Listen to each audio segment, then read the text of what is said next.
TSS, a stabbing bone-deep pain spread from his left ribs through his entire body. Suze opened his eyes, the inside of his mouth thick with the nauseating stench of blood. His ears were flooded by deafening frenzied shouts, shrill whistles, and unabashed mocking laughter. Before he could make sense of his situation, a massive fist wrapped in split-finger MMA gloves hammered down like an iron mallet onto the forearms he had barely raised to shield his head. The tremendous force traveled along his bones. Suze's entire body staggered helplessly backward until his spine slammed into the cold wire mesh of the octagon, setting it rattling with a harsh metallic shudder. Haha, look at this weakling, he can't even stand straight. Wang Ming, don't rush to finish him. Play with the kid a little longer. Trash like this dares to step into the ring. It's hilarious. The laughter from the stands surged over him like a tidal wave. Leaning against the wire mesh, Suze panted heavily, each breath rough and ragged. Sweat mixed with the blood from the gash on his forehead flowing into his eyes and blurring his vision. At that moment, a vast flood of memories forcibly surged into his mind like a rising tide. In just a few seconds, Suze understood everything that had led to this moment. He had transmigrated. In this parallel world, the original owner of this body was an ordinary sophomore at Jiangxing University, timid by nature, and a hopeless devotee of pure romance, secretly in love with the campus belle Lin Xia. A few days earlier, the original Su had finally summoned the courage to publicly confess to Lin Xia on the running track. Lin Xia, besides being a minor internet celebrity, was also a hardcore, mixed martial arts fanatic. Faced with his confession, she did not reject him outright. Instead, she curled her lips in contempt and proposed a condition. I only like true tough men who spill hot blood in the octagon. If you can sign up for this weekend's city-level MMA tournament and survive one full round under Wang Ming's fists, I'll agree to be your girlfriend. Blinded by love, the original Su never even bothered to ask who Wang Ming was.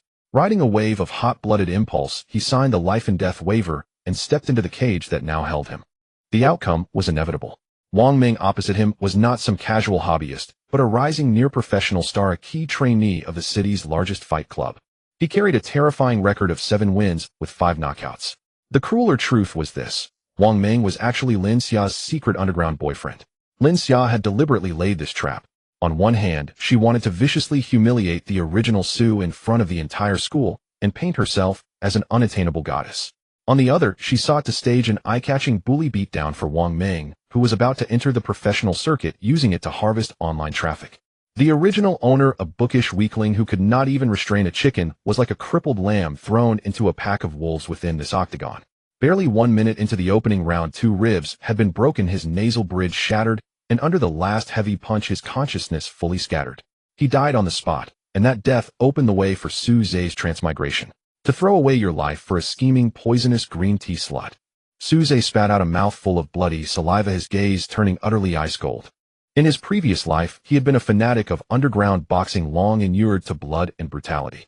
Since fate had handed him this body, he would never allow himself to be anyone's joke inside this cage today. Hey Fei Yangyang, what are you staring off for? Did your brain get punched loose?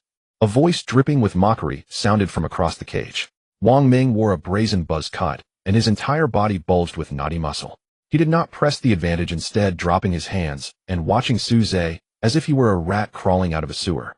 Outside the octagon, in the VIP seats closest to the ring, campus belle Lin Xia sat in a tight, seductive dress, holding up a phone on a stabilizing rig and streaming live to the entire internet with the cage and Suze as her backdrop. Family, look at this clown who doesn't know his own limits. Lin Xia beamed into the camera, her voice sweet while her words dripped venom. A toad dreaming of swan meat. Today he'll learn what real social punishment means. Send those gifts, everyone. If you want to see how Wang Ming teaches him a lesson, drop a 1 in the chat. On the live stream, the comment barrage raced across the screen. Damn, this guy's face is already deformed, and he's still holding on. Goddess, nicely done. You have to use ruthless methods on clingy, delusional men like this. Munga is too handsome. This setup is complete dimensionality reduction. He's basically just walking a dog. Watching the surging viewer count, a flash of smugness flickered in Lin Xia's eyes. She rose, cupped her hands around her mouth, and shouted toward the ring, darling. There's less than a minute left in the first round. Don't rush the KO yet. Make your move in the last 10 seconds. Let him lose face a little longer. That one word, darling, landed like a stinging slap on the tattered remnants of the original Su's pride. The crowd erupted into even louder laughter. Everyone was there to watch Suze be made a fool of. The referee in the ring simply folded his arms across his chest, making no move to check Suze's injuries. In these underground commercial fights, the audience paid to see blood and beatdowns. The referee was more than willing to play along. Hear that? My girlfriend has spoken. Wang Ming let out a feral chuckle, rolling his neck until his vertebrae cracked audibly. Strutting with arrogant steps, he advanced on Suze. With a sharp whoosh, he lunged a lightning-quick jab, striking out like a venomous serpent, threading precisely through Suze's guard to smash into his brow ridge. Blood instantly streamed down, clouding Suze's left eye. Yet Wang Ming still refused to finish him. The moment his fist landed, he retreated, then whipped out a low kick that crashed into the outside of Suze's thigh. A sharp crack of flesh on flesh reverberated through the venue. Suze's body lurched, and he crashed down onto one knee. Stand up. Weren't you so bold when you confessed just now? Wang Ming stepped right up to him, towering over him as he looked down, then deliberately lifted his gloved right hand and slapped it twice across Suze's blood-smeared face, delivering pure, unfiltered physical and psychological humiliation. Humiliation, rage, killing intent.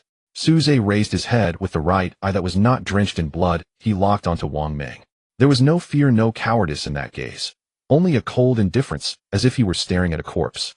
That emotionless, bloodthirsty stare sent an inexplicable chill through Wang Ming's heart.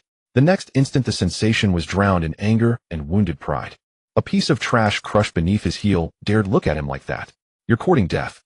Wang Ming snarled through clenched teeth, stepping back half a pace to fully square up. At ringside, the timekeeper had already picked up the wooden mallet. Talk, talk, talk. The crisp strikes sounded along the edge of the cage, the signal for the final 10-second countdown before the round ended. Time's up, Fei Yangyang. The muscles in Wang Ming's face twitched as he revealed a cruel smile. You can roll off to the hospital for a 6-month stay now. Final 10 seconds. Munga is about to wrap this up. Kill him. The audience below the ring had gone completely wild. Lin Xia, flushed with excitement, moved her phone closer, zooming the lens in to capture the glorious moment when Suze's head would explode under a single blow and he would topple like a dead dog. Suze spat out a mouthful of bloody saliva. Damn, this was hard. But even if it cost him his life, he could not let the man put on a show at his expense. In his previous life, he had trained a bit, at least had some eye for fighting. He was not a complete novice. As long as he changed tactics, there might yet be a chance. And right then, ding, extreme danger detected. Battle willpower has pierced the critical threshold. Congratulations, host. Combat God system successfully bound. Host Suze. Strength 6. The standard value for an average adult male is 10 I affect striking power. Agility 5 affects footwork and nervous reaction speed. Stamina 4. Severely drained state affects durability and endurance. Mastered combat techniques none. Ding. As this is the host's first binding, a heaven-defying newbie gift pack will be issued. Open him. Suze froze for an instant, then joy burst through him. This damn system could not have chosen a better time. Open. Ding. Newbie gift pack opened successfully. Congratulations to the host for obtaining a divine passive skill 100% double critical strike. Skill description: regardless of how low your remaining health or how weak your state, as long as you throw a punch, every strike will forcibly ignore physical limits and unleash twice your base strength in absolute destructive power. Note: as the host's strength increases, the critical multiplier will continue to grow. A simple, unadorned double critical. The blood in Suze's veins completely boiled. It meant that even with a pitiful strength value of 6 points right now, with the double critical passive, he could deliver a lethal blow surpassing that of an ordinary man in a single instant. The golden finger and the pain of his wounds drove his adrenaline sky high, making him feel better than ever. Whew! Suze slowly exhaled a mouthful of foul, blood-scented air. Planting both hands on the sweat-slicked canvas under the contemptuous stares of everyone present, he rose inch by inch like a beast from hibernation, straightening his body once more. Oh, you can still stand. Across from him, Wang Ming raised an eyebrow, clearly surprised that his punching bag still had the strength to struggle. All the better for him. 7 seconds remained on the countdown. Wang Ming snorted coldly, pushed off with both legs, and launched himself forward like a starving tiger pouncing on prey. He abandoned defense entirely, dropping his arms and swinging a heavy right hook with full commitment. The punch howled through the air, arcing straight towards Suze's temple. Wang Ming wanted to obliterate this man who dared covet his woman with the most savage, most spectacular one-punch finish. Outside the ring, Lin Xia was already screaming with excitement, phone locked tightly on the shot. The entire crowd held its breath. Suze did not avert his gaze. Battle lust blazed in his eyes. This was a completely unfavorable fight, but the advantage was his. Wang Ming sneered contemptuously at Suze's state. He swung a right hook, closing in on Suze, but abruptly stopped half a meter away. Then he turned around, faced Lin Xia's phone camera, arrogantly gave a thumbs up, then reversed it, drawing a finger across his own throat in a slashing motion. All you bros in the live stream, watch closely. Wang Ming's arrogant laughter echoed through the venue. This next move, the lethal flying knee, They'll only demonstrate it once. They'll send this piece of trash straight to the afterlife. Send me gifts. The audience below descended into frenzy. Brother Meng is unstoppable. Kill him. Let him know what professional fighting really is. Headshot. Headshot. Headshot. The deafening roar nearly tore the roof off the venue. Lin Xia was so excited she trembled all over her phone screen, nearly pressed against the chain-link fence, shouting, "Baby, you're so awesome. Destroy him." Hearing the roar of the crowd, Wang Ming's vanity was gratified like never before. Using the momentum of his two-step rune-up, he kicked off the edge of the ring, launching his 200-pound body into the air. His right knee rose high like a hammer released from a cannon, tearing through the air with a whistling roar hurtling straight towards Su Ze's face. To an ordinary person, this flying knee seemed unstoppable. But in Su Ze's eyes at this moment, the move was riddled with holes like a slideshow. In his past life as a frequent participant in underground black market fights, he had endured countless life-and-death battles. In the eyes of a true expert, this kind of flashy airborne move that completely abandoned defense was pure suicide. Takeoff too early, center of gravity off, lower body exposed, right ribs and chin completely unguarded. Su Ze's eyes were as still as dead water. His brain made the most precise assessment in a tenth of a second. His body was weak, but his muscles retained the combat memory and venomous insight of his past life. At the critical moment when Wang Ming's knee was about to shatter Su Ze's nose bridge, Su Ze moved. He did not choose to block with his arms. Instead, he shifted his left foot half a step back to the right, dodging the frontal impact of the flying knee by a hair's breadth. Then Su Ze stomped his right foot on the ground, his waist suddenly unleashing power. The force traveled along his spine, gathering into his right fist. 100 double critical hit, passive activated instantly. The base strength of only 6 points was suddenly doubled under the blessing of this god-tier passive. Su Ze's right arm muscles bulged grotesquely, veins popping. The most unadorned counter-straight punch, like a cannonball fired from the chamber, went from bottom to top, smashing viciously into Wang Ming's completely unguarded chin. Bam! Crack! The dull sound of flesh colliding, accompanied by the bone-chilling noise of cracking, was transmitted clearly through the venue's loudspeakers into everyone's ears. For a moment the scene seemed frozen. Wang Ming's 200-pound body jerked in midair, his chin severely deformed. The tremendous impact shook his brain, and his eyes instantly rolled white. The next second he crashed like a bird shot by a hunting rifle with a loud boom, heavily smashing onto the center of the ring floor. Wang Ming's body twitched unnaturally twice, spat out a mouthful of foamy blood, then completely lost consciousness, lying limp on the ground like a dead dog. Ding! The round-ending countdown buzzer sounded precisely at that moment. The entire venue fell into a deathly silence. The deafening cheers were cut off abruptly, though everyone's mouths hung open as they stared in disbelief at the scene on the ring. 1 second. 2 seconds. 3 seconds. A full 5 seconds passed before the venue erupted into an even louder uproar. Holy crap! Am I seeing things? One punch. Just one punch. Wang Ming got knocked out by this kid with a single punch. This must be a fixed match. It's staged.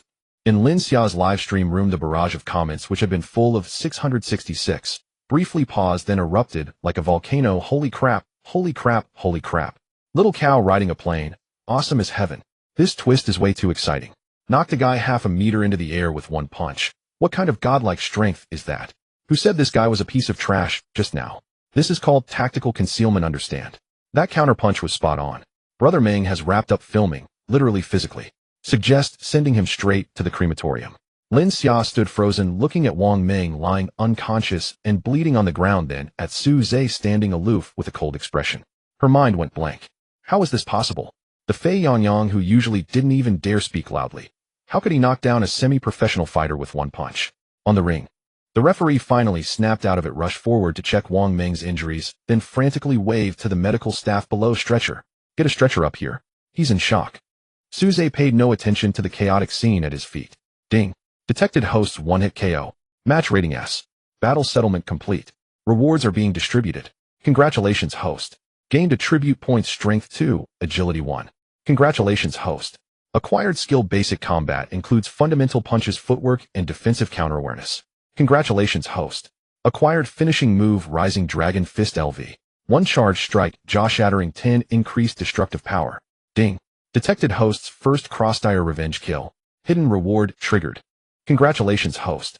Acquired special talent 6, treasury, immortal thief. Hearing this series of prompts, Su Ze's calm eyes finally rippled intensely. Attribute points and skills were within his expectations, but the final special talent was a huge surprise. 6, treasury, immortal thief. As an old-school otaku in his past life, he knew exactly what this was. It was one of the 8 miraculous techniques from under one person, known as the Saint's Steel.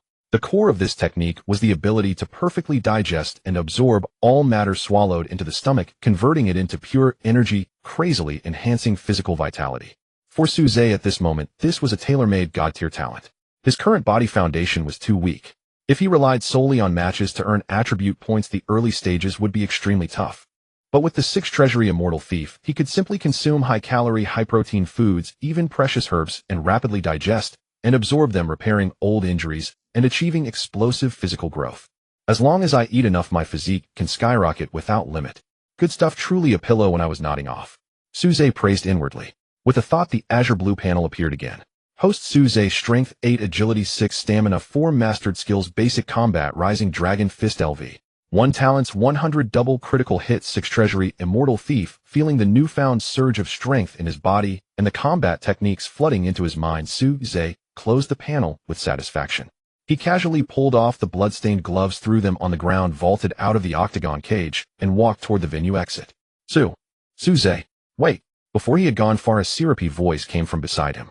Lin Xia had somehow gotten close. She had completely changed her expression.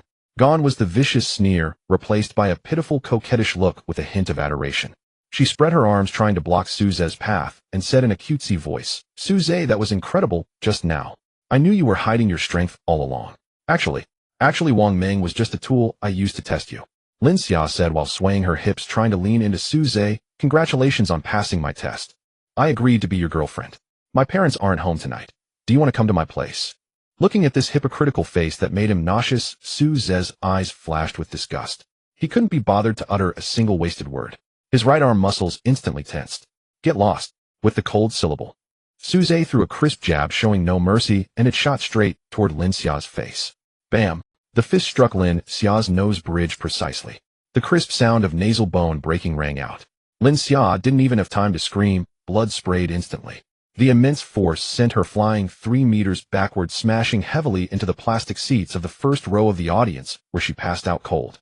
A fool whose brainstem is missing. Do you truly believe every man in the world is a docile, gullible sheep waiting for your manipulation? He sneered coldly. The most effective way to deal with such a hypocritical, duplicitous schemer was silence enforced, not by words, but by force. "Ah, murder. Suze, have you lost your mind? You actually struck a woman. Xiao, wake up. Call the police. Arrest this lunatic immediately." Several shrill, piercing female voices erupted abruptly.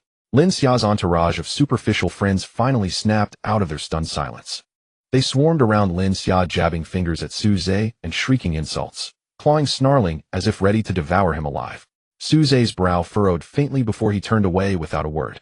He remained silent, fixing the group with an icy, emotionless stare, then slowly raised his right fist, still smeared with Wang Meng's fresh blood. Crimson droplets fell from his knuckles onto the floor with soft, rhythmic plops. The air froze into absolute stillness. The women who moments earlier had screamed for the police fell mute, like startled chickens whose cries were abruptly choked off.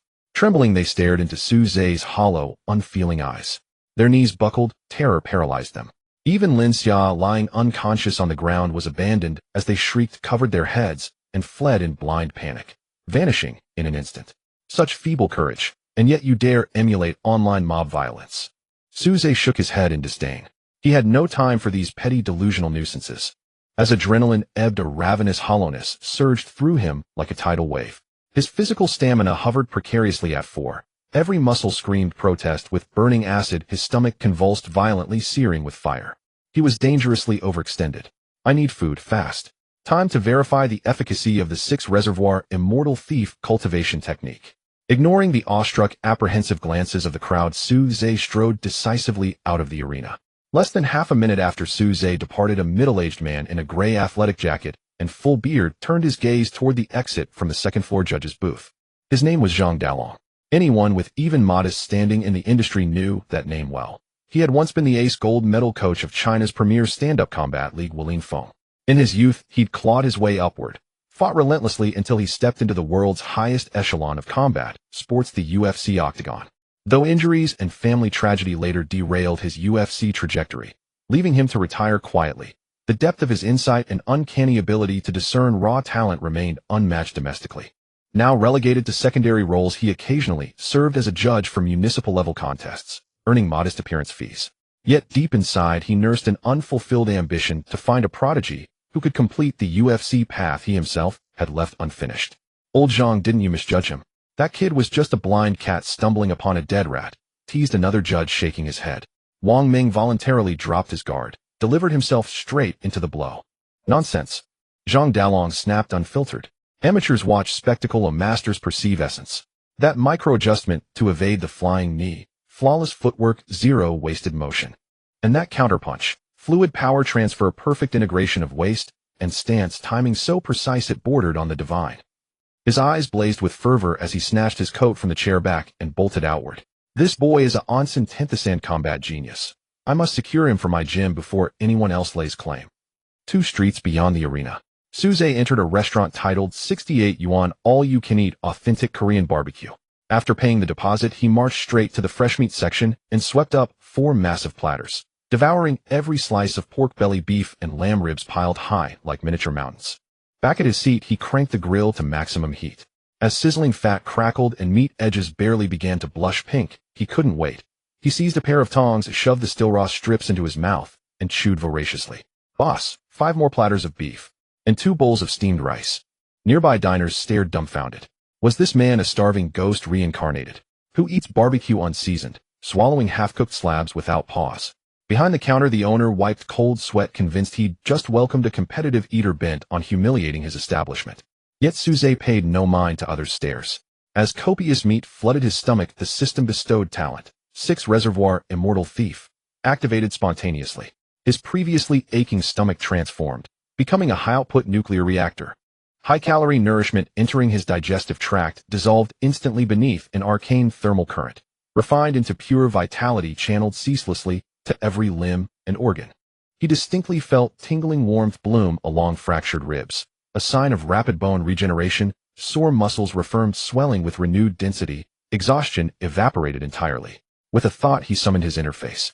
Physical stamina 6, rapid recovery in progress. It didn't end there. Upon consuming his 15th platter of beef, a crisp chime echoed in his mind. Ding. Consumption of premium protein triggered deep conversion via 6 reservoir, immortal thief, strength 1. Suze froze mid-reach, eyes flaring with sudden brilliance. Could a single barbecue meal elevate his stats? The interface shimmered. The strength value leapt from. That meant, with double critical damage amplification, his destructive output now peaked at 18, effortlessly overwhelming most untrained adults. This talent is divine. A subtle smirk curved Suze's lips as he resumed feasting without restraint. Just as he stacked his 20th empty plate beside his seat, the restaurant's glass door burst open. Zhang Dalong charged in, breath ragged, immediately spotting Suze in the corner surrounded by a towering monument of empties. He hurried over, blinked once at the astonishing volume. Then his fervor burned even brighter. Appetite implied extraordinary digestion and accelerated metabolism, within combat circles synonymous with monstrous recovery capacity and peak physical ceilings. This young man's biological engine was nothing short of a monster. Zhang Dalong pulled out a chair and sat opposite Suze, forcing his smile into something warm and approachable. Young brother, that punch in the arena was masterful. Exceptional static aptitude, elite dynamic vision, and core explosive power that left me utterly awestruck. Suze chewed a morsel of lamb rib, lifting his gaze briefly to appraise Zhang Dalong. He remembered the man, seated among the VIP judges. Selling courses? Or insurance? Swallowing the meat, Suze dabbed his mouth with a napkin. I'm broke. Not buying anything. I still need to settle the bill, and you're blocking my access to the meat station. Zhang Dalong choked, coughing violently, his face flushing crimson. I'm no fraud. Desperate, he slammed a business card onto the table. I'm Zhang Dalong, former Wulin Feng gold medal coach.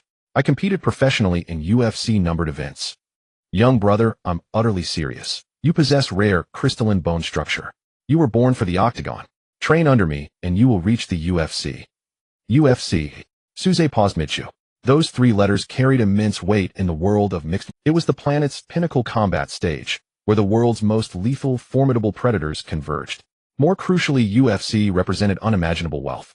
Top-tier champions earned millions, even tens of millions, per bout in PPV revenue and appearance fees.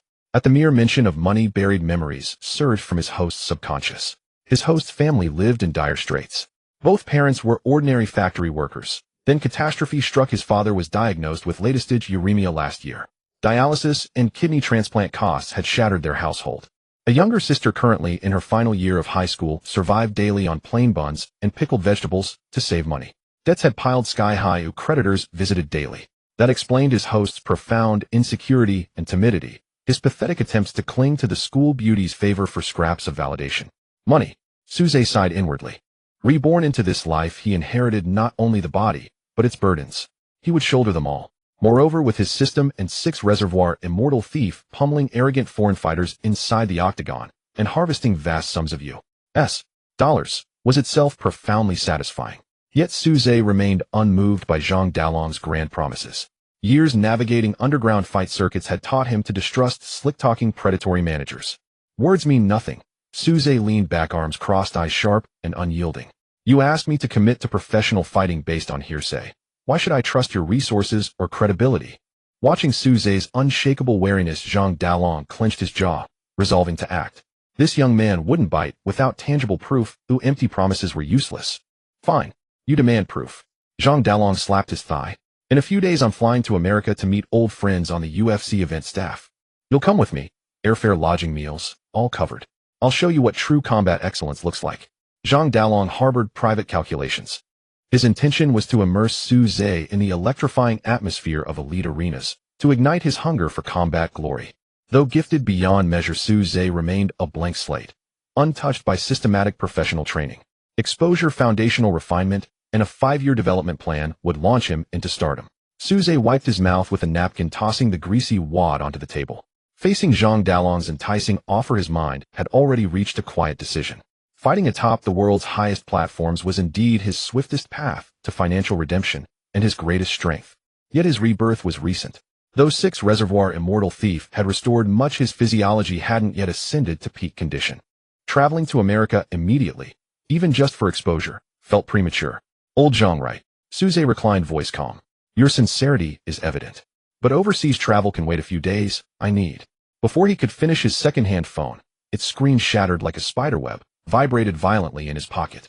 Suze frowned, retrieving it. The caller ID flashed 2 characters: Xiaoyu, his host's younger sister. The moment he tapped accept, a sob-racked, panicked voice tore through the line. Brother, where are you? Get to Central Hospital. Dad just vomited blood at home. So much blood. The ambulance rushed him into surgery. Doctors made me sign the critical condition notice. Brother, I'm terrified. Hurry. Suze's expression hardened instantly. His host's memories flooded in. His father, Su Jiangwo, a humble laid-off steel mill worker, had labored tirelessly to fund his children's education, ultimately collapsing from accumulated strain and receiving a terminal uremia diagnosis. Every penny their family possessed had long vanished into dialysis's bottomless pit. Don't panic. Suze rose sharply, voice steady and commanding, a resonance that calmed chaos. Wait for me outside the operating room. I'll be there in 10 minutes. He ended the call and strode toward the exit. Zhang Dalong, having heard everything clearly, instantly, without hesitation, he snatched his car keys and chased after him. Young brother, Central Hospital, right? Skip the taxi, ride with me. Hurry. Suze didn't hesitate, swiftly slid into the passenger seat of Zhang Dalong's aging Passat. En route, Zhang Dalong floored the accelerator, narrowly clearing 2 yellow lights. The cabin sank into suffocating silence. Suze watched nightscapes blur past the window, his knuckles whitening against the armrest. The body's residual instincts were asserting themselves. Within his host's timid existence, his father and sister had been his sole sources of light. To save money for his father's treatment, Xiaoyu ate only dry buns and cold water at school. His father, ashamed of being a burden, had repeatedly attempted to disconnect his own dialysis tubes. That suffocating despair, wrought by poverty, now coursed vividly through Suze's nervous system. Screech. The Passat skidded to a halt before Central Hospital's emergency entrance. Before the vehicle fully stopped, Suze threw open the door and sprinted inside. On the 3rd floor ER corridor, the resuscitation unit's hallway lay cold and starkly lit. A slender girl in a faded high school uniform, her ponytail fraying, huddled on a sterile plastic bench, face buried in trembling hands, shoulders shuddering with muffled sobs echoing down the hollow corridor. Xiaoyu. Suze approached swiftly. At his voice, she jerked upright, red-rimmed eyes swollen, tear-streaked cheeks pale with helplessness. Seeing him, she collapsed into his chest, gripping his shirt with desperate strength, weeping uncontrollably. Brother, the doctor said. Dad's heart rate flatlined. I called uncle and aunt. They didn't answer. Are they avoiding us because they fear we'll borrow money? Brother, will Dad die? Her fragmented cries dripped with the raw, cornered anguish of reality. "It's all right. With me here the sky won't fall." Suze patted her back, feeling the sharp ridge of her scapula beneath thin fabric, his gaze turning glacial. These opportunistic relatives, avoiding them in ordinary times was tolerable, but refusing calls during a life-or-death crisis. Just then the resuscitation unit's harsh red light flickered and died. The doors swung open. An ER physician in green scrubs and surgical mask emerged, clutching thick stacks of paperwork. "Who's the family of Su Jiangwo?" "I'm his son." Suze stepped forward immediately. The doctor removed his mask, exhaustion etched deep expression grave. "We stabilized him. He's temporarily safe. But family must prepare mentally." Flipping open the chart, he spoke rapidly. "Late-stage uremia triggered acute heart failure. We pulled him back from the brink, but his kidneys have failed irreversibly. Toxins accumulate unchecked, risking imminent multi-organ collapse." Xiaoyu trembled violently beside him, biting her lip, bloody to suppress sound. "We'll transfer him to ICU for continuous hemofiltration monitoring 24 hours a day." The doctor handed Suze several forms, toned clinical. "Settle these at the first-floor billing desk. Your existing hospital account is already overdue by over 3,000 yuan. Add tonight's resuscitation fee and ICU deposit. Pay 50,000 yuan tonight." 50,000. The word struck Xiaoyu like a physical blow. Her knees buckled, nearly collapsing. Their family couldn't scrape together 500 yuan, let alone 50,000. The doctor observed the threadbare clothes of the siblings, a flicker of pity crossing his eyes. Yet duty compelled him to add, "Let me be frank, ICU care and conservative treatment merely prolong life, not cure. To survive, he needs immediate kidney transplantation. Even with successful donor-matching surgery, fees and lifelong immunosuppressant medications require at least 500,000 yuan. Please discuss fundraising options urgently with your family." He sighed, turned, and retreated into the resuscitation unit.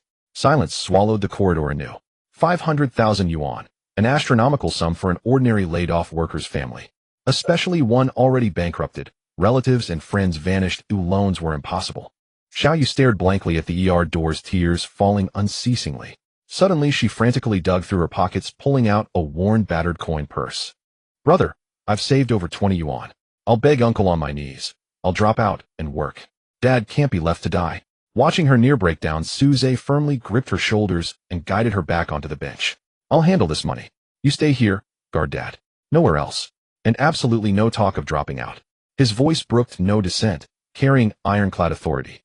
Xiaoyu froze, tears clinging to her lashes as she gazed at her brother, feeling unmistakably that he had changed. Before he'd panic, pulling his hair more frantic than she. Now his certainty was unnerving, absolute, unwavering. Suze stood, the flimsy payment slips heavy as lead in his palm. Turning, he found Zhang Dalong standing silently a few paces away. He'd witnessed everything. Now silently withdrew a bank card from his wallet, preparing to cover the cost. A man forged in hardship, he couldn't bear such human tragedy. Suze strode forward, locking eyes with Zhang Dalong, gaze piercing, unblinking. Reality had sealed every escape route. Municipal fights offering mere thousands. They'd drown in this hospital's abyss. To amass hundreds of thousands, or millions. In the shortest time, only one path remained: crush arrogant Western MMA stars beneath his boots, claiming the world's richest purses and bonuses. "Old Jean." Suze's voice rang in the cavernous corridor, cold hard as tempered steel.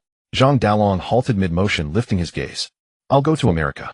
The 50,000 yuan emergency deposit was ultimately paid by Zhang Dalong using his card. Suze did not hold back. As he watched the doctor push his father into the intensive care unit, he turned to Zhang Dalong and simply said, "I'll borrow this money from you. In a month with interest, I'll pay you back in US dollars." Zhang Dalong was a straightforward man and quickly arranged for a reliable 24-hour caretaker at the hospital. After ensuring everything was settled for Su Xiaoyu, he took Suze straight to the airport. 15 hours later, a flight that crossed half the globe landed smoothly at McCarran International Airport in Las Vegas, Nevada. A dry, hot wind unique to the gambling city hit him. Suze took a deep breath, feeling every bone in his body ache and protest. The long flight had already depleted his energy, and with his internal injuries still unhealed, the data displayed on the panel dropped below the red line, issuing a warning. He now felt like a heavy truck with an empty fuel tank in desperate need of fuel. Zhang Dalong rented a Chevrolet SUV, expertly driving out of the city and eventually stopping in front of a massive building filled with a sense of modern technology. On the exterior wall of the building, 3 giant red letters shone brightly in the sunlight: UFC. Welcome to the Mecca of global fighters, the UFC Elite Training Center, commonly referred to as PI. Zhang Dalong led Suze out of the car, gazing at the enormous structure with a hint of nostalgia and reverence. Back in the day, Dana White poured tens of millions into building this place.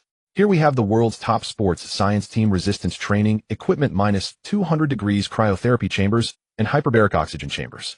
Zhang Dalong patted Su Zhe on the shoulder, introducing as they walked in, "As long as you can secure an official UFC contract, all the top-notch resources here from training to recovery will be completely free for you."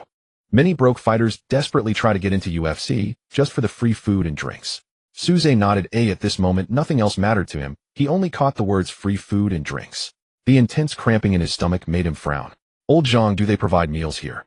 I'm starving enough to eat." Zhang Dalong laughed heartily, pulling out a special pass to hang around his neck.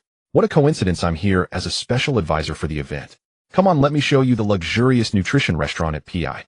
After passing through security, the two headed straight to the athlete-exclusive restaurant on the second floor.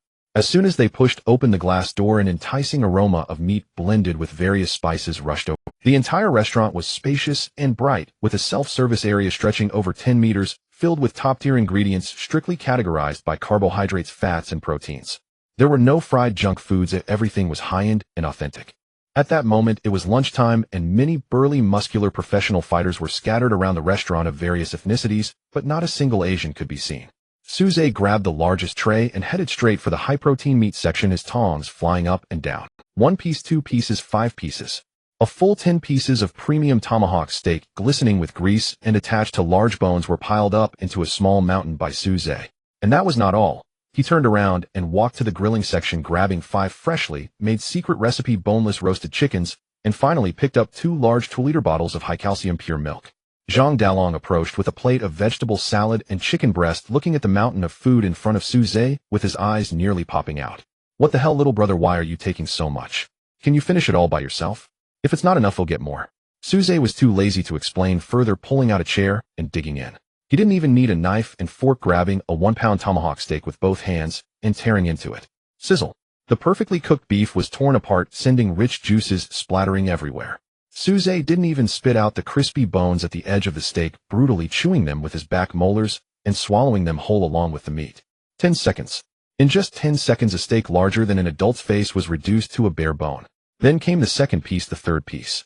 Su Zhe's eating speed was terrifying, resembling a relentless meat grinder. His wild and rough manner of eating, combined with his currently somewhat slender frame, created a striking visual contrast. This scene immediately caught the attention of several foreign competitors at nearby tables. "Hey guys, look at that Asian kid over there. Is he filming some kind of eating challenge video?" A heavyweight fighter weighing visibly over 240 pounds approached with a plate, openly mocking. A tattooed white man nearby chewed on his broccoli, snorting disdainfully. "Look at that frail frame. After eating those steaks, his stomach will surely burst. Oriental people's digestive systems simply cannot handle such high-calorie bombs." The discussions among the foreign fighters were not small, and Lao Zhang understood English, his expression turning somewhat unpleasant. Just as he was about to remind Su Zhe to tone it down, a middle-aged white man in a white uniform with a tag that read Chief Nutritionist of PI approached with a frown. "Hey, stop this self-destructive eating behavior immediately." Nutritionist Paul slammed his hand on Su Zhe's table, his tone severe and dripping with arrogance. "Sir, I don't know how you managed to get into the PI restaurant, but this is a sacred place of sports science, not a garbage pit for you to gorge yourself." Su Zhe swallowed a large mouthful of roasted chicken without even looking up, casually opening a 2-liter bottle of milk and gulping down half of it. Paul felt ignored, his expression darkening as he pointed at the empty plate on the table, continuing to scold. "Did you understand my words? Your body type cannot handle the 2,000 calories consumed in such a short time because of your basal metabolism and enzyme secretion.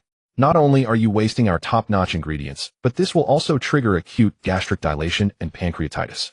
In 5 minutes, you'll collapse on the floor, vomiting uncontrollably, and then be taken away by an ambulance for gastric lavage." The surrounding fighters erupted in laughter, stopping their actions to watch the spectacle. However, Su Zhe completely blocked out the external noise. His mind was solely focused on one thought: eat, digest, grow stronger. The 6 library's celestial thief was activated to its utmost at this moment. As massive amounts of food slid down his esophagus, Su Zhe's stomach instantly transformed into a fully operational nuclear reactor.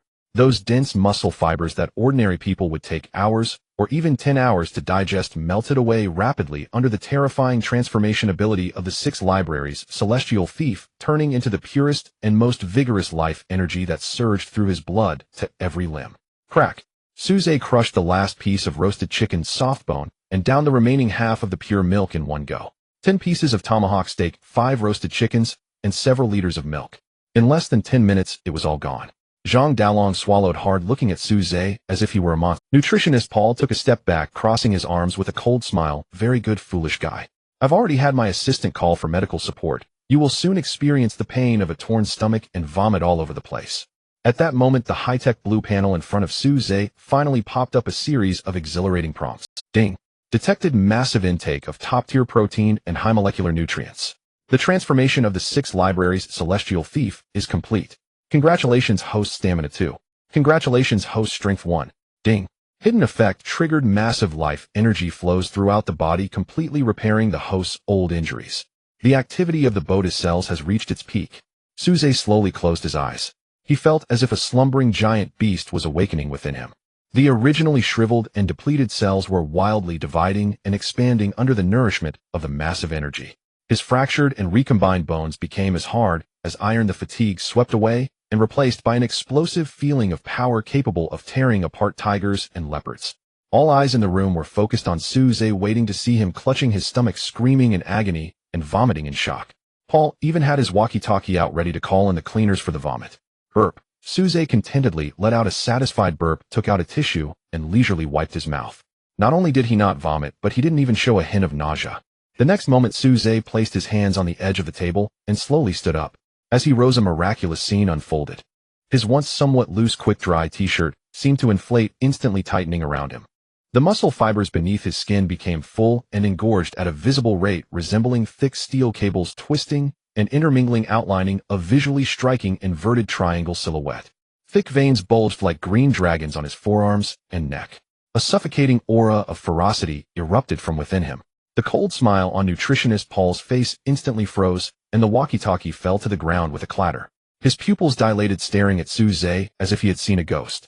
Not just him, but the foreign fighters who had been preparing to watch a joke all widened their eyes, as if someone had grabbed. In everyone's gaze, the young Asian before them had completely shed his earlier weakness, like a ferocious beast revealing its fangs after tearing away a disguise. Old Zhang, am full. Su Zhe casually tossed the tissue onto the pile of bones, his tone calm, as if he had just drunk a cup of plain water. Let's go handle the important stuff. Zhang Dalong swallowed hard, forcibly suppressing his shock, and quickly nodded in agreement. Only after the two pushed open the glass door and exited the restaurant did Paul snap back to reality, staring at the empty plate Su Zhe left behind, as if looking at a monster, cold sweat soaking his back. This is not scientific. This completely violates the common sense of human biology. Leaving the restaurant, Zhang Dalong led Su Zhe through a long corridor. The walls were lined with giant posters of past UFC champions holding up golden belts, each photo exuding a strong sense of testosterone and blood. This way will take you to meet a real big shot today. Zhang Dalong stopped in front of a heavily secured metal door that required both card and fingerprint authentication, skillfully verifying his identity. Beep. Access granted. The heavy metal door slowly slid open, an icy chill mixed with a strong scent of sports liniment and sweat rushing out. This was a closed training facility within PI, not open to the public, and a private laboratory specifically prepared for the top-tier contracted athletes of UFC. The venue was equipped with the highest standard shock-absorbing judo mats, and in the corners were various expensive motion capture devices, resistance sleds, and hyperbaric oxygen chambers. In the center of the venue, a 50-year-old white man with a head full of blonde hair built like iron and steel was loudly yelling at a heavy bag while holding a tablet. "Mark, old buddy." Zhang Dalong waved from a distance. Hearing the voice, the white man turned around. It was Mark Anthony. Currently a senior striking coach at PI, he was a gold medal trainer known throughout the North American fighting scene. He had trained 2 heavyweight champions and 1 lightweight interim champion. His eyes were sharper than an X-ray machine. Any fighter who threw a combination in front of him could be accurately assessed for their fatal weaknesses. "Zhang, didn't you say you wouldn't be back in Vegas until next month?" Mark set down his tablet and came over to embrace Zhang Dalong heavily. But soon his sharp gaze passed over Zhang Dalong's shoulder and landed on Su Zhe, who was following behind. Almost instinctively, Mark's eyes scanned Su Zhe from head to toe like a radar.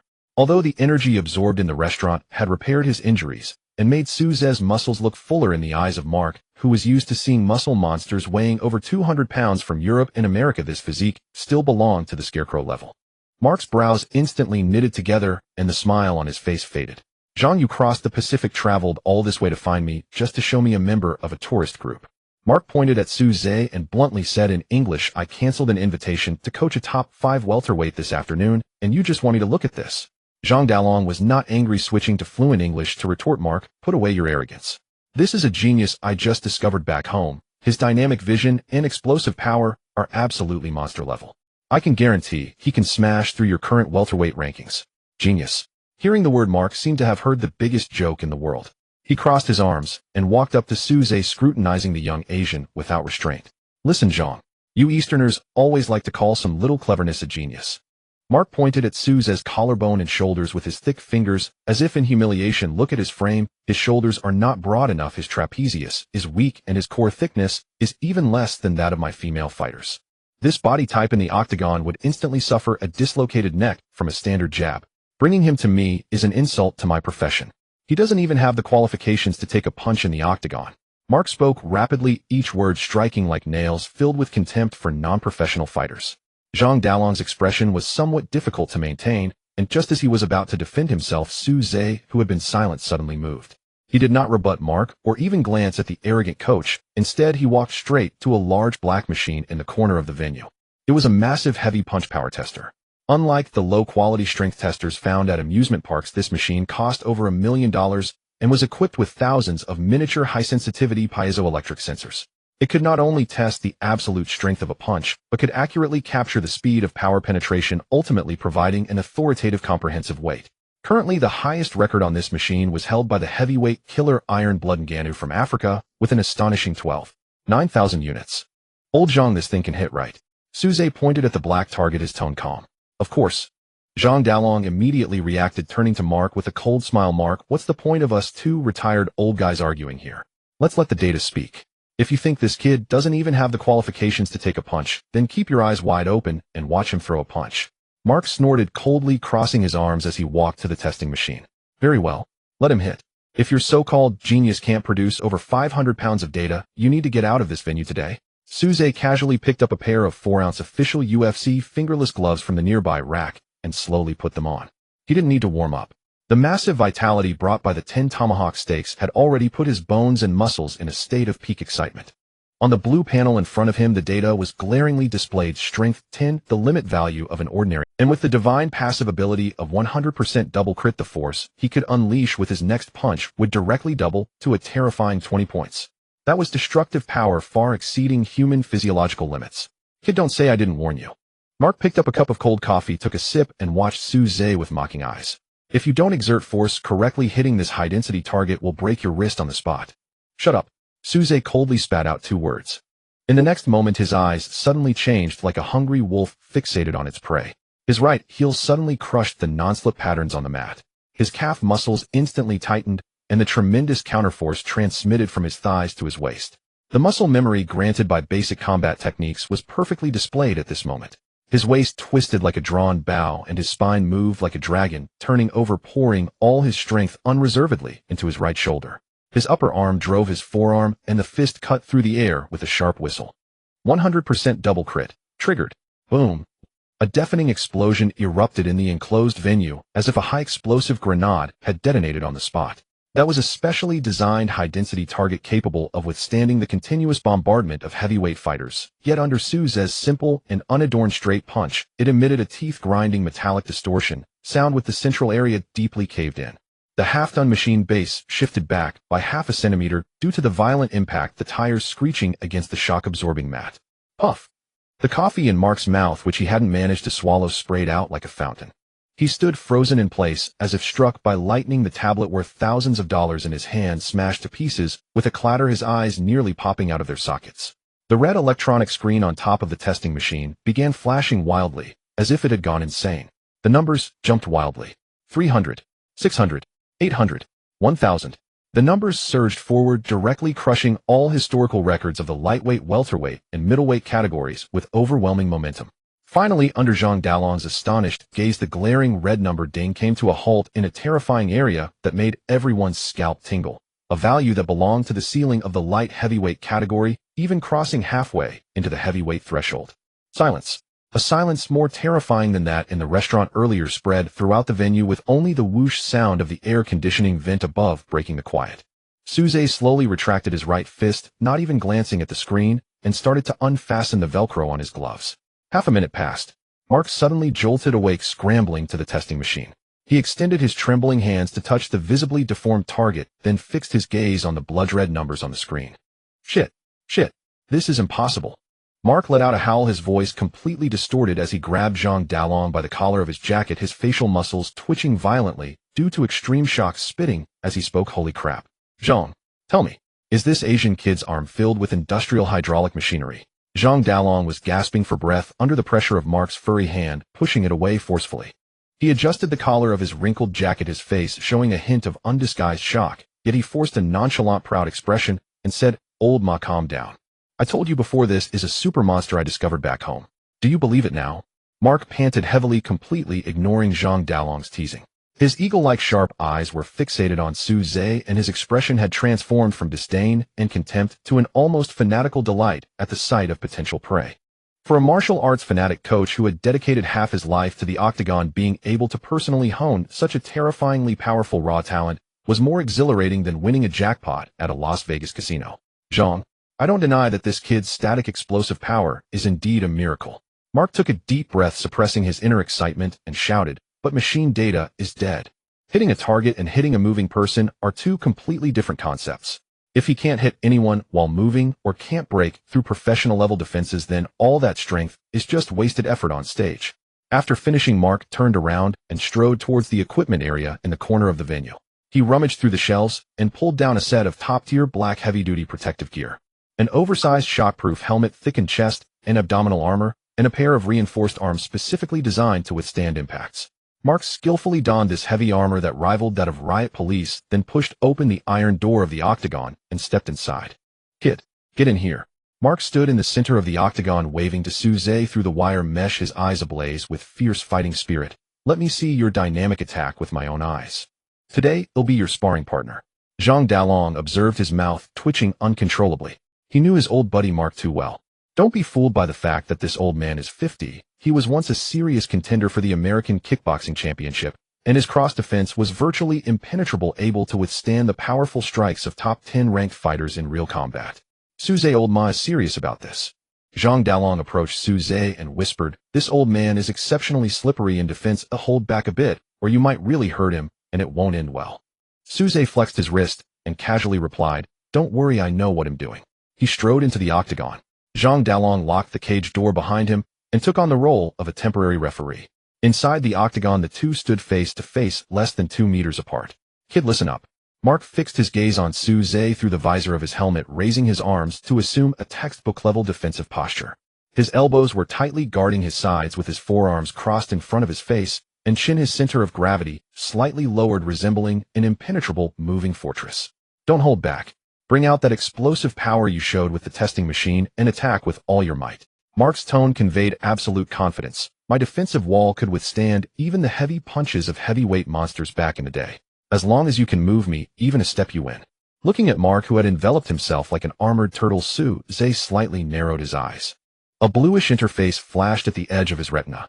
Strength 10, agility 6, with the dynamic vision and combat instincts granted by basic combat techniques, Su Zhe's gaze transformed into a high-precision X-ray scanner. Even though Mark's defensive posture seemed flawless, Su Zhe still spotted a mechanical weakness in the gaps between Mark's crossed arms. "Are you sure you want me to go all out?" Su Zhe shook his right hand, which was equipped with 4-ounce fingerless gloves, and asked casually, "Don't talk like a wimp. Come on." Mark let out a deafening roar, his legs slightly bouncing, ready to absorb the impact. As he spoke, Su Zhe's eyes suddenly turned as cold as ice. He didn't make any flashy feints or unnecessary movements. Whoosh! Su Zhe pushed off forcefully, the soles of his shoes scraping against the canvas mat, creating an exceptionally sharp sound. A remarkably swift sliding step. In less than half a second, Su Zhe's figure shot into Mark's inner circle like a ghost, completely breaching the safety distance. What incredible speed! Mark's pupils suddenly constricted. However, the old man reacted quickly. Instead of retreating, he took a deep breath, his muscles tensed, with his arms firmly positioned in front of his chest, ready to absorb the blow and then counterattack. Unfortunately, he severely underestimated the young man before him. At the moment of closing, Su Zhe pushed off with his right foot, twisting his waist as if winding a spring. The power surged from the soles of his feet, racing up his spine like a dragon, ultimately converging entirely in his right fist. The god-level passive skill, 100 double critical strike, was triggered. The originally human limit of 10 points of strength instantly skyrocketed to a terrifying 20 points under the influence of this unbelievable boost. Suze's right fist even tore through the air with a deep sonic boom akin to a heavy armor-piercing shell, just exiting the cannon, bringing with it a destructive aura as it struck fiercely towards Mark. With this punch, Suze did not seek a tricky angle, but opted for a brutal heat-and clash, accurately smashing into the thickest part of Mark's crossed defense, right at the center where the two reinforced arms overlapped. Boom! A thunderous sound erupted in the octagon, shaking the very core of the audience, as if it could stop hearts. In that split second when his fist made contact with the protective gear, Mark's previously steadfast gaze was instantly replaced by endless terror and disbelief. What the hell was that punch? He felt as if he wasn't taking a hit from an 80-kilogram fighter, but rather colliding head-on with a Ford Raptor speeding at full throttle. That violent and unreasonable kinetic energy surged through the cushioning layer of his top-notch protective gear like a tsunami, brutally flooding into his arms and crashing into his chest through his bones. Crack, crack, crack. Mark's proud center of gravity collapsed under this earth-shattering force, crumbling like a paper toy. His massive body, weighing over 200 pounds, lifted half an inch off the ground, pushed back by the residual kinetic energy, his specially designed fight shoes grinding against the mat. Screech. The floor was scraped, leaving two clear charred friction marks. Mark slid uncontrollably backward like a bowling ball knocked off course, retreating 3 to 4 meters. Bang! He finally stopped when his back slammed against the wire mesh of the octagon, causing the entire high-strength net to bulge outward violently, emitting a painful, distorted sound. The arena fell into silence. The sound of a pin dropping could be heard. Only the wire mesh continued to hum with aftershocks. Mark's back pressed against the wire mesh as he gasped for breath. His arms, clad in thickened armor, now felt like two dead noodles, completely numb, drooping limply at his sides, spasming uncontrollably. Did he block it? He did indeed block it, as Suze's fist didn't penetrate his guard to hit his face. But he was propelled backward, shield and all, by a single punch. It took Mark a good 10 seconds to regain control of his hands. He trembled as he lifted his hand, yanking off the heavy shockproof helmet on his head and gulping in fresh air. When he looked back at Suze, who stood in the center of the ring, without even breaking a sweat, his expression had completely changed, as if he were staring at an ancient beast in human skin. "What the FK?" Mark exclaimed, his voice completely off-key due to extreme shock. "Are you some kind of one-punch man from a comic book?" Outside the octagon, Zhang Dalong clutched the wire mesh, every cell in his body trembling uncontrollably. It was a shudder of complete surrender to the aesthetics of violence. So damn cool. Inside the octagon, the reverberations of the trembling wire mesh lingered. Suze slowly retracted his fist, breathing steadily. Ding. Detected that the host has defeated a current high-level combat coach beyond expectation, shocking the fighting experts. Hidden challenge completed, the deterrence of strength. Reward granted, god-level defensive skill. Absolute distance control LV. 1. Skill description: the host's eyes will measure the spatial distance between themselves and their opponent in real time, like a high-precision infrared radar. Error margin controlled within millimeters, allowing the host to predict attack points based on the opponent's center of gravity shift and achieve extreme, evasive maneuvers. At the instant the prompt sound faded, Suze felt a refreshing sensation in his brain. When he looked at Mark again, the view before him underwent a subtle change. Mark's position, the direction of his toes, even the flow of air between them, seemed to have been digitized. The panel projected faint circles of scale lines in the void, slicing this fighting space into countless precise coordinate points. With double critical strike attack power combined with this radar-like defensive distance, he had already secured an unbeatable position in the octagon. Shit. This is definitely not the kind of punch a human should possess. Mark finally straightened his body, propped up by the wire mesh. He struggled to unfasten the severely deformed abdominal armor and casually tossed it onto the mat. The heavy protective gear hit the ground with a dull metallic thud. Mark's arms were still trembling slightly, a result of the excessively intense impact, causing his nerve endings to spasm. He couldn't care less about the swelling on his arms, taking 2 steps forward to stand before Suze, his gaze burning with intensity, as if he wanted to swallow Suze whole. "Zhang, did you hear that? That sound was like a hammer smashing into steel." Mark suddenly turned his head and yelled at Zhang Dalong by the side, spitting out words with wild excitement. At that moment, Zhang Dalong also regained his senses, jumping into the octagon and locking his gaze on Suze, his voice tinged with a sharpness born of excessive excitement. "Old Ma, I told you this kid is a monster. What you just did, I've never seen anything like it in the PI training center in my life. 5 years. No, old Zhang, your previous assessment was complete nonsense." Mark firmly grasped Zhang Dalong's shoulder, applying too much pressure, causing his knuckles to whiten. With his destructive single-shot power, there's no need to waste time polishing those tedious foundational techniques. As long as his fist can touch his opponent, the match will be over. Right now at this very moment, he is already qualified to step into the professional arena. Mark panted, his tone resolute and fervent. Those so-called champions in the Asian market are all fragile porcelain in front of this young man. If Dana White saw that punch, he would go absolutely crazy for this Asian. This is a living money-making machine. Zhang Dalong was momentarily stunned by Mark's assertion. His original plan was to have Su Zhe train for 2 years before starting in some small competitions. But now the world's top striking coach was telling him that this god could go out and kill. Old Ma, are you suggesting to directly arrange for him to participate in the UFC draft? Zhang Dalong asked tentatively. Draft? That's for the common folk. Mark waved his arms. We need an opportunity that can make him explode globally. As long as his opponent dares to take a punch, the map of the fighting world will be rewritten. The two stood in the cage, fervently planning around Su Zhe, as if they could already see him adorned with a championship belt and a value exceeding 100 million. However, just as the atmosphere in the training hall reached its peak, clap, clap, clap, a series of crisp, slow yet penetrating applause suddenly echoed from the shadows on the second floor.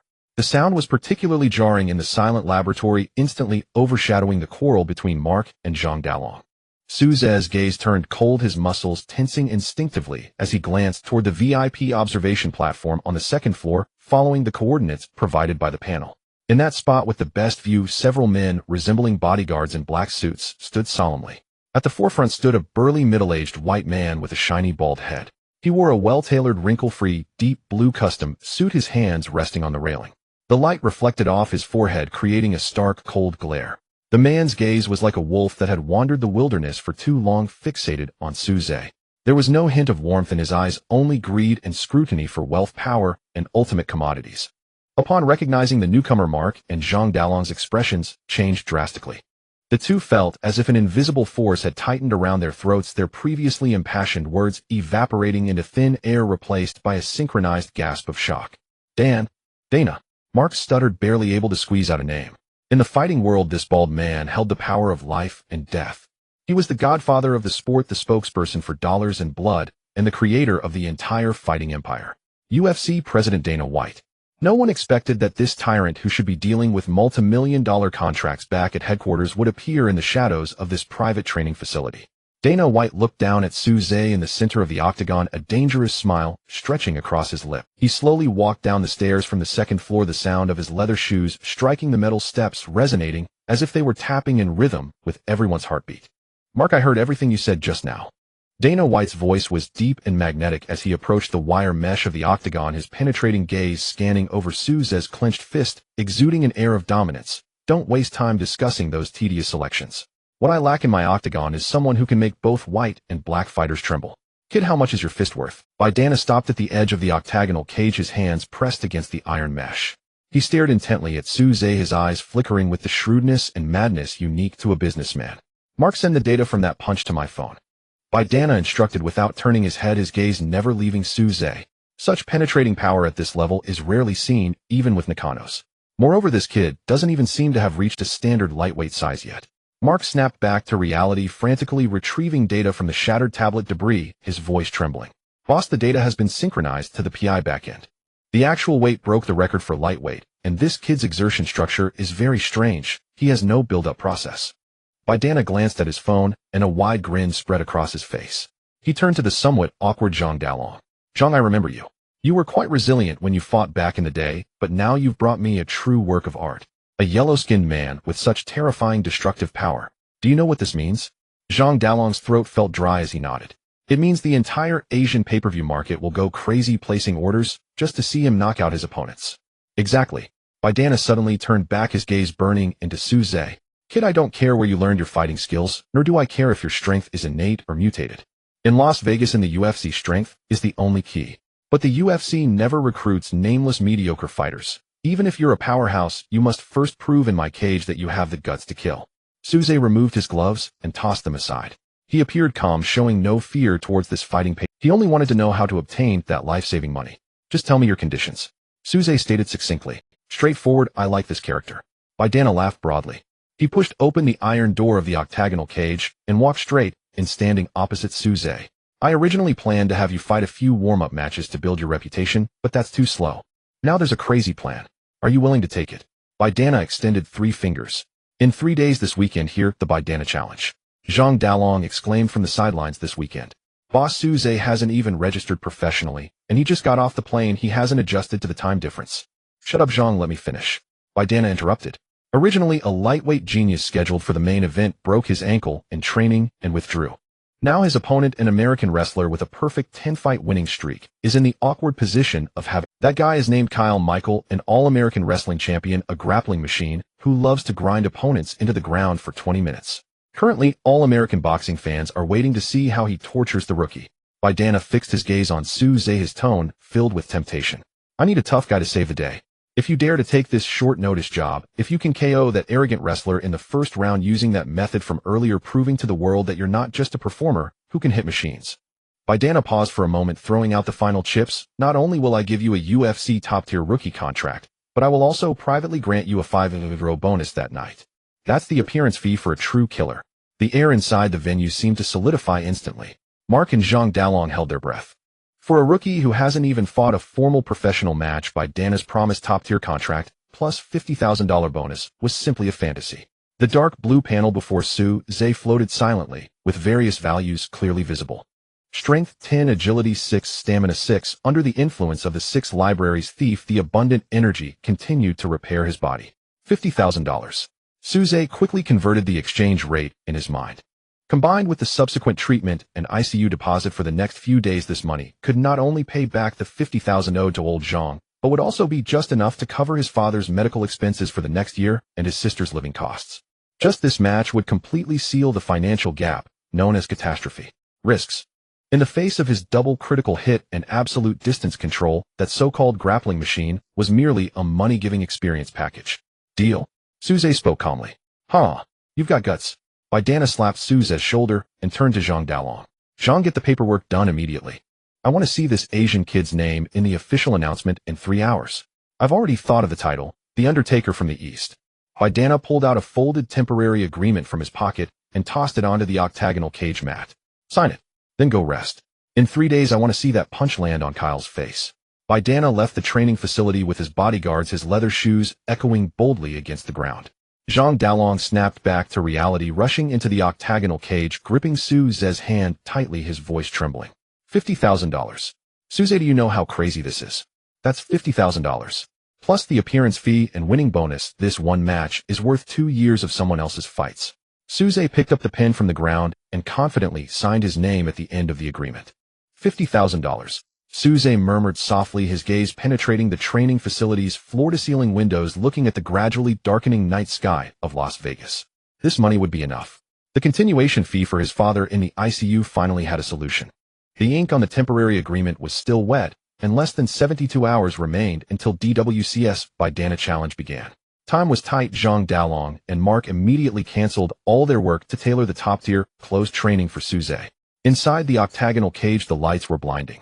Mark held a tactical board, his expression serious.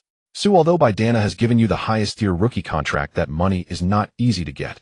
Your opponent, Kyle Michael, is the NCAA Division I wrestling champion in the U.S.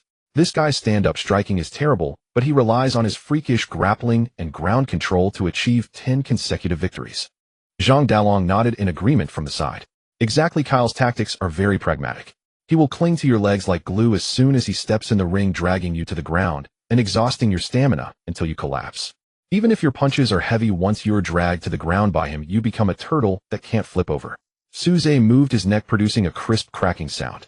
So what's your countermeasure? Defense against takedowns. Extreme takedown defense. Mark snapped his fingers. You must widen your defensive distance. Never let him touch your thighs. To test your takedown defense limits, I've specially found a sparring partner for you. As soon as he finished speaking, the iron door of the octagonal cage was pushed open. A muscular black man standing at 6 feet tall strode in. He weighed over 200 pounds, and his ears were deformed from years of mat friction, a badge of honor for elite. Meet Davis, a current UFC middleweight fighter very skilled in cage grappling.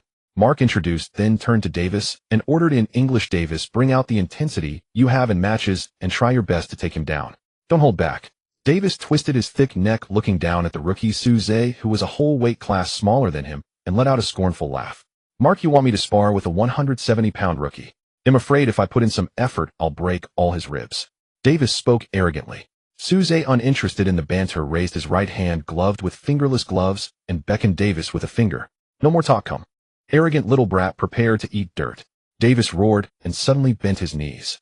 His center of gravity dropped. This was a textbook perfect low double leg takedown. The massive 200-pound body charged at Suze with terrifying explosive force. For an ordinary stand-up fighter faced with such a rapid low-level advance, the only choice would be to quickly retreat or lower their center of gravity to perform a sprawl. But Suze stood still, not moving at all.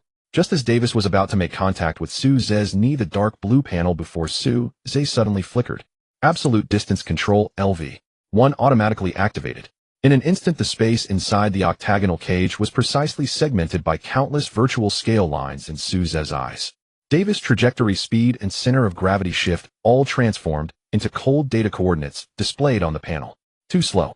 The range of motion is too large. The left foot's center of gravity deviated by 3 millimeters. Suze's brain instantly provided the optimal solution. He lightly tapped the ground with the toe of his left foot, slightly twisting his waist and hips. His entire body moved like a leaf blown by a gale, shifting to the right by less than 5 centimeters. Just that 5 centimeters. Davis' thick arms brushed past the fabric on Suze's outer thigh and grabbed nothing but air. What a... Davis missed, his heart shaken. True to being a professional middleweight, he quickly changed tactics. Using the momentum from his forward charge, he adjusted his grip from a double-leg takedown to a single-leg capture, trying to firmly grab Suze's ankle. However, the scale lines flashed in Suze's sight again. At the very moment Davis' fingertips were about to touch the ankle, Suze lightly pulled his right leg back, once again evading perfectly by a hair's breadth. Having missed twice in a row, Davis' rhythm was completely disrupted, and the tremendous inertia caused his upper body to lean forward, severely losing all balance. Suze's expression was cold as he locked onto Davis' unguarded neck. He didn't even use his fists, simply extending his left hand to casually press on the back of Davis' head and pushed forward. Bang! The 200-pound black man crashed to the mat face first, hitting the canvas heavily and sliding over a meter in a textbook dog-eat-dog manner. The whole movement was fluid, and Suze appeared as if he were taking a leisurely stroll, not even changing his breathing rate in the slightest. Outside the octagonal cage, Mark held onto the wire mesh tightly, his jaw almost hitting the floor. Zhang Dalong was rubbing his eyes, furiously doubting whether he was hallucinating. "Oh my God," Mark murmured, his voice trembling. "How did he do that?" He didn't make any predictive defensive movements. All his evasions were completed at the last moment of Davis' exertion. What kind of freakish neural reaction speed is required? Is this guy a reincarnation of radar? Zhang Dalong gasped. Outsiders see the excitement while insiders see the details. This extreme evasion, consistently staying just close enough to avoid attacks, was 1,000 times more terrifying than retreating in a large arc. It indicated that Suze's control over spatial distances had reached a horrifying level. On the mat, Davis got up in a fit of rage. A dignified wrestler was toyed with by a rookie like a monkey, and utter humiliation. "Come again," Davis roared and charged again. The result was unchanged. For 10 consecutive minutes of takedown defense testing, Davis attempted various techniques, like cage pressure, ankle locks, and high-level takedowns. Yet he couldn't even touch the hem of Suze's clothing, instead exhausting himself like a dehydrated dog lying on the ground, gasping for air, refusing to get up. "I'm done. This kid is like a slippery eel. His footwork is completely irrational." Davis threw in the towel, his face full of despair. Mark swallowed hard and immediately rang the ending bell. The takedown defense test was passed with full marks. With such inhuman distance control, Kyle's wrestling techniques were nothing but a joke to Suze. "Sue, your defensive talent is even more terrifying than your fists." Mark stepped forward, handing Suze a bottle of electrolyte water. "Let's go to the equipment area. We need to test your muscle endurance." The three moved to the heavy power training area on the other side of the facility. In front of the squat rack, Mark loaded the ends of the barbell with heavy black iron plates. 500 pounds, approximately 226 kilograms. Mark patted the barbell. "For a lightweight fighter, this is the upper limit for heavy squats. We need to test how many reps you can do at this weight. Remember to breathe and protect your knees." Suze stripped off his sweat-soaked quick-dry shirt, stepping into the squat rack shirtless. His well-defined trapezius muscles firmly supported the cold, knurled steel bar. "Lift off. Step back. Squat down. Stand up. Clang. Clang." The heavy plates clashed, producing a sharp metallic clang. The stout steel bar bent dramatically under the immense weight. With 50 pounds weighing down on him, Suze was like an unyielding hydraulic lift. 1 set, 2 sets, 3 sets. Sweat poured down Suze's inverted triangular muscle outline like a waterfall, creating a puddle on the floor. He gasped for oxygen, his muscle fibers stretching, tearing under extreme resistance, and then quickly repairing and reorganizing under the remaining powerful vitality of the 6 libraries thief. As Suze gritted his teeth, perfectly pushing up for the last squat of the 10th set, the barbell was securely placed back on the safety pins of the squat rack. At that moment, the dark blue panel before Suze suddenly emitted a soft glow and a clear prompt popped up: ding. Detected that the host has completed high-intensity resistance training. Muscle tearing and reorganization complete. Accumulating strength experience points. Congratulations to the host. Strength 0. 1. Stamina 0. 1. Suze's panting suddenly paused.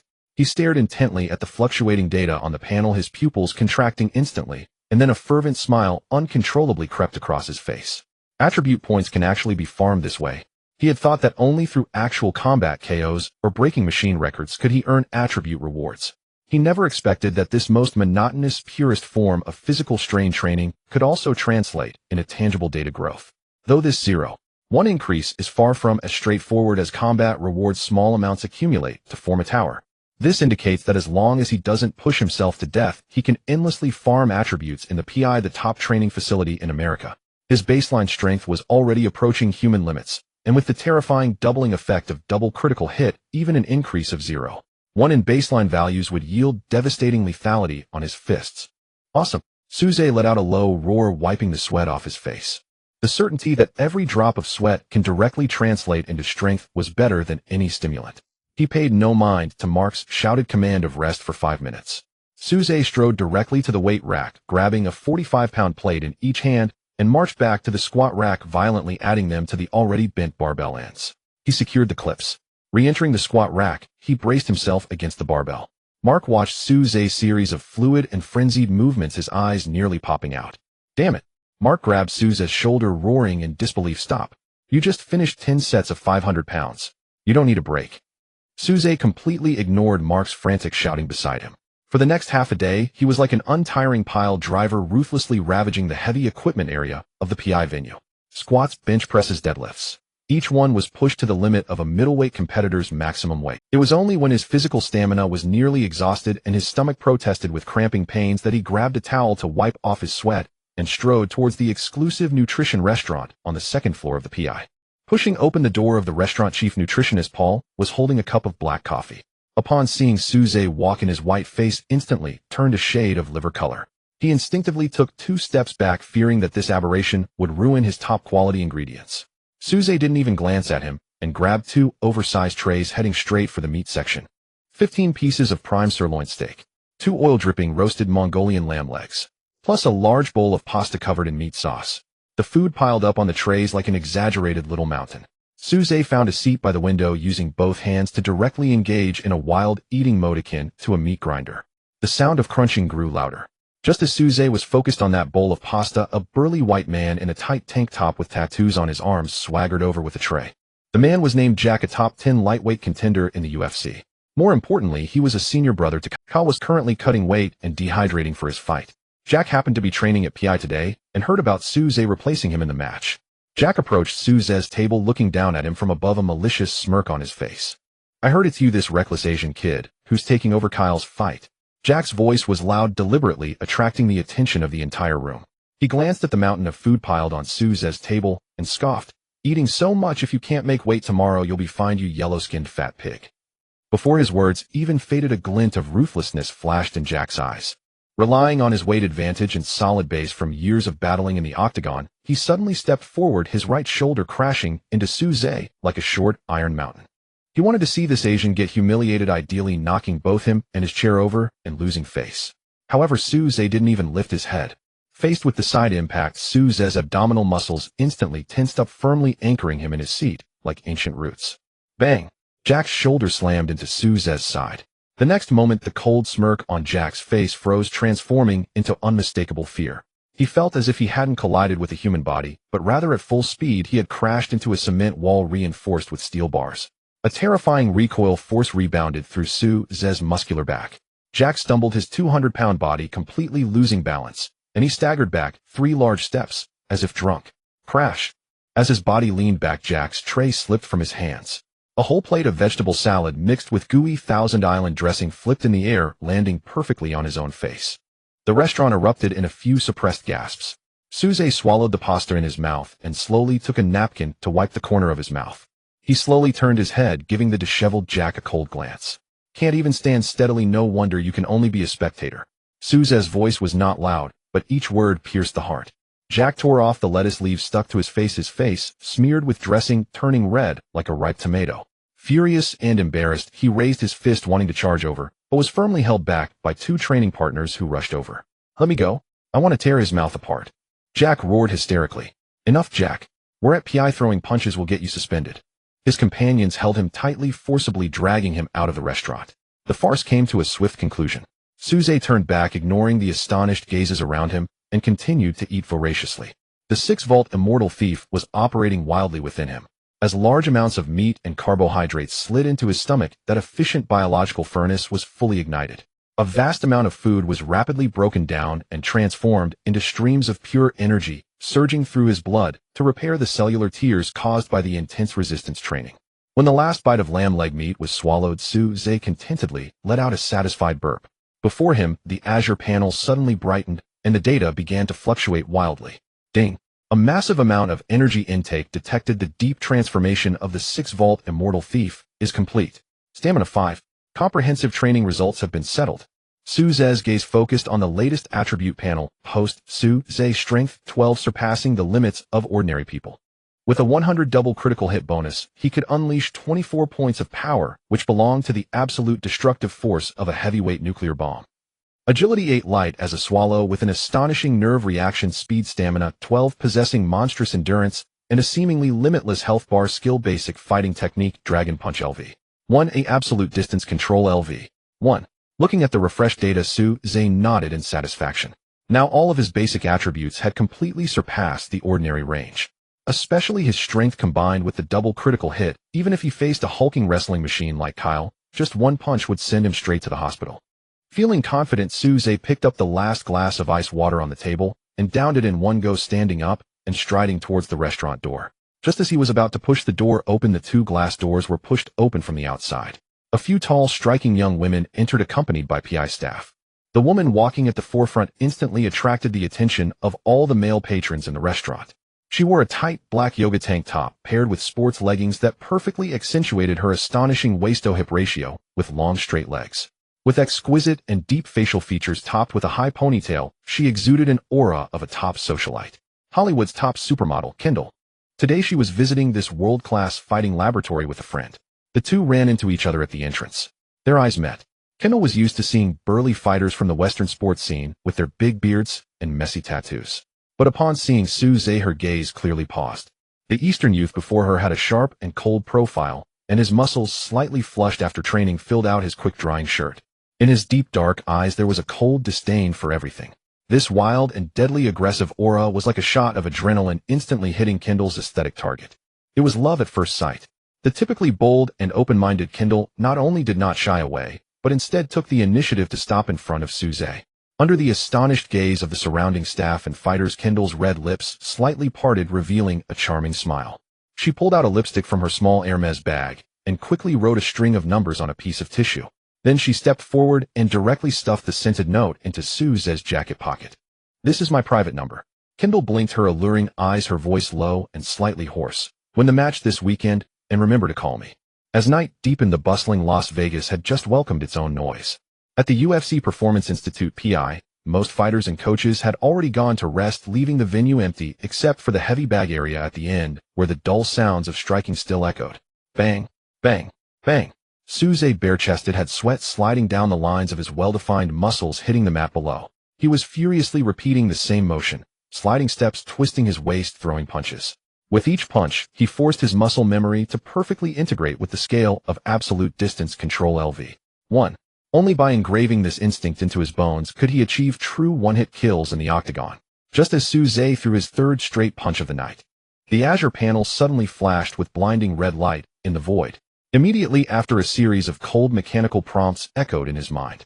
Ding. Host detected, completing high-intensity, repetitive striking training. Power structure and absolute distance controls compatibility reached perfect level. The host's comprehension of strength has broken through, and the divine passive skill has mutated. Congratulations to the host. 100 double critical hit has successfully advanced to 100 triple critical hit. Suze's punching action suddenly froze. Triple critical hit. He stared intently at the updated skill description on the panel, inhaling a breath of cold air. Originally, his base strength was 12 points, capable of inflicting 24 points of destructive power under double critical hits. But now that it had advanced to triple critical hits, it meant that with just a punch he could unleash an absurdly high 36 points of nuclear-level killing power. This had completely surpassed the scope of human biomechanics. Suze slowly turned his head, locking onto the specially made, thick-skinned heavy bag weighing 200 pounds in front of him. He pushed off the ground with his right foot. Utilizing the ground's reaction force, Suze tightened his core, and with an ordinary hook punch that tore through the air with a shrill scream, he hammered into the center of the heavy bag. Boom, crack. Amidst the loud noise, that thick leather, which even heavyweight fighters found hard to penetrate, was instantly shattered, as if it were made of paper. Blinding white sand mixed with filling material erupted out, scattering everywhere.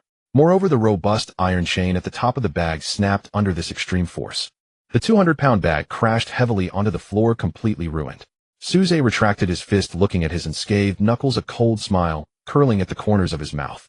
With this triple critical hit in tomorrow's match, if that wrestler dares to take his punch, he'd in hell either be dead or severely injured. Buzz, buzz. The phone resting on the bench suddenly vibrated. Suze grabbed a dry towel to wipe his hands and picked up the phone. The screen displayed an unread message from a long string of unfamiliar numbers, the same one Kendall had left earlier. The lights at PI are still on, or are you a machine that doesn't need sleep? Are you hungry? I'll treat you to a midnight snack. Kendall. Suze glanced at the time. It was 11:30 at night. The 6-vault immortal thief had indeed consumed most of the food from earlier. He typed with one hand, quickly replying address. 10 minutes later, Suze took a shower, changed into a clean black casual outfit, and walked out of the PI. A low-key all-black Range Rover was already parked by the roadside. The window rolled down, revealing Kendall's face, lightly made up, wearing sunglasses. Tonight she wore a silk camisole dress with a loose trench coat draped over it, exuding a lazy yet deadly sexiness. Get in. Kendall beckoned with a finger. The Range Rover weaved through the neon lights of the gambling city, finally stopping at the back door of a highly private Michelin-starred restaurant. The two were led by a waiter to a quiet top-floor terrace box. Steak, oysters, foie gras, and top-tier red wine were served in a continuous flow. Suze didn't care for any dining etiquette, grabbing his cutlery and began to feast. His speed of eating, akin to a whirlwind, left Kendall across from him dumbfounded. Are you really going to fight tomorrow? Everyone else is frantically dehydrating and cutting weight. With you eating like this, will you be able to make weight tomorrow? Kendall rested her chin on one hand, watching the Eastern man in front of her with keen interest. I'm replacing in the lightweight category at 155 pounds, and my natural weight is exactly at the edge of 155 pounds. Suze swallowed a mouthful of oyster, his tone calm. No need to cut weight. I'll just go up and fight. After hearing this, Kendall's eyes sparkled even brighter. She was used to seeing male models in the entertainment industry with slick back hair and heavy makeup, as well as the rough men in the fighting scene who had bad tempers and foul mouths. But Suze was different. He possessed a combination of extreme rationality and utmost brutality. This aura was simply a deadly poison for women. In no time, Suze had cleared his midnight snack. After settling the bill, the two did not immediately get into the car, but walked side by side on a secluded tree-lined road in Las Vegas. The cool breeze of the late night brushed past, bringing a hint of heat. Kendall had clearly drunk a bit, and a rosy blush adorned her fair cheeks. She walked slowly, her shoulder inadvertently brushing against Suze's arm. Suze, why do you box? Kendall suddenly stopped and turned to look at him. For money, to trample those arrogant guys underfoot, Suze answered without concealment. Kendall smiled. She suddenly stepped closer, narrowing the distance between them. Her tall figure allowed her to merely tilt her head slightly to meet Suze's gaze. Under the dim streetlight, the atmosphere suddenly heated up. Kendall boldly reached out her hands, wrapping them around Suze's neck, her warm breath brushing against his chin. Then, what if it's for me? As soon as her words fell, she stood on her tiptoes and actively offered her red lips. Their lips met, and the rich aroma of red wine mixed with the high-end perfume on the woman instantly filled the air. Suze not only did not push her away, but instead domineeringly wrapped his arms around her incredibly thin waist, transforming passivity into initiative, and kissed her back directly. This was an aggressively deep kiss. Kendall was completely enveloped by Suze's powerful aura, her body involuntarily softening, and a low, enticing moan escaped her throat. Her hands clutched tightly at Suze's collar, feeling his solid and hard chest muscles. Just as this dry kindling was about to ignite completely, Suze paused his movements, forcibly breaking the kiss. He reached out to help Kendall adjust her disheveled trench coat collar, his gaze deep and calm. What's wrong? Kendall's eyes were hazy, clearly still lost in the lingering warmth of the kiss, her tone tinged with dissatisfaction and longing. Save some energy. Suze pinched her delicate chin. There's a poor soul waiting for me to deal with tomorrow night. Let's stop here for tonight. Kendall was taken aback for a moment, then burst into laughter. Biting her rosy lower lip, she shot Suze a flirtatious glance, not at all angry, but rather more infatuated with this man who understood restraint and had complete control. All right, Kendall stepped back half a pace, gazing at him with a glimmer in her eyes. Tomorrow night, I'll be sitting in the front row of VIP. If you can beautifully win tomorrow's match and take down that arrogant wrestler. She leaned closer to Suze's ear, her voice enticingly seductive. They'll give you even more exciting rewards. As the night wind blew, the nature of their relationship was tentatively established at that moment. Suze was never one to be a sycophant, nor would he let his lower half dictate his brain. What he wanted was absolute dominance. The next day at 10 in the morning, Las Vegas, the official press conference of the MGM Grand Hotel. The pre-fight weigh-in ceremony and final stare-down for this week's DWCS Dana White's Contender Series was underway. Flashes from cameras flickered, creating a sea of white light as reporters from major fight media set up their equipment in the audience. Due to Suze's sudden appearance and Dana White's fervent promotion on social media, this match, originally just a showcase, had garnered attention rivaling that of a PPV event. Everyone wanted to see who this Eastern Grim Reaper was that Dana White had hyped up so much. In the backstage, Zhang Dalong and Mark flanked Suze, their expressions serious. "Sue, the weigh-in is about to start. That Kyle is notoriously foul-mouthed. He will definitely provoke you during the stare-down. Remember, no matter what he says, don't make a move on the scale. You'll lose your fight purse." Zhang Dalong urged nervously. Suze nodded expressionlessly and strode forward, lifting the curtain to walk onto the stage. Wow. When Suze's cold Eastern face appeared under the spotlight, the media immediately pressed their shutter. Suze removed his jacket and stepped directly onto the official scale. The numbers on the big screen quickly fluctuated. 155 pounds. Accurate and precise. Not a pound more, not a penny less. A stir erupted in the audience. To maintain such perfect weight without going through hellish dehydration was a level of discipline beyond ordinary understanding. Soon a boisterous roar emanated from the other side of the corridor. The All-American Wrestling Champion Kyle Michael had made his entrance. This guy's muscles bulged like stones, the epitome of an American brute. Having just gone through the painful limits of dehydration, his eyes were sunken, filled with a volatile anger. He stepped onto the scale, also passing without issue. Following that, the two walked to the center of the stage. The most explosive stare-down segment before the fight officially began. Dana White himself stood between the two as a human barrier. Kyle swaggered over, thrusting his face within mere centimeters of Suze's nose. His eyes, bloodshot from dehydration, glared fiercely at Suze, spewing out a dreadful stench. "With that soft frame of yours, you dare replace my fight?" Kyle grinned, revealing a cruel smile. "Yellow-skinned monkey, listen well. Tomorrow in the octagon, I will break your legs inch by inch, rub your face in the blood for 20 minutes, and make you kneel down to call me daddy." Suze calmly turned his head, directing his gaze toward the microphone on the podium. He leaned slightly forward, bringing his mouth close to the microphone, and spoke in a cold tone that resonated clearly throughout the venue, leaving behind a brief remark. "I hope your chin will be as hard as your mouth in the cage tomorrow night." After saying this, Suze straightened up and left the stage without looking back, walking straight down the backstage corridor. Those words struck like an invisible slap, crisp and loud, packed with lethal force. The media reporters below were momentarily stunned, then erupted into a frenzy of cheers, the sound of keyboards echoing around them. For these journalists who thrived on views, such a cold and arrogant response was the perfect headline material. Kyle on stage roared in exasperation, "You coward. If you have the guts, don't walk away." He felt like a clown whose punch fell harmlessly onto cotton, furious and wanting to rush down the stage to chase Suze. Dana White and several security personnel quickly grabbed Kyle's sturdy waist, forcibly pinning the raging beast in place. The next night, Las Vegas.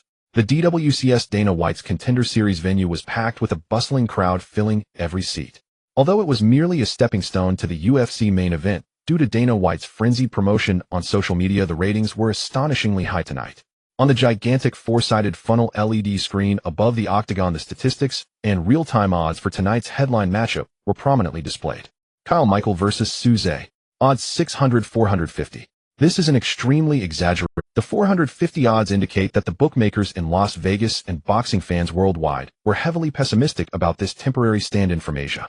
At the commentary booth, UFC's gold medal commentator Joe Rogan and former double champion DC Daniel Cormier were wearing headsets, delivering their last frenzied analysis before the match to the camera. Ladies and gentlemen, tonight's headline matchup is definitely a focal point. Although Suze from the East is said to have incredible testing data from the PI, just look at the odds. The bookmakers in Vegas never believe in fairy tales. Joe Rogan's shining bald head glistened with excitement as he spoke rapidly. DC took over, leveraging his perspective as a former Olympic wrestler to output conclusions wildly. Joe, you must know that in the iron law of mixed martial arts, wrestlers are always the natural nemesis of strikers. Kyle is the NCAA Division I National Wrestling Champion. His takedowns and cage grappling are textbook level. Exactly. Kyle can complete an average of over 4 takedowns per fight. That kind of pressure is suffocating. Joe Rogan loudly agreed.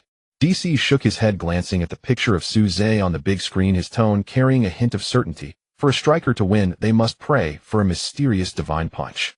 But the reality is harsh.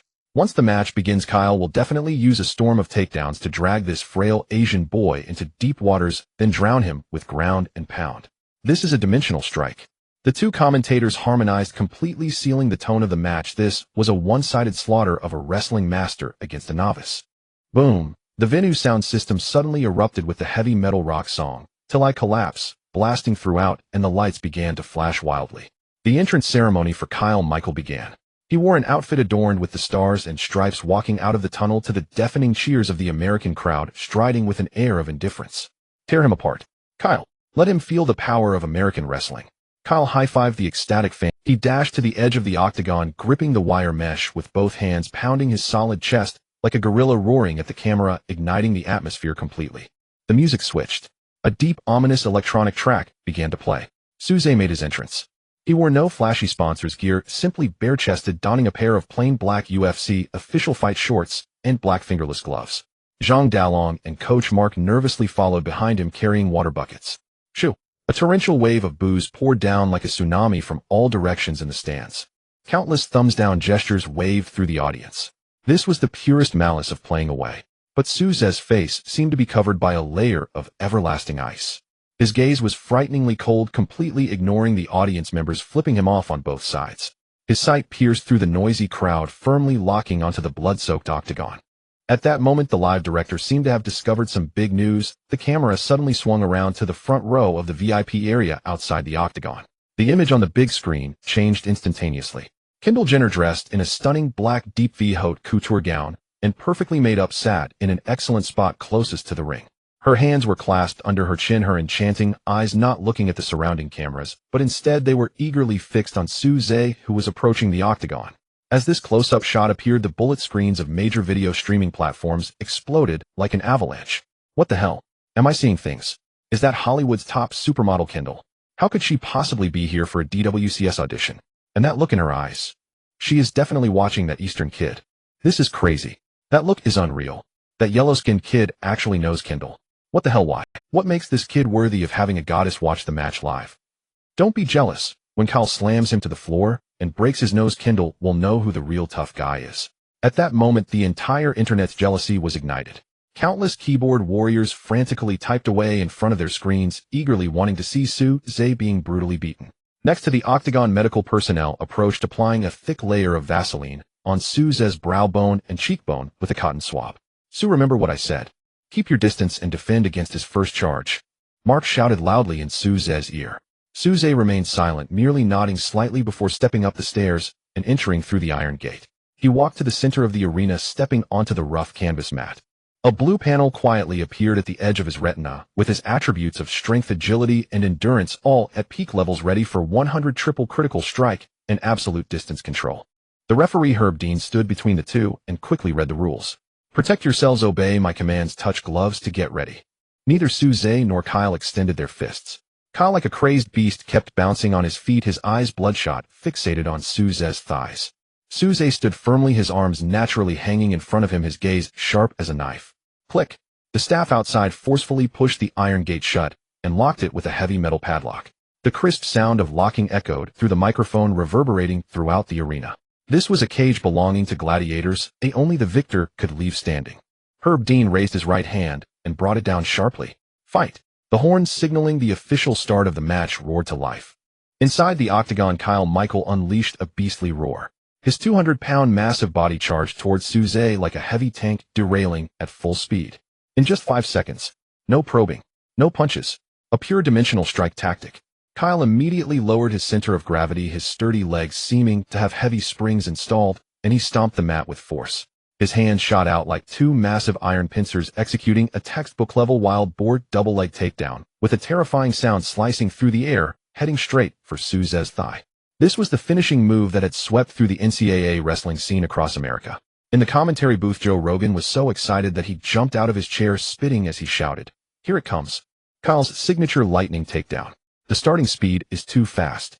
No one in the bantamweight division can withstand such a charge. DC held his head in disbelief, shouting, "It's over." Once this beast grabs Souza's legs, he will be slammed to the floor. He will be taken down. The American audience in the stands had all risen to their feet, many even raising their beer cups ready to welcome a one-sided bloody massacre. However, facing this thunderous attack, Souza stood in the center of the octagon like a cold statue. Just as Kyle's fingertips were about to touch his thigh muscle, the blue panel at the edge of Souza's retina suddenly brightened. Absolute distance control LV1 activated. In an instant, the surrounding cacophony seemed to be directly cut off. Kyle's charged trajectory, the direction of his muscular exertion, the extent of his outstretched arms, even the slight deformation of the canvas underfoot, all transformed into chillingly precise numerical coordinates that flooded into Souza's brain. Flaws everywhere. Souza's expression was cold as he uttered four words. He did not retreat, but advanced, rotating the tip of his left foot slightly in place, and gracefully pulled back his right leg. This was not a grand retreat. It was an extreme micromanipulation skirting the edge of death. Swish! Kyle's bulging arms, driven by terrifying momentum, grazed past the edge of Souza's fight. 2 centimeters. A limit distance of less than 2 centimeters. Kyle's proud, nearly guaranteed finishing move ended up grabbing nothing but empty air. What a... The audience, ready to celebrate, felt as if they were collectively choked, their cheers caught in their throat. Joe Rogan's eyes widened, almost dropping the microphone on the table in shock, screaming. He dodged it. At such a close distance, how could he judge so accurately? This defies human reaction science. But Kyle, as a top-notch national wrestling champion, showed a terrifying tactical awareness. Missing the takedown, he remained calm, immediately using the violent momentum from his failed charge to change tack. He surged up like a mad dog, his thick neck and broad shoulders crashing against Souza's chest, his arms wrapping around Souza's waist like steel bands. Boom. The two collided violently. Kyle unleashed astonishing core strength, moving his tree trunk-like legs, pushing Souza's massive inertia backward. Bang! Souza's back slammed heavily against the iron mesh at the edge of the octagon. The high-strength metal network emitted a nauseating crunching sound, deeply caving in. Cage grappling. This was the most terrifying, muddy battle tactic for a heavyweight wrestler inside the octagon. After a brief silence, the audience erupted into deafening cheers once more.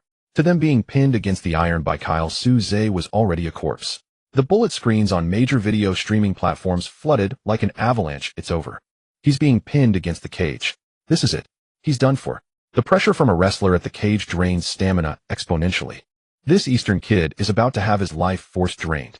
This is called getting stuck in the mud. Just go to sleep. In 10 seconds at most, he will be tripped and dragged to the ground, waiting to be knocked out. In the commentary booth, DC shook his head wildly, sighing repeatedly. Souza is in deep trouble. Anyone in the know understands that being pressed by a heavyweight wrestler like Kyle against the cage burns immense amounts of oxygen every second. Joe Rogan frowned tightly, loudly agreeing. Exactly. His frail Eastern frame can't withstand Kyle's terrifying core strength. He will be crushed. Outside the octagon, Coach Mark and Zhang Dalong were sweating profusely, both pressed against the wire, shouting madly at Souza inside. Sue. Push up his chin. Insert your arm to disrupt his balance. Don't let him exert force. However, the situation inside the octagon strangely fell into a stalemate. Kyle pressed all his weight onto Souza's one shoulder, digging into Souza's chin, attempting to cut off Souza's cervical balance and breathing rhythm. Got you, little mouse. Kyle's face twisted in rage, his warm, stinking breath spraying directly onto Souza's cheek. He frantically spewed venomous trash talk into Souza's ear, trying to psychologically destroy this rookie. Yellow-skinned monkey, you're already dead. Can't defend yourself. I'm going to break your leg bones and tear you apart. Kyle gritted his teeth, his back muscles bulging, suddenly exerting force to try to fold Souza's waist, completely dragging him to the ground. 1 second. 2 seconds. 3 seconds passed. Kyle's twisted smile suddenly froze. A look of extreme horror and disbelief gradually emerged in his bloodshot eyes. He was terrified to discover that his proud absolute strength, even when fully exerted, couldn't budge his opponent. Souza's abdominal muscles were not human flesh, but as hard as a solid concrete slab reinforced with steel. No matter how Kyle lowered his center of gravity or compressed his arms, Souza's legs remained planted, as if rooted to the canvas mat. Stamina loss, shortness of breath, bone fractures, all non-existent. With a stamina attribute of 12 points, Souza's life bar was unfathomably deep. Kyle's mad pressure of this degree felt to him like a meaningless warm-up massage. Amidst the roaring crowd, Souza slightly tilted his head. He displayed not a hint of struggle or panic. Even his breathing rate remained unchanged. His deep dark eyes coldly stared at Kyle, who was mere inches away. The corner of Souza's mouth slowly curled into a mocking and disdainful smile. "Is that all the strength you have?" His icy words clearly pierced through Kyle's labored breaths. Kyle jolted as if seeing a ghost in broad daylight. "Didn't eat enough for lunch." Before he finished his sentence, Souza moved. He did not heed the shouts of his coaches outside, did not employ any complex takedown defense techniques, nor did he lower his defenses. He simply raised his right hand. That muscular arm imbued with 12 points of inhuman foundational strength instantly bulged with. Souza opened his 5 fingers resembling a heavy hydraulic clamp and very accurately and brutally clasped Kyle's thick neck from behind. "Lift me up." Souza's eyes suddenly turned cold, his right arm muscles explosively unleashing a crushing force. Ugh. Under the incredulous and terrified gazes of tens of thousands of spectators, Kyle, the 200-pound national wrestling champion, let out a piercing scream as he felt his fate being grasped. His hands tightly gripping Souza's waist were violently shaken off by this absolute power. Kyle's proud defensive core collapsed completely.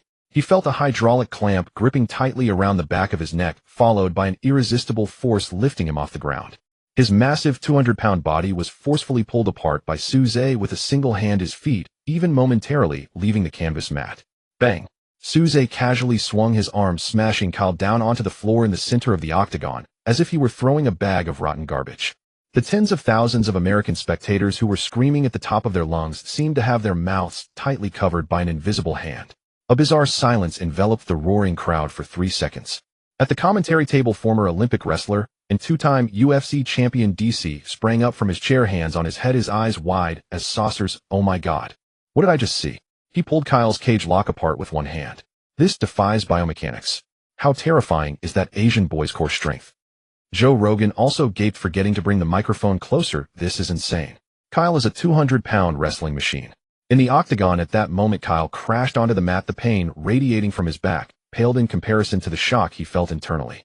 With both hands on the ground, he scrambled to his feet, his bloodshot eyes fixated on Souza across from him. His faith crumbled. His Dow heart shattered. As the NCAA Division I wrestling champion in the United States, strength and grappling were his confidence in dominating the octagon, the capital that allowed him to look down upon all standing strikers. But just moments ago, in his proudest and most invincible domain, he had his dignity brutally crushed by a yellow-skinned man, like pulling a radish. Unforgivable. "Fuck you. I will kill you." The intense humiliation instantly shattered Kyle's. His face, sunken from dehydration, twisted into a grimace as he completely disregarded the tactics his coach had laid out before the match. Kyle let out a beast-like roar, pushing off the mat and charging at Souza once more. This time he abandoned his precise grappling footwork. Kyle swung his right arm, throwing a wild punch driven entirely by instinct. At the same time, his body instinctively tilted downwards, trying to initiate a low double-leg takedown under the cover of his flailing punches. This was a greedy and flawed approach, colloquially known as the turtle punch, into a takedown, a primal reaction exhibited when one completely loses their sanity and rhythm. Souza stood still, watching Kyle charge at him like a rabid dog, his expression suddenly turning icy. He was waiting for this moment when his opponent lost all reason. In the view of absolute distance control LV1, Kyle's series of movements had numerous flaws. The center line was completely wide open, his defensive posture had vanished, and that large head was exposed at the optimal striking coordinates following the inertia of his downward motion. "It's over." Souza's footwork instantly shifted.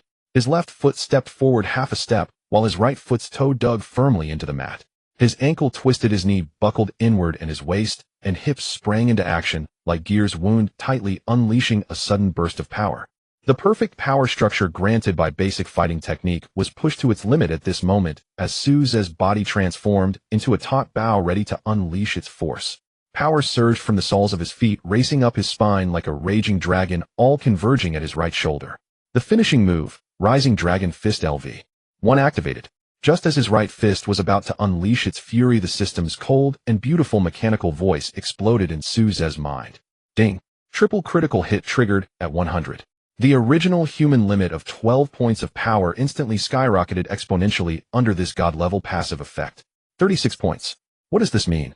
It's like cramming an industrial hydraulic press running at full speed into Souza's arm muscles. This nuclear-level destructive force beyond the realm of humanity combined with the 10 chin-crushing damage bonus from Rising Dragon Fist LV1 turns Su Zhe's right fist into a projectile resembling an armor-piercing shell. An awe-inspiring uppercut launched from below.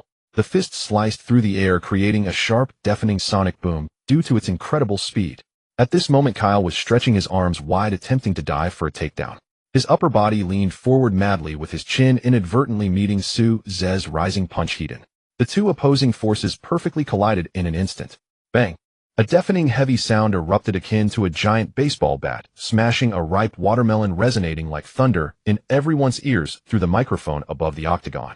This sound drowned out the cheers of tens of thousands, eclipsing the aftermath of heavy metal music, sending shivers down the spines of all who heard it. On the retina, a visually shocking scene of violence froze.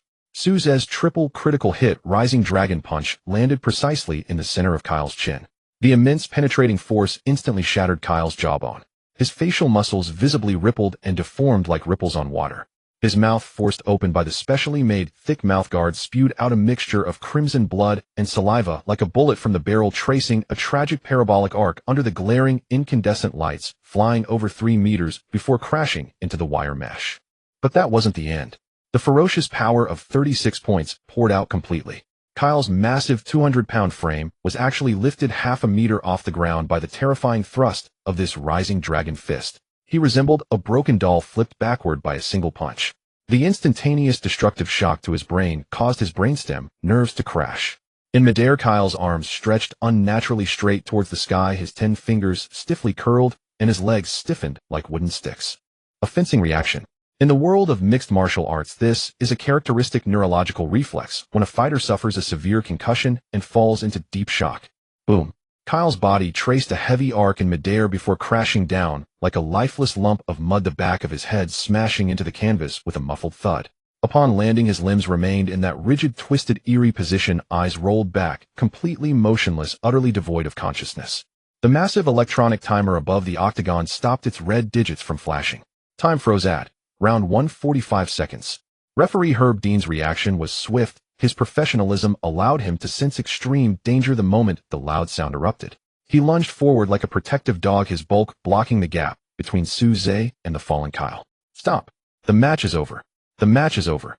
Herb Dean frantically waved his arms, shouting at the stunned medical personnel below. Doctors, hurry, bring the stretcher. Quickly. Su Zhe had no intention of pursuing. He slowly withdrew his steaming right fist, coldly gazing down at the American wrestler who just a moment ago was boasting, but was now reduced to a vegetative state. At that moment, the entire MGM Grand's press conference venue fell into a spine-chilling eerie atmosphere. No cheers. No boos. The tens of thousands of American spectators who had just been going wild were now all frozen in shock, mouths agape and eyes wide. In the VIP section, the celebrities were oblivious as their wine glasses tilted, spilling expensive drinks on their fine suits. Kendall Jenner in the front row covered her red lips, her beautiful eyes filled with shock and a primal thrill at the commentary table. Joe Rogan's headphones slipped down to his neck. He stared intently at the slow-motion replay on the monitor, his Adam's apple bobbing up and down. Beside him, DC resembled a petrified black iron tower, mouth agape, unable to utter a single syllable. Everyone collectively felt as if they were being choked by an invisible giant hand. The vast arena fell into a deathly silence. It lasted for less than 5 seconds. Then came an epic storm capable of tearing the roof off the MGM Grand. Boom. Tens of thousands of spectators shot up from their seats like they had been electrocuted. Their frenzied screams, gasps, and shouts filled the air, merging into a terrifying wave that engulfed the entire venue. At the commentary table, Joe Rogan ripped off the tactical headset from his head, the veins on his gleaming forehead. He clutched his head with both hands, desperately roaring into the microphone in front of him. Oh my godness. Did he die? Oh my god. Can anyone tell me if Kyle is still alive? With just one punch. He only used one punch. Joe Rogan's voice was hoarse from extreme tension. This is the most unbelievable, the most terrifying Rising Dragon Fist in UFC history. This Eastern boy didn't come to compete. He came to commit murder. A swift and decisive beheading. Beside him, DC Cormier was equally lost for words, frantically pounding the commentary table. A miracle. This is definitely an anti-human miracle. A 200-pound heavyweight wrestler single-handedly torn apart, knocked out into a state of shock. How could a lightweight produce this nuclear-level strike? On the broadcast screens of various events, the entire network's bullet screen erupted in a breakdown-level explosion at that moment. Holy shit, holy shit, holy shit. him literally kneeling in front of the screen watching. Kyle is finished. His mouthguard literally flew out of the octagon. This jaw is definitely crushed. Wasn't it said that wrestlers can counter everything? Wasn't it said they would drag him into deep waters? This Eastern boy blew the pool dry with one punch. It's too brutal. 45 seconds and one hit, and it's over. I dare anyone to say yellow-skinned people are weak from now on. In the front row of the VIP section, Kendall Jenner completely disregarded her top model image. She lifted the expensive black deep V gown, excitedly jumping up. She rushed to the wire mesh, shouting madly at Suze through the cage. Her enchanting eyes were filled with the most primitive thrill and desire for conquest. This pure extreme violent aesthetic was simply the most lethal aphrodisiac for a thrill-seeking woman like her. Inside the octagon, chaos reigned. Get out of the way. Clear the neck brace. 3 UFC official emergency doctors carrying medical kits rushed into the octagon. They quickly pried open Kyle's clenched jaw firmly, placing a high-pressure oxygen mask over his face while checking his pupils with a flashlight. Kyle lay in a pool of blood, limbs still stiff, completely unconscious, with only his chest weakly rising and falling. The medical personnel were in a panic, immediately calling for a stretcher. As the instigator of all this, Suze didn't even glance at the fallen opponent. He casually wiped the blood from his right fist and strode towards the edge of the octagon. Under the awe-filled gazes of tens of thousands, Suze stepped onto the rough wire mesh, agilely climbing to the top of the octagon, over 2 meters high. He sat perched on the cold steel railing, looking down from above at the stands that had just been jeering at him. In his deep dark eyes there was no joy in winning, only a cold indifference to life. He slowly spread his arms. The light reflected off his sharply defined, sculpted back muscles glistening with sweat. Like an Eastern tyrant descending upon the world, he coldly accepted the adoration of his followers. Suze! Suze! Suze! In the venue someone started the chant, quickly followed by a deafening roar that swept through the crowd like a tsunami. American boxing fans are very realistic. They worship true power. This crushing rising dragon fist completely subdued them. At this moment, Suze perched on the octagon, the bluish glow at the edge of his retina flickering wildly. The system's cold and beautiful mechanical voice echoed in his mind. Ding! Over-leveling and annihilating the American wrestling champion. One strike ended it. Shocked millions worldwide. Causing extreme commotion. Comprehensive settlement begins. Congratulations, host strength 2. Congratulations, host agility 2. Congratulations, host acquired 5 free attribute points. Congratulations, host acquired golden skill box X1. Looking at the wildly jumping, luxurious data panel before him, Suze finally curled the corner of his mouth into a subtle smile. It was worth the effort to deliver this most visually impactful punch. His base strength increased by 2 again, reaching an astonishing 14 points. Agility also climbed to 10 points, hitting the benchmark for top professional athletes. Even more exaggerated were those 5 free attribute points. If he allocated all 5 points to strength, his base strength would soar to 19 points.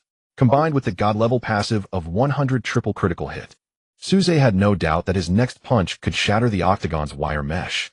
As for the golden skill box, Suze mentally stored it in his system backpack, planning to study it slowly after returning to the hotel. The octagon gate swung open once more. Several medical personnel lifted the deeply unconscious Kyle onto a stretcher and hurried him to the hospital for emergency care. The security personnel on site quickly cleared the blood from the mat. Subsequently, gold medal commentator Joe Rogan, holding a UF-branded microphone, excitedly stepped into the octagon. Zhang Long and Mark rushed in, as well, with old Zhang excitedly hugging Suze's thighs, eyes red. This punch had completely revitalized his UFC dream. Suze climbed down from the wire mesh, landing steadily. Joe Rogan quickly approached, looking at the young Eastern man before him, who stood a head taller and was still calm. He swallowed hard, feeling sweat in the palms of his hands for the first time in his career while interviewing a newcomer. Ladies and gentlemen, let us give the warmest applause to tonight's true killing god, Suze. Joe Rogan shouted loudly into the camera, then handed the microphone to Suze Su. What an incredible debut. 45 seconds. With a rising dragon fist that defied the laws of physics, you directly destroyed the American wrestling champion. Tell us the whole world is watching you. What do you want to say at this moment?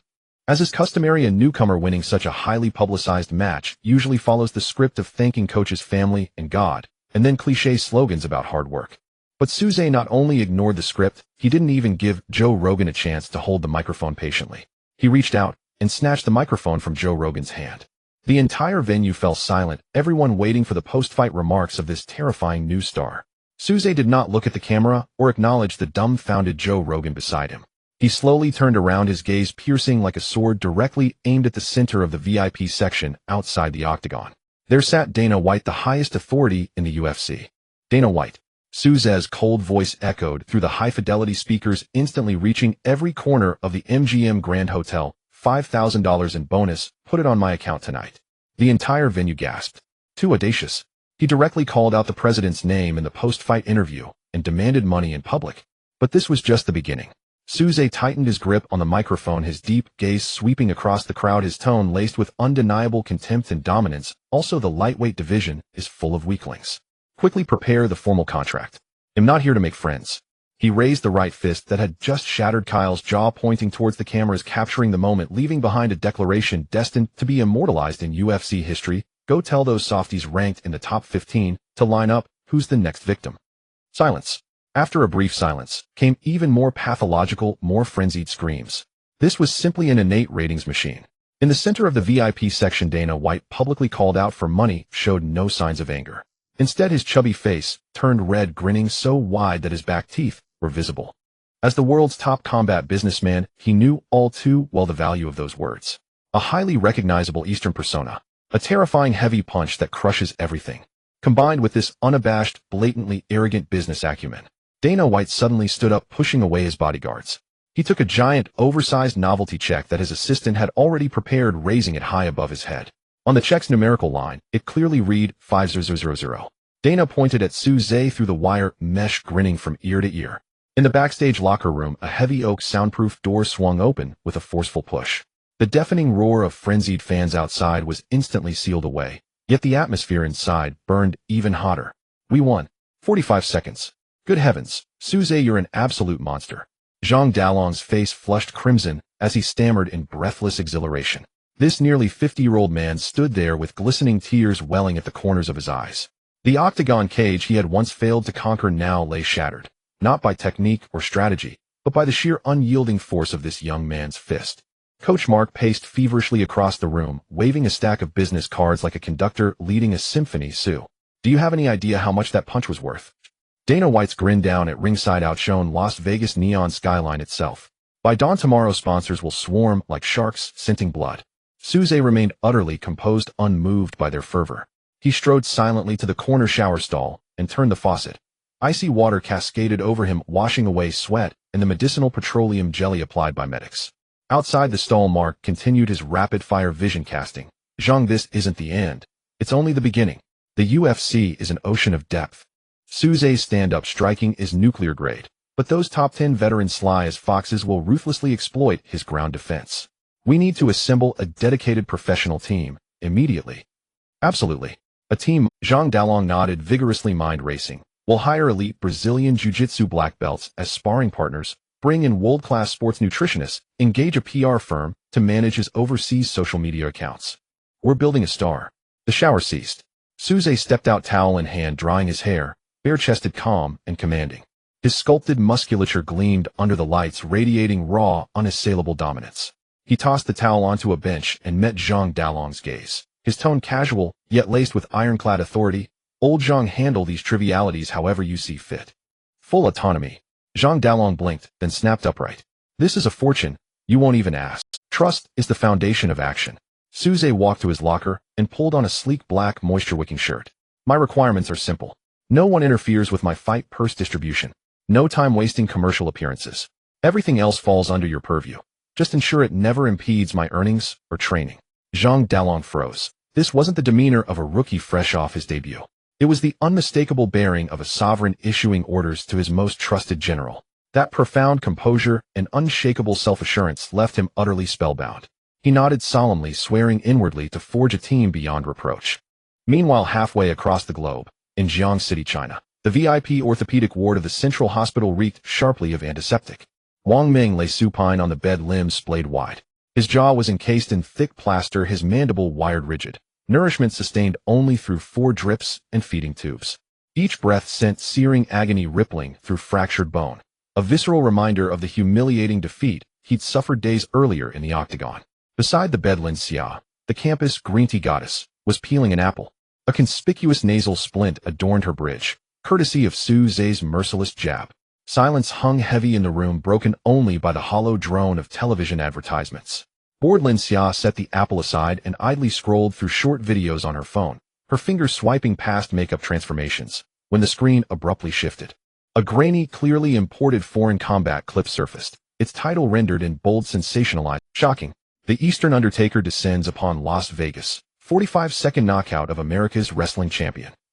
The thumbnail showed an Eastern man in black fight shorts perched triumphantly atop the octagon cage, arms spread wide, like an emperor surveying his realm. Another clickbait headline, Lin Xia scoffed, thumb poised to swipe away, until the video began playing. As the camera zoomed in, capturing the familiar profile of the rising uppercut, their shared past flashed before her eyes. Her finger froze mid-swipe. Her pupils contracted sharply, her heart skipped a beat. On screen, the white American wrestler's mouthguard flew from his lips in a spray of blood, his body collapsing stiffly onto the mat like a puppet whose strings had been cut. And the man who delivered that devastating blow, the cold, impassive face she'd recognized even if reduced to ash, plopped. The half-peeled apple tumbled to the floor. Lin Xia shot upright, voice piercing and strained with disbelief. Suze. Wang Ming jolted awake, pain flaring from his wired jaw as he sucked in a sharp, ragged breath. What the hell's wrong with you? Why scream that loser's name? No, look. Trembling Lin Xia thrust her phone directly into Wang Ming's line of sight. It's Suze. He fought in America. He knocked out a national champion in one punch. Wang Ming glared sideways, impatient, then froze. The air in the room thickened, turning viscous, his eyes locked onto the looping replay of Suze's rising uppercut, and suddenly vividly he relived his own shattering defeat, how that same unstoppable force had obliterated his guard mere days ago. Cold sweat soaked through his hospital gown, but he refused to yield. To admit Suze's strength would be to confess himself a laughingstock, utterly, irrevocably absurd. Nonsense. All scripted. Pure Hollywood nonsense. Lin Xia stared, stunned. Scripted? Use that pig brain of yours. Wang Ming sneered venomously, words slurred by steel wires.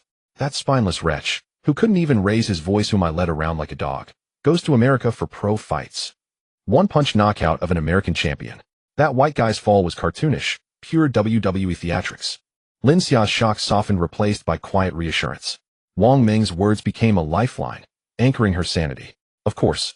How could a man she'd treated as a cash dispenser suddenly become a global fighting icon? You're absolutely right. She drew a slow, steadying breath, her smirk returning, haughty, disdainful. Some fly-by-night U.S. promotion faked it for clicks, hired actors staged the whole thing. Suze was probably duped by some shady influencer, paid to play a role, fake a win, build an online persona, to scam money. Pure paid hype. Put him in the real octagon against legitimate fighters, he'd get beaten senseless on the spot. Inside that sterile room, two shattered souls clung to delusion like drowning men clutching straws, frogs buried deep in their well. They spiraled into frantic self-deception, weaponizing malice to deny Suze's power. They could not comprehend. That very worthless trash they mocked now stood upon the first step of the world's highest martial throne. Las Vegas, USA. The penthouse suite of the MGM Grand, reserved by Dana White himself as a gesture of supreme respect immediately following Suze's victory. Beyond the floor-to-ceiling windows, Sin City's dazzling neon sprawled beneath him like a river of liquid gold. Suze entered the spacious living room. Zhang Dalong and Coach Mark had already been dismissed to celebrate downstairs in the hotel bar. He stood alone. With a subtle shift of intent, a faint cerulean light unfurled before his eyes. The interface materialized cleanly. Host Suze, strength 14, agility 10, endurance 12, free attribute points 5, inventory gold tier skill, chest 1. He paused thoughtfully, then chose to hold the points. His current strength, amplified threefold by the triple critical passive, already generated a terrifying 42 units of destructive force, more than enough to dominate the octagon. Those 5 points would remain his hidden reserve, insurance against unforeseen threats. Closing the interface, he turned toward the bathroom to wash away post-fight fatigue. 10 minutes later, wrapped in a soft white robe, he emerged, grabbed a glass of iced water, took a long, cool swallow, just as he prepared to sit and rest. Ding dong. The suite's doorbell rang, abrupt, intrusive. He glanced at the wall clock, 1:30 a.m. Zhang and Mark were surely still drunk downstairs. No chance they'd return now. Setting down the glass, he strode to the door and yanked it open. In the corridor's amber glow, Kendall Jenner leaned against the frame. She'd shed her ornate evening gown, replacing it with a form-fitting black silk robe. The fabric clung like liquid shadow to her supermodel physique, deep neck teasing glimpses of cleavage, long legs hinting beneath the hem. Her voluminous waves cascaded over bare shoulders. In her hands, 2 crystal goblets swirled with rich blood-dark vintage wine. The air shimmered with intoxicating fusion, expensive perfume, and aged alcohol weaving an irresistible pheromonal spell. Seeing Suze, Kindle's lips curved into a look of genuine awe. She tilted her chin upward, those hypnotic eyes tracing boldly along the exposed contours of his pectoral muscles visible through the robe's open collar. Her voice low and smoky with intoxication curled like velvet. "Champion, it's time you claimed your post-fight reward." Suze stepped aside, creating a path. Smiling, Kindle glided past him, cat-like grace in every motion, into the presidential suite. The heady blend of wine and rare fragrance instantly saturated the foyer. They moved together to the vast floor-to-ceiling window. Below them, Las Vegas glittered. An entire galaxy of neon constellations sprawled across the desert night. "Congratulations, King of the Octagon, tonight." Kindle offered a goblet. Crystal chimed softly as they touched. She lifted her gaze, those mesmerizing eyes locking unflinchingly onto Suze's sharp, stoic Eastern features. He accepted the glass, drained the crimson liquid in one smooth motion, and placed the empty vessel on the marble bar beside him.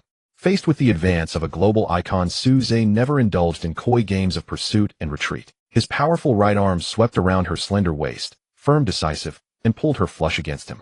Kindle gasped, her body pressed instantly against iron-hard muscle.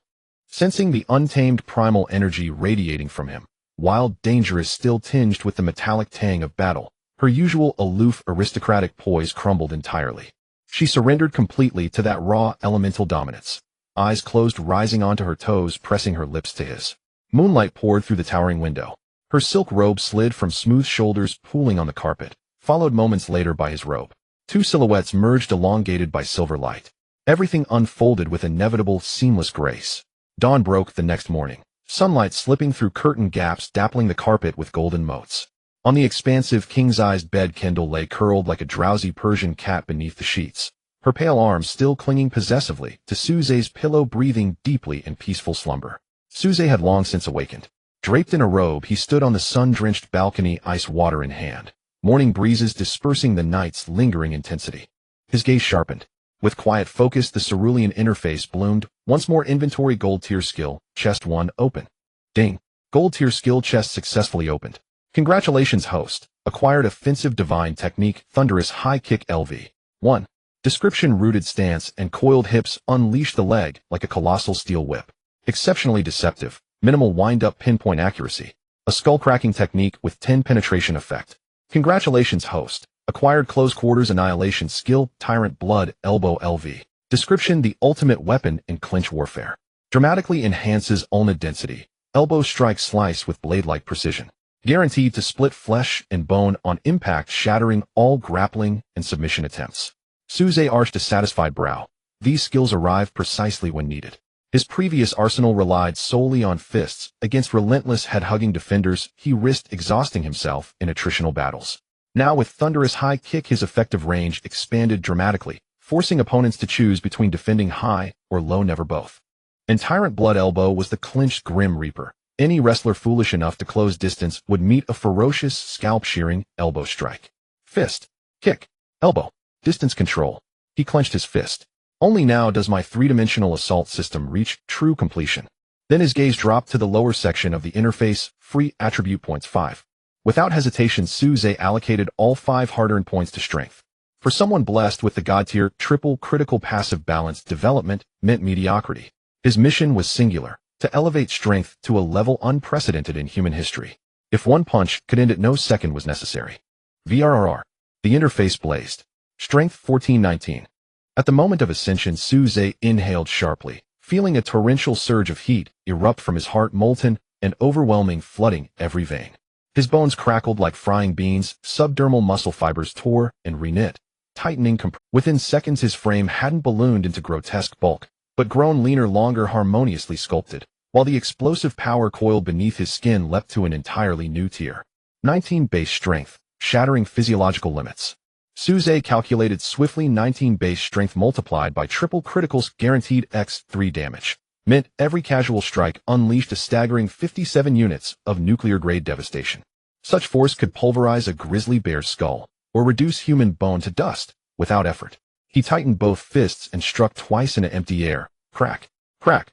The sheer velocity and power rupturing the atmosphere, generating concussive sonic booms. Excellent. He dismissed the interface and returned to the bedroom. Hearing movement, Kindle stirred awake. She rubbed her sleepy eyes, watching him dress. Sheets slipping, revealing flawless skin, utterly unconcerned. Darling, so early for the gym. Airport. He pulled on a black t-shirt, slid his phone into his pocket. I'm returning home. Home. Kendall sat up, instantly fully alert. You've just signed with the UFC. Every outlet on earth is hunting you. You're leaving now. To settle personal matters. His voice remained level. $500,000. Dana White's bonus. Already rested in his account. First priority, transfer the funds to cover his father's ICU surgery, securing the family's fragile. Second, he retained student status at Jiang City University, subject to daily roll calls. Suze had no intention of playing collegiate charades. He would withdraw formally. Third, pay a visit to Lin Xia and Wang Ming, the petty prancing fools. How long will you be gone?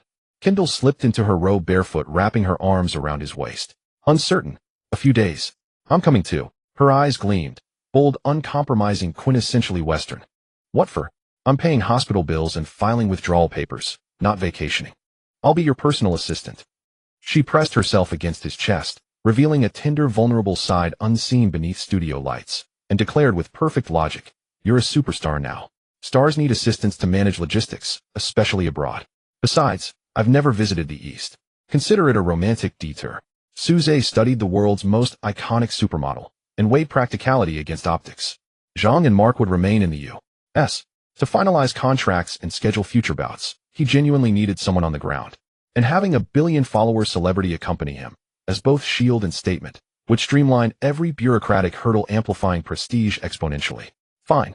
Departure in 30 minutes. No delays. He turned toward the bathroom. Yes. Kendall cheered, sprinting toward the wardrobe to pack.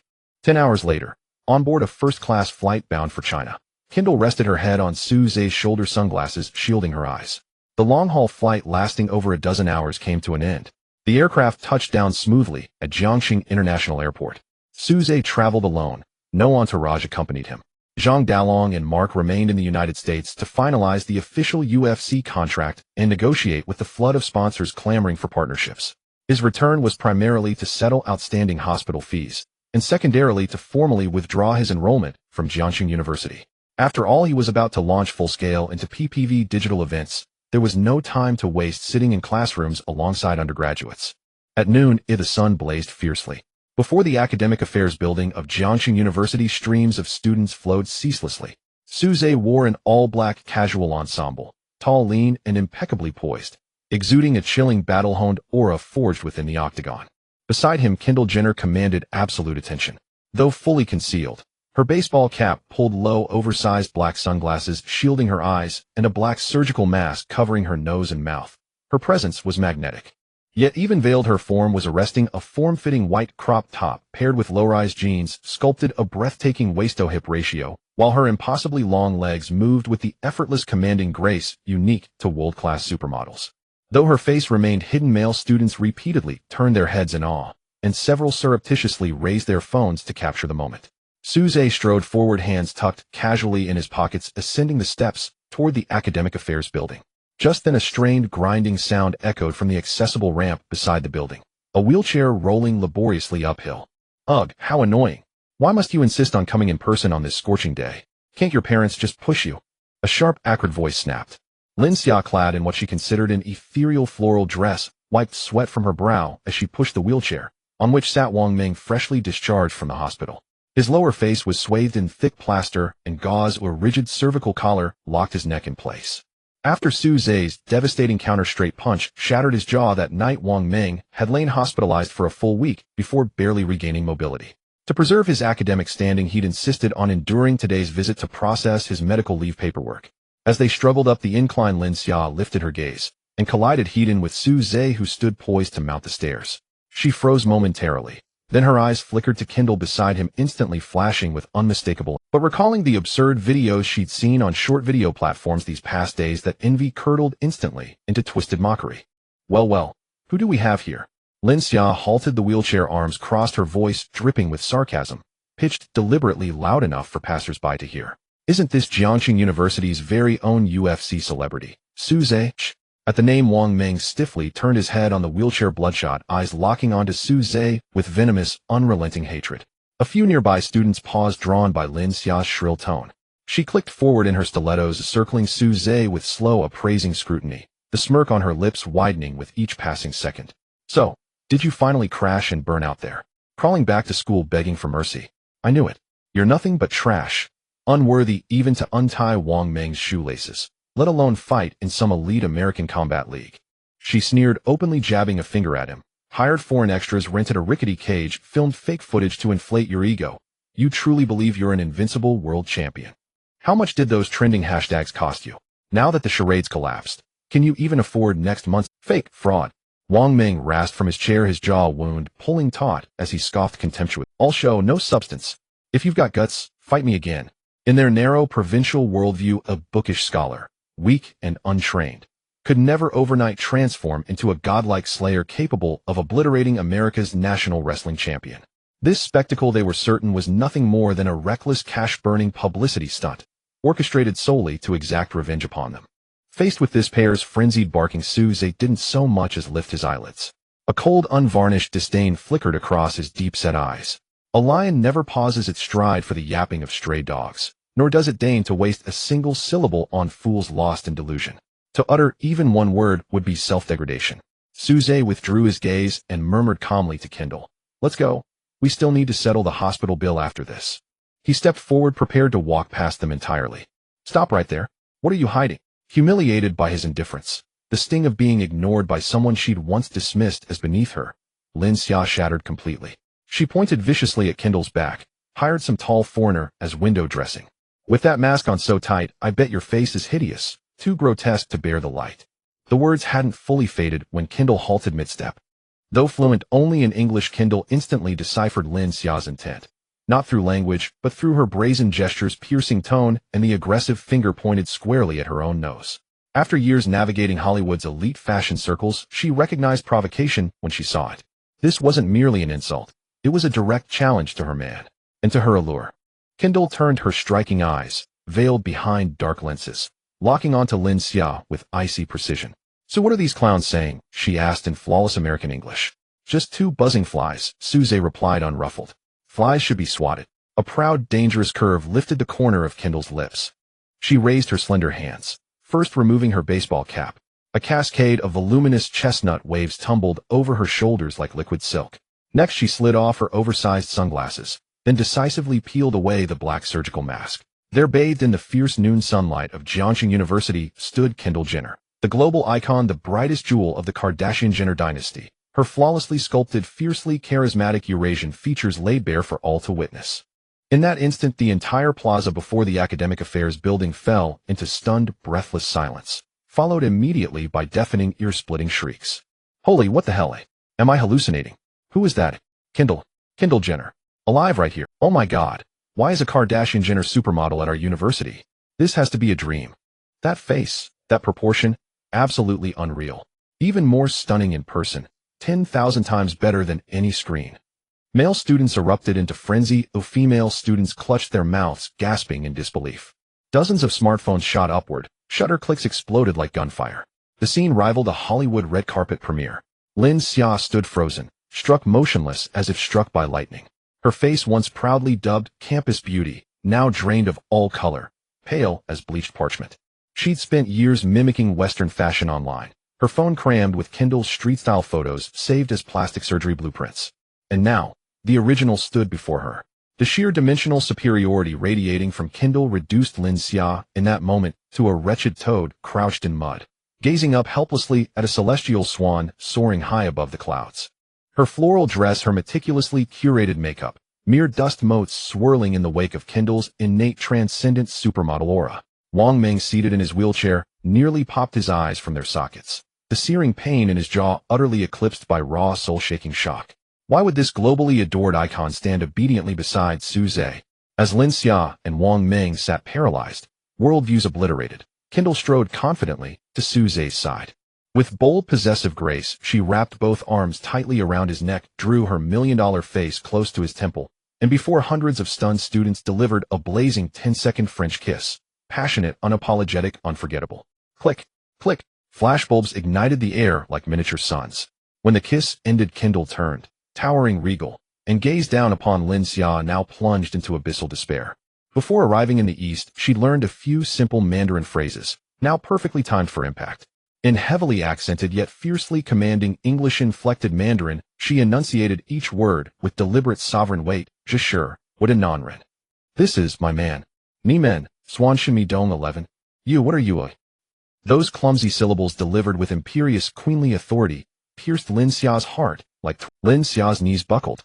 She crumpled onto the scorching concrete, her Dao heart shattered beyond repair. Her greatest pride, her beauty, the very weapon she believed could manipulate Su Zhe at will, was now revealed as nothing more than revolting excrement in the presence of this woman.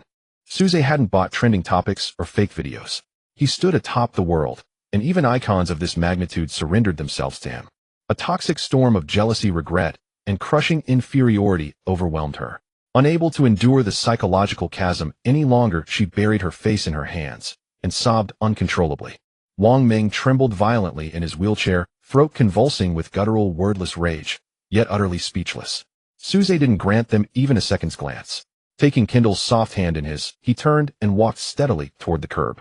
Outside the university gates, a matte black Rolls-Royce Phantom waited, arranged by Zhang Dalong through trusted domestic contacts. A chauffeur in crisp black suit and white gloves bowed deeply, holding open the rear door. Su Zhe and Kindle slipped into the opulent cabin. Thud, the heavy door sealed shut. Amid the awestruck, near-reverent stares of faculty and students alike, the Phantom roared to life, its V12 engine growling low and deep as it glided silently into traffic and vanished. Left behind were only Lin Xia, kneeling on the pavement wailing in inconsolable anguish, and Wang Ming, ashen-faced in his wheelchair, surrounded by the pulverized remnants of their shattered dignity. The black Rolls-Royce Phantom, silent, sleek, and formidable, came to rest before the emergency department of Jiangxing Central Hospital. The white-gloved chauffeur sprang from the driver's seat and opened the rear door with reverent precision. Su Zhe stepped out, long legs unfolding gracefully, Kindle following closely behind. Ignoring the astonished glances of passers-by, they strode through the outpatient lobby, bound for the third-floor intensive care unit. The intensive care unit ICU area. The corridor of the ICU is permeated with the pungent smell of disinfectant. At this moment, a sharp and biting argument is emanating from the rest area at the end of the corridor. A girl in a faded school uniform is being cornered against the wall, her thin shoulders trembling slightly, her eyes red. She is Su Zhe's younger sister, Su Xiaoyu. Surrounding her are Su Zhe's uncle Su Jianchong and his aunt Su Mei. Xiaoyu, it's not that uncle is heartless. Su Jianchong with a beer belly speaks earnestly in a tone of an elder. This ICU costs thousands a day, it's simply a bottomless pit. Your father's illness is already in the late stage. Even if we sell everything, we can't cure it. Why let him suffer here? Aunt Su Mei rolls her eyes beside him, playing with a cheap handbag, and coldly chimes in, exactly.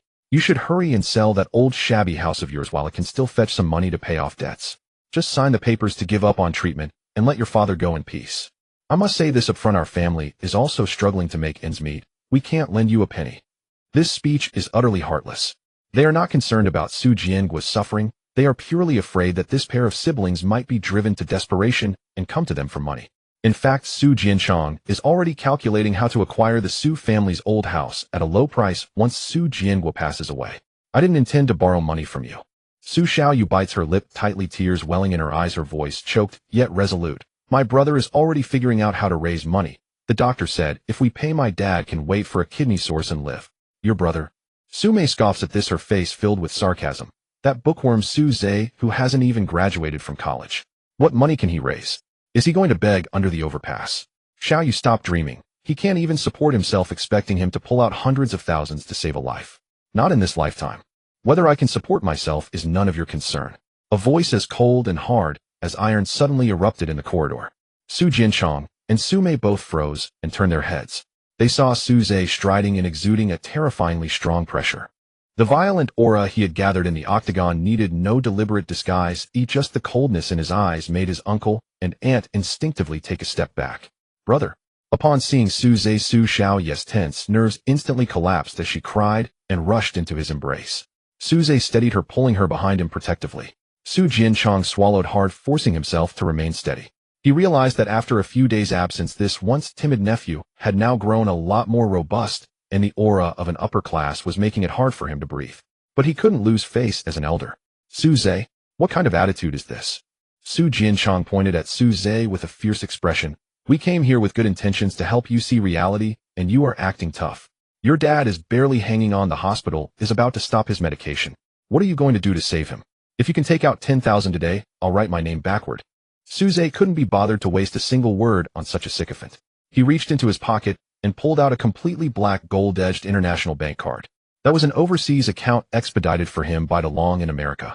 Quietly lying within were the appearance fee and prize money from DWCS, as well as a personal commitment of $50,000 from Dana White.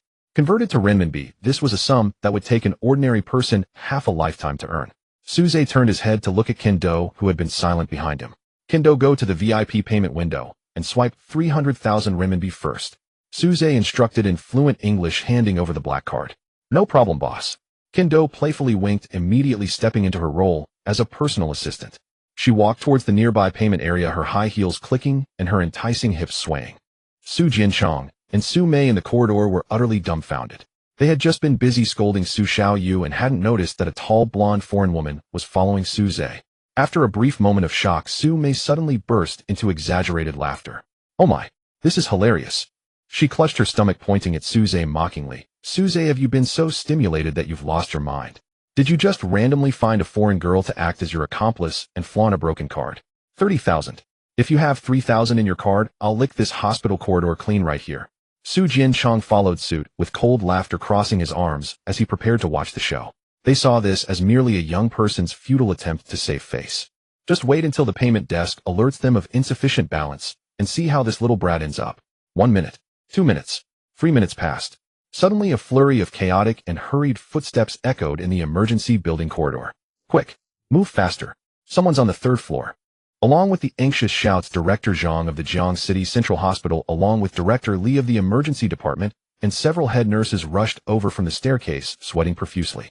This commotion startled all the family members of the patients in the corridor. Director Zhang spotted Su Zhe from a distance, and his eyes lit up as he quickened his pace to greet him. This director, who usually had to give some face even to city leaders, now had an expression that seemed almost sycophantic in its respect. Mr. Su. Hello. I'm Director Zhang of the Central Hospital. Director Zhang warmly shook Su Zhe's hand, slightly bowing, his tone excited. We just received the remittance notification from the VIP International channel. The 300,000 pre-deposit you swiped has arrived in full. Upon hearing this, the mocking smiles on Su Jianchong and Su Mei's faces instantly froze. 300,000. It really went through. How is this possible? Director Zhang completely ignored the two of them, who were frozen in shock. He wiped the sweat from his forehead and continued respectfully, Mr. Su, I'm truly sorry for the delay. We only just realized after seeing the real name authentication of the remittance account. You are the UFC super rookie who just shone for the country in Las Vegas. The entire hospital watched your match. It was truly breathtaking. Suze withdrew his hand, his expression calm as he got straight to the point. My father is in the ICU. Is 300,000 enough to prolong his life? Enough. Way more than enough. Director Zhang nodded, repeatedly waving his hand on the spot, ordering Director Li behind him. The ordinary ICU is crowded and chaotic. The environment is too poor. Director Li immediately arranged for someone to transfer Mr. Su Jiangua to a private VIP room with single-person care on the top floor. Provide the best 24-hour dedicated nurse. Understood. I'll arrange it right away. Director Li immediately took out his walkie-talkie to start calling. Director Zhang turned to Su Zhe, patting his chest in assurance. Mr. So you can rest assured. Medical expenses are no longer a problem. This afternoon, I will personally lead the effort to invite the most authoritative kidney transplant experts in the province to form a dedicated medical team. We will immediately go through the highest priority green channel of the National Kidney Source Matching Network. As soon as the matching is successful, we will arrange the surgery and ensure the best imported anti-rejection drugs. The shock brought by financial capability is vividly displayed at this moment. In this world, as long as the money is right, the originally cold and complicated rules can instantly transform into warm and attentive green lights. Several nurses quickly pushed the highest standard mobile emergency bed into the ICU, starting the transfer procedures for Su Jiangua. It wasn't until this moment that Su Jianchong and Su Mei finally awakened from their dream. The colors on their faces changed from red to white, then from white to green, their eyes nearly popping out of their sockets. 300,000 cash, just like that. The director personally running over, even assembling the best experts in the province to form a medical team. That rumored waste of a nephew who was scammed into fighting underground in America turned out to be a millionaire superstar. After the intense shock came a deep sense of regret and greed.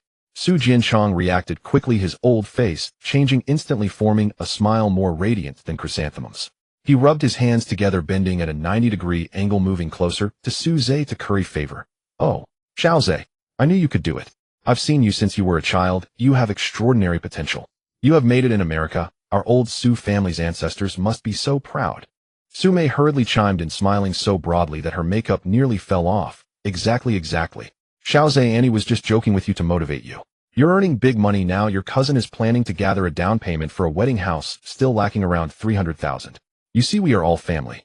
Suze turned his head, his cold gaze sweeping over these two disgustingly ugly faces. Such people are nauseating to even look at.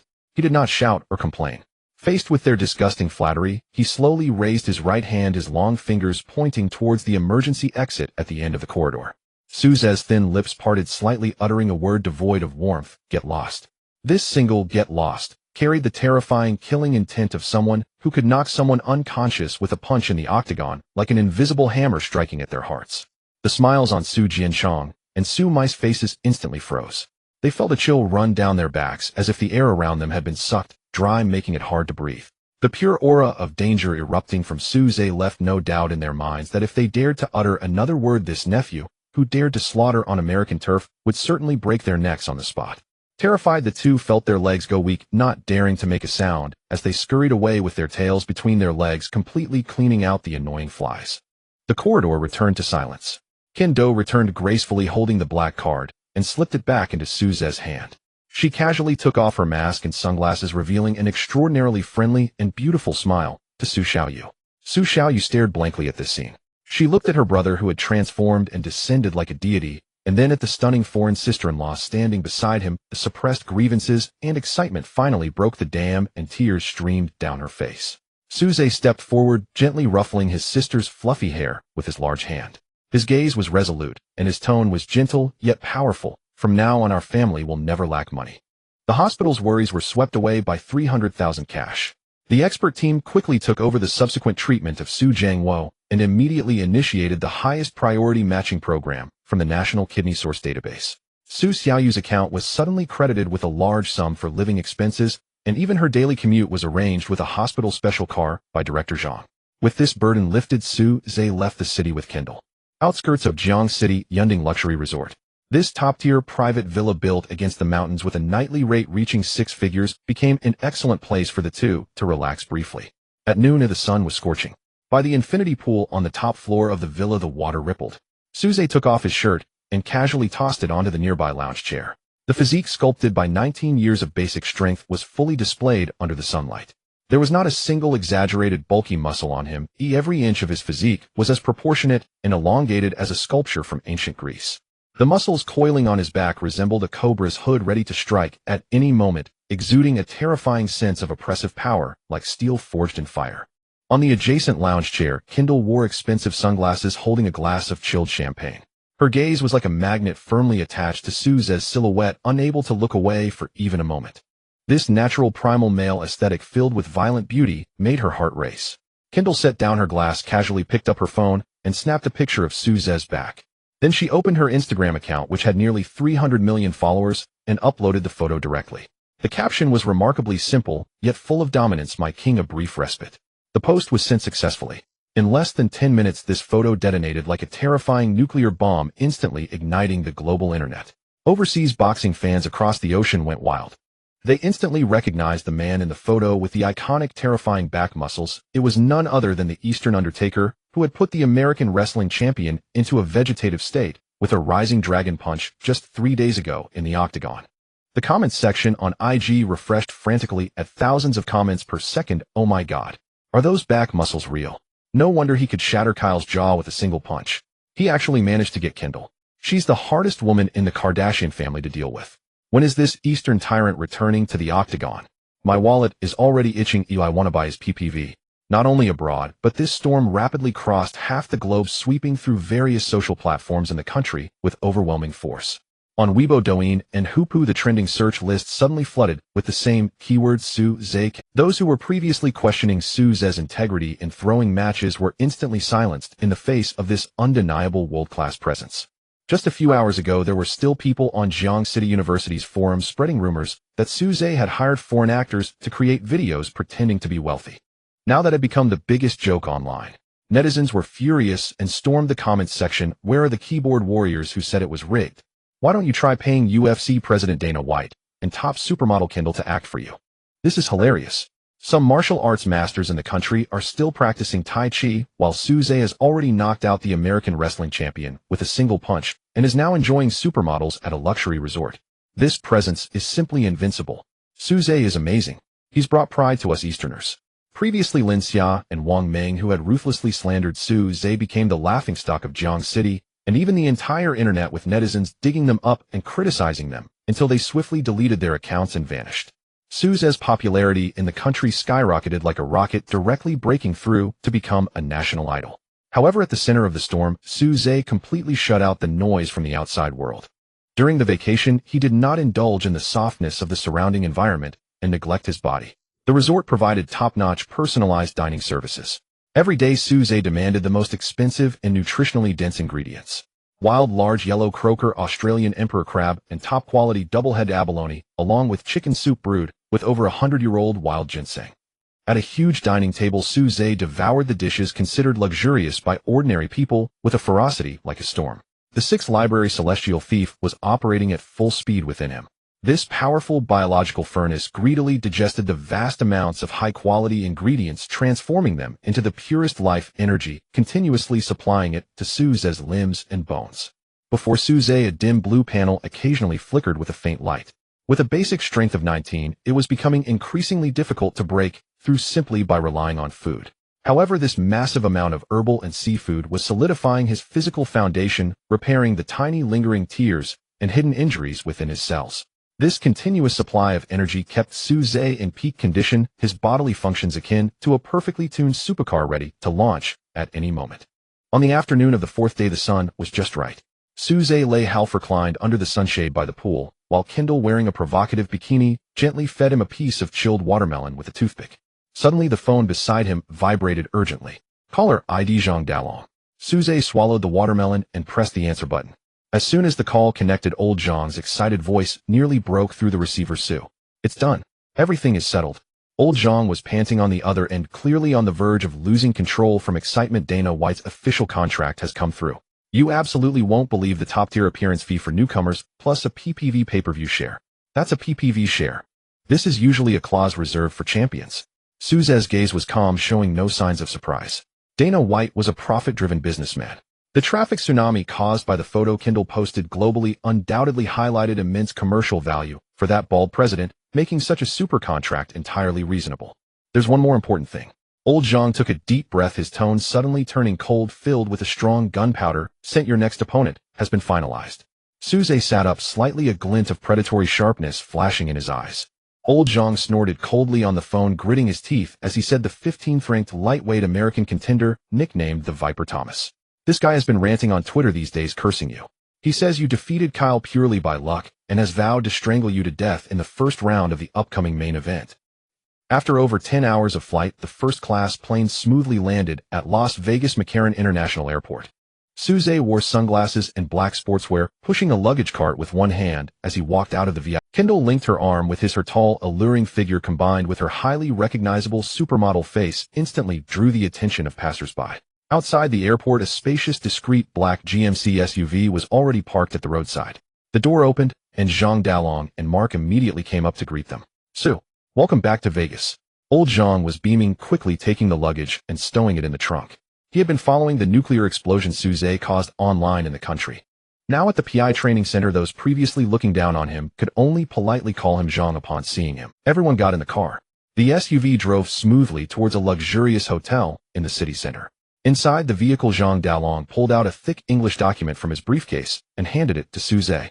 Sue, this is the official contract sent by Dana White. That bald old fox is very shrewd.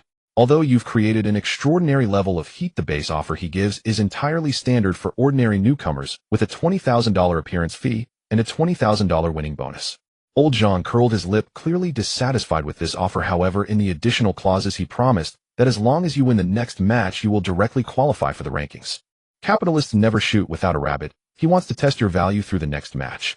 Suze took the contract, casually flipped through it, and then picked up a pen to sign his name at the end. The basic appearance fee was of no concern to him. As long as he could obtain the tickets for the main event and the rankings, with his current strength, winning the championship belt and forcing Dana White to sign a PPV revenue contract worth tens of millions of dollars was only a matter of time. Half an hour later, the SUV arrived at the luxurious hotel where they were staying. Kendall wisely went to the inner room to touch up her makeup and rest, leaving the spacious living room of the presidential suite for the three men to discuss business. Suze sat on the leather sofa, legs crossed, calmly looking at Zhang Dalong. The UFC contract is signed. Now we need to discuss our internal matters. Zhang Dalong's expression turned serious. He took a deep breath, pulled out another prepared paper agreement from his bag, and gently placed it on the marble coffee table. So this is the revenue-sharing contract between the agent and the team. Old Zhang rubbed his hands together, his tone becoming professional. According to the current norms in North American mixed martial arts, agents handle event coordination, commercial endorsements, and public relations crises, with a commission rate usually between 15 to 20%. I've set it at the lowest level for you, 15%. Old Zhang had his own considerations. Suze's popularity was at an all-time high, and his future commercial value would be astronomical. A 15% commission would be enough for him to live comfortably for the rest of his life. However, Suze didn't even glance at the meticulously drafted contract. He grabbed it and threw it back into Zhang Dalong's arms with a thud. Zhang Dalong was stunned, and Mark was also a bit taken aback. Old Zhang, I don't sign formal contracts. Suze leaned back on the sofa, his deep gaze fixed on Zhang Dalong, his tone calm, yet filled with an undeniable dominance. My rules I dictate, you remember. Old Zhang swallowed hard, instinctively sitting up straight. First, from today onwards, our exclusive team is officially established and named Dragon Fist. Second, your commission percentage will be lowered. For my fight appearance fees and bonuses, you will receive 10%. Suze held up a finger and immediately said something that made Old Zhang feel as if he had fallen into an ice pit. As for my future endorsements, broadcasting shares, and all external income, you won't get a single cent. The room fell silent the moment he finished speaking. Zhang Dalong's face turned slightly pale. 10% of the fight appearance fee. For a newcomer, that paltry salary wouldn't even cover the gaps between his teeth. More critically, Suze had directly cut off his right to obtain commercial endorsement shares. It's important to know that for a top-tier fighter, earnings from fighting are just pocket money. The real money printer is the endorsement fees from international big brands. Getting nothing was not just domineering, it was simply exploitation. Old Zhang opened his mouth, a strong sense of disappointment making his voice a bit dry. These terms. Don't rush to feel wronged. Suze interrupted him, a faint smile curving his lips as he revealed his true card. Since you've chosen to follow me, I won't let you fixate on that tiny bit of meat on the fly's legs. Once our funds are sufficient, I will directly invest $3 million to fully acquire a top-tier mixed martial arts gym in the United States. Suze leaned slightly forward, his aggressive gaze locking onto Zhang Dalong. This gym will be entrusted to you for complete management. You won't have to spend a single cent. You will directly hold equity. You will be the chief steward of the Dragon Fist team and the true owner of this top-tier gym. Boom. A thunderous sound seemed to explode in Zhang Dalong's mind, leaving him frozen in place as if struck by lightning. $3 million. Fully acquiring a top-tier gym. Holding equity and becoming a boss. The weight of these few sentences shattered Old Zhang's psychological defenses. Owning a top-tier mixed martial arts gym in the United States and nurturing his own champion fighters was a dream Zhang Dalong had never dared to imagine in his lifetime. This was not exploitation, it was directly handing him a mountain of gold, granting him a supreme throne in the world of fighting. Compared to the assets and status of owning a top-tier gym, that 15% endorsement share was worth nothing. Zhang Dalong's breathing quickened, his eyes instantly bloodshot. He slammed his thigh, his voice hoarse with excitement. Let's do it. President Su. Just follow your rules. From now on, wherever you point, I will strike, without question. The form of address changed from Su to President Su. On the spot, Zhang Dalong tore apart the contract he had prepared and grabbed paper and pen, unhesitatingly drafting a new agreement based on Suze's terms. Mark watched in astonishment. He finally understood that this young Oriental man was not just a simple mind. In just a few words, he had skillfully balanced kindness and power, not only securing the loyalty of the agent, but also leaping from a solitary low-tier fighter to the backstage big boss, with a personal team and business assets. This intellect and finesse were even more terrifying than his heavy punches in the octagon. All right, rules are set. Now, let's discuss business. Suze put away the contract, turning his gaze towards Mark. Mark immediately snapped back to reality. He quickly stepped into the role of a gold medal coach, striding over to a movable whiteboard in the living room, pulling out a photo from his tactical bag and slapping it onto the center of the whiteboard. The photo featured a white man with a dense beard and a sinister gaze. Your next opponent, Viper Thomas. Mark picked up a red marker and quickly wrote several key stats beside the photo. A local American fighter, 15th ranked in the lightweight division. Currently his record is 18 wins and 3 losses. Suze leaned back on the sofa, coldly assessing the man in the photo. This guy is a dangerous ground grappler. Mark nodded heavily at the whiteboard. He is a 3-stripe black belt in Brazilian Jiu-Jitsu. His inner techniques are textbook level. The most terrifying part is that 80% of his 18 victories were achieved through ground submissions. He uses a guillotine choke and a kimura lock. Once dragged to the ground, he will wrap around your neck and joints like a real Amazonian python until you suffocate or tap out. Zhang Dalong with a furrowed brow added in a low voice, these past few days Thomas has been going wild on Twitter and various media trash-talking you. He called you a low IQ monkey who only relies on brute strength, claiming that your victory over Kyle was pure luck, and he threatened to choke you out in the first round. Hearing this, Suze not only didn't get angry, but instead let out a disdainful cold laugh. So don't fall in. Mark, fully aware of the insidious nature of such pre-fight psychological warfare, quickly warned, this cunning guy is trash-talking you just to provoke you. He wants you to lose your cool in the octagon, abandoning defense and engaging in a brawl. Once you expose your center of gravity, he will immediately shoot for a takedown, dragging you into an inescapable ground abyss. On the first day of the Dragon Fist team's establishment, Zhang Dalong showcased terrifying execution power. With Suze's promise to fully acquire the top boxing gym backing him, old Zhang was invigorated, operating with remarkable speed and efficiency. In just 24 hours, he utilized his connections in the North American fighting scene to assemble a highly professional logistics team. A private sports therapist hired at a high cost customized a weight loss diet, and tactical analysis assistants were on standby around the clock, all in place. This is the advantage of a top professional team. Suze no longer had to worry about any trivial matters. His diet was precisely calibrated to every gram of carbohydrates and protein. After each high-intensity resistance training session, he would immediately be placed in a sub-zero cryotherapy chamber worth hundreds of thousands of dollars for muscle inflammation and recovery therapy. Everything was preparing for the impending slaughter. To counter the Viper Thomas' insidious guillotine and rear naked choke, Zhang Dalong invested heavily. He directly offered a sky-high daily wage of $2,000, bringing in a heavyweight Brazilian Jiu-Jitsu black belt master from the Gracie family's gym as a personal sparring partner. The sparring partner was named Lucas, weighing in at 220 pounds, nicknamed the Python. Inside the PI's private training facility, the mat in the octagon was soaked with sweat. "Sue, watch your center of gravity. Don't expose your neck." Mark, holding a tactical board, stood outside the wire mesh, shouting, "Thomas striking isn't as good as yours. He will definitely crawl over like a dog to bite your legs. Once he gets close, your heavy punches won't have any power." In the center of the octagon, Lucas, dressed in a black Jiu-Jitsu gi, wore a specially designed thick helmet. Although he was massive, his movements on the mat were as silent as a snake. He had seen the video of Suze knocking out Kyle and knew well how abnormal this Eastern youth striking was. Therefore, he didn't engage in any striking exchanges with Suze, keeping his center of gravity low, his hands continuously feinting in front, seeking opportunities to dive in. Suze's hands hung at his sides, his gaze calm as water. At this moment, the edges of his retina glimmered with a faint blue light, flashing at a high frequency. Absolute distance control, LV. One was always in operation. In Suze's line of sight, every shift of Lucas' center of gravity, every shoulder movement, even the rise and fall of his chest with each breath, was precisely captured by clear scale lines. Left side feint, right foot step, dive in for a throw. Suze's brain predicted Lucas' next move in just 0.1 seconds. If he wanted to evade, he only needed to slide his left foot half a step back to easily avoid this 220-pound black belt's attack.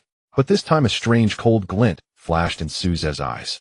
He not only did not retreat, but instead, with a slight stumble, deliberately revealed a fatal flaw, completely exposing the inner side of his thigh to Lucas' attack range. Good opportunity. Lucas' eyes shone brightly. Such a fleeting flaw was as dazzling as a searchlight in the dark to a top jiu-jitsu master. He instantly unleashed terrifying speed, his 220-pound mass lunging forward like a crocodile leaping from the water. His thick arms like iron hoops wrapped around Suze's waist. Next, Lucas used his weight advantage to hook Suze's ankle with his right leg, forcefully pressing down. Bang! Both fell heavily onto the canvas mat. Outside the octagon, Zhang Dalong gasped in shock, crushing the water bottle in his hands. Mark was even more anxious, slapping his thigh and roaring, "Fuck. What is Sue doing? He could have created some distance just now. What is he dawdling for?" In Mark's view, it was a disaster for a striker to be dragged to the ground by a jiu-jitsu black belt who weighed 60 to 70 pounds more. On the mat, Lucas was overjoyed after succeeding. Once on the ground, it was the stage for his python to shine. His movements were slick and ruthless. The moment he fell, Lucas immediately sprang up, pinning Suze's chest, his legs scissoring Suze's right arm. The crosslock was perfectly set. As long as he leaned back with force using the lever principle, he could instantly break Suze's elbow joint. "It's over, kid." Lucas let out a muffled, cold laugh through the thick helmet. He grasped Suze's wrist tightly, his waist suddenly thrusting up, ready to complete the final submission move. However, Suze, who was in a position of absolute disadvantage, displayed a chillingly fierce smile. He did not intend to be taken down merely to experience the sensation of being ground into the mat. He was testing that close combat killing technique just obtained from the golden treasure chest. Rise! Suze roared inwardly. The power, which had reached 19 points and surpassed human physiological limits, erupted like a flood breaking through a dam from his core. Lucas was horrified to discover that his 220 pounds of weight combined with the leverage advantage of the lock couldn't suppress this seemingly slender Eastern body at all. Suze's locked right arm instantly bulged like a steel cable, electrified, resisting the force of the crosslock and forcefully pulling back. At the moment his right arm was pulled back, the divine skill, Tyrant's Blood Elbow LV1 activated. Suze's elbow joint seemed to undergo some strange transformation. The originally dull joint shone with a fierce sharpness, as if it were a steel knife just pulled from icy water, capable of slicing through iron with ease. Using the explosive force from his waist and abdomen, Suze's right elbow drew a brutal half-moon arc from bottom to top, smashing violently onto Lucas' headgear. Crack! A crisp, tooth-aching cracking sound suddenly exploded in the enclosed training facility. That expensive training helmet, filled with high-density shock-absorbing foam and claimed to withstand the full force of heavyweight fighters, actually split open, a gaping crack of over 10 centimeters from the side under that elbow strike. The immense penetrating force shattered the helmet's cushioning layer. Lucas felt as if he had been hit by an armor-piercing round, a loud buzzing resonating in his head, and countless stars appeared in front of his eyes.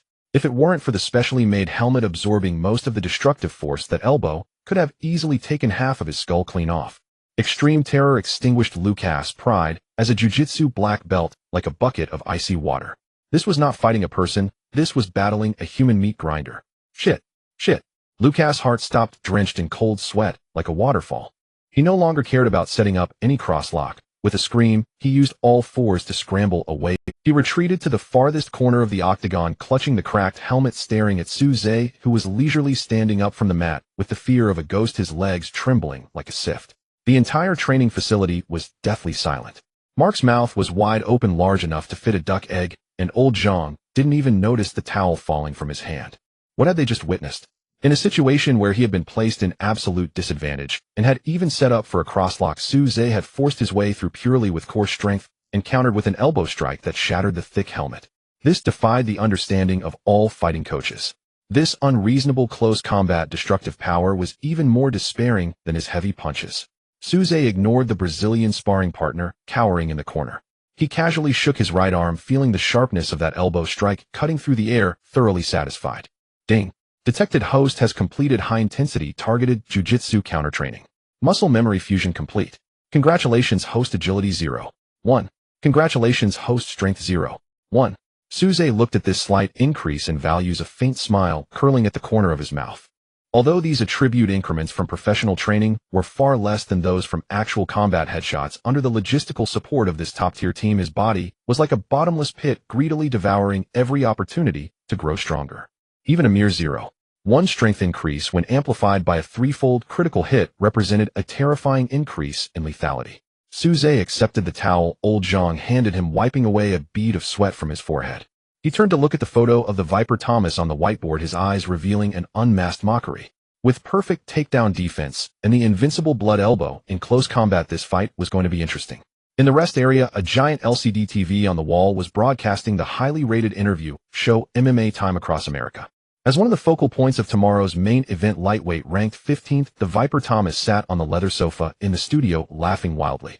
He wore a flashy shirt and was carelessly waving a brand new pure white belt representing the lowest level of Brazilian Jiu-Jitsu. Listen, I admit that the Eastern kid's strength is indeed extraordinary, but he beat Kyle purely by luck, Thomas said to the camera, his eyes full of undisguised disdain and provocation. MMA is a complex sport, not a weightlifting contest to see who is stronger.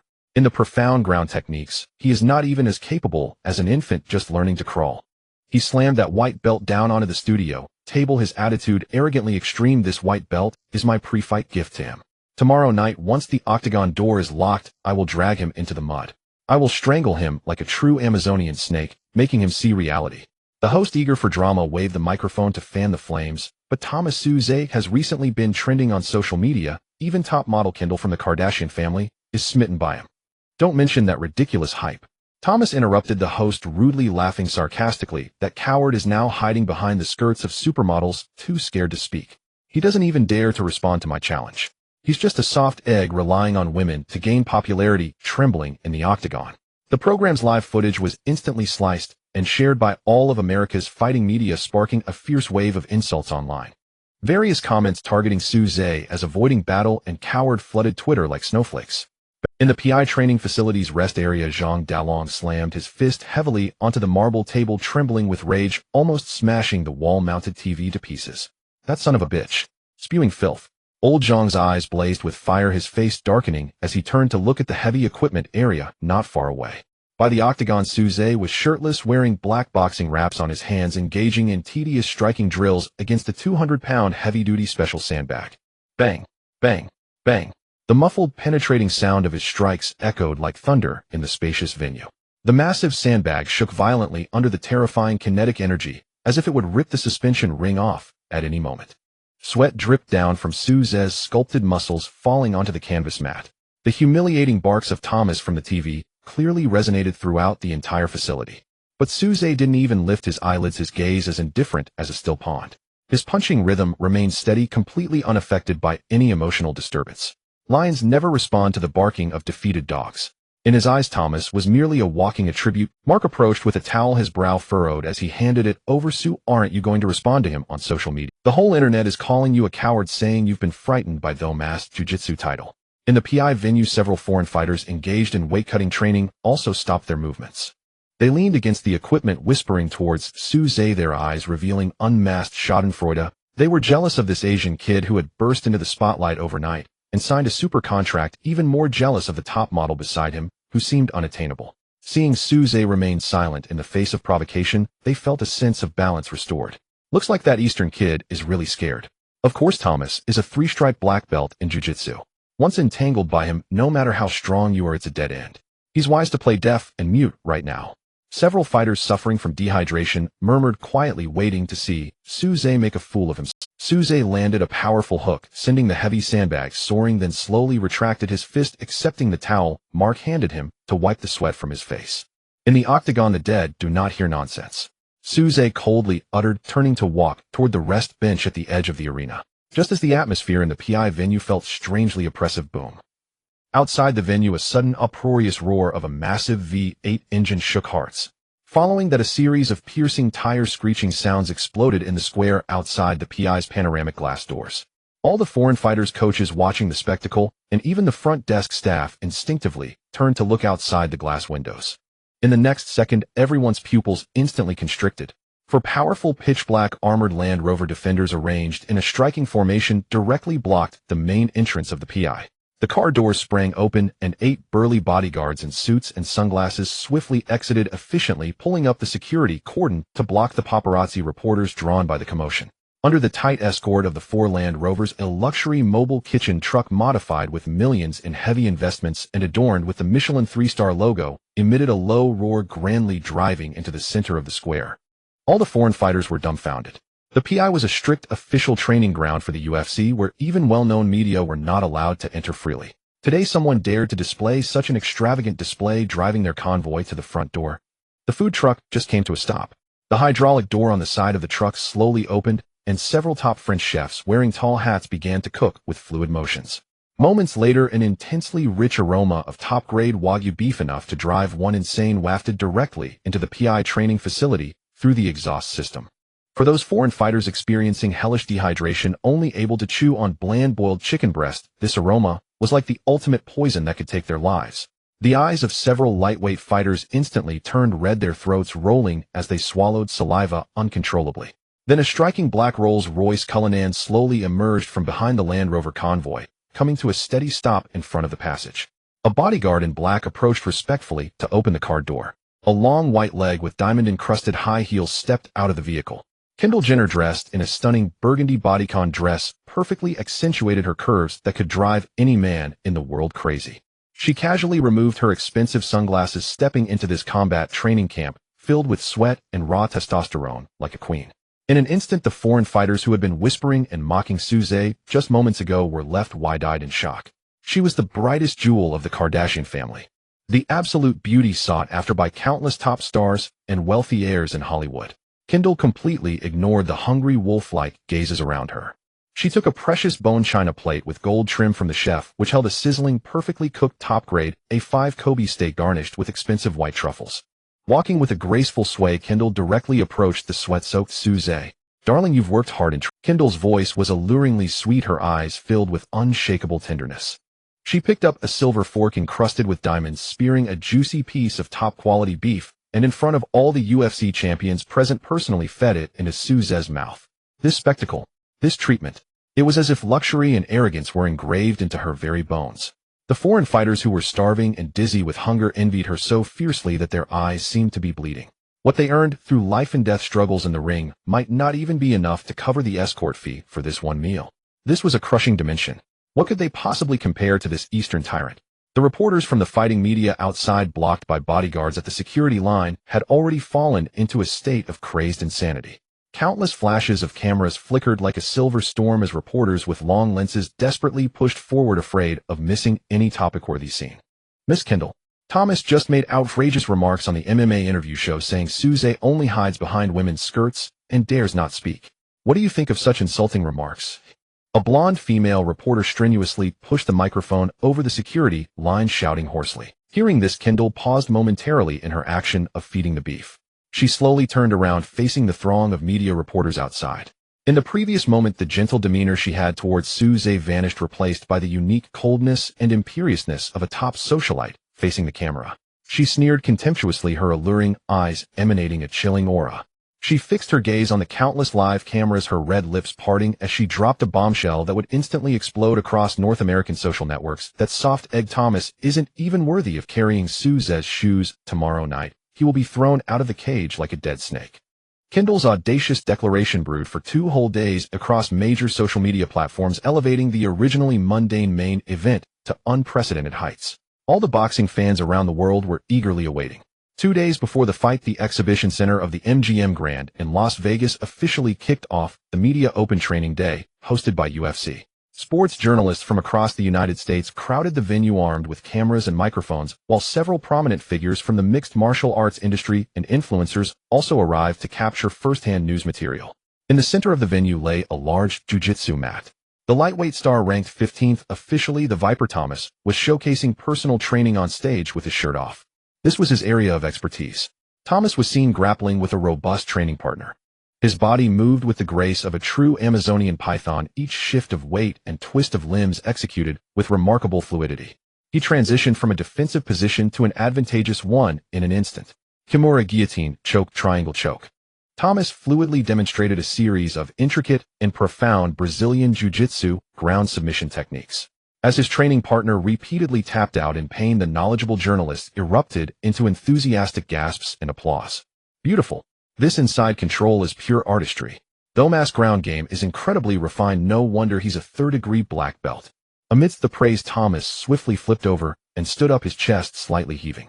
He took the microphone from a staff member on the side, casting a haughty glance over the crowd, and shouted, "Did everyone? This is what we call the dimensional crushing of jiu-jitsu. That Eastern kid, no matter how strong he is, does he even understand the concept of defensive escapes? Does he know what a joint lock is? Mixed martial arts is not about moving bricks on a construction site."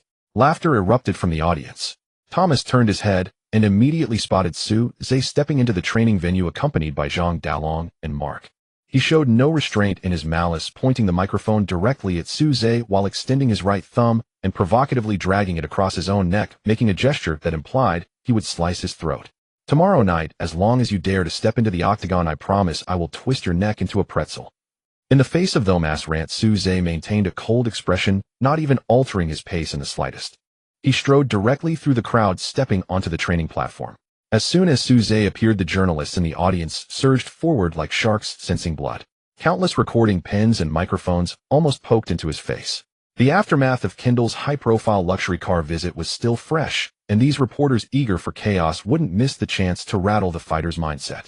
A blonde female reporter was the first to strike her question sharp. "So we just witnessed Thomas' exquisite ground techniques. The consensus is that you are completely inexperienced on the ground. Once he closes in for a takedown, you will be at his mercy." A nearby chubby reporter immediately followed up, his tone dripping with malicious mockery. "Miss Kendall said Thomas isn't even fit to carry your shoes. Are you relying on women's praise to mask your fear of ground combat?" The harsh questions continued unabated. Zhang Dalong was fuming on the sidelines, clearly seeing that these American media were biased deliberately, trying to provoke Suze. Shut up. Suze coldly scanned the noisy journalist below, casually grabbing a microphone from the side. The venue instantly fell silent, all cameras focused intently on his lips, waiting to see how he would retaliate. Suze toyed with the microphone in his hand, his gaze sweeping over the crowd until it landed on Thomas, who was smirking not far away. Ground combat. Suze's lips parted slightly, his tone dripping with undisguised disdain and coldness as he articulated, "To deal with a crawling insect, there's no need to dirty your clothes by fighting on the ground." This remark was mildly hurtful, yet utterly insulting. Thomas' mocking smile froze instantly, the veins on his forehead bulging. He was stripped of the very qualification to regard him as an opponent, with his proud jujitsu belittled to that of, "Fuck you, you arrogant yellow-skinned monkey," Thomas shouted angrily from below. Suze couldn't be bothered with the laments of a defeated foe. He casually tossed the microphone onto the mat, producing a harsh sound. He turned his head to look at Mark behind him. "Get the pads." Just 2 words carried an undeniable pressure. Mark's expression turned serious as he nodded immediately. He quickly walked to the equipment area and brought back 2 specially designed heavy tie pads from the UFC. These top-tier pads were thick, over 10 centimeters, filled with multiple layers of high-density shock-absorbing foam, and wrapped in thick, genuine cowhide. They were specifically designed to endure the heavyweight fighter's powerful kicks that could shatter wooden posts. For safety, Mark overlapped the 2 heavy pads, tightly guarding his chest. He spread his legs slightly apart, stabilizing his center of gravity, his muscles tensed to the maximum. "Come on, Sue. Let these idiots witness what absolute power looks like," Mark shouted. The media's cameras all pointed at the 2 on stage. Many reporters continued their sarcastic remarks, believing that even if Suze had heavy fists, his leg power wouldn't amount to much. Suze stood still, less than a meter away from Mark. No backwards momentum. No unnecessary preliminary steps. Before him, a translucent blue panel quietly appeared, displaying data representing the physical barrier of the human body. Power 19. In that instant, Suze's left heel sharply lifted while the ball of his front foot anchored itself firmly on the mat. His waist twisted explosively in an instant. Skill Thunder High Kick LV. 1 activated violently. Waist and horse combined. His right leg shot out like a heavy charging steel whip propelled by the thigh, creating a spine-tingling afterimage in midair.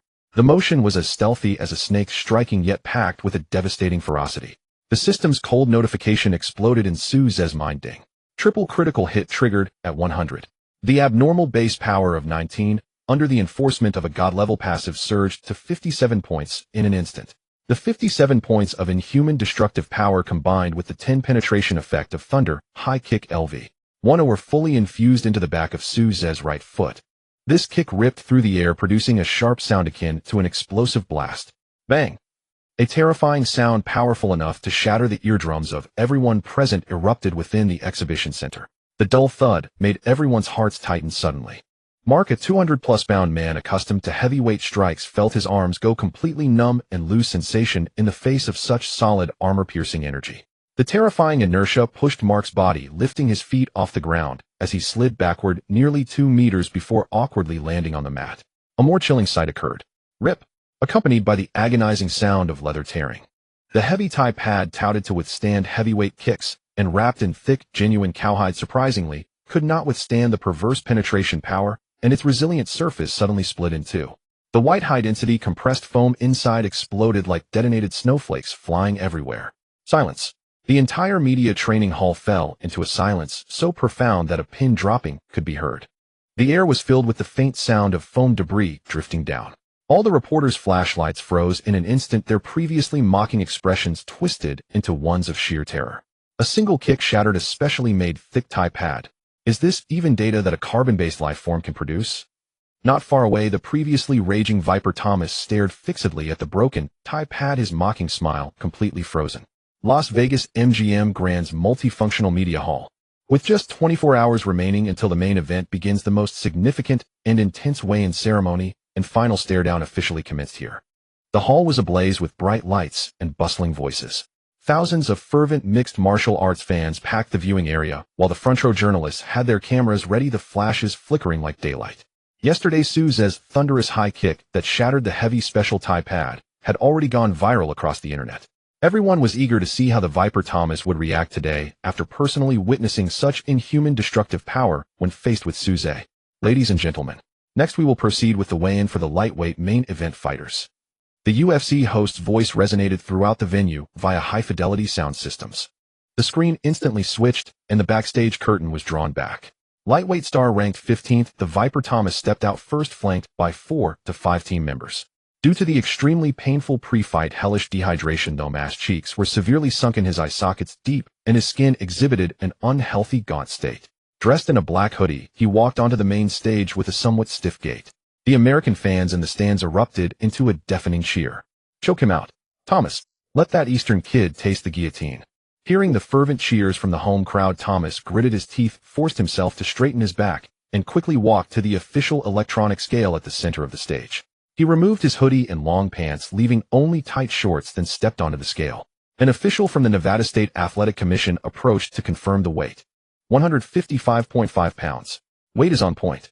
Accompanied by the host's loud announcement, Thomas jumped off the scale.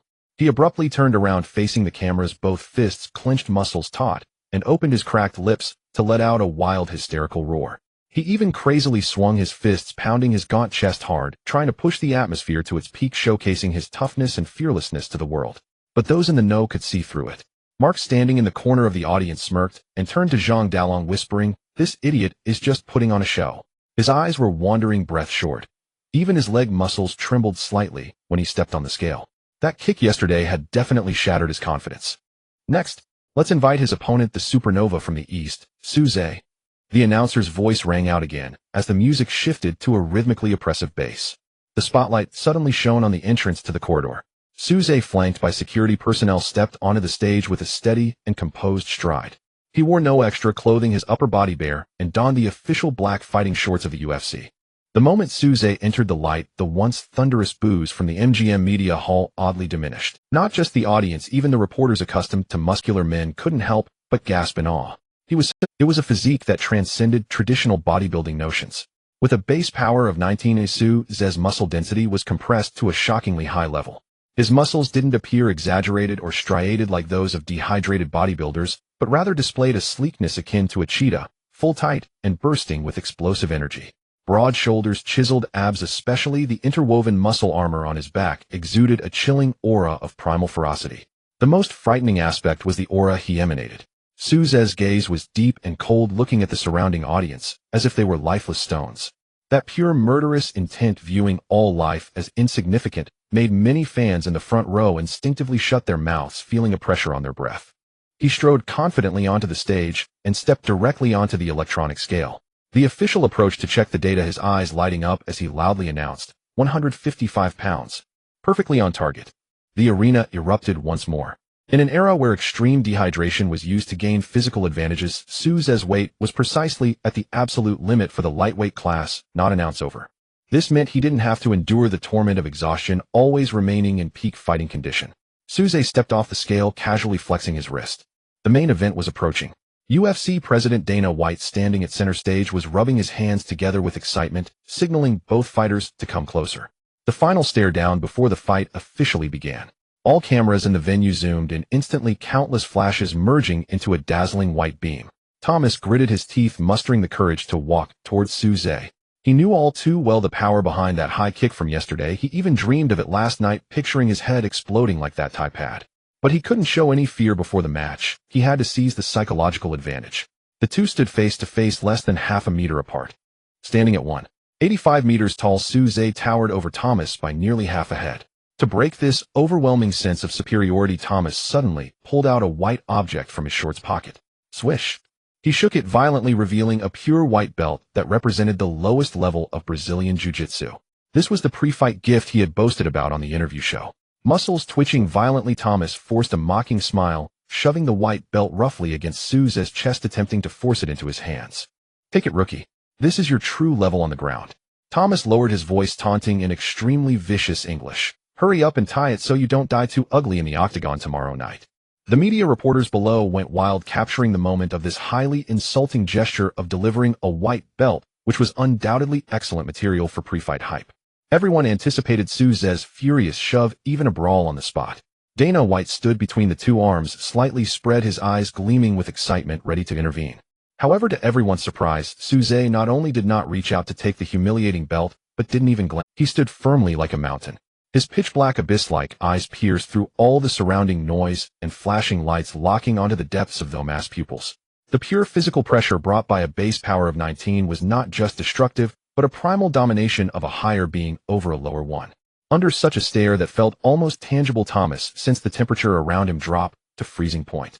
His hand holding the white belt froze in midair, unable to advance or retreat.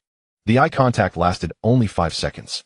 Thomas fearfully realized that his forced calmness was. There was not even a hint of anger in Suze's gaze. It was a look of indifference and pity akin to a butcher observing a pig awaiting slaughter.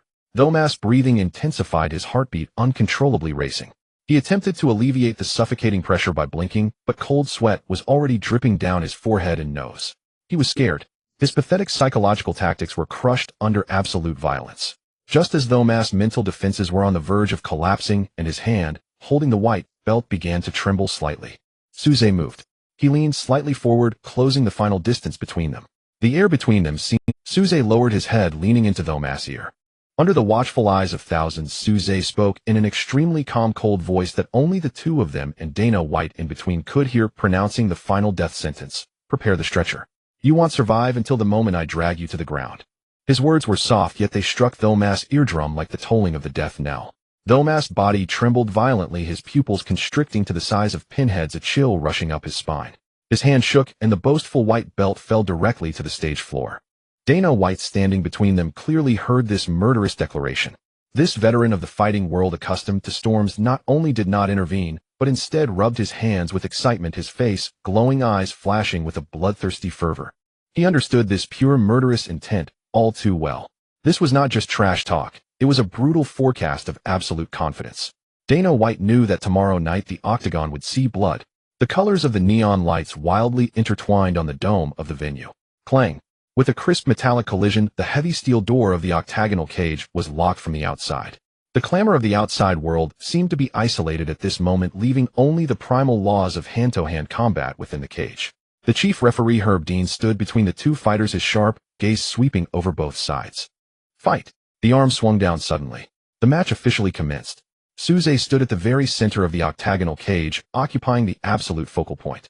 He slightly raised both hands, assuming a standard Muay Thai defensive posture.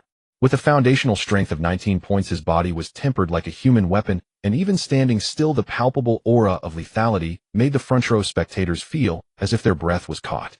However, as the 15th-ranked official gatekeeper in lightweight, the Viper Thomas displayed an impressive tactic. He had boasted like a madman in front of the media before the match, but now stepping into the cage, he was unerringly cautious. Thomas did not engage Suze in a fistfight. He knew all too well what yesterday's heavy Muay Thai pad exploded by a single kick signified. Trading blows was simply courting death. For the first 30 seconds of the match, Thomas moved like a patient cobra, constantly circling the outer perimeter of the cage. His center of gravity was extremely low, and his agile footwork kept him just outside of Suze's heavy punch range. Whoosh! In the midst of his circling, Thomas suddenly launched an attack. He drove off the ground with his front foot twisting his body, and his right leg shot out like a silent whip, swiftly sweeping along the mat.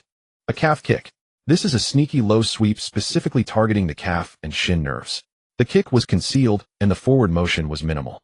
Once struck repeatedly, the opponent's calf muscles would suffer severe congestion and cramps, ultimately rendering them unable to stand, let alone punch. Thomas seized the moment with lethal precision, aiming directly for the calf of Suze's supporting leg. The audience's heart suddenly leaped into their throats. In that split second, Suze's peripheral vision flickered with a ghostly light, absolute distance control LV. One operating at full power. The trajectory of Thomas' leg attack instantly transformed into a clear radar scale in Suze's mind. With an indifferent expression, Suze retracted his left leg slightly by 3 centimeters. Whoosh! Thomas' coarse foot brushed against the edge of Suze's shorts, striking hard against a pocket of air. A miss.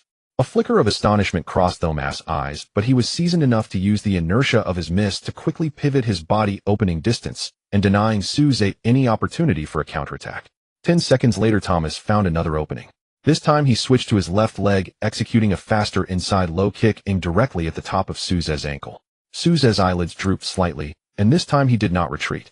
The precise sense of distance made him instantly realize the cost of dodging was too high. He suddenly raised his left knee. Knee defense. Bang!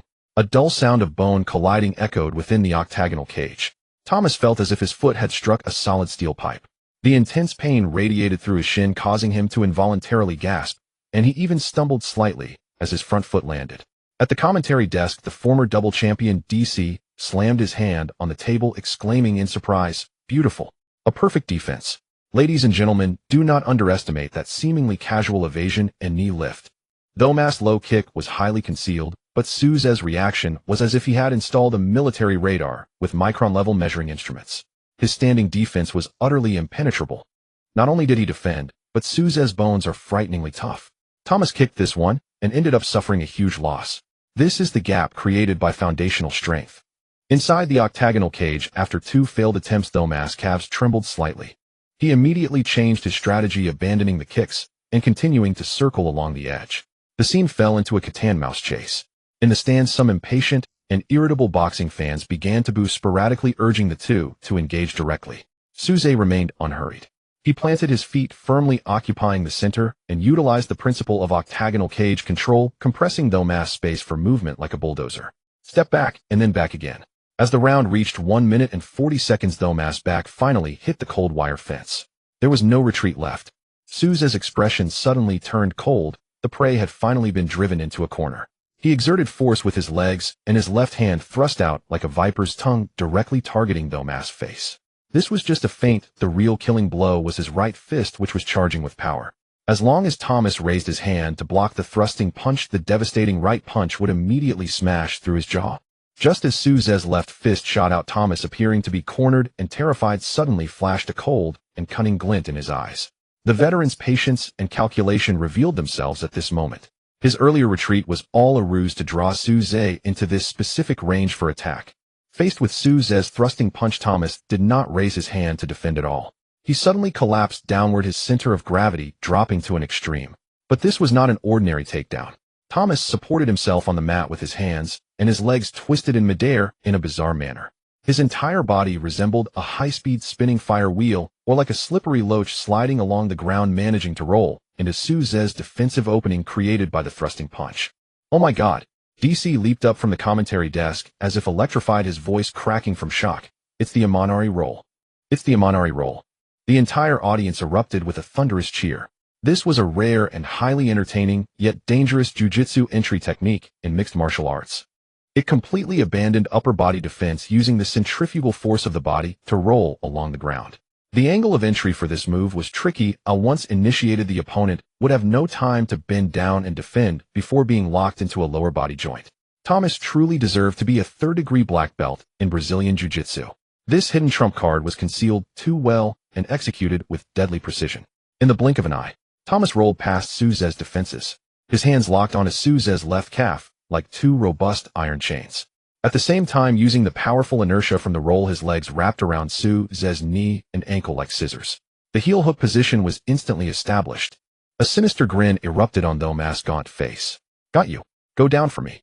He let out a beastly roar, his hands clutching Souza's ankle as he explosively exerted force in a twisting motion, preparing to flip Souza over and drag him into the bloody abyss he was most skilled at. Inside the octagonal cage, in the blink of an eye, Thomas seamlessly executed the Imanari roll to penetrate Souza's lower body. His hands were like 2 robust hydraulic clamps locking onto Souza's left ankle. The heel hook position was instantly formed. This terrifying lock technique, utilizing reverse torque on the joints, could instantly tear apart an opponent's knee ligaments with just a slight application of force. However, Souza's reaction speed was equally astonishing. At the moment his ankle was locked, Souza did not even consider retracting his leg. His abdominal muscles tightened explosively, and using the violent inertia from his Buddhist descent, he punched down toward Thomas' gaunt face with a powerful strike. Bang! The punch accurately struck Thomas' brow. A dazzling spray of blood instantly blossomed on the mat of the octagonal cage. Thomas' brow was instantly split open by the heavy punch, a deep wound visible to the bone as bright red blood quickly filled his left eye. But Thomas was a ruthless character through and through. This 30-something lightweight veteran knew this was his only chance to win the entire match. He endured the heavy punch that could cause an ordinary person to faint on the spot, letting out a beast-like roar despite his mouth full of blood. "Get down." Thomas bit down on his molars, his core strength exploding. He clutched Souza's calf, leveraging his own rolling centrifugal force and the flawless leverage principle to suddenly lift him sideways. Thud! A dull sound echoed. Suze's massive body built like steel-forged iron with a foundational strength of 19 points ultimately lost its balance under this joint torque that defied the laws of gravity, crashing heavily onto the rough canvas mat. One fall determined the outcome. Just as Suze hit the ground, the entire MGM Grand Media Hall erupted. The American fans who had been holding back for over a minute sprang up from their seats like springs. Countless people raised their beer cups, roaring with fervor. Well done, the Viper. Choke him out. Drag that Oriental into hell. Make him pay for his arrogance. At the commentary desk, Joe Rogan grabbed the microphone, his excitement causing saliva to spray as the veins on his bald head throbbed. Oh my goodness. He did it. Thomas really did it. Under the death punch of the Eastern tyrant, he forcibly completed the takedown. DC's eyes shone brightly as he added his professional judgment loudly. It's over. Suze is in big trouble. He has been dragged into deep waters. This is Thomas' absolute domain. On this mat, the absolute power of a standing fighter will be locked by the intricate leverage of jiu-jitsu. Suze's heavy punches now can exert no power at all. He is like a lion that has fallen into a swamp waiting for the merciless strangulation of a boa constrictor. The frenzied narration from the two gold medal commentators escalated the tension in the arena to its peak. Inside the octagonal cage, after landing a hit, Thomas gave Suze no chance to distance himself or rise. He understood all too well the terror of Suze's standing strikes. Like a slippery and deadly viper, he instantly abandoned the heel hook from the bottom position, using Suze's rigidity from falling to propel himself off the mat, his entire body climbing smoothly like an octopus. Transition. Control. The profound foundation of the third-degree black belt in Brazilian Jiu-Jitsu was vividly displayed at this moment. Thomas pressed his bloodied face against Suze's chest, instantly transitioning to a half-defensive state. His sturdy legs wrapped around Suze's waist, constantly restricting his movement space. Suze lay on the bottom, instinctively pushing upward with his hands, attempting to disrupt Thomas' weight. But this was precisely the opportunity Thomas had been waiting for. Now's the time. A ruthless glint shot from Thomas' eyes. Just as Suze's right arm extended, Thomas' left leg shot up like a venomous whip, directly crossing over Suze's right shoulder and pressing against the back of his neck. Immediately after, Thomas' right leg quickly lifted his ankle, precisely resting on the back of his left knee. Pop. A deadly triangle choke, compacted to suffocation, instantly formed. Triangle choke. One of the most representative and lethal submission techniques in Brazilian Jiu-Jitsu. At this moment, Suze's entire head and right arm were locked in the absolute center of this death triangle. Oh no. The commentator DC let out a desperate scream. The triangle choke has been set up. Thomas' grip is so tight that not even a hair can fit in. Joe Rogan held his head in disbelief, staring at the big screen. It's over. This move utilizes the opponent's shoulder muscles and the practitioner's inner thigh, simultaneously compressing the carotid arteries on both sides. Once blood supply to the brain is cut off, a human can only last 10 seconds at most. Outside the octagonal cage, Zhang Dalong and Mark simultaneously lunged at the wire fence, their faces turning as pale as paper. Mark, even more anxious, had bloodshot eyes, desperately banging on the metal cage, shouting hoarsely, "Sue, pull your right arm out. Quick, push his hips. Don't let him exert force." Old Zhang's heart had already sunk to the bottom of an icy abyss. As a former UFC veteran, he understood the unspoken rules all too well. In the arena of unrestricted mixed martial arts, once a jiu-jitsu black belt sets up such a perfectly fitting triangle choke, it is almost equivalent to a death sentence. 10 seconds. Just 10 seconds, and the person at the center of the choke will turn white and faint from lack of oxygen to the brain. If they don't tap out in time, there is even a risk of direct brain death. On the mat, Thomas held Suze's head, desperately pulling it toward himself. At the same time, he thrust his abdominal muscles upward, the muscles on the inner thighs bulging, unleashing a terrifying crushing force capable of crushing a watermelon. "Sleep now, you arrogant yellow-skinned monkey." Thomas' face was covered in blood, his face red from exertion. He growled through gritted teeth, his eyes burning with the sick thrill of strangling a once-in-a-lifetime genius. He had already envisioned himself standing over Suze, arms raised to receive the glory of the crowd's cheers. 3 seconds. 5 seconds. 7 seconds. As time cruelly passed, all the American spectators stood up, ready to welcome the frenzy of this incredible turnaround. In the VIP section, Kendall tightened her fists nervously, her nails digging deeply into her palms, her beautiful eyes filled with worry. However, as the 9th second approached, the cruel smile on Thomas' face suddenly stiffened slightly. He was horrified to discover that Suze, locked between his legs, was not only not frantically struggling and banging the mat in panic like an ordinary person due to suffocation, but had not even shown much disruption in his breathing rhythm. Thomas instinctively lowered his head. Through the gap between his legs, he witnessed an unforgettable scene.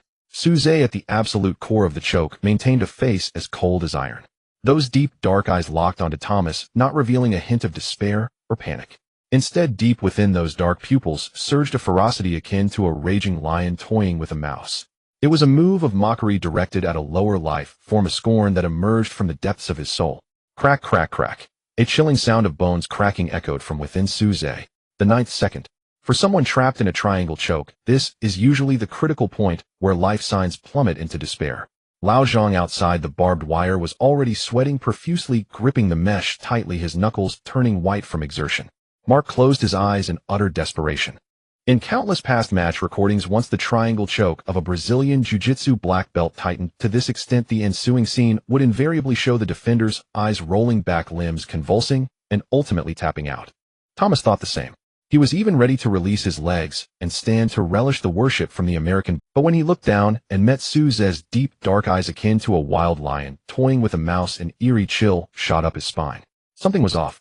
The carotid artery of this Eastern man had not only not stopped pulsing, but each thump of his heartbeat resembled a heavy engine frantically revving up. A series of unsettling cracking sounds suddenly emanated from Suze's body. This sound clearly reached Thomas' eardrums through their tightly pressed bodies. 19 points, a terrifying figure capable of shattering the barriers of human physiology. When this force awakened, any intricate leverage principles of jiu-jitsu would become a laughable joke. In an instant, the muscle group around Suze's waist and abdomen tightened explosively. His upper body, originally lying flat on the mat, forcefully pushed against the limits of Thomas' leg choke, astonishingly lifting upward. "This is impossible," Thomas exclaimed, panic-stricken, desperately contracting the muscles of his inner thighs, attempting to force Suze back down to the ground. But he despairingly realized that his legs felt like they were trapped within a rapidly rising hydraulic steel column. No matter how much he exerted himself, he could not halt the surge of that overwhelming power. Suze's feet were planted firmly on the canvas mat, knees slightly bent, stabilizing his base.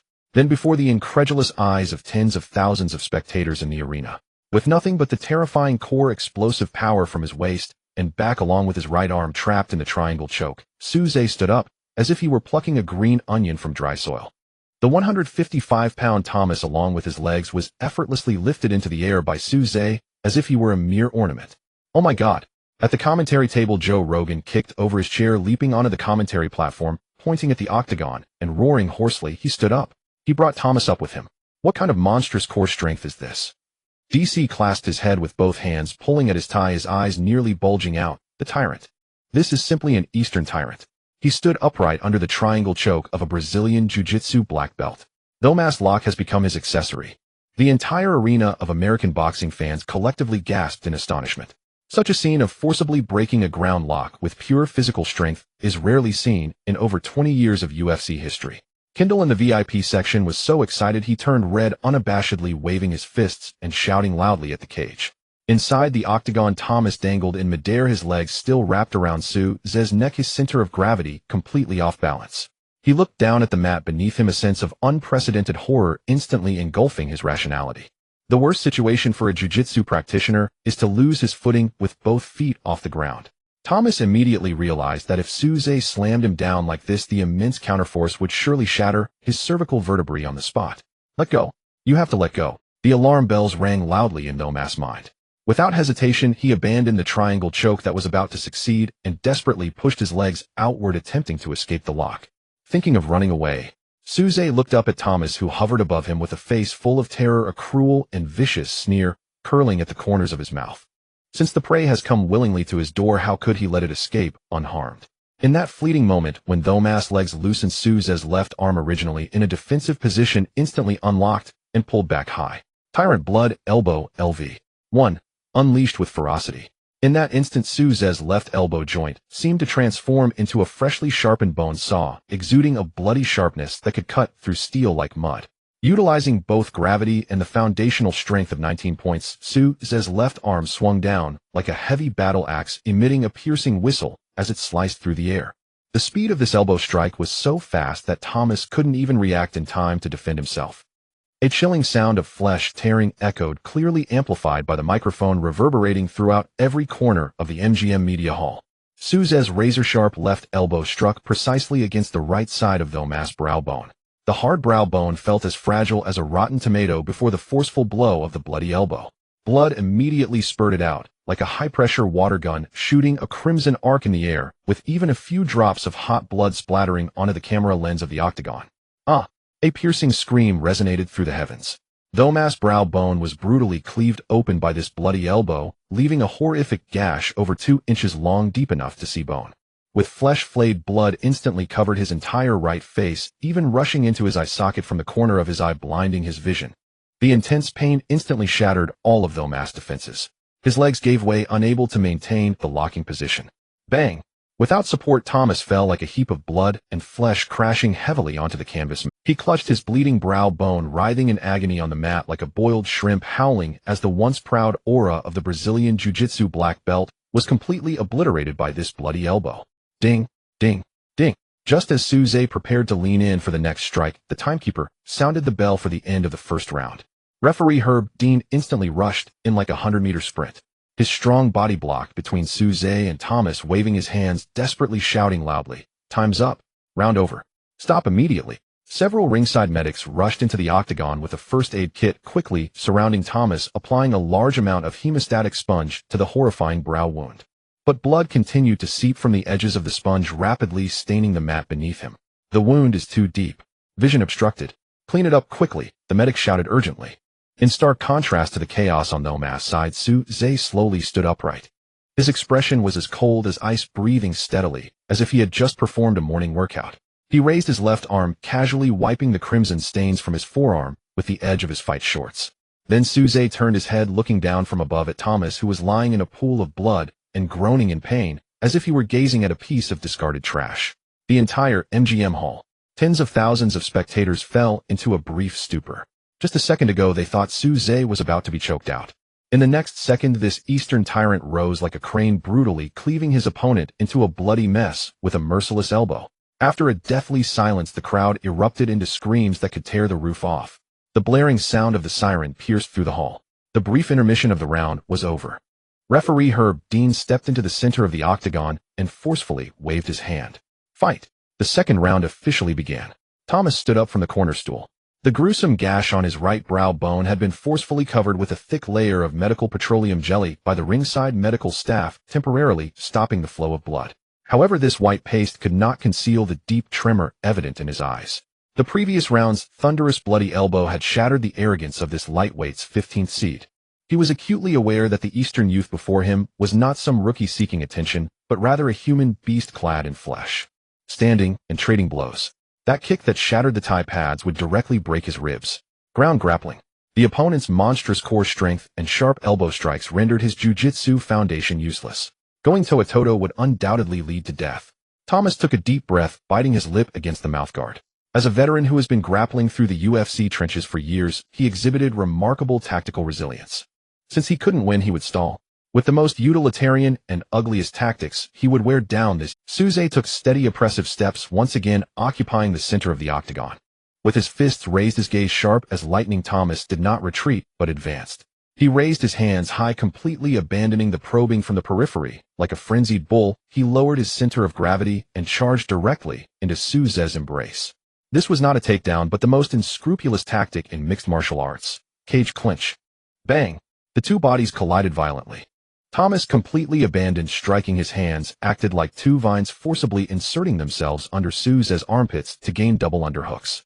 He exerted his weight advantage of 155 pounds, pushing against Suze's chest with all. The canvas mat emitted an ear-piercing scraping sound.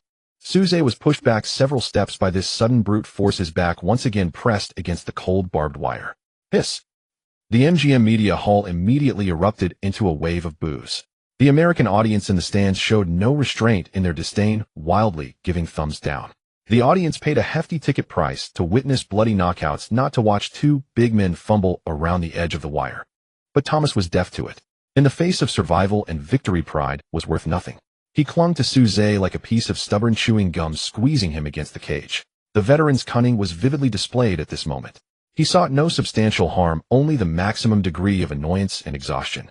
Thomas lowered his head, pressing his hard forehead against Suze's chin, forcibly disrupting Suze's cervical balance and airway through this physical oppression. His hands were frantically pulling at Suze's biceps, draining the opponent's arm strength. Meanwhile, he was constantly making small moves with his feet. He ruthlessly stomped on Suze's toes with his grappling shoes. His knees frequently rose heavily, driving into the neural cluster and quadriceps of Suze's inner thigh. This was a thorough swamp battle. Using annoying distractions and absolute weight pressure, he drained the defender's oxygen and stamina drop by drop.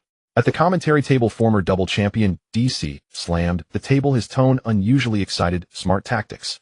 Thomas made the right choice. He knows he can't win in an explosive showdown, so he decisively switched to a war of attrition. Joe Rogan frowned, staring at the monitor. But this looks terrible. Will the referee forcibly separate them? No. As long as Thomas is still delivering actions, the referee can't intervene. DC quickly informed the audience while creating a strong sense of false suspense. Everyone take a close look at Suze's physique. The broadcast director immediately zoomed in, giving a close-up of Suze's back muscles.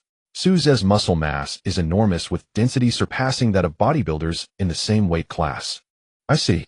Joe Rogan suddenly realized and exclaimed, Thomas is using this intense corner grappling to force Suze to remain in an anaerobic resistance state. The physical abilities of Asians are widely recognized as a weakness. As long as he can survive the second round, Suze's terrifying muscles will be dragged down, and when the fuel tank runs empty, his heavy punches will no longer pose a threat. The commentary from the two spread through the arena's broadcast, and the audience, which had been filled with boos, gradually quieted down. American fans reignited hope, watching the octagon and anticipating the moment Suze's stamina would collapse. At the edge of the octagon, old Zhang and Mark crouched outside the wire mesh, anxious like ants on a hot pan. Sue, push him off. Retake control of the inside. Don't let him rest on you. Mark shouted anxiously. Cornering pressure is the most physically exhausting state for the defender, because you not only have to support your own weight, but also constantly resist the opponent's pushing force. However, Suze in the center of the quagmire remained calm and even too lazy to make a counter-pushing motion. He leaned against the wire mesh with both hands casually resting on Thomas' back. Stamina running low. Oxygen depleted. Ridiculous. With a stamina attribute of 12 points coupled with the bizarre recovery system built by the 6 library Celestial Thief, within him, Suze's health bar was unfathomably deep. Thomas' self-satisfied corner push felt so weak against Suze, like a massage from a technician, and the soft knee strikes and thigh collisions could not even provoke a hint of pain against his steel-like muscle fiber. Suze let Thomas waste his energy on him, calmly gazing straight ahead. He resembled a cold, imprecise calculator, quietly observing his opponent's frantic calorie burn. Time passed second by second. In the first minute, Thomas was fierce with a high frequency of toe stomps, and in the second minute, Thomas' pushing force began to weaken. His breathing grew heavy, and the Vaseline on his forehead was washed away by sweat, making his wounds ooze blood again. In the third minute, Thomas' legs started to weaken, and all of his weight hung completely on Suze. Until the fourth minute. A full 4 minutes of high-intensity corner grappling was equally a devastating blow to the attacking side stamina. At this moment, Thomas felt as if his lungs were being torn apart, like a broken bellows, with a strong metallic taste rising in his throat. Sweat mixed with the blood from his brow flowed into his eyes, causing immense pain. Yet a wave of wild joy surged within him. For minutes of consumption. For any explosive and powerful stand-up striker at this point, they would have legs as heavy as lead, a chest ready to explode, gasping for breath to the point where they couldn't even lift their arms. The endurance of Easterners could never withstand such torment. You're finished, kid. Thomas gasped heavily, his chest rising and falling violently. He bit down on his back teeth and slowly lifted his head from Suze's chest. He grinned, preparing to relish the sight of Suze's face, twisted and pale from lack of oxygen, ready to witness this Eastern beast collapsing and vulnerable. Thomas lifted his eyelids. The gazes of the two met within a distance of less than 10 centimeters. The grin on Thomas' face froze instantly, as if it had been flash frozen by liquid nitrogen at -80 degrees. He stared in shock, his bloodshot eyes wide open. In his line of sight, Suze, who was so close, showed no signs of exhaustion, not even a drop of sweat to spare. The cold, resolute face of the Eastern man remained as calm as a still pond. Suze's chest rose and fell steadily, evenly, and his abyss-like black pupils projected a chilling indifference. Not even his breathing rate was disrupted. For minutes, a full 4 minutes of high-intensity corner pressure was enough to drain all the stamina of an adult professional boxer. Thomas gulped down air, his lungs burning, his throat filled with a rusty taste of blood. He thought that when he lifted his head, he would see an Eastern sickly cat with legs that had gone weak from lack of oxygen and a vacant gaze. But what he saw was a pair of calm, abyss-like eyes. Suze leaned against the wire mesh, his chest rise and fall disturbingly even. Not to mention gasping for breath, he hadn't even broken a sweat. Thomas' grin froze, and his pupils contracted violently in horror. This is impossible. Thomas' mind surged with turmoil. The massive muscle mass of his opponent showed not a hint of fatigue or tremor, and not even the skin's surface had flushed from lactic acid accumulation. This violated the most basic common sense in mixed martial arts. What Thomas didn't know was that the 6th library celestial thief within Suze was operating frantically. This divine-level talent combined with a staggering stamina of 12 points created an energy circulation system beyond imagination. In the face of this system, Thomas' proud quagmire consumption battle was hardly even a warm-up. As soon as a trace of lactic acid began to form in Suze's muscles, it was instantly decomposed and transformed into fresh energy. His recovery speed far exceeded his consumption. "Have you finished your massage?" Suze slightly lowered his head and coldly spat out a sentence. His voice was steady and full of strength, like a heavy hammer that smashed through Thomas' last psychological defense. This boring grappling game should come to an end. Suze's arms suddenly curled up, his palms pressing directly against Thomas' chest. The explosive base power of 19 points poured out without reservation. "Get lost." With a low shout, Suze thrust his arms forward. Thomas felt an overwhelming force crashing towards him. His heavy body of 155 pounds was like a fallen leaf in a storm, forcibly lifted by this unreasonable power.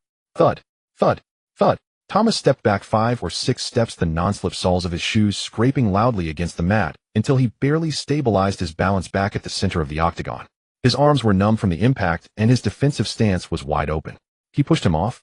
Suze broke free from the corner pressure using just his upper body strength. Thomas' consumption tactic has collapsed. This Eastern Beast fuel tank is still full. Inside the octagon, the momentum of offense and defense instantly reversed. Suze exerted force with his feet, and the soles of his shoes stomped on the canvas, producing a dull thud. He charged like a rampaging tiger, bringing an overwhelming sense of pressure as he lunged into the inner circle. The standing crush officially began. Facing the wide-open Thomas, Suze had no need to trigger a triple critical hit. Relying solely on his base strength and the muscle memory of basic combat skills was enough to destroy everything. With his left foot stepping forward and his shoulder dropping, a lightning-fast jab tore through the air, precisely penetrating Thomas' blind spot. Smack! The fist struck hard against Thomas' nose. The crisp sound of soft cartilage breaking echoed clearly throughout the venue. Thomas' nasal bone collapsed on the spot, and bright red blood gushed out like 2 fountains, covering his entire lower face. The intense pain surged to his brain, and Thomas' vision went dark, tears uncontrollably streaming down his face. He let out a scream, instinctively raising his arms to protect his face, while stumbling backward, trying to create distance. But Suze's attacks were like a relentless shadow, always following closely. Taking advantage of the stiffness from the jab, Suze quickly advanced with his right foot, his waist twisting like a well-coiled spring. The force traveled along his spine, converging entirely in his left arm. A powerful hook accompanied by a chilling whistle bypassed Thomas' arm defense and struck violently against his right ribcage. Crack! The sound of bones breaking was louder and more horrifying than the earlier nasal fracture. Thomas' right side caved inward violently, the tremendous kinetic energy lifting him half an inch off the ground, contorting his body in a painful manner. At least 2 ribs broke instantly under this punch, the fractured bone shards brutally embedding into the surrounding muscle tissue. Thomas let out a piercing scream, painfully clutching his right ribs, losing his balance and sense. His defensive stance collapsed, and his footwork became chaotic, much like a headless fly, frantically seeking shelter in the octagon. Blood trickled down his cheeks, dripping onto the mat, and leaving a shocking red stain. The tens of thousands of American spectators were dumbfounded. Is this really the lightweight ranking number 15 champion? Before Suze, he seemed like a helpless punching bag being dragged and rubbed against the ground. Suze's eyes were icy, pressing forward step by step. He keenly captured the flaw when Thomas stumbled back, pulling back his right fist. In front of the panel, the data light representing 100 triple critical hit quietly illuminated. As long as this punch is unleashed, Thomas' head will absolutely explode on the spot, and he might even die in the octagon. The referee, Herb Dean, at the side, noticed the danger, sprinting towards the 2, ready to intervene and stop the match, just as Suze's right fist was about to strike with immense force. Ding, ding, ding. The wooden mallet in the timekeeper's hand fell heavily, and the crisp bell, signaling the end of the second round, echoed abruptly throughout the MGM Media Hall. Hearing the bell, Herb Dean rushed forward like an arrow, his strong body blocking Suze's path, as he pushed hard, shouting loudly, "Round over. Step back. Immediately return to your corner." Suze's powerful right fist halted in midair. The wind from the punch even blew the sweat on Dean's forehead. Suze coldly glanced at Thomas, who was protected by the referee, and slowly lowered his arms. It seems this guy is lucky the bell pulled him back from the brink of death. Turning around, he walked steadily towards his red corner. At this moment Thomas could no longer stand on his own. His legs went soft, collapsing against the wire mesh. He gasped, clutching his broken ribs, blood mixed with sweat dyeing his chest crimson. Several ringside physicians and corner team coaches immediately climbed over the cage and rushed in. "Thomas, how are you feeling? Can you continue?" The head coach hugged Thomas' shoulders tightly while several assistants helped him up. Thomas was half dragged, half carried back to the blue corner's stool like a pile of mud. Medical personnel immediately brought ice packs and hemostatic sponges, forcibly clearing the clotted blood from his nasal cavity and brow, checking his rib injuries. The intense pain made Thomas emit muffled groans. "Listen, Thomas." The head coach slapped Thomas's cheeks, trying to keep him awake while loudly laying out strategies. "You were too passive just now. In the third round you must move. Use footwork to create distance and look for opportunities to strike at his lower body." After 2 rounds of exertion his stamina must have decreased. However, sitting on the stool, Thomas stared blankly ahead, his eyes once filled with cunning and malice now devoid of light, replaced by deep despair and fear. He pushed away the team doctor who was applying Vaseline to him, grabbing the head coach's arm, his nails digging into the coach's flesh from the force. "Decline. What kind of international joke are you making?" Thomas' facial muscles twitched violently in pain, and he burst out in a hysterical scream. "He's not human. He doesn't even know what fatigue is. I spent a full 4 minutes squeezing him, and he didn't even change his breathing." He pointed at Suze, who was sitting calmly on the stool across from him, his voice trembling and almost crying. "I can't beat him. I can't beat him at all. Any technique I throw at him feels like hitting a steel plate. He could break my bones with just one punch." Beep. The buzzer for the third round rang through the MGM media hall like a death knell. In the blue corner, Thomas' ringside physician hurriedly pulled him out of the octagon. The head coach grabbed Thomas by the shoulder, forcibly stuffing the blood and sweat-soaked mouthguard into his mouth, then pushed him hard. "Hold on. You are a third-degree black belt. Show your dignity." Thomas staggered to his feet. At this moment, he had long lost the arrogant demeanor of invincibility he had before the match began. A deep gash on his right brow bone was visible to the bone, although it was forcibly blocked by a thick layer of petroleum jelly. The intense movement caused blood to seep out again, dripping from the corner of his eye. The 2 broken ribs made every breath accompanied by excruciating pain. His energy reserves were completely drained, and his steps were as unsteady as a drunken man just stumbling out of a tavern. In contrast, in the red corner, Suze strode confidently towards the center of the octagon. His bare upper body was covered in a fine layer of sweat, and under the spotlight his muscles, akin to steel, emanated a deadly sense of oppression. He breathed steadily, his steps firm like an eastern dragon ready to savor a feast after warming up. The referee, Herb Dean, confirmed both fighters' conditions and brought his right hand down like a blade.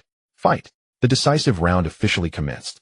Suze advanced with a steady, oppressive step, approaching. The dim blue panel in front of him quietly lit up. Absolute distance control LV1 operating at full power. The space inside the octagon was instantaneously segmented into countless precise virtual scale lines. He had no intention of triggering the triple critical hit to end the match immediately.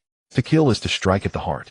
He aimed to utterly crush this maniac who threatened to strangle him with pure fundamental strength and unanswerable striking techniques, declaring to the world who truly held dominion over this octagon. Swish. Suze's left shoulder dipped slightly, and a swift jab shot out like a bullet, tearing through the air in an instant. Thomas was taken aback, instinctively raising his arms to form a cross defense. But Suze's speed was too fast. The 19 points of fundamental strength provided not only destructive power, but also an initial burst of muscle explosiveness that defied logic. The punch pierced precisely through the gap between Thomas' arms, striking his already collapsed nose. Smack! Blood splattered. Thomas let out a pained grunt, his head snapping back. Yet deep within, the ferocity of an experienced fighter remained. Using the backward lean, he closed his eyes and swung his right arm in a powerful blind counterattack. Suze's expression was cold, not even taking a step back. He tilted his head slightly as Thomas' heavy punch whistled past, grazing his ear. A hair's breadth. The distance control was so precise, it was almost maddening. With a missed strike, Thomas' centerline opened wide. Suze stepped forward with his right foot, his waist and abdomen instantly exerting power, delivering a heavy front kick directly into Thomas' abdomen. Bang! This kick hit with the force of 1,000 pounds.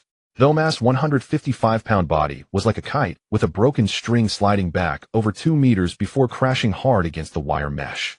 The intense pain made Thomas involuntarily curve his back like a shrimp with acidic while surging violently in his stomach.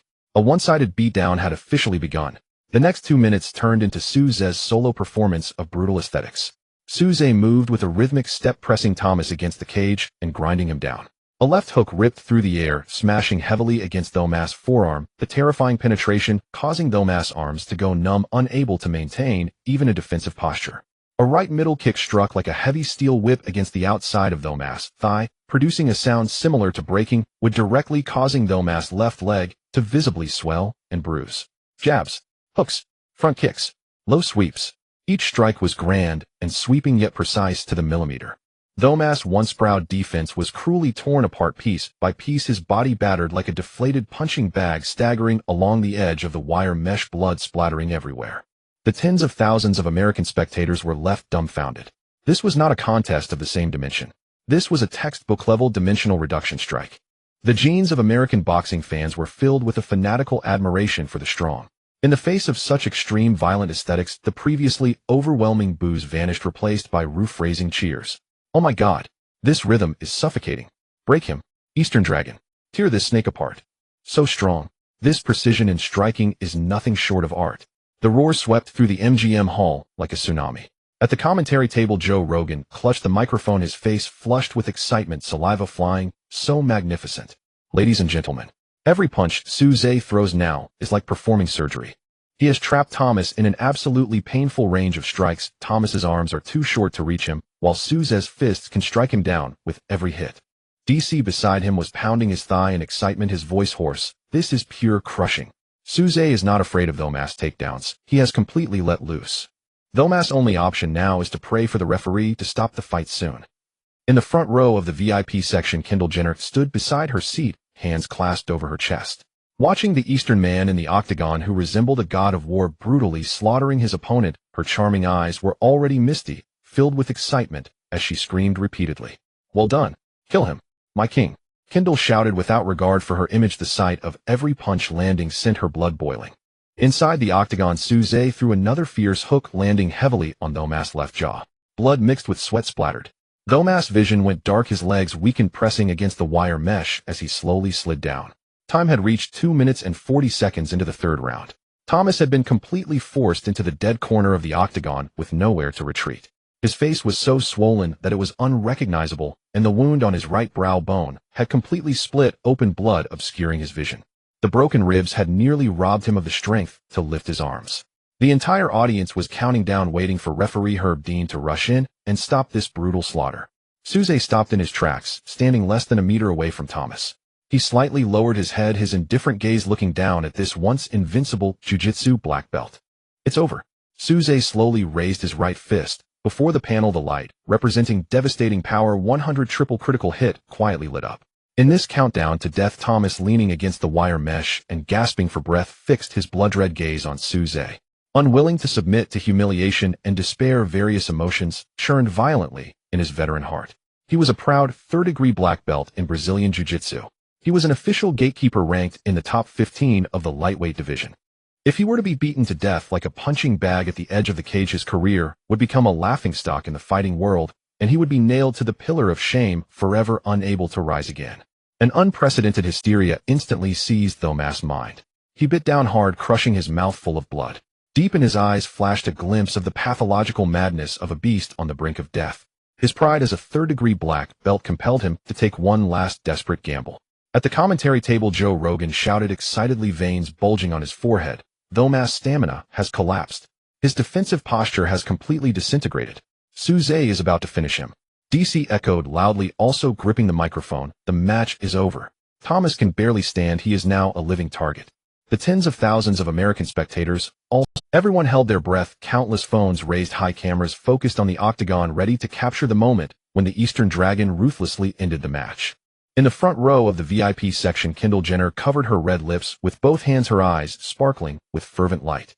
Suze's expression was cold, like a heartless execution machine, stepping forward with a steady pace, inching into Thomas' absolute defensive zone. 1 step, 2 steps. As the distance closed, Suze's front foot firmly stepped into Thomas' attack range. At that instant, the Thomas, who seemed to be half dead and about to faint, suddenly widened his eyes. Deep within his dazed pupils flashed a fierce, venomous glare like a vengeful snake. This was not exhaustion. This was a carefully laid, deadly trap. As a veteran who had fought in the octagon for years, Thomas knew that a heating collision was a guaranteed loss. He endured the agonizing pain of his broken ribs, expertly deceiving everyone present, just to seize this one chance for a life-and-death struggle. Thomas squeezed out the last bit of adrenaline from his body. His knees acted like compressed heavy springs, using a slight rebound from the wire mesh to stomp down on the mat. His battered body against all odds leaped into the air. His arms like a trap sprung open, lunged towards Souza's neck with a resolute death wish. My God! A flying guillotine. DC at the commentary table let out a high-pitched scream, his face filled with horror. The knowledgeable fight fans in the audience collectively gasped. This was one of the most dangerous and insane killing moves in mixed martial arts. The practitioner must completely abandon their base support and leap into the air to lock their opponent's neck. If successful, the downward force combined with the terrifying grip of the arms would instantly choke off the opponent's carotid artery, causing the defender to faint on the spot. However, the cost of this skill was equally severe. If it missed, the practitioner would fall on their back, risking a serious injury or even a broken neck, becoming permanently paralyzed. This was completely a desperate counterattack launched by a veteran in a dire situation. He intended to drag Souza down to hell with him. Outside the cage, Zhang Dalong saw this terrifying scene, his heart skipping a beat, blood rushing to his head, and he shouted desperately, "Sue, get back!" Mark also turned pale, shouting as he beat the wire mesh. At such close range, facing a leaping third-degree black belt in jiu-jitsu, if he was locked by the neck and taken to the ground, the huge advantage accumulated in the first 2 rounds would instantly turn to nothing, and he could even suffer a reversal. The entire audience erupted in a deafening wave of gasps. However, Souza, in the eye of the storm, remained calm as still water, not even a ripple stirred. The dim blue panel in front of him flickered at high frequency, emitting a blinding light. Absolute distance control, LV. 1 operated at full power. In Souza's view, all surrounding sounds were muted. Time seemed to be slowed down. The figure of Thomas lunging through the air instantly shed the disguise of flesh and blood, transforming into a set of precise and cold data coordinates displayed on the panel. Height in the air 1.45 meters. Angle of descent 45 degrees. Angle of the triangle choke, countdown 0. 2 seconds. In less than 0.1 seconds, all of Thomas' physical parameters were clearly analyzed by the system. His seemingly flawless and desperate killing move was riddled with flaws under the panel's radar scan. Souza slowly lifted his head, his gaze penetrating through Thomas' arms, guarding his face, locking onto his exposed jaw. The corners of his mouth slowly curled up, forming a cold smile reminiscent of death. Retreat. This word does not exist in his dictionary. A hunter facing a desperate prey only needs to deliver a cruel, fatal blow. Facing Thomas, who lunged at him like a rabid dog, Souza not only chose not to retreat tactically, but instead stepped forward to meet the descending figure. He advanced instead of retreating. His left foot slammed down like a red-hot steel nail, anchoring his center of gravity instantly. In an instant, his waist and hips twisted at an exaggerated angle that defied logic. The muscles on the side of his right leg instantly filled with blood and tightened like a fully drawn heavy compound bow ready to unleash. At this moment, Thomas' blood-soaked arms were barely 20 centimeters from Souza's neck. He could even foresee the exhilarating sensation of locking onto his opponent's throat in his mind. In this life-and-death moment, Souza's right leg moved. Facing Thomas, who lunged from midair like a mad dog, Souza's left forefoot drove into the canvas like a steel spike. In that infinitesimal tenth of a second, his waist and core executed an extreme twist invisible to the naked eye. Force surged up through the reactive drive of his left leg, cascading segment by segment, until it poured like a flooding tide into his right leg. A system chime announced a guaranteed triple critical. 19 points. 19 points of base strength that already shattered human physiological limits were instantly multiplied by the god-tier passive, erupting exponentially. 57 points. This was no longer mere strength. It was an apocalyptic warhead capable of pulverizing carbon-based bone. The offensive divine technique. Thunderous high sweep LV. 1. Unleashed without hesitation. Souza's right leg became a swung heavy titanium whip imbued with a devastating aura as it arced upward and outward. The speed was obscene. As his right shin cleaved the air, it tore a razor-sharp, ear-splitting sonic crack. That shriek drowned out the crowd's cries, a keen whistle that stabbed at every eardrum. Thomas hung in midair, arms spread wide. His eyes, bloodshot from adrenaline, had a moment before been full of suicidal ferocity and bloodlust, but the sonic crack made his pupils constrict to pinpricks. Thomas saw with horrifying clarity the descending right leg like a battle axe. He was suspended in the air, feet off the ground, with nothing to brace against, unable to dodge or curl his arms in defense. He became a live target, willingly hurled into a meat grinder, forced to watch the shadow of death envelope him. Utter despair detonated behind his eyes. A single bone-chilling impact. A dull, terrifying thud like a giant hammer smashing pork echoed through the octagon, and picked up by the overhead microphones detonated across the MGM Hotel Media Hall like thunder from the heavens. 57 points of nuclear force coupled with the sweep's innate penetration struck with brutal precision at the unguarded junction of Thomas' right jaw and neck. Bones cracked crisply. Thomas' mandible shattered and dislocated on contact. His already bloodied face contorted grotesquely under the kinetic pressure, deforming to a nauseating. A spray of blood and meat-splattered saliva burst from his mouth. The massive impact severed arterial flow in his neck, inflicted catastrophic brainstem trauma, and shut down his nervous system. An impossible sight unfolded. Thomas, suspended in midair, lost all consciousness from that earth-shattering. His 155-pound body, struck by that perverse lateral penetrative force, completed a full 360-degree aerial roll, a high-difficulty twist achieved in midair. With a thunderous slam, Thomas hit the mat face down like a corpse emptied of soul. Crimson blood mixed with the sweat from his head, and under the glaring lights exploded into a shocking mist. A decapitating strike. Thomas did not even twitch upon landing. His limbs splayed unnaturally. He was unquestionably dead. Referee Herb Dean's eyes went wide. His heart nearly leapt into his throat. He spat a curse, lunged like a raging tiger, and pressed his powerful body onto Thomas' back, flailing his arms desperately.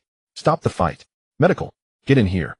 But Herb Dean's intervention was needless. Suze had no intention of following up with more strikes. The moment his right leg met its mark, he already knew the outcome. He slowly withdrew his leg without even glancing at the body that had turned to bloody paste on the canvas.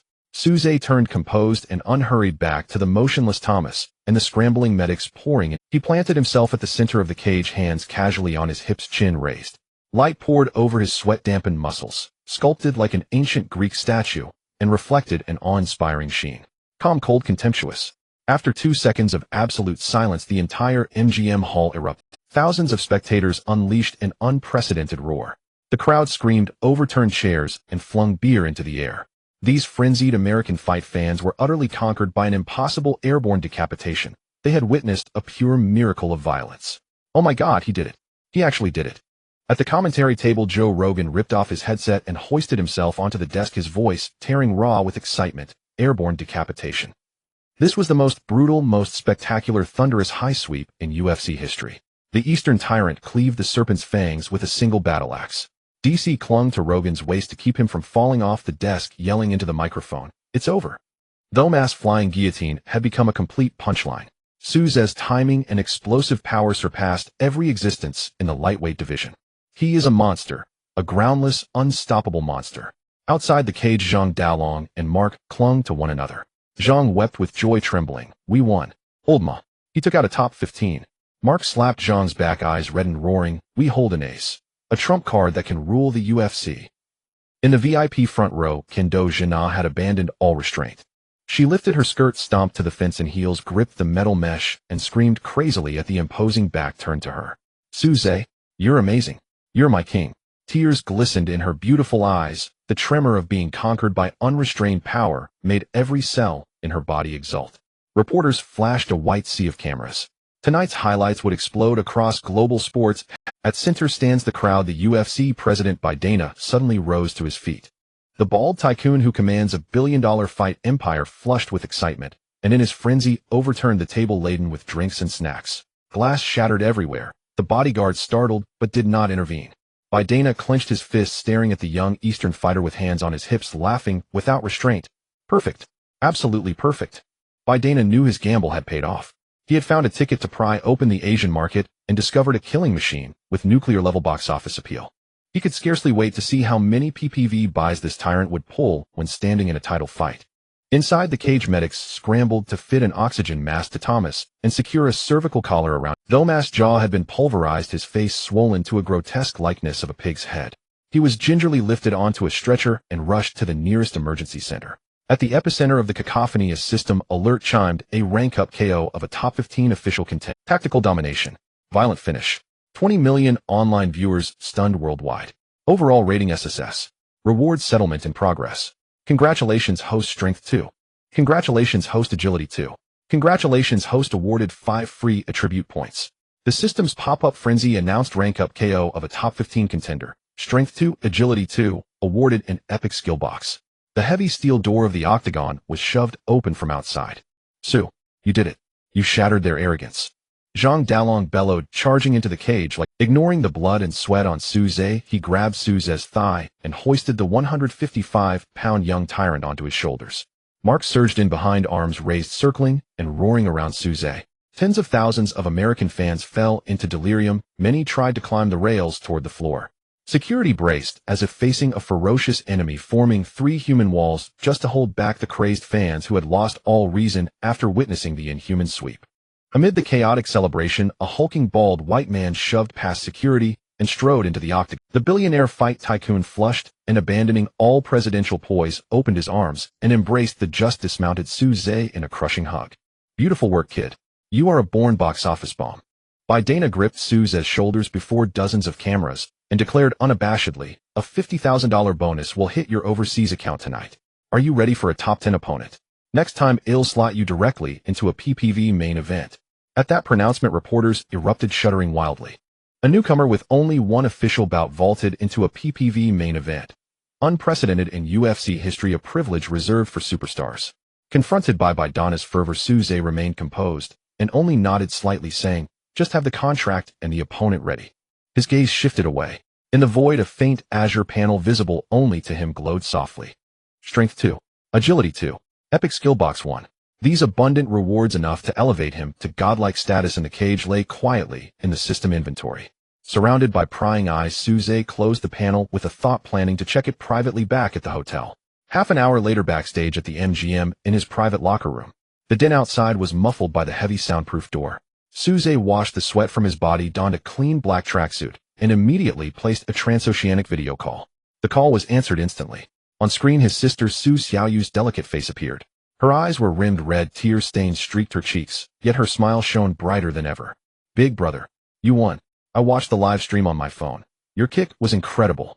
Su Xiaoyu wept and laughed into the camera, proudly panning her phone around the VIP ward. "Look." She stopped on Director Zhang's oversized TV in the VIP room.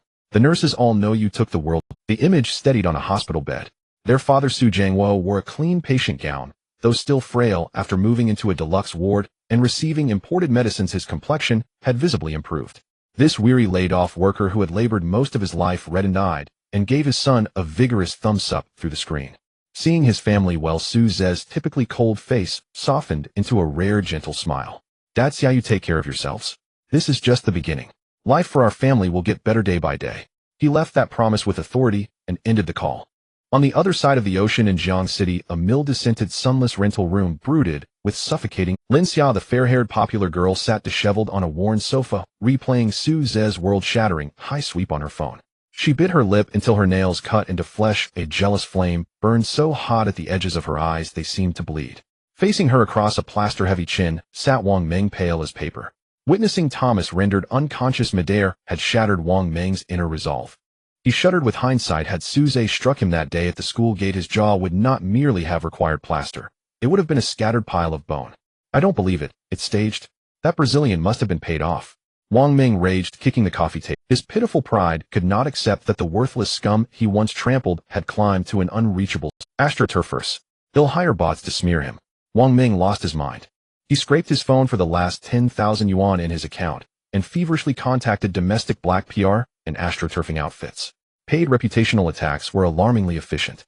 Within an hour, forums, Weibo, and short video platforms were flooded with coordinated smear posts. Expose headlines proliferated, unmasking the Eastern gravedigger, though mass dive. Hollywood-grade acting. Revealed Su's as sudden power surge. 100 injected banned steroids. Await USADA tests, ruin imminent. The paid trolls tore at the comment sections like mad dogs, provoking antagonism. But Wang Meng did not understand the mechanics of viral traction. The smear campaign failed to suppress Su Zhe's momentum. Instead, it provoked a ferocious counterattack from genuine fans and casual observers, igniting an epic flame war in the comments. The more they slandered him, the hotter he burned. The operation thrust Su Zhe's controversial fame to unprecedented heights, breaking out of every circle to become an omnipresent traffic monster. The uproar did not stop domestically. Twitter erupted in a cataclysmic tremor. Su Zhe's unprecedented battle axe sweep disrupted the previously impregnable balance of the UFC lightweight hierarchy. This irrational powerhouse stormed the rankings and sent long-entrenched top 15 veterans into to protect ranking and clout, and to ride the tidal wave of attention. Several elite lightweights could not stay silent and took to Twitter to stoke hatred. The ninth-ranked striker nicknamed Powder Keg, Cody was first to lash out. What skill is kicking an old jiu-jitsu man unconscious? Thomas' stand-up was garbage. That Eastern kid, if you have guts, come trade punches with me. I promise he'll peel that yellow skin right off in round 1. Then the 5th-ranked wrestling maniac Chad piled on. Thomas' level change was amateurish, slower than a turtle. If it were me, that sweep never lands, head be in ICU. Backstage at the MGM, Zhang held a tablet scanning the blatant taunts on Twitter, furious and fuming. Boss Sue, these Americans are unbearable. They're jealous of Bidana's PPV promise and want to stomp you down. Zhang thrust the tablet toward him. We must strike back hard. We cannot lose face and momentum. Suze had just finished drying his hair, water dripping from his black locks. He barely glanced at the screaming names on the screen and did not bother to take the tablet. Zhang replied to them from my official account, he said casually. He tossed the towel onto a chair. His gaze was that of a lion surveying the plain, cold, imperious, indifferent. 2 words line up. Zhang paused, then slapped his thigh and nodded fervently. Perfect. Those 2 words are lethal. That's the rule of our dragon fist. The lion did not concern himself with the yapping hyenas. To Suze, those so-called top 10 fighters were merely walking stat blocks on a panel. Whoever stood before him would be punched apart. Late at night, Las Vegas still reveled, while Suze slipped back into the presidential suite atop the MGM. He pushed open the heavy wooden door. After an intense clash, his body hummed with exhilaration. He intended to fetch a glass of ice water from the liquor cabinet and inspect the epic skill box the system had granted. A faint tick sounded. The electronic lock clicked shut. The suite remained dark, but a luxurious perfume mingled with the faint scent of wine and washed over him. Before Suze reached for the light switch, a tall, dangerously alluring silhouette slipped from the shadow behind a waft of scent. Kendo Jana wore a black silk slip that stoked the blood, the hem barely concealing the top of her thigh. She abandoned the aloof supermodel poise of the spotlight and pinned both hands to the door, driving Suze against the wood in a domineering wall press. By the moonlight spilling through the floor-to-ceiling window, her flawless face leaned to Suze's ear. Her warm breath brushed his neck. Her eyes, laden with unhidden aggression and lethal seduction, seemed to pull an invisible thread. You destroyed your opponent in the cage, she murmured, voice husky and intoxicating, fingers tracing the iron-cast planes of his chest. Now, my champion, it is time for you to receive your post-fight reward. Suze casually tossed his heavy training bag onto a Persian rug, then reached out with a powerful arm and pulled the breathtaking waist before him into a tight embrace. A rough, genuine leather training bag was carelessly thrown onto the expensive Persian carpet, making a muffled sound. Inside the suite, the rich aroma of red wine intertwined swiftly with hormones. Suze's right arm, containing terrifying explosive power, domineeringly embraced Kendall's slender waist. The final distance between them was instantly erased. Feeling the contours of a chest as solid as steel, Kendall could even hear the steady and powerful heartbeat resonating within Suze's chest. Bathed in the silvery moonlight streaming through the floor-to-ceiling window, Suze's deep-set eyes slightly lowered, unabashedly meeting those strikingly aggressive and beautiful eyes. The clash between top hunters required no unnecessary words. Suze exerted force, with one hand effortlessly lifting the globally renowned supermodel who was worth millions. Kendall let out a seductive low gasp, her long legs wrapping around Suze's robust waist, her hands tightly clutching his broad shoulders. The two stumbled through the spacious living room, crashing through the oak double doors of the master bedroom. Bang! The door closed firmly. In the darkness, the faint sound of fabric tearing intertwined with hurried breaths. That valuable black silk nightgown slid off her fair shoulder, carelessly piling at the foot of the bed. The neon lights outside cast a mottled glow on the king-sized bed, outlining silhouettes of incredible power and flexibility. This was destined to be a fervent night of conquest and submission. 2 hours later, the lingering warmth in the bedroom gradually subsided. Suze leaned against the wide, soft headboard, beads of sweat clinging to his sturdy chest. He casually picked up a half glass of ice water from the bedside table and drank it all in one go. The icy liquid slid down his throat, instantly quelling the residual heat within him. Kendall, like a lazy Persian cat, curled up in Suze's embrace. Her fair fingertips absent-mindedly traced circles on Suze's chiseled abs, her eyes filled with the dazed satisfaction of being utterly conquered. You are like an unyielding monster in the octagon, and even on the bed. Kendall adjusted into a comfortable position, tilting her head to gaze at Suze's stern jawline, her tone revealing unabashed obsession. So you really should consider moving to America permanently. Beverly Hills or Calabasas in Los Angeles, the climate there is fantastic. Moreover, the top fighting training camps in the U.S., like Black House or King's MMA, are all in California. I can help you sort everything out if you want. The house, the visa, a top-notch PR team. If you stay here, you can get the highest level of commercial exposure, and we can meet anytime. Facing the olive branch thrown by this top global socialite, any rookie fighter would probably be overwhelmed with excitement and readily agree. But Souza's gaze remained as calm as a still pond. He set down the glass, his large palm casually stroking Kendall's thick wavy hair, a nonchalant curve forming at the corner of his mouth. There's no need for that. Souza's answer was straightforward, his tone exuding a calm mastery of everything. The tax rate in California is outrageously high. I'm not interested in working for the IRS. As for those so-called top training camps, I hold them in contempt. My team is called Dragon Fist, and I set the... He slightly lowered his head, his deep gaze locking onto Kendall's eyes. America to me is merely a hunting ground and an ATM. I don't need to settle down here. As long as Dana White sets up the octagon and has the money ready, I can fly over any time to dominate. These extremely arrogant and even somewhat cold words did not anger Kendall. Instead, they intensified the admiration in her eyes. She was used to seeing male models and sports stars who flattered their way into high society, yet only Souza, who viewed money and fame as trifling and possessed an extreme self-centered and domineering personality, held a fatal attraction for her. You're truly a complete madman. Kendall chuckled lightly, her red lips close to Souza's ear, her tone shifting, but your current worth indeed doesn't need to rush. Tomorrow morning, the UFC's official media voting panel will update the latest rankings for each weight class. She looked up, her eyes sparkling with excitement.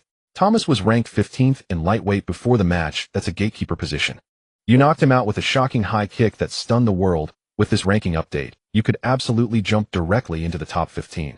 Once you achieve an official ranking, the commercial revenue share for your next PPV main event will skyrocket exponentially.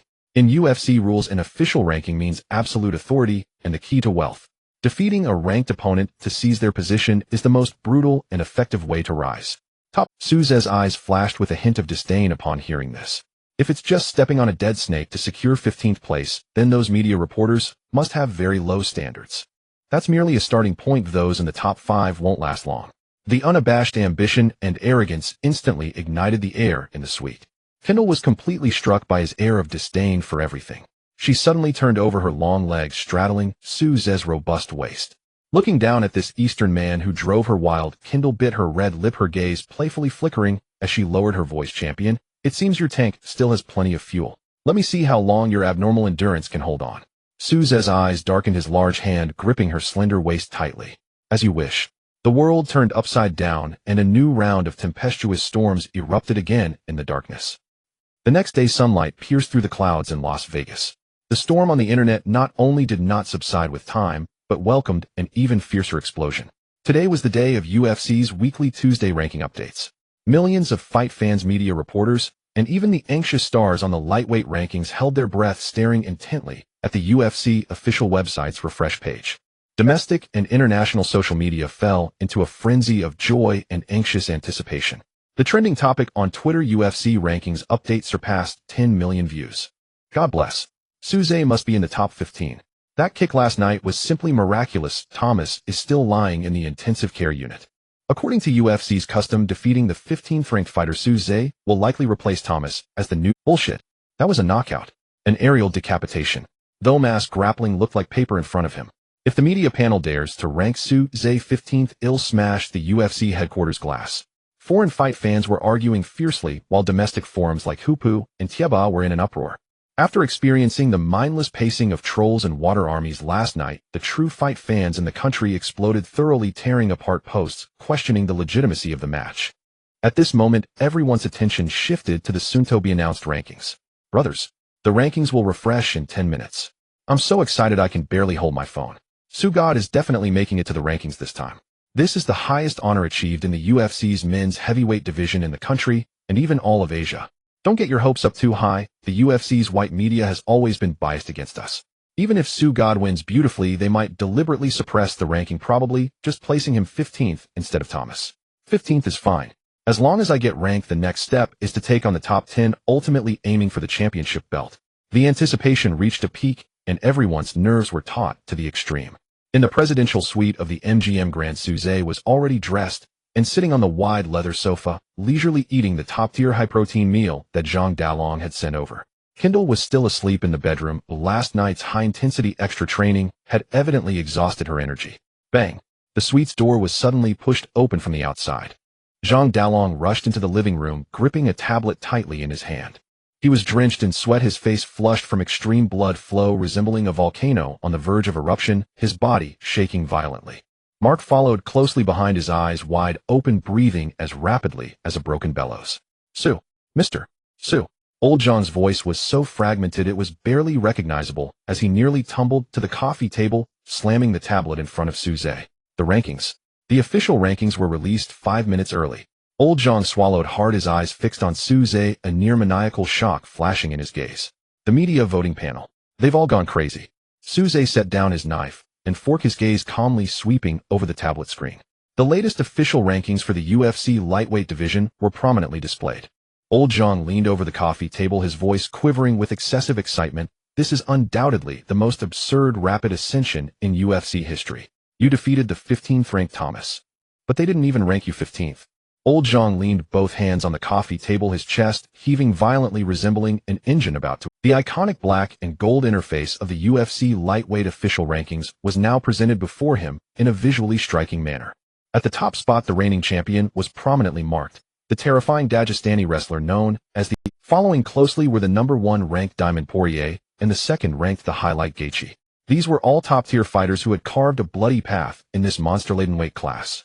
His gaze continued to sweep downward. Above the name in 14th place was No. 13 Suze. Seeing this number, even the usually composed Suze momentarily froze. 13th place. Good heavens, they just skipped you over 14 and 15, dropping you in at 13.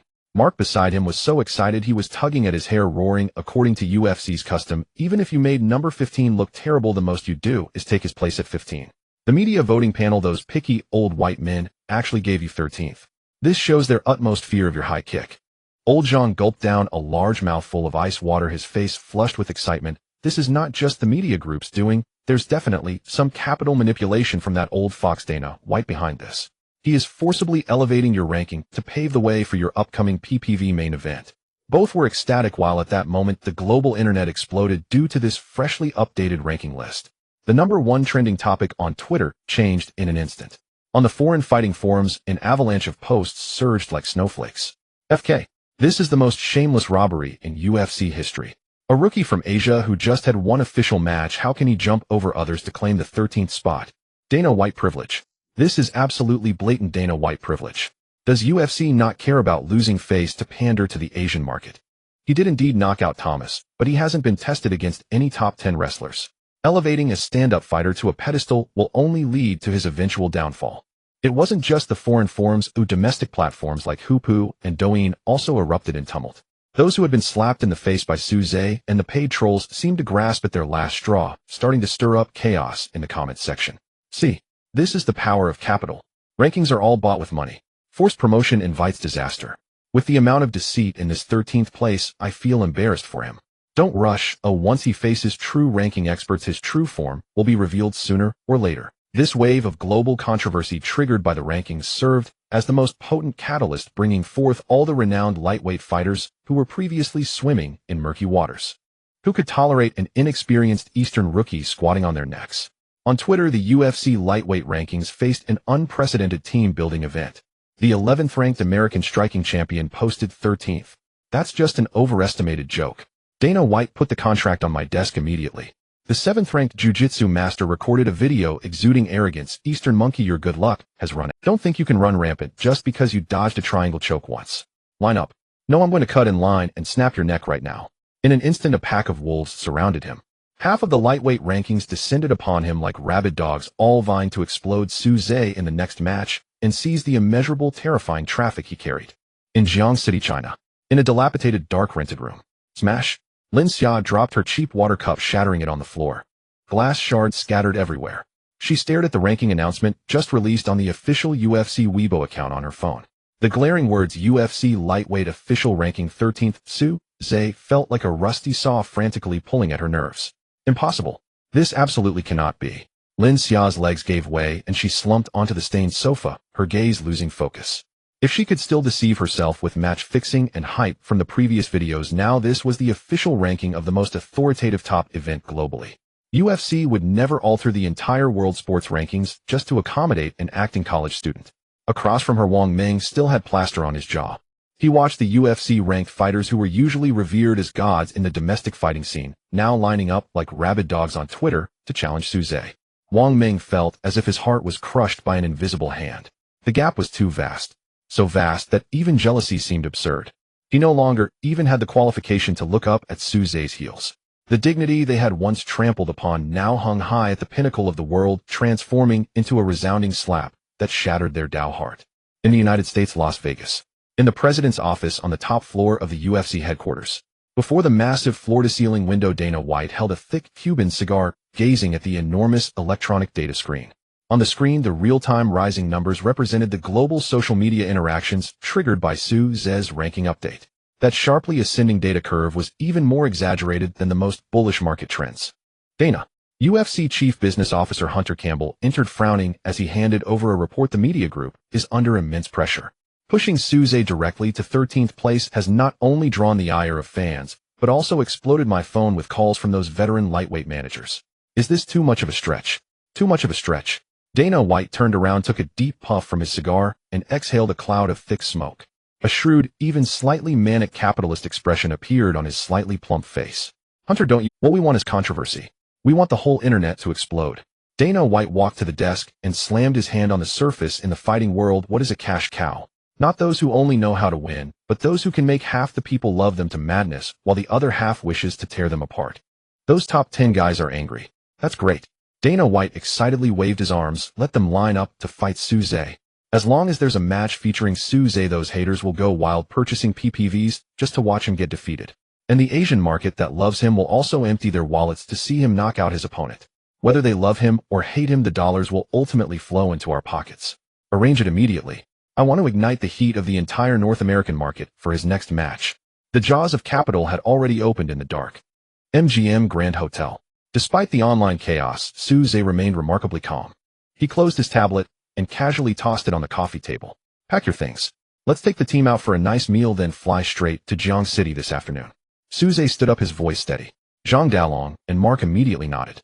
Old Zhang hurried back and forth, quickly booking a luxurious private room at the top Michelin star restaurant in Las Vegas. This meal was a show of grandeur.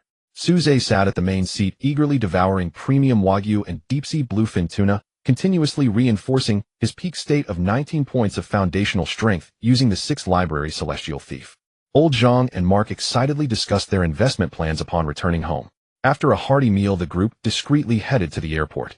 A few hours later, an international flight from Las Vegas to China soared into the clouds. In first class, it was spacious and comfortable. Kendall, wearing an expensive silk eye mask, resembled a clingy kitten resting her head on Suze's broad shoulder and had already fallen into a deep sleep. Suze adjusted his seat back, preparing to close his eyes for a moment. Suddenly, old Zhang turned around from the front seat, his face exceptionally grim, tightly gripping his phone. Sue, something's wrong. Old Zhang lowered his voice, afraid of waking Kendall beside him, his tone suppressing intense anger. That unfortunate guy you forcibly pushed down the rankings has gone live and is going crazy. Suze opened his eyes, his gaze coldly sweeping over the screen of the phone old Zhang handed over. The screen was playing a popular live stream recording from Twitter. In the frame, a muscular white man covered in tattoos stood in the center of a mixed martial arts training gym. At his feet lay a pile of smashed sandbags and equipment, evidently having just gone through a violent outburst. This man was known as Mad Dog Ryan, one of the most box office-drawing violent freaks in America. Just half a day earlier, he was ranked 13th in the lightweight division.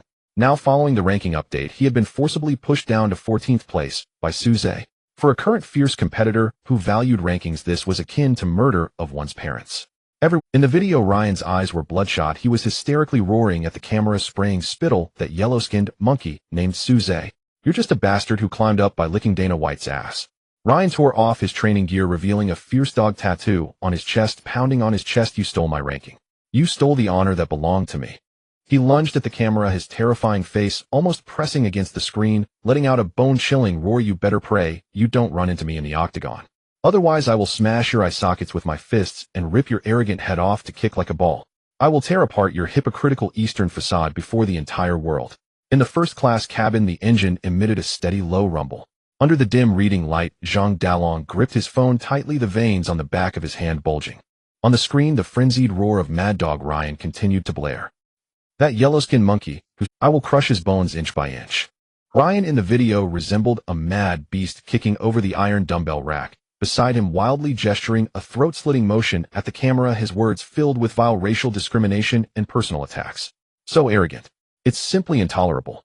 Zhang Dalong trembled with anger, gritting his teeth as he said, President Su, I will contact the domestic and international PR teams right now and immediately issue a statement condemning him. At the same time, I will pressure the UFC event organizers. Such racially discriminatory remarks will definitely make him pay dearly. Old Zhang had the traditional mindset of an agent. Encountering such a filthy-mouthed mad dog, his first reaction was to go through official channels to lodge a complaint. However, leaning against the spacious airline seat, Su Zhe opened his eyes. He took the phone from Old Zhang's hand, his tone laced with undisguised disdain. Old Zhang, put away your pretentious demeanor. This is the world of mixed martial arts. The best way to deal with a mad dog that bites randomly is not to complain to the owner, but to smash its head directly. A PR team. UFC's official process. Su Zhe didn't care at all about these formalities. Holding his phone in one hand, he directly opened his newly verified Twitter account, where his follower count was skyrocketing. His fingers flew over the virtual keyboard. He spoke without any regard for martial ethics, leaving no room for negotiation and bypassing any event organization's preliminary arrangements. From 10,000 meters in the air, Su Zhe sent out a post destined to ignite the entire fighting world. Dana White, send him into my octagon. Mad Dog Ryan, get your coffin ready. Oh, I will twist your dog head off and kick it like a ball. Direct, violent, exuding murderous intent. Click send. Su Zhe casually tossed the phone back to Zhang Dalong, pulled the blanket over himself, and closed his eyes again as if he had just crushed an insignificant ant. Did it send? Old Zhang looked at the tweet that showed it had been sent successfully, cold sweat instantly soaking his back. He knew very well the weight of this statement. It was equivalent to unilaterally bypassing the UFC matchmaking system and signing a life-and-death contract with a top 15 violent madman. Sure enough, the moment this tweet was sent, the entire internet exploded. The algorithms of the internet seemed to detect the ultimate scent of blood, frantically pushing this post to every fight fan's homepage worldwide. The number of likes, retweets, and comments skyrocketed at a terrifying speed that violated server capacity limits. In just 5 minutes, the sports section server of Twitter's North American region declared paralysis. The page went haywire and countless programmers scrambled to fix and expand it overnight. Major social media platforms, both domestically and internationally, seemed to have been struck by a nuclear bomb, instantly creating huge waves. Fuck. So hardcore. The Eastern tyrant issued a death warrant directly, bypassing the official channels to challenge. Su Zhe didn't even put Mad Dog Ryan in his eyes. He wanted to twist off his head directly. This is the true octagon tyrant. If you don't accept it, just fight. Buy a coffin, Ryan. Domestic platforms like Hupu and Douyin were in an uproar. Originally just watching the excitement, netizens were impressed by Su Zhe's domineering move, and countless onlookers instantly became fans. Wow. Su God is awesome. Twisting off his dog head to kick it like a ball. This sentence is simply explosive. This lineup. Directly Dana White to get people. In all the years since UFC's establishment, who dared to give such arrogant orders to the president? The storm online had just begun. Far away in a top-tier gym in Florida. Bang. Just after venting, Mad Dog Ryan grabbed the phone handed to him by his assistant, staring at Su Zhe's latest tweet. He had originally thought that the other party would avoid the fight and use official rhetoric to brush him off. But he never imagined that this Eastern man would dare to issue a death warrant in such a condescending tone, like a butcher. Get your coffin ready. Twist off my head and kick it like a ball. Ryan's eyes instantly turned blood red, his muscles twitching violently from rage. He was known for his ferocity as Mad Dog. Who in the entire lightweight division would dare to speak to him in such a tone? Record a video. Record a video for me right now. Ryan grabbed his assistant's collar, shoving the phone camera into his twisted, contorted face. He faced the camera, baring his white teeth like a real mad dog, gnashing his teeth as he roared, Su Zhe, you ignorant yellow-skinned bastard. You successfully angered me. I accept your challenge. Ryan's forehead veins bulged, his eyes filled with chilling madness and bloodlust. Get ready to welcome hell in the octagon. I will personally rip your throat apart. I will drink your blood. As the video was released, it added another layer of fuel to this online nuclear explosion. Both sides signed a life-and-death contract from afar. No death, no peace. Meanwhile, in the United States, Las Vegas, on the top floor of the UFC headquarters, in front of the massive floor-to-ceiling window, President Dana White was holding a glass of expensive whiskey, listening to the Chief Business Officer Hunter report on next month's PPV revenue estimates. Boss, although there are 2 championship fights in next month's digital event, it lacks sufficient topicality. The estimated PPV purchase rate may not meet our expected standards. Hunter furrowed his brow as he looked at the report. Before he could finish speaking, the oak door of the president's office was suddenly pushed open violently from the outside. The head of the PR department, drenched in sweat, rushed in holding a tablet, forgetting even to knock. President. There's a big problem. The Twitter server is down. That's Suze. He directly bypassed the event organizers and challenged Mad Dog Ryan online. What? Dana White turned around sharply, snatching the tablet from him. When he saw Suze's tweet, which was extremely arrogant, directly naming him to deliver the person and the subsequent blood-drinking video Ryan released. This bald tyrant who controlled a billion-dollar fighting empire had his eyes bulge in disbelief. After a brief moment of shock, Dana White not only did not feel anger at Suze's overreach, but instead felt an uncontrollable joy coursing through him like electricity. Ultimate arrogance. Ultimate hatred. Ultimate bloody preview. As the world's most astute fighting businessman, Dana White's keen commercial instinct instantly detected a tempting mountain-load scent of money from this sharp exchange of slurs. What the hell is this, a verbal battle? This is clearly an unseen-a-lifetime goldmine dropped from the heavens. What is the box office code? This is the box office code. An ultimate grudge match that tears apart the facade and knows no mercy. Crash. Dana White, excited to the point of madness, suddenly waved his arm, directly sweeping away the mountain of documents, expensive pens, and even a set of precious coffee cups on his large desk. Amidst the chaos, Dana White slammed his hands heavily on the desk and shouted to all the executives in the office, "Did you see that? This is what fighting is about. This is what true superstar potential looks like." His eyes bloodshot like a dictator issuing orders, he pointed at Chief Business Officer Hunter and loudly gave a death order. "Immediately connect me to the matchmaking team. Cancel all of Ryan's scheduled fights immediately. Force this match into next month's most high-profile PPV digital event. No, a preliminary fight isn't worthy of this traffic. I want them to be in the combine event right before the two championship fights." Hunter gasped in shock and hurriedly reminded him, "But boss, the combine event for next month has already been set, and if we change it at the last minute, the penalty and promotional costs." "Fuck the penalties. I will cover it." Dana White interrupted him roughly, his face filled with greed for capitalist revelry. "The PPV tickets that can be sold for this grudge match will be enough to offset 10 times the penalties. Go handle it immediately. I want the whole world to see this slaughter."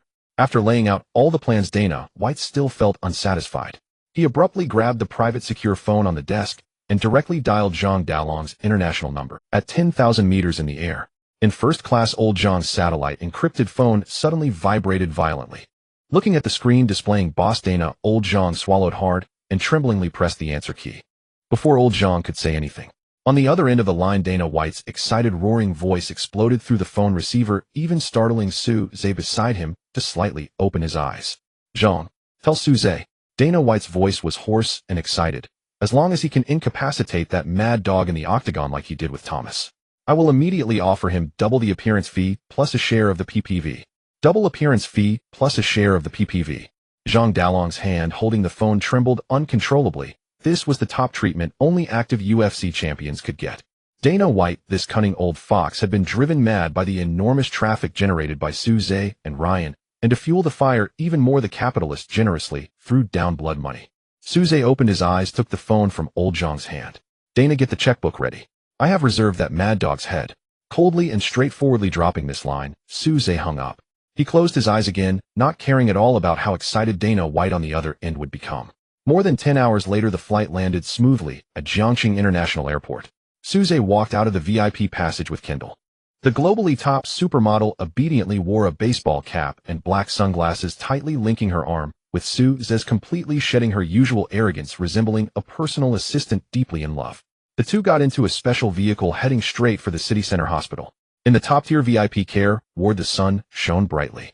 Old Father Su Jiangwo was half reclining on a rocking bed watching the news, his complexion rosy, completely devoid of the previous lifeless appearance. The province's top expert team was on standby 24 hours a day, using only the most expensive imported targeted medication. Brother, sister-in-law, Su Xiaoyu was sitting nearby peeling an apple, and upon seeing them enter, she immediately cheered and rushed over. The term sister-in-law made Kendall beam with joy. Although she couldn't fully understand the complex Chinese, she had memorized the basic terms long ago. Kendall generously took out a limited edition Hermes bag and stuffed it into Su Xiaoyu's arms as a greeting gift. Suze walked to the bedside, carefully checking his father's various medical indicators. "Dad, focus on your recovery. Director Zhang is taking the green channel for the kidney source. You don't need to worry about the money."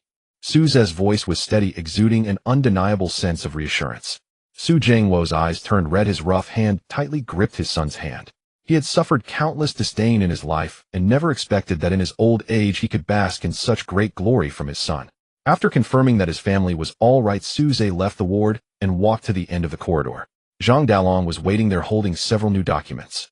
Suze directly pulled out the international black card containing a huge amount of US dollars from his pocket and slammed it onto old Zhang's palm.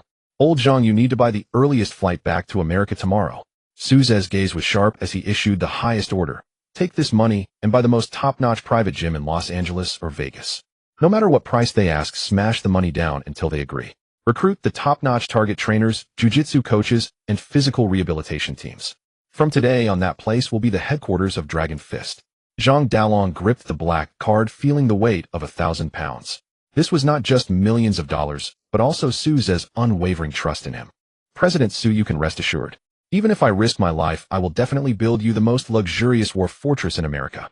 Old Zhang patted his chest to guarantee. Before leaving, Old Zhang handed Suze the documents he had gathered regarding Mad Dog Ryan. Old Zhang's expression turned serious. This guy is a pure stand-up striking maniac. But what he is most famous for is not his fists, but his ability to take punches. He once endured 3 solid hooks from a heavyweight puncher in a match without falling down, instead laughing and countering to defeat his opponent.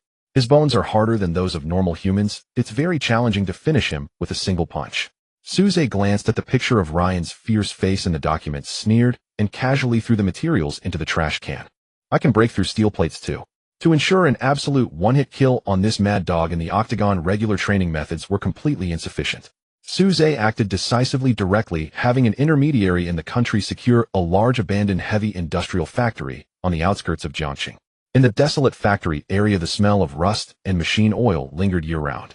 In the center of the spacious and tall factory, the old Dragon Gate crane had been refurbished. Hanging from the steel wire was not the cowhide sandbags used for practice, but a specially customized 300-pound super heavy-duty striking post. The outer layer of the striking post was wrapped in coarse and tough industrial canvas, while the inner layer was made of solid hardwood, with fine iron sand filling the gaps between the wood. This kind of thing would cause an ordinary professional boxer to dislocate or fracture their wrist upon a single punch. But this was precisely the kind of hellish training environment Suze desired. Inside the dim factory, Suze was bare-chested without even hand wraps. Facing the metal-glinting striking post, he suddenly dropped his shoulder and elbowed, his right fist shooting out like a bullet. Bang! The fist collided violently with the rough canvas, producing a sound that made one's teeth ache. The powerful recoil surged violently into his forearm. Suze's knuckles immediately broke, the skin, blood seeping out and staining the surface of the post. But this was merely the beginning. Suze's eyes were like a still pond, his waist twisting violently, both fists transforming into a storm of relentless bombardment against the striking post. Bang! Bang! Bang! The dull sounds of impact echoed continuously in the empty factory. The 300-pound striking post shook violently under the terrifying kinetic energy, and the iron sand rubbed against each other, producing a rustling sound. What Suze was honing was not just surface destructive power. He aimed to attain a penetrating power under the dual enhancement of 19-point basic strength and triple critical strikes that could break bones and directly shatter an opponent's brainstem. Skin and flesh continuously tore and ruptured, blood dripping from his fingertips onto the dust-covered concrete floor. But immediately the terrifying healing power of the 6th Library Immortal Thief roared to life.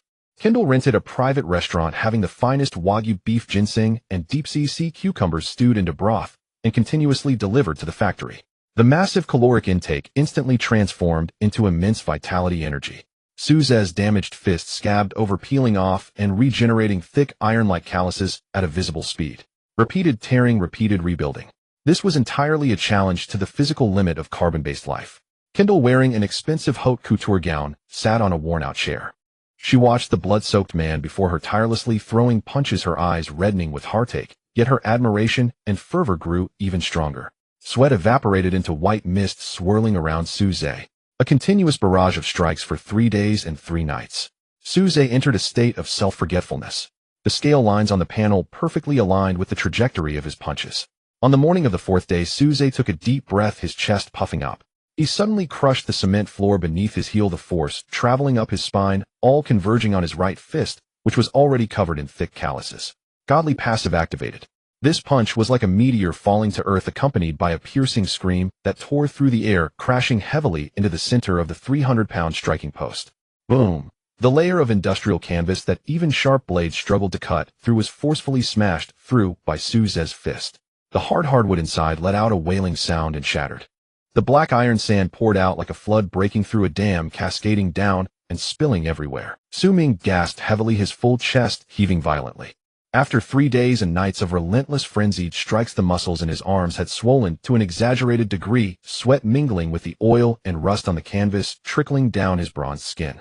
Just as he was retracting his fist, a long-forgotten system notification resounded in his mind. The panel that usually displayed a ghostly blue suddenly underwent violent fluctuations.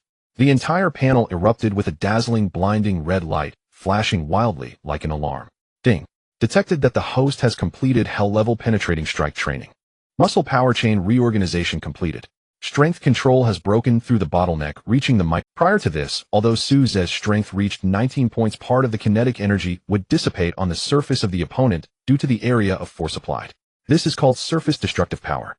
Now with the micro-level control, it means he can focus this inhumanly violent power like a poisoned steel needle 100 concentrated at the tip of his fist, forcefully penetrating the opponent's muscle defenses, directly pouring the strength into the bone marrow and internal organs. This is the true killing technique. Before Su Zhe could calm the excitement in his heart, the blood-red characters on the panel danced again, refreshing a series of exhilarating secret messages. Congratulations to the host for mastering the offensive ultimate move Titan Meteor Fist LV. 1. Skill description: this is a powerful swinging punch overhand right with a large arc.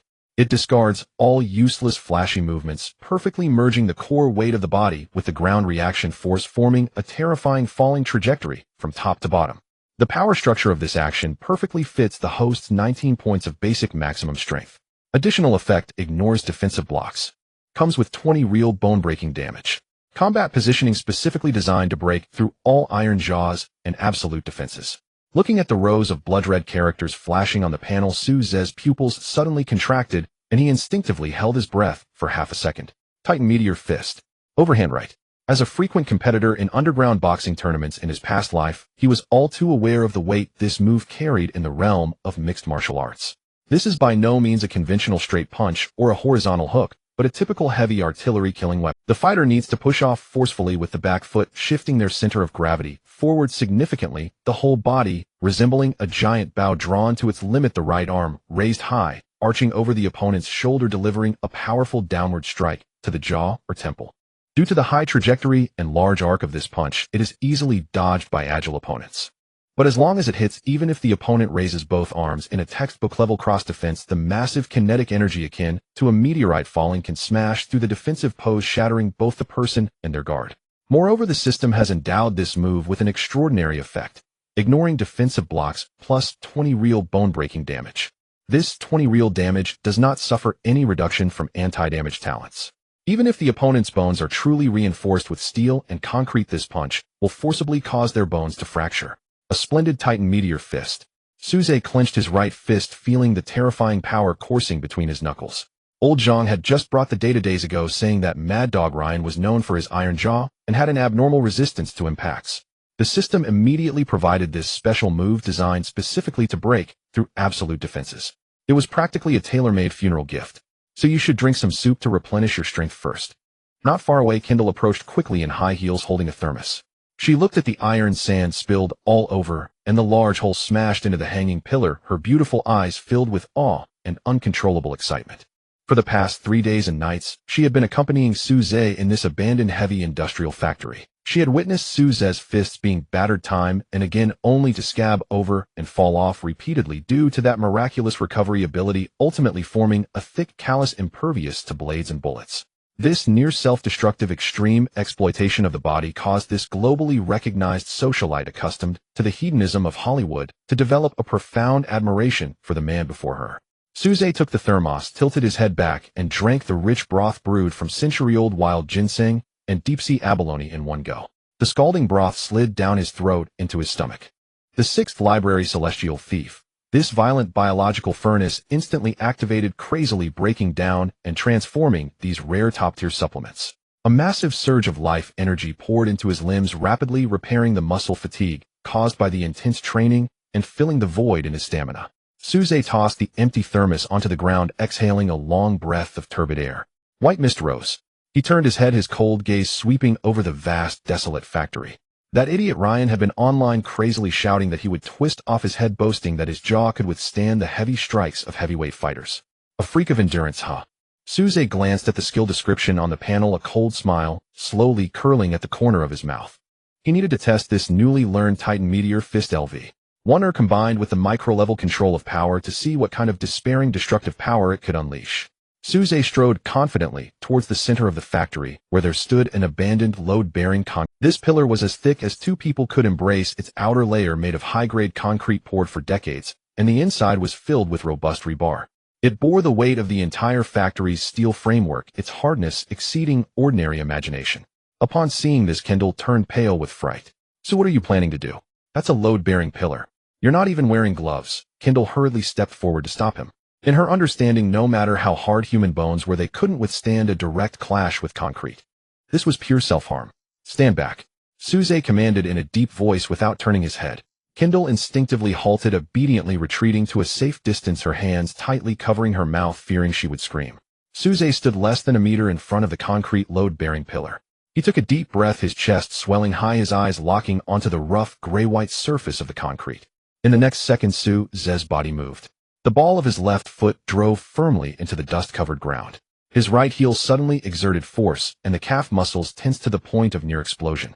Strength surged from the ground's reaction force, traversing through his thighs, directly reaching his waist. His waist twisted like a high-speed rotating turbocharger, completing a significant turn in an instant. Titan Meteor Fist LV. 1. Instantaneously activated. Combined with the basic strength that broke through human limits at 19 points, Suze's right arm was raised high, tracing a daunting large arc in the air. This was the purest Russian overhand punch. His arm swung like a heavy battering ram, emitting a piercing wail as it came crashing down onto the hard, load-bearing concrete pillar. Boom! A deafening sound akin to high-grade explosives detonating in a confined space erupted within the abandoned factory. The massive collision sound sent rust falling from the roof of the factory. An incredible, terrifying scene unfolded. The flesh-and-blood fist collided head-on with the rebar-filled concrete pillar, and it was not human bones that shattered. Under the combination of micro-level power control and 20 real bone-breaking damage, that violent kinetic energy, like an invisible steel needle, instantly pierced through the surface defenses of the concrete, exploding within. The indestructible high-grade concrete pillar was actually smashed into a fist-sized deep pit under this powerful swing. Centered around the deep pit, a dense web of cracks spread out like a spider's web, exploding madly in all directions. Large chunks of shattered stone and concrete debris mixed with dust scattered outward like shrapnel from a shotgun. The entire load-bearing pillar emitted a creaking sound under the unbearable weight, as if the rebar inside had bent to some degree. Dust filled the air. The thick calluses on his fist left only a few white marks, not even breaking the skin. Suze laughed. I wonder whether your bones are hard or the concrete pillar is harder. 1 month later. Las Vegas, Nevada, T-Mobile Arena. The venue was packed to capacity. Journalists from the world's premier sports media outlets filled the auditorium floor, their camera flashes shimmering like a blinding white ocean. Though officially billed as a combine event, this bout had already eclipsed the headline championship fight in global online buzz and PPV pre-orders. All humanity awaited one spectacle: the collision between the Eastern tyrant, renowned for godlike destructive power, and Ryan the Mad Dog, famed for his unbreakable steel jaw. A long table stood atop the stage. Dana White, UFC president, sat at its center, beaming with pride at the unprecedented media frenzy before him. To his left sat Ryan the Mad Dog, ranked 14th. To his right sat Suze, newly ranked 13th. Listen up, you fools with your long lenses and short wits. The moment the press conference began, Ryan lunged for the microphone like a rabid beast and roared at the assembled press. That Easterner is nothing but a fraud. What kind of feat is it to defeat a washed-up veteran? Ryan rose, jabbing a thumb at his broad, stubbled jaw. Its flesh contorted violently with excitement. See this? Forged from pure steel. Since my debut, I've traded brutal exchanges with top 10 heavy hitters 3 times, absorbing over 100 thunderous punches. I have never once been knocked down. He swiveled sharply, locking eyes with Suze, cold, malicious spittle flying. Yellow-skinned monkey. Tomorrow night, I'll march straight into your clinch under your fists and smash your face into raw pulp, one blow at a time. I'll rip your intestines out and coil them around your neck. And your supermodel girlfriend. She'll watch helplessly as you become carrion. Faced with Ryan's near-psychotic vitriol, reporters erupted with manic delight. The very explosive chemistry PPV events craved most. Every lens instantly pivoted towards Suze, anticipating a table-flipping retort, or even an all-out brawl. Yet Suze remained seated deep in his wide leather chair, hands folded calmly before him. His gaze was glacial, unblinking indifferent, fixed straight ahead, rendering Ryan's furious barking utterly irrelevant. Even amid such vile racial slurs, his breathing remained perfectly steady, not a single tremor betraying his composure.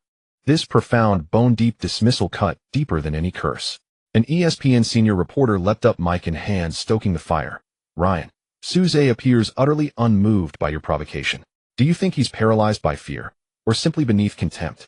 The question struck like a poisoned barb, piercing Ryan's already frayed, volatile nerves. Ignored. Publicly dismissed. By a rookie no less. "Fuck you. I'll kill you." Humiliation obliterated Ryan's reason in an instant. To ignite greater heat and salvage his own dignity, his bloodshot eyes flared with predatory fury. With a guttural roar, he seized the edge of the solid oak table and heaved it upward. The heavy table flipped violently, sending microphones, water bottles, and name cards scattering like confetti across the floor. Front row reporters shrieked and scrambled for cover. As the table crashed down, Ryan drove his foot hard into the floor. His 155-pound frame launched forward like a feral wolf unleashed. Vaulting over the overturned table, fist clenched, wind howling around his right hook as he hurtled towards Suze's face. Pre-fight brawling. The most electrifying, least controllable eruption in combat sports. Dana White, frozen mid-stage, paled in shock and recoiled. "Security, stop him." But Ryan's eruption was too swift. Guards stationed on either side failed to intercept him in time. Midair, his face twisted into grotesque ferocity. His fist closed within half a meter of Suze's nose bridge. When at that razor-thin precipice, Suze remained rooted in his chair, feet never leaving the floor. He did not rise. A chilling, savage gleam flashed in those deep black eyes, a primal, terrifying light. 19-point foundational strength detonated through his right arm's musculature. Suze lifted his right hand, palm open, motion as effortless as swatting away a gnat, locking onto Ryan's distorted face midair and delivering a backhanded slap with devastating precision. Blindingly fast, crushing as a mountain. A thunderous, concussive crack, laced with faint sonic booms, roared through the arena's sound system, reverberating across T-Mobile Arena. This was no human slap. It echoed like a solid iron maul hammering fresh pork. In the next heartbeat, a vision so horrifying it froze every spine and shattered every liver, unfolded before the crowd. Ryan, suspended midair, 155 pounds of raw aggression. His entire facial musculature rippled like disturbed water upon impact. The violent forward momentum was severed, obliterated, by sheer, irresistible force. He struck like a man hit heat by a speeding pickup truck, trajectory shattered mid-flight. Legs flailed wildly as he flew sideways, a broken kite, severed from its string. 1 meter, 3 meters, 5 meters. Crunch. Ryan sailed 5 full meters before crashing backward into the massive UFC LED backdrop behind the stage. The impact punched a ghastly, human-shaped indentation into the rigid panel. High-strength glass and polymer supports exploded outward, showering sparks and electronic shrapnel. Ugh! Ryan slumped down the fractured backdrop like a sack of liquefied bone. His vaunted steel jaw remained intact, but the right side of his face swelled rapidly into a purple dough-like mass. Blood mixed with saliva oozed from his lips. His eyes rolled back, limbs convulsing violently. He'd been stunned into semi-consciousness by a single slap. His skull rang with hollow dissonance. Even his mother's name slipped beyond recall. The arena fell utterly silent. Not a whisper, not a rustle. Front row journalists stood, frozen mouths agape, eyes bulging in abject horror. Flashbulbs froze mid-burst. What had they just witnessed? A professional fighter, launching himself midair, slapped sideways 5 meters by a man seated calmly in his chair. Was this still human strength? It belonged in sci-fi cinema, not reality. Only after 4 or 5 seconds did the event director snap awake, screaming hoarsely, "Stop it! Stop it now!" Dozens of burly UFC security personnel surged forward like a tidal wave. Yet they didn't rush Ryan. They encircled Suze instead, faces taut with dread shielding him as if he were a caged titan about to unleash another cataclysm. Suze made no move to pursue. Engaging such vermin would soil his hands. Amid the wary ring of towering men, he remained seated, unmoved, unruffled. Calmly, he pulled a damp towel from the overturned dispenser on the table and methodically wiped each finger, deliberately, meticulously, as though erasing the residue of a crushed insect. He tossed the blood-speckled towel onto the carpet, then leaned forward and retrieved the microphone, still rolling beside his foot. Turning slightly, his obsidian gaze locked onto Dana White, who stood trembling nearby. His thin lips parted. A voice, icy, imperious, drenched in absolute disdain, blasted through the arena's speakers, striking every eardrum like a physical blow. Leash your mad dog, Dana. Silence swallowed the arena whole. Clips of the moment flooded TikTok and Twitter, surpassing 100 million views overnight. The world debated one question: what monstrous core explosiveness must a seated man possess to send a 155-pound elite fighter flying 5 meters with a single backhand? Amid this seismic wave of attention, the following day's weigh-in ceremony became the most media-saturated in UFC history. Las Vegas, MGM Grand Outdoor Plaza. Tens of thousands of fervent fans packed the vast square, deafening heavy metal pulsing overhead. Broadcast trucks lined up like armored columns, helicopters circled above, capturing aerial footage. Ladies and gentlemen, the Combine event fighters are about to weigh in. Bruce Buffer's iconic resonant baritone boomed across the plaza. A flash on the main screen revealed Ryan the Mad Dog ranked 14th, striding onto the stage flanked by his team. After grueling dehydration, his already grotesque face appeared gaunt, even more menacing. The instant he stepped onto the stage, tens of thousands of eyes, and hundreds of lenses, zeroed in on the left side of his face. There, vivid livid, a deep violet-black handprint seared into his skin. No amount of ice packs, concealer, or thick foundation could mask the catastrophic subcutaneous hemorrhaging beneath. That slap mark stood as a scarlet brand of shame upon America's fiercest warrior, prompting a wave of raucous jeers and vulgar taunts from the crowd. Ryan's eye twitched violently. Enraged, he ripped off his hoodie and stepped onto the official scale. 155.5 pounds, weight certified. As the official announced his weight, Ryan leapt down and snatched Bruce Buffer's microphone, charging the crowd like a rampaging bull. "What are you laughing at? You idiots understand nothing."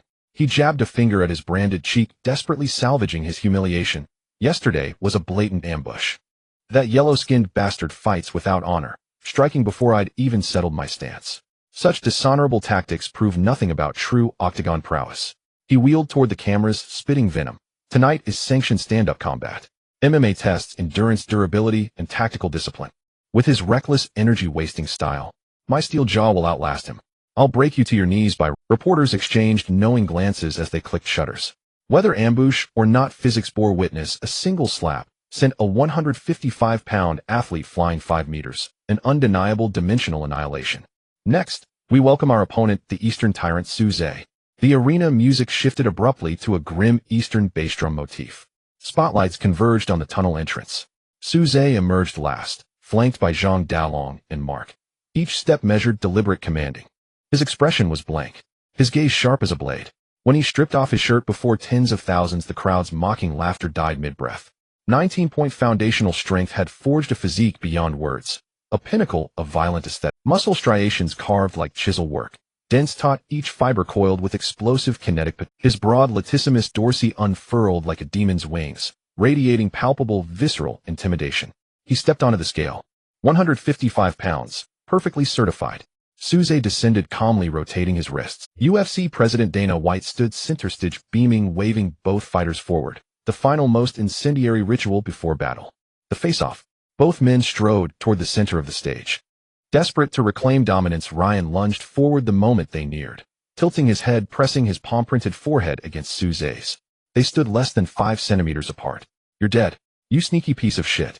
Ryan's bloodshot eyes burned, teeth grinding, audibly foul breath blasting Suze's face. "Tonight I'll absorb your punches with this steel jaw. I'll shatter your ribs one by one. I'll drink your blood." Facing this venomous faceta-faced provocation, Suze neither flinched nor retreated, his forehead immovable, unyielding. He uttered not a single word of retort. His dark, bottomless eyes lowered slightly, 2 glacial blades piercing Ryan's pupils.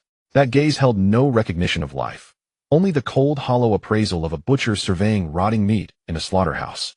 As their foreheads pressed together, the biomagnetic pressure of Suze's 19-point inhuman strength enveloped Ryan like a physical shroud. It was the innate suppression of a higher-dimensional predator upon its prey. After 5 seconds of locked gaze, Ryan's jaw snapped shut mid-sentence. Panic seized him. He felt his lungs instantly drained of air. A primal dread surged up his spine, seizing his breath, now ragged, labored. Cold sweat burst through his concealer layer, glistening on his brow. His subconscious screamed retreat, but with tens of thousands watching and countless cameras recording, he forced himself to stand firm, even as his legs trembled faintly. Suze looked down upon the quaking mad dog before him, then tilted his head slightly, just as Joe Rogan's ultra-sensitive microphone hovered barely half a meter away. He leaned close to Ryan's ear. The plaza's cacophony vanished. Every soul held their breath, awaiting the Eastern tyrant's retaliation. 10 seconds. A single phrase, glacial, stark, devoid of human warmth, blasted across the arena's speakers, landing with lethal clarity in every ear. Ryan blinked, stunned. Terror-fogged, he blurted, "What?" Suze drew back, stepping precisely half a pace. He raised his right fist, the one that had completed its slaughter cultivation vigil last night, knuckles thick with calluses, and extended his index finger, pointing it directly at Ryan's broad, vaunted jawbone. A flash of brutal, murderous intent lit his abyssal eyes. His tone brooked no dissent, like a death decree issued by the Reaper himself. "I grant you 10 seconds to breathe. Then I shall reduce your steel jaw to dust, grain by grain." Each word landed like a hammer strike. As the final syllable faded, MGM Plaza fell into a 3-second vacuum of silence. Then, earth-shattering pandemonium erupted, loud enough to split Nevada's sky. Holy shit. 10 seconds. Is he insane? Ryan's an unbroken tank, never knocked down, to promise jaw-shattering in 10 seconds. Too arrogant. This goes beyond arrogance. Does he think he's punching sandbags? Livestream chat feeds collapsed under avalanche-like comment floods. Fans worldwide, East and West alike, felt their scalps prickle with disbelief at this pre-fight proclamation. Even Dana White, the master of hype, the connoisseur of bravado, stood between them, mouth twitching. He surreptitiously wiped sweat from his brow. This boast had crossed into dangerous territory. 10 seconds. Even a full-grown silverback gorilla storming the octagon couldn't dismantle a fully focused, defensively primed top 15 UFC fighter in that span.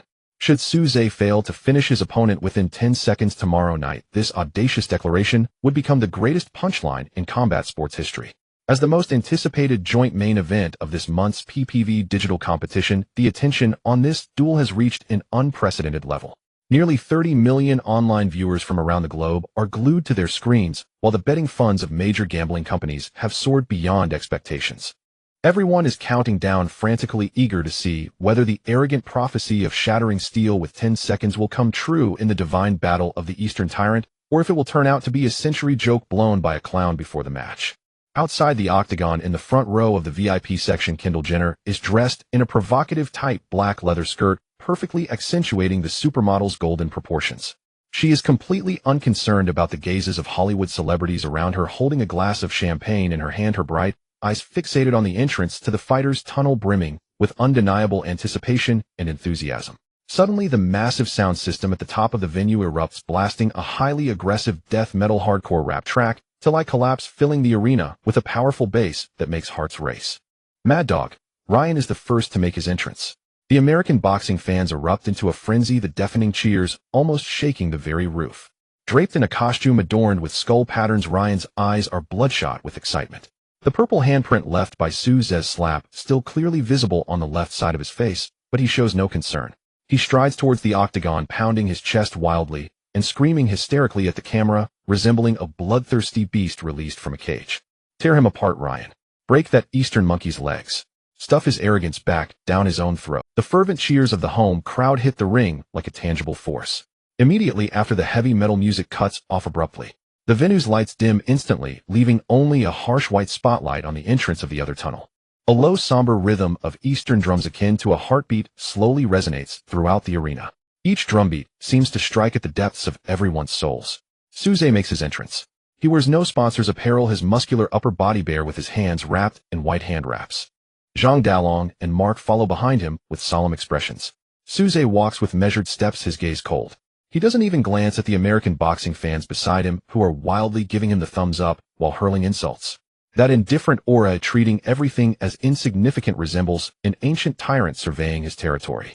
The lights reflect off his nearly perfect muscular armor. The body, forged by 19 points of foundational strength, exudes an undeniable pressure. As Suze approaches the steps of the octagon, the previously boisterous crowd instinctively lowers their volume. The natural instinctive fear of facing a top predator causes many front row spectators to subconsciously close their mouths. In the commentary booth, two gold medal commentators can barely contain their excitement, fervently hyping up the fight into their microphones. Ladies and gentlemen, the two ultimate weapons of the lightweight division are ready. Joe Rogan shouts hoarsely, beads of sweat reflecting the light on his bald head. 10 seconds.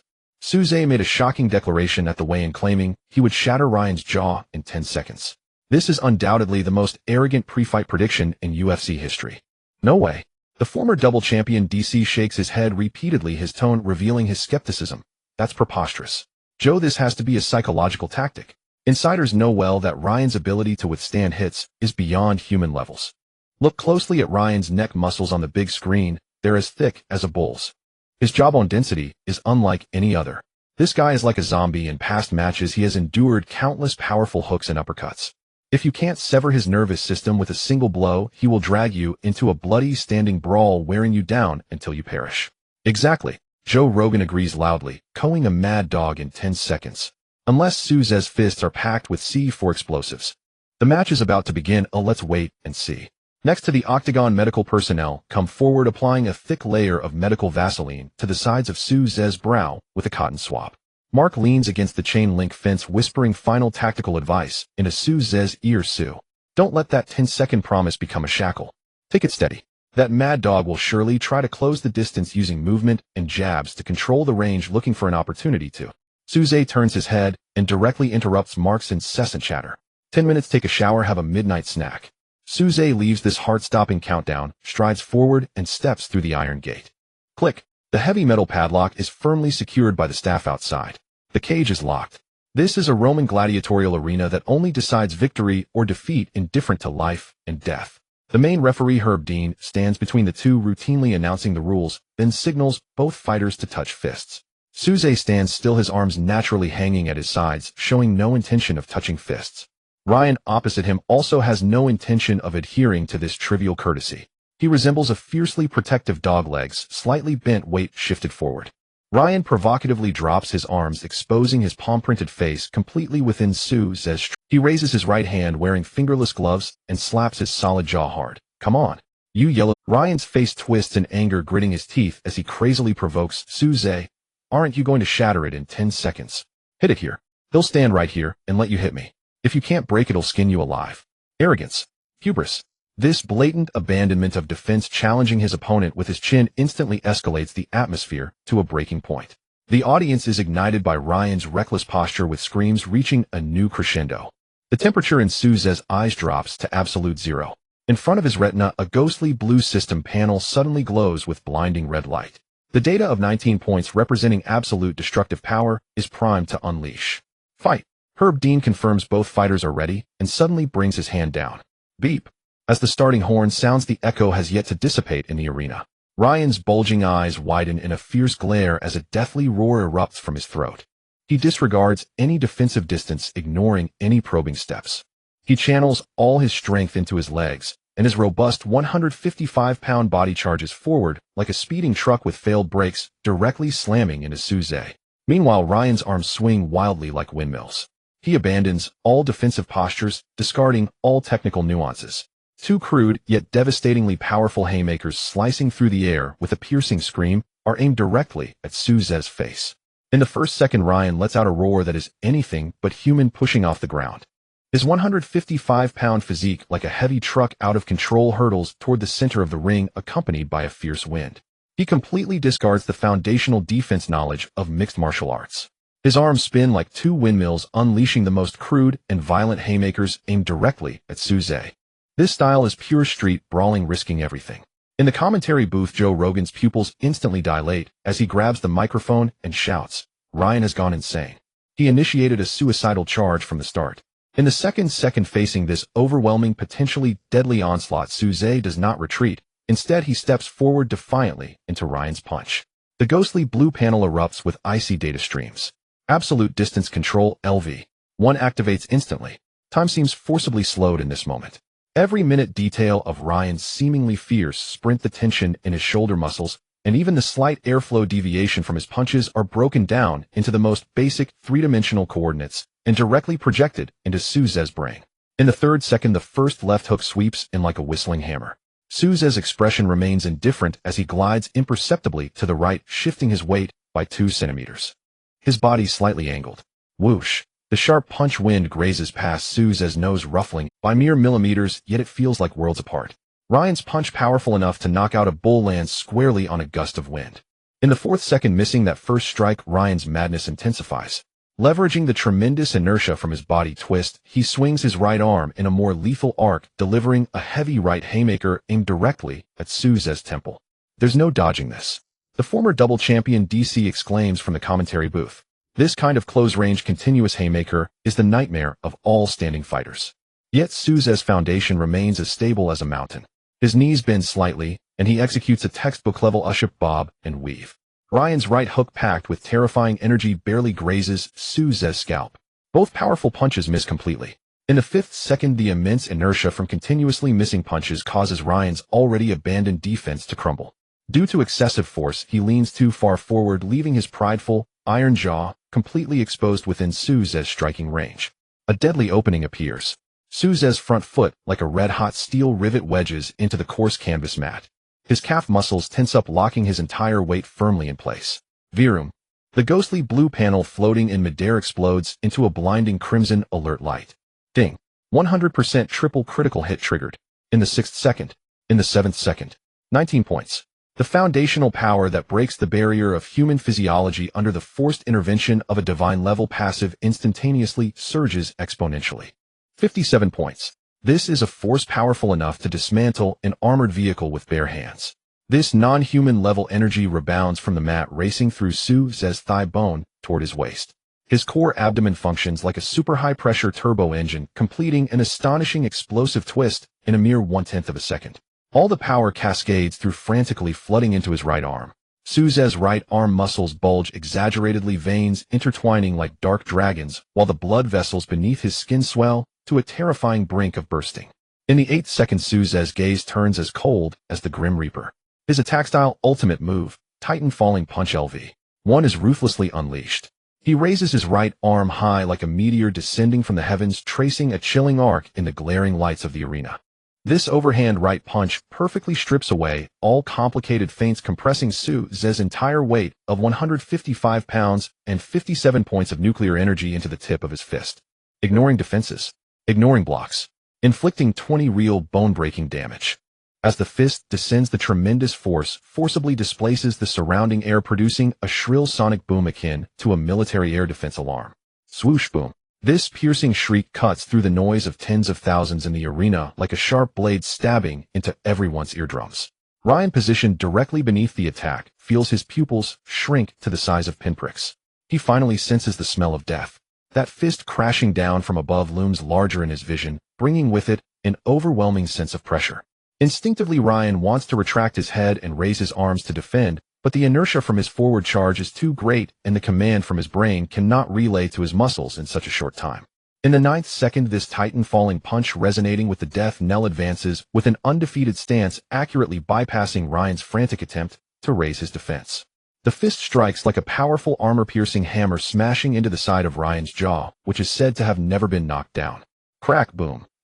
A sound akin to a large solid iron rod shattering a ripe watermelon reverberates through the T-Mobile arena via the microphones above the octagon. Before this meteor punch, carrying real bone-breaking damage, Ryan's prideful high-density jawbone is as fragile as a low-quality biscuit crushed by a heavy truck. The jawbone shatters, instantly collapsing massively. Visibly, the lower half of Ryan's face twists inward, grotesquely accompanied by several broken molars and bloodied mouthguards that spray out of his mouth, exploding into a nauseating scarlet mist under the bright lights. The terrifying penetration directly severs the nerve signals in the brainstem. Ryan's eyes roll back, and he doesn't even have time to let out a muffled groan of pain before his consciousness is stripped away.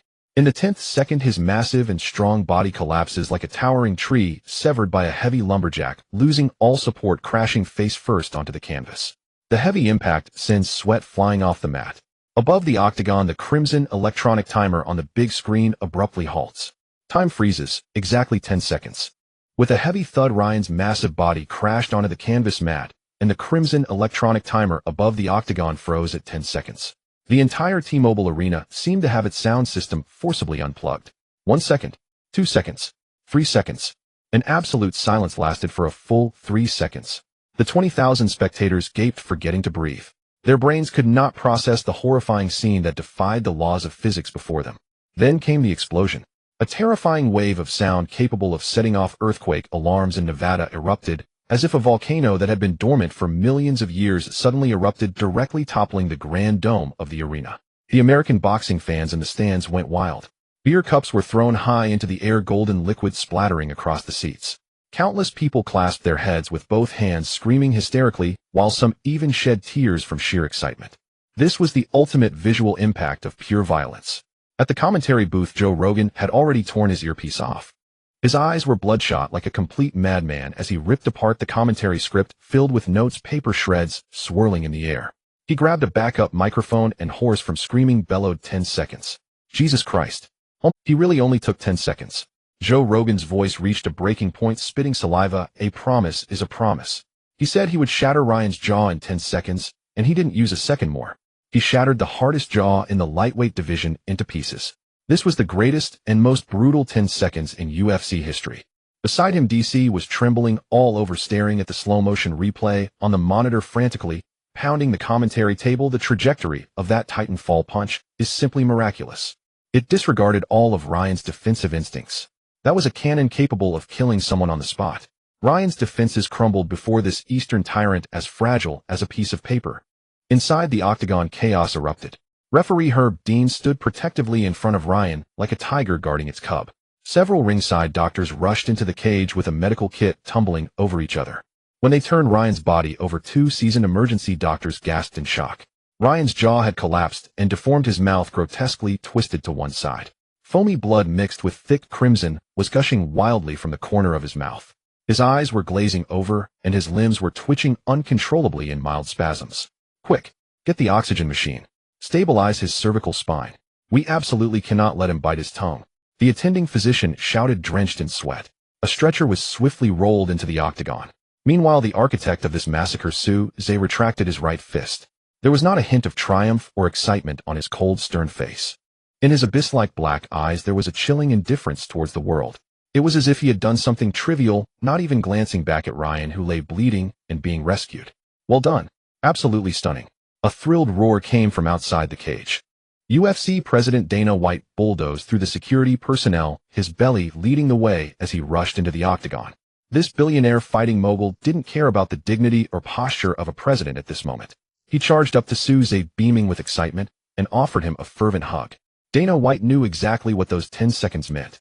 The global internet was undoubtedly crashing right now. All the pre-fight trash talkers and fervent fans would turn into piles of cash flooding the UFC's. Dana snatched the microphone from a nearby staff member and personally handed it to Suze. Sue, you are a born superstar. Dana patted Suze's shoulder and laughed out loud in front of countless cameras. Take it. Tell the world who you are. A $50,000 bonus will be credited to your card tonight. That's what you deserve. The gazes of 20,000 people, as well as the eyes of tens of millions behind the broadcast cameras, instantly focused on Suze. The noisy arena miraculously quieted down.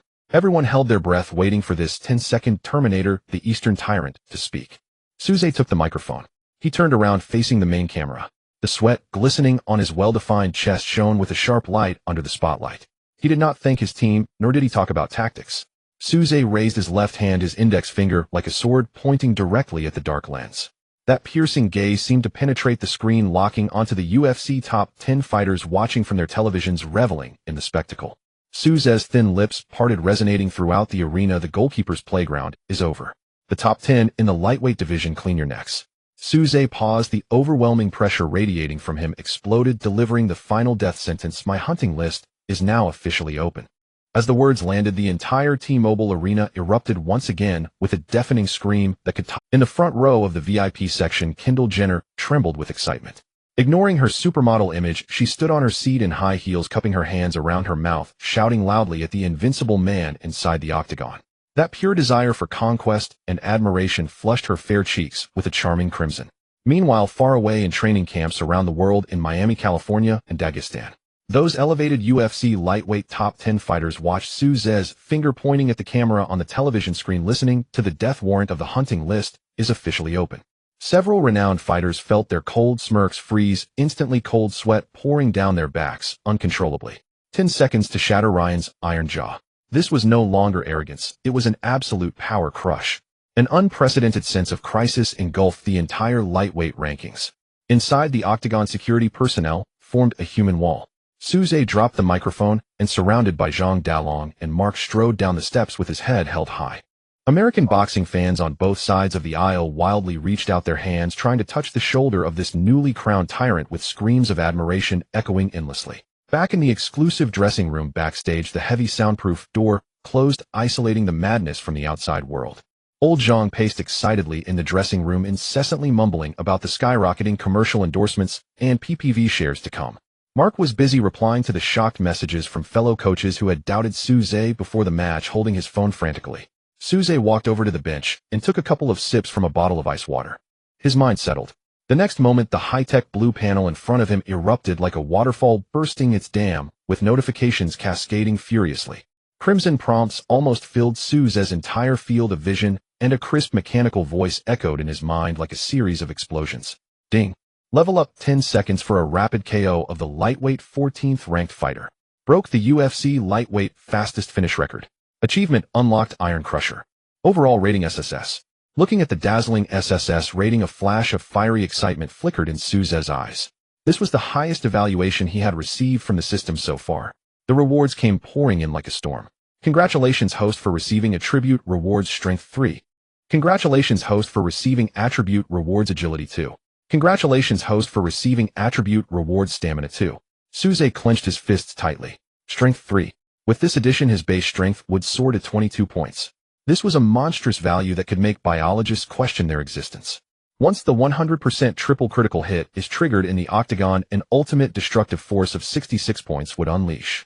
Even those top 5 monsters, as long as they took one hit, would not fare any better than Ryan.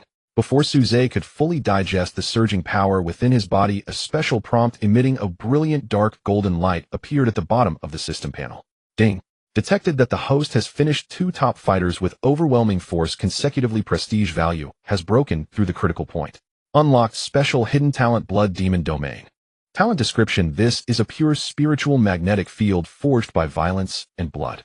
When the host steps into the octagon and makes eye contact with the opponent, it automatically triggers spiritual pressure. Weak-willed opponents will lose 10 of their neural reaction speed and muscular explosiveness in fear. Looking at this line of dark golden text, a satisfied cold smile crept onto Suze's lips. This talent was simply a divine skill for killing and crushing the heart. In the highly competitive octagon, a 10 drop in neural reaction speed meant voluntarily placing their necks under his fists. Closing the panel. At this moment, the external internet world had already descended into unprecedented paralysis and frenzy due to his stunning 10-second massacre. Twitter, YouTube, Instagram trending topics surged with Suze's name dominating the top 10. 10 seconds KO Mad Dog Ryan. The Titan Fall Punch of the Eastern Dragon. These trending topics, marked with a glaring red explosion tag, were feverishly harvesting traffic from global netizens. Experts from major sports channels went live overnight analyzing frame by frame Suze's punch that defied human biomechanics, and the conclusions were surprisingly unanimous. This was a nuclear-level strike that could not possibly exist in the lightweight division. The domestic public opinion experienced a nuclear-level reversal.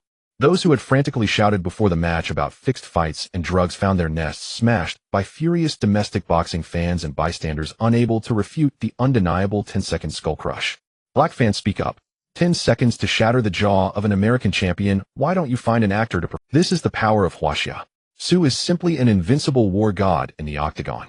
So arrogant that line, my hunting list is officially open, gave me goosebumps. Next month's PPV, they'll sell my house to buy a broadcast ticket. Suze's reputation in the country skyrocketed overnight, directly elevating him to the status of a national hero. Late at night, Las Vegas MGM Grand Hotel Presidential Suite. Suze pushed open the heavy wooden door. Just as he entered the foyer with a soft click, the dimly lit wall lamp in the suite was quietly turned off. A wave of heat mixed with top-tier perfume and slightly tipsy red wine suddenly rushed into Suze's embrace without warning. Kendall Jenner, wearing a pitifully scant black lace nightgown and barefoot, coiled around Suze's neck like a supple beauty snake.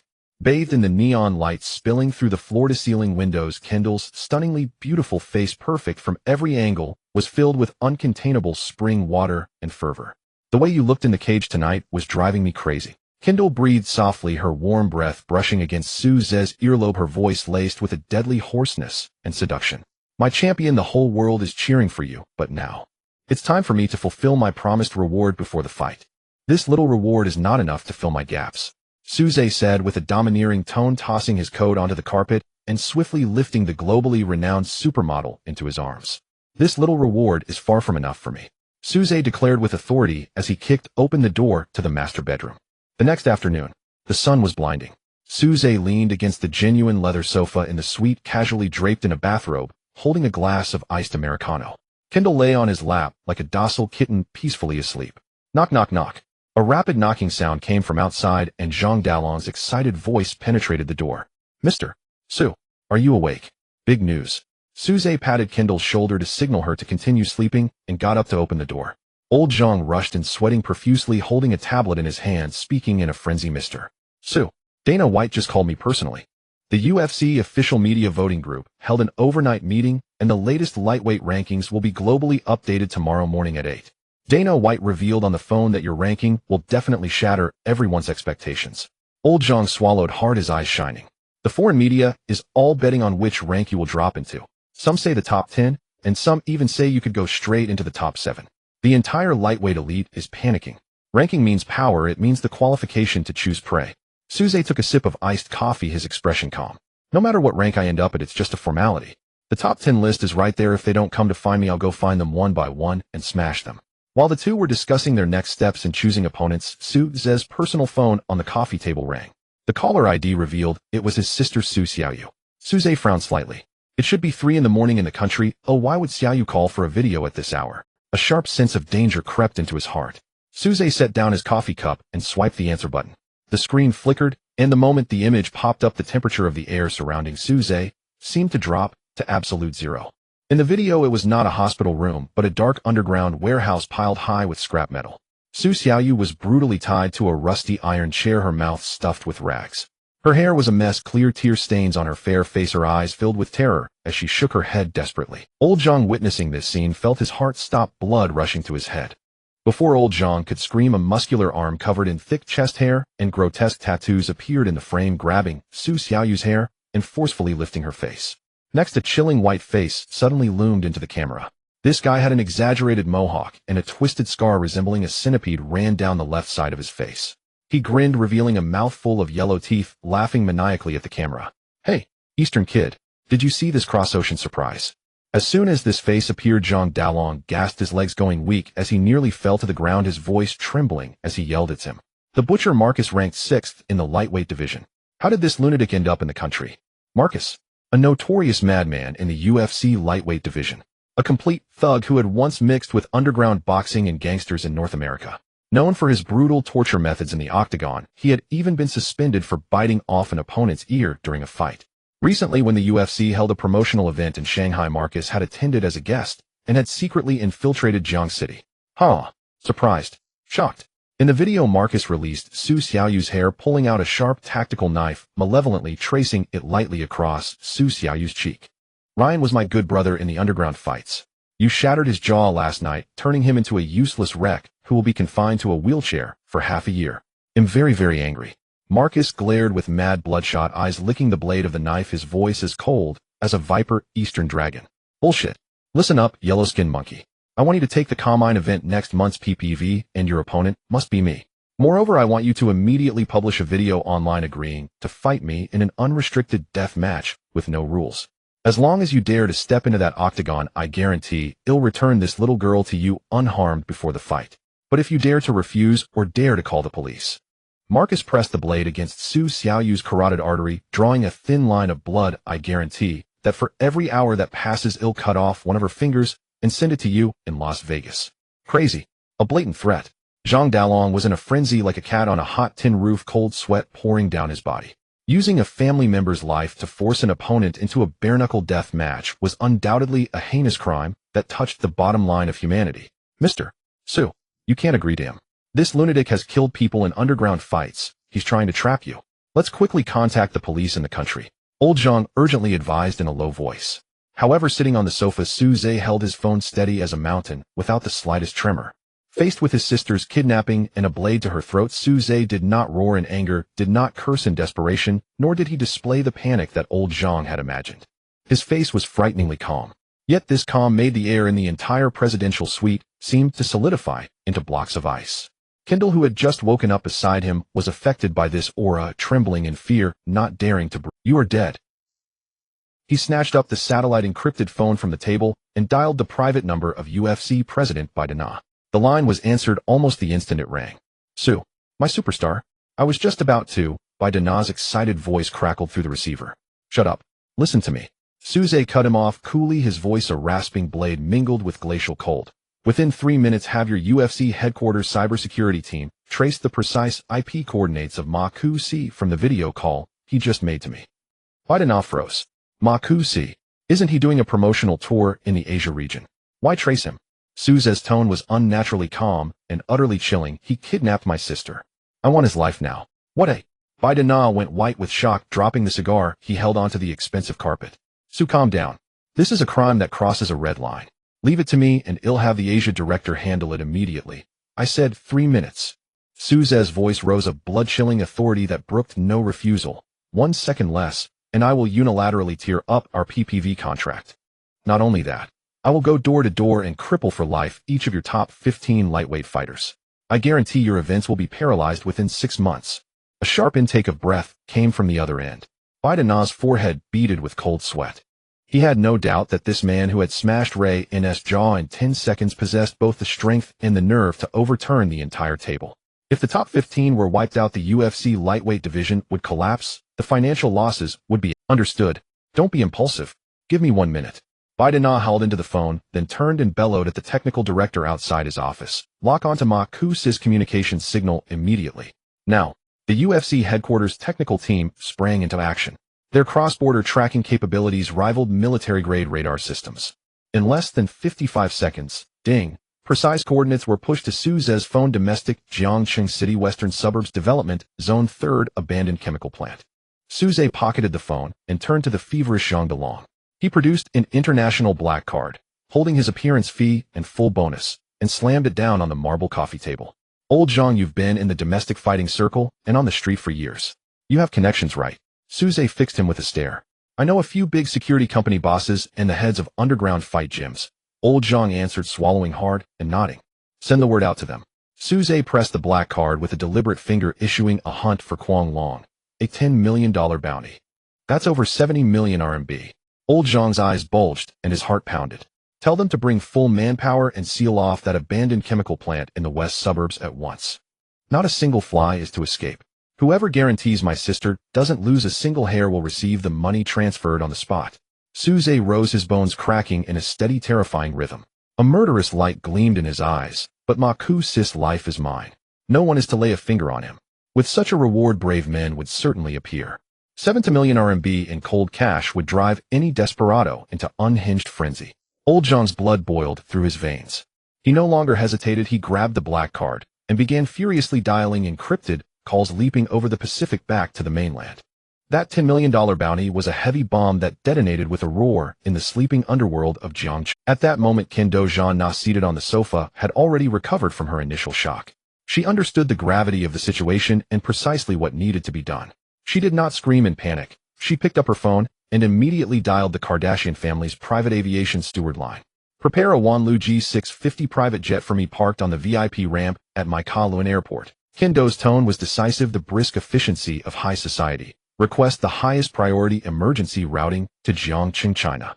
Pull every string. Take off in 15 minutes. She hung up, walked to the foyer, and draped a pure black trench coat over Suze's broad shoulders. The plane is arranged. The car is downstairs. Kendo looked at the man before her. Suze nodded, pushed open the heavy door of the presidential suite, and strode to the elevator. Meanwhile, half a world away in Jiangcheng at dead of night, the $10 million bounty had blown apart the city. Security company bosses, underground fight gym leaders, even the street's most bloodthirsty figures, upon confirming the funds were real, all turned reedied with greed. The forces that usually lurked in shadow were roused wholesale by the stimulus of money. 70 million business. Pull every riot control tool from the warehouses. Summon all hands. Assemble in 5 minutes. Target the western suburb chemical plant. Tell your men surround, but do not kill. Protect the hostage. Do not touch that white man, Ma Ku-si. The calm of the city's nighttime streets was shredded by the roar of engines as vehicles surged into motion. Countless black heavy SUVs with hazard lights blinking and souped-up vans poured out from every corner. Headlights knitted into a blinding web. Tires spat white smoke as they bit the asphalt. Jiangcheng Western Suburbs, 3rd abandoned chemical plant. Inside the dim warehouse where sunlight never reached, the air stank of mildew and metallic rust. Ma Ku-si toyed with a tactical dagger. The blade flashed a cold glint in the faint light. Su Xiaoyu was bound to a rusted iron chair with coarse hemp rope. A rag filled her mouth, her face was deathly pale, and tears swelled at the corners of her eyes, but she bit down and stubbornly refused to let them fall.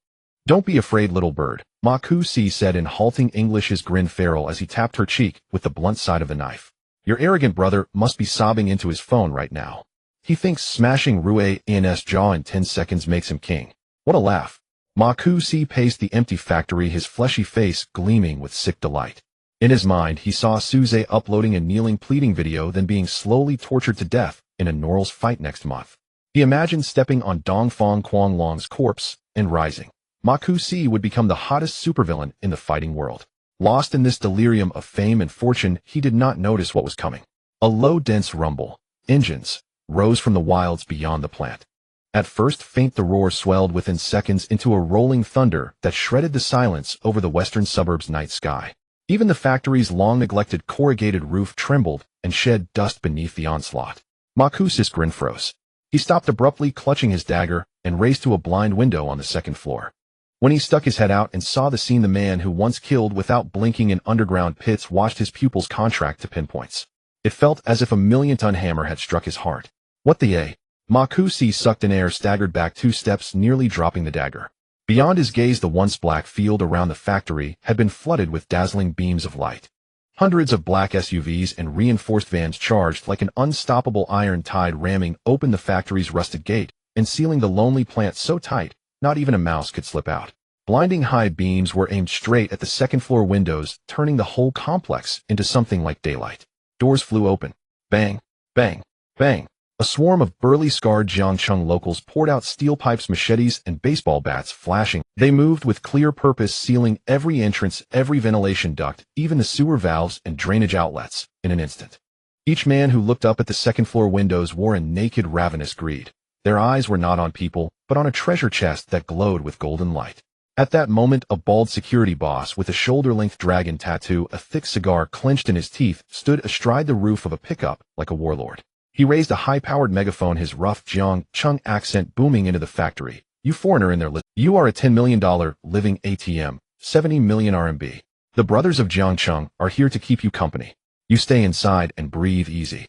Touch that girl, and these hundreds of us will storm in and chop you to mince to feed to the dogs."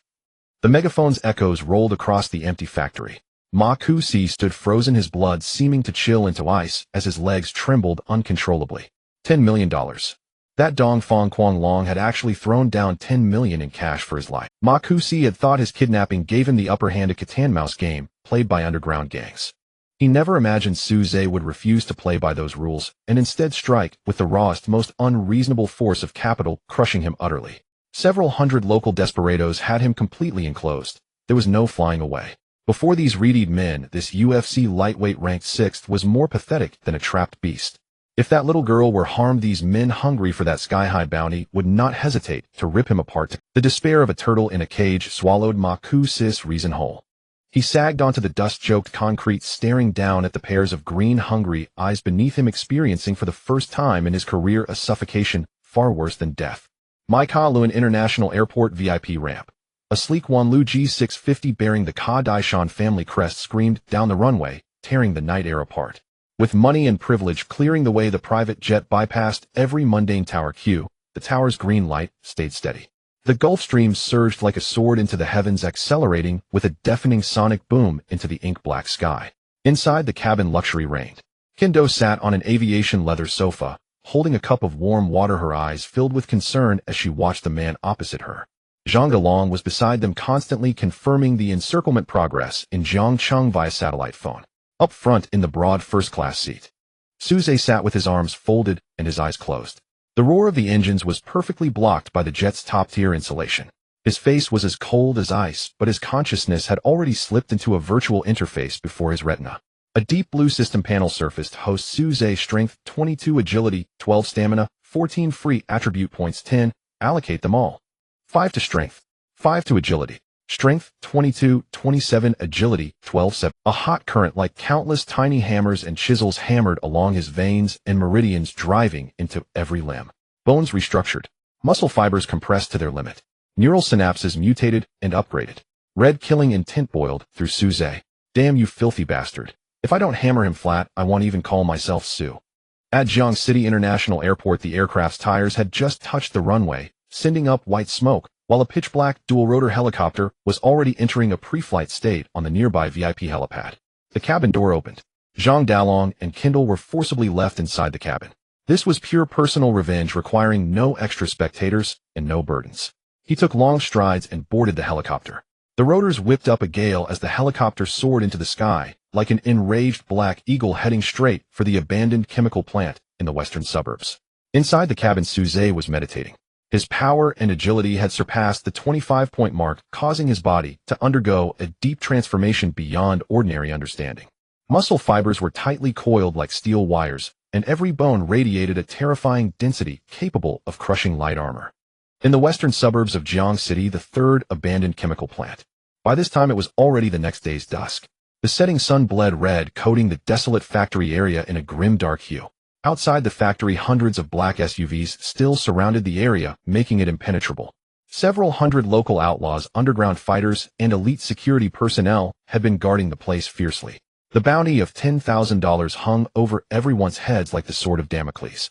These people dared not rush in, fearing that Marcus, in a desperate panic, might harm the hostage, causing the high-priced bounty to evaporate.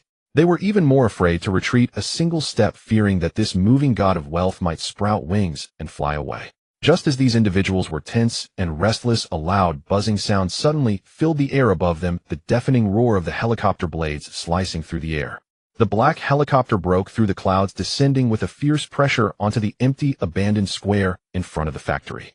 The gale whipped up clouds of dust, triggering the alarms of the surrounding SUVs. Hundreds of tough men squinted their eyes, raising their arms to shield themselves from the dust, their gazes locked onto the helicopter's cabin door. They knew the main character had arrived. The mastermind who had spent millions of dollars, the globally sensational Eastern Dragon, had finally landed. The helicopter's engine had yet to fully shut down. The cabin door was pushed open. Suze, clad in a pure black tactical shirt and military boots, stepped out from the cabin with a grim expression. The suffocating aura of violence emanated from him, like a tangible gravitational field crushing the air. This aura stemmed not only from the murderous intent he had cultivated in the octagonal cage, but also from the overwhelming life force brought by his 27 points in strength and 17 points in agility after system enhancements. It was the pure pressure of a top predator looking down at a flock of sheep. The noisy square instantly fell into a deadly silence. The heads of the underground boxing clubs who initially wanted to approach and curry favor hesitated. But upon meeting Suze's abyss-like cold black eyes, these usually bloodthirsty individuals felt a chill surge up their spines. Hearts raced. Legs turned to jelly. It felt as though shards of glass were lodged in their throats, rendering them unable to utter a single word. Danger. Absolute danger. The survival instincts ingrained in human subconscious were sounding alarms. This was no ordinary wealthy benefactor. It was a bloodthirsty beast cloaked in human skin. Suze ignored everyone. He took steady steps directly towards the tightly shut iron doors of the chemical plant. His military boots crunched rhythmically on the gravel. A terrifying scene unfolded.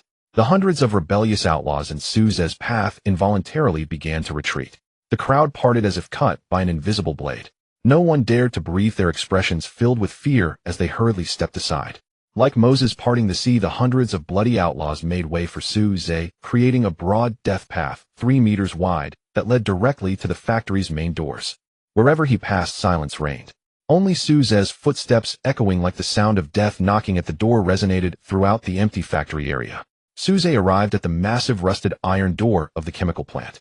This iron door stood 3 meters tall and was exceedingly heavy. It was secured with a bomb-proof iron chain as thick as a thumb by Marcus. The heads of several security companies swallowed hard. They had been guarding the door, afraid to force it open simply because it was too heavy. Breaking it would definitely attract the attention of the lunatic inside. "Mr. Su, should we use hydraulic pliers?" A bolder, bald-headed leader timidly suggested from the back. Suze seemed not to hear. He slightly raised his head and looked at the closed factory doors. In front of his retina, the eerie blue panel flickered, displaying his abnormal stats of 27 points in strength, like a volcano poised to erupt. Suze slowly raised his right hand, fingers spread wide, palm flat against the heavily rusted door. He needed no preparation, no running start. His left foot's toes dug into the ground. His core muscles expanded explosively within a thousandth of a second. The muscle contours beneath his tactical shirt pulled into terrifying arcs. The frenzied power, surpassing the limits of carbon-based life, surged through his right arm like a mountain torrent. The sound of an earth-shattering explosion rang out, akin to a heavy bomb detonating right in front of everyone. The ground shook. Under the horrified gazes of hundreds, the heavy anti-theft iron door weighing hundreds of pounds and secured with thick chains was effortlessly pushed out of its concrete frame by Suze with a single hand. The thick bomb-proof chains snapped like fragile noodles under the strain of absolute force. The rebar securing the door was pulled out completely, and gravel mixed with large chunks of concrete flew inward like shrapnel.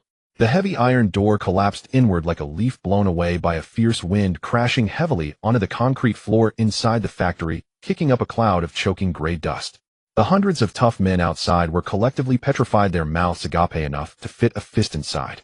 A single hand pushing open a lock-secured iron door weighing hundreds of pounds. What kind of demonic power is this? In the thick smoke, Suze retracted his right hand, standing tall like a pine. He stepped over the collapsed iron door, treading on the debris and broken chains. The heavy iron door hitting the ground triggered a violent shockwave that spread across the surface, causing Marcus' already trembling legs to shudder violently. Cornered by the hundreds of local outlaws with glowing eyes outside the factory, Marcus' mental defenses had completely crumbled. At this moment, witnessing the 100-pound iron door being pushed open with a single hand, the last remnants of his hope disintegrated into dust. Is this still the power of the human body? Don't come any closer. Marcus screeched, his voice rising to a sharp pitch as he shouted hysterically. In a fit of extreme fear, he tightened his grip on Su Xiaoyu's neck, pressing a sharp tactical dagger against the girl's fragile carotid artery. The sharp blade cut through the skin, instantly oozing crimson blood. Step back, you monster.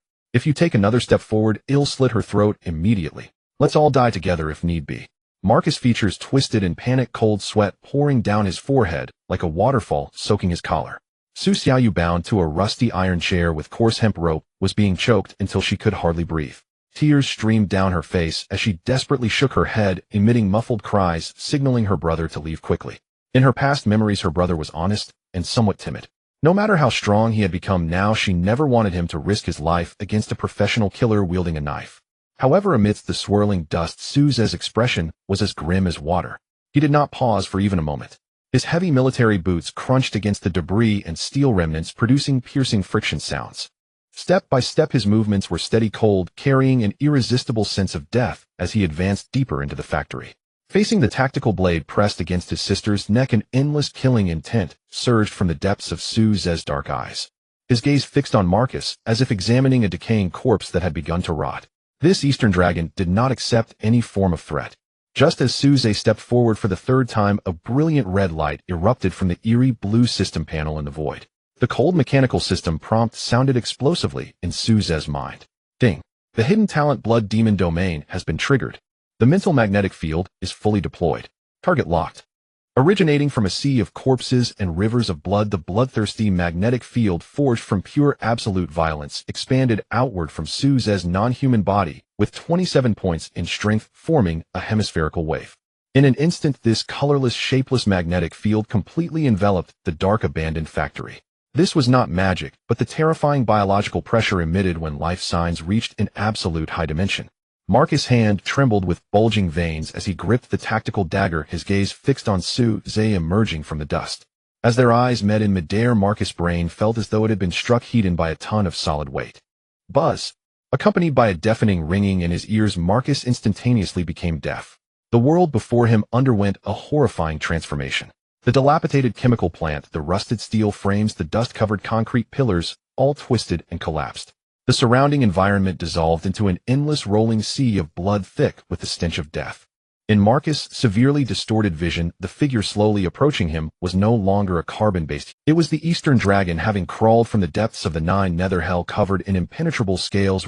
This dragon, massive as a mountain, loomed over the sea of blood, slowly opening its abyssal maw, capable of swallowing heaven and earth, emanating a suffocating, destructive aura as it unleashed a silent roar that shook the soul. No! No! Under this overwhelming spiritual pressure, Marcus' breathing ceased entirely, his heart feeling as if it were being crushed by an invisible hand. The blood demon domain's powerful suppression effect revealed its terrifying might at this moment, reducing his neural reaction speed by 10. Reducing his muscle explosiveness by 10. For an ordinary person, this might just mean becoming sluggish, but for a professional fighter whose physical capabilities had been honed to perfection and required intense focus, this basic weakening was akin to draining the very marrow from his spine. Marcus wanted to scream loudly, wanting to strike with the dagger in his hand, even if it meant perishing together. But he despairingly discovered that the killing orders issued by his brain had experienced severe delays in transmitting to his nerve endings. The blockage of synapses rendered his muscle tissue into a state of irreversible paralysis. His arm muscles spasmed uncontrollably, and the explosive power he once prided himself on deflated like a punctured balloon. My hand. Marcus emitted a strange sound akin to a deflating windbag, his legs turning to mush, barely supporting his body against the back of the iron chair. His right hand, gripping the tactical dagger, began to tremble violently. At first it was just a slight quiver, but then it escalated. Those 5 stout fingers shook as if suffering from severe Parkinson's syndrome, their strength cruelly stripped away, unable to maintain even the most basic grip. Clang. A clear, piercing sound of metal clashing suddenly echoed in the silent, abandoned factory. The tactical dagger poised at Su Xiaoyu's neck slipped weakly from Marcus' trembling fingers, falling heavily onto the dust-covered concrete floor. As the dagger fell to the ground in that fleeting moment, the murderous glint in Su Ze's eyes exploded. With an abnormal agility of 17 points combined with a nuclear-level explosive power of 27 points, he detonated this fleeting window of opportunity. Bang! The high-grade concrete ground beneath Su Ze's feet cracked spiderweb-like under the unyielding force of his stomp, with stones flying everywhere. He vanished from his spot in an instant, transforming into a black shadow imperceptible to the naked eye.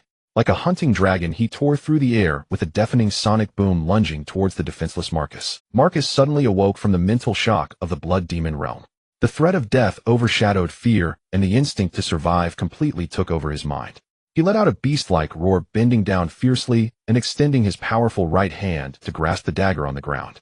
As long as he got the knife, he would still have leverage for negotiation. Too late.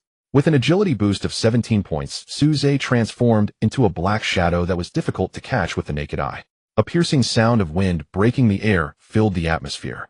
Just as Marcus' fingertips touched the cold hilt of the dagger, an overwhelming force descended like a lance. Su Ze's right leg swung like a heavy steel whip, accompanied by the howling of a tearing wind striking fiercely against Marcus' chest.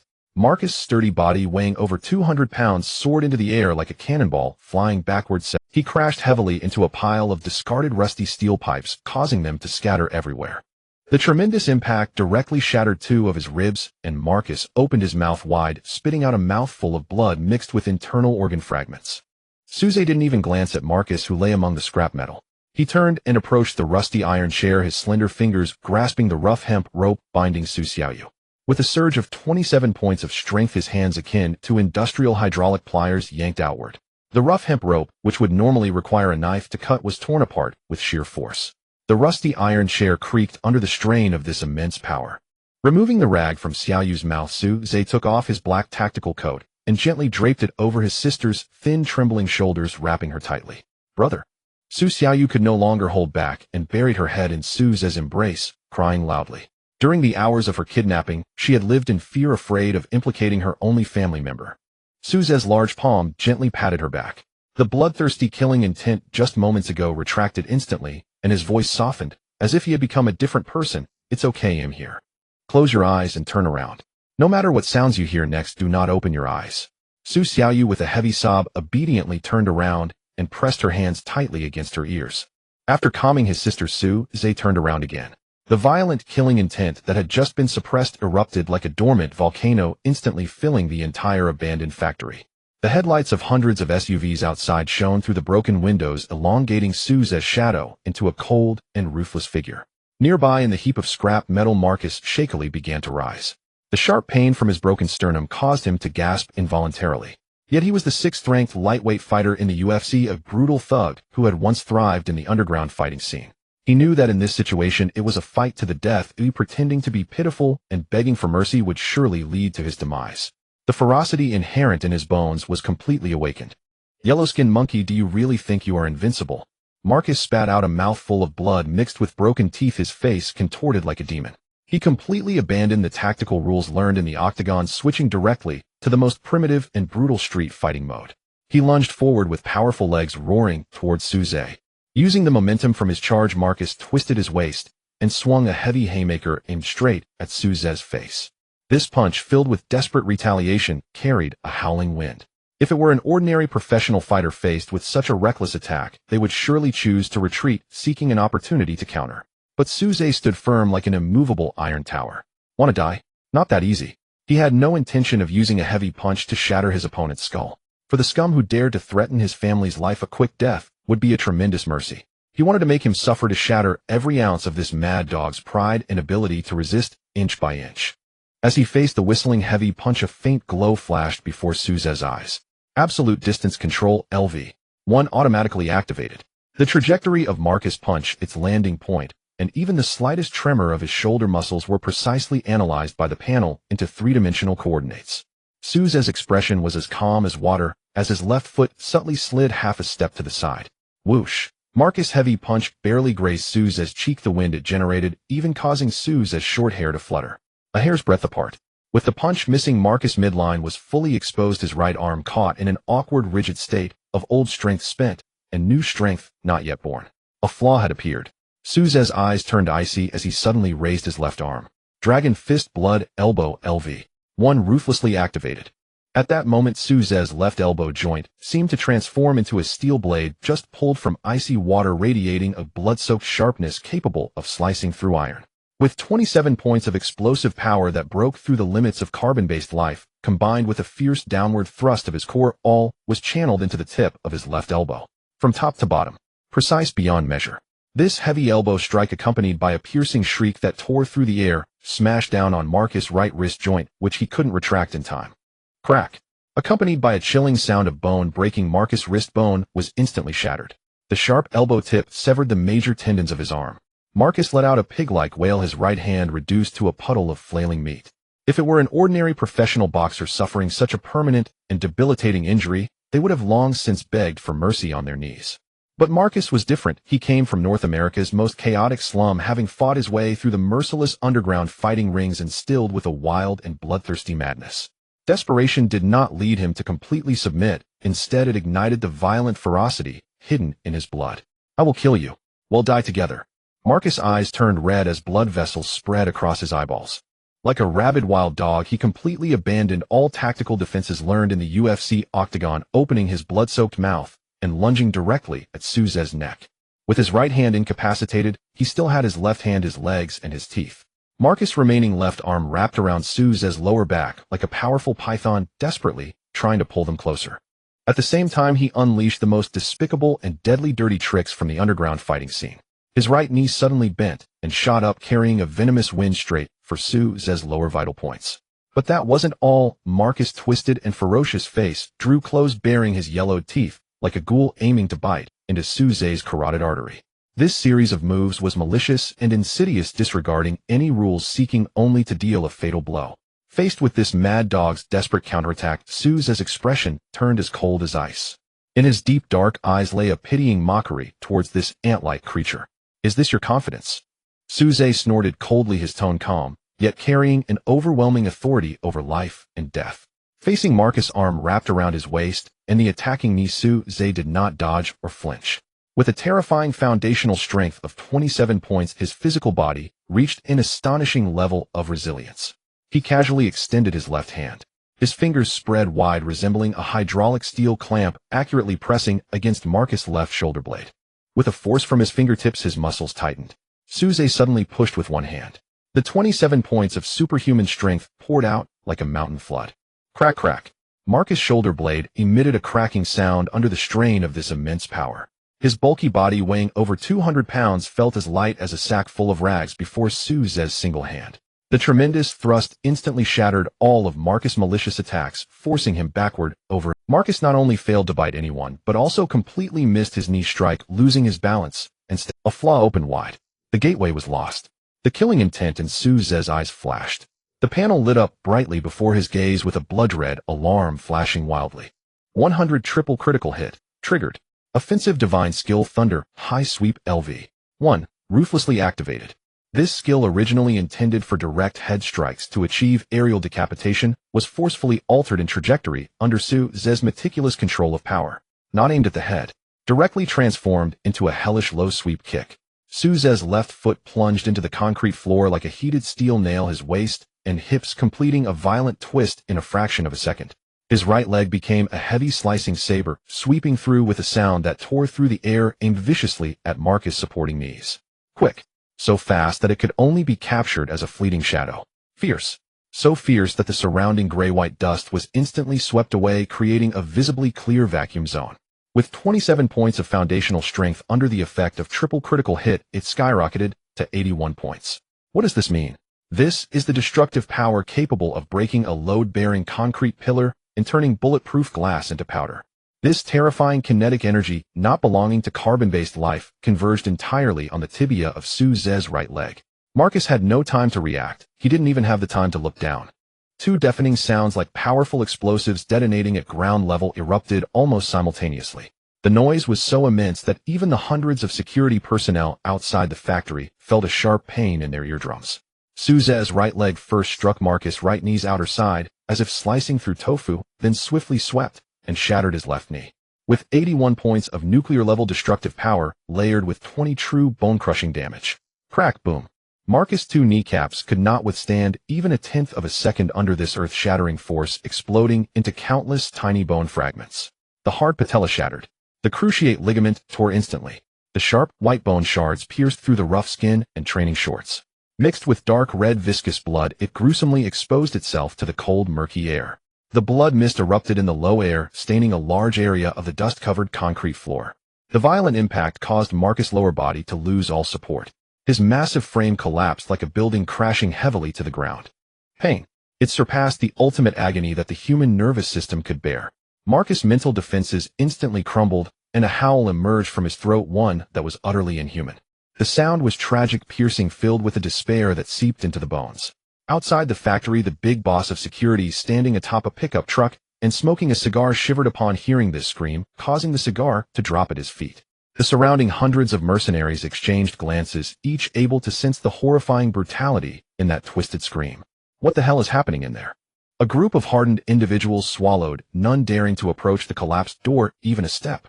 Inside the factory, Su Xiaoyu, with her back turned and ears covered, trembled slightly, but she remembered her brother's words and kept her eyes tightly shut, never looking back. As the dust gradually settled, Butcher, Marcus could no longer stand. Like a toothless, mangy dog, he painfully crawled across the dust-covered ground, tears and snot streaming down his face as he desperately cried for help. With his knees completely shattered, Marcus was now desperately crawling forward on the mat, relying on the only intact left hand he had left. He resembled a mangy dog with a broken spine. With every movement, his bent leg would scrape against the gravel, bringing excruciating pain. Sweat and tears mixed with blood covered his once arrogant face. Tap, tap, tap. The heavy, rhythmical sound of military boots echoed behind him, unhurried, yet deliberate. To Marcus, the sound fell upon his eardrum like the tolling of a death knell. Su Zhe walked up behind the right. His expression was as cold as ice, looking down upon this butcher who once ranked 6th in the lightweight division and instilled fear in countless hearts.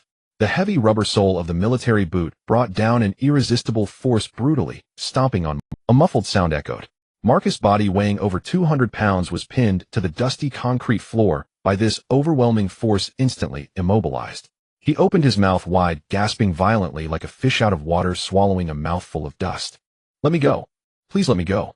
Marcus' pride and dignity, which he once held dear, were utterly obliterated under the weight of absolute violence. He struggled to turn his head, looking up at Su Zhe in terror with his bloodshot eyes. Su Zhe paid no heed. He firmly stood on Marcus' back, slowly raising his right arm. The muscles of his robust arm bulged with veins twisting and coiling like black dragons.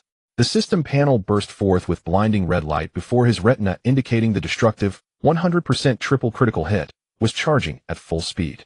Feeling the terrifying aura above him, capable of annihilating the world, Marcus' psychological defenses crumbled entirely. He knew well the consequences of the punch about to come down. Even a casual kick from his opponent could shatter his knee. This punch, filled with power, would undoubtedly turn his internal organs into pulp. Kill me. Please just kill me directly. Marcus screamed hysterically, his voice cracking under the weight of extreme fear. He had given up on survival, only seeking a swift end. Being tormented by a monster beyond comprehension, every second felt like being trapped in an endless hell. Kill you. Su Zhe's lips curled upward, forming a cold, sinister smile reminiscent of a demon. That would be too easy for you. As his icy words fell, a murderous intent surged in Su Zhe's eyes. The basic strength, breaking through the limits of carbon-based life forms, had instantly skyrocketed to an astonishing 81 points under the triple critical hit. This nuclear-level energy surged entirely into Su Zhe's right fist. The offensive ultimate move, Titan Meteor Fist LV. 1 inch, was ruthlessly unleashed. Souza's right arm resembled a meteor falling from the heavens, carving a downward arc filled with immense pressure in the air. He didn't even need to aim for the opponent's vital points. This killing technique, with its 20 real bone-crushing damage, was destined to be the ultimate execution tool designed to shatter all defenses. Boom. The first punch. The Titan meteor fist with a shriek that tore through the air landed precisely on Marcus' left shoulder blade. Crack. A sound so crisp it made one's teeth ache echoed throughout the empty factory. With 81 points of strength combined with real bone-crushing damage, Marcus' thick left shoulder blade was instantly shattered. The tremendous penetrating force shattered the surrounding muscle tissue, with bone fragments piercing into his own flesh like shrapnel.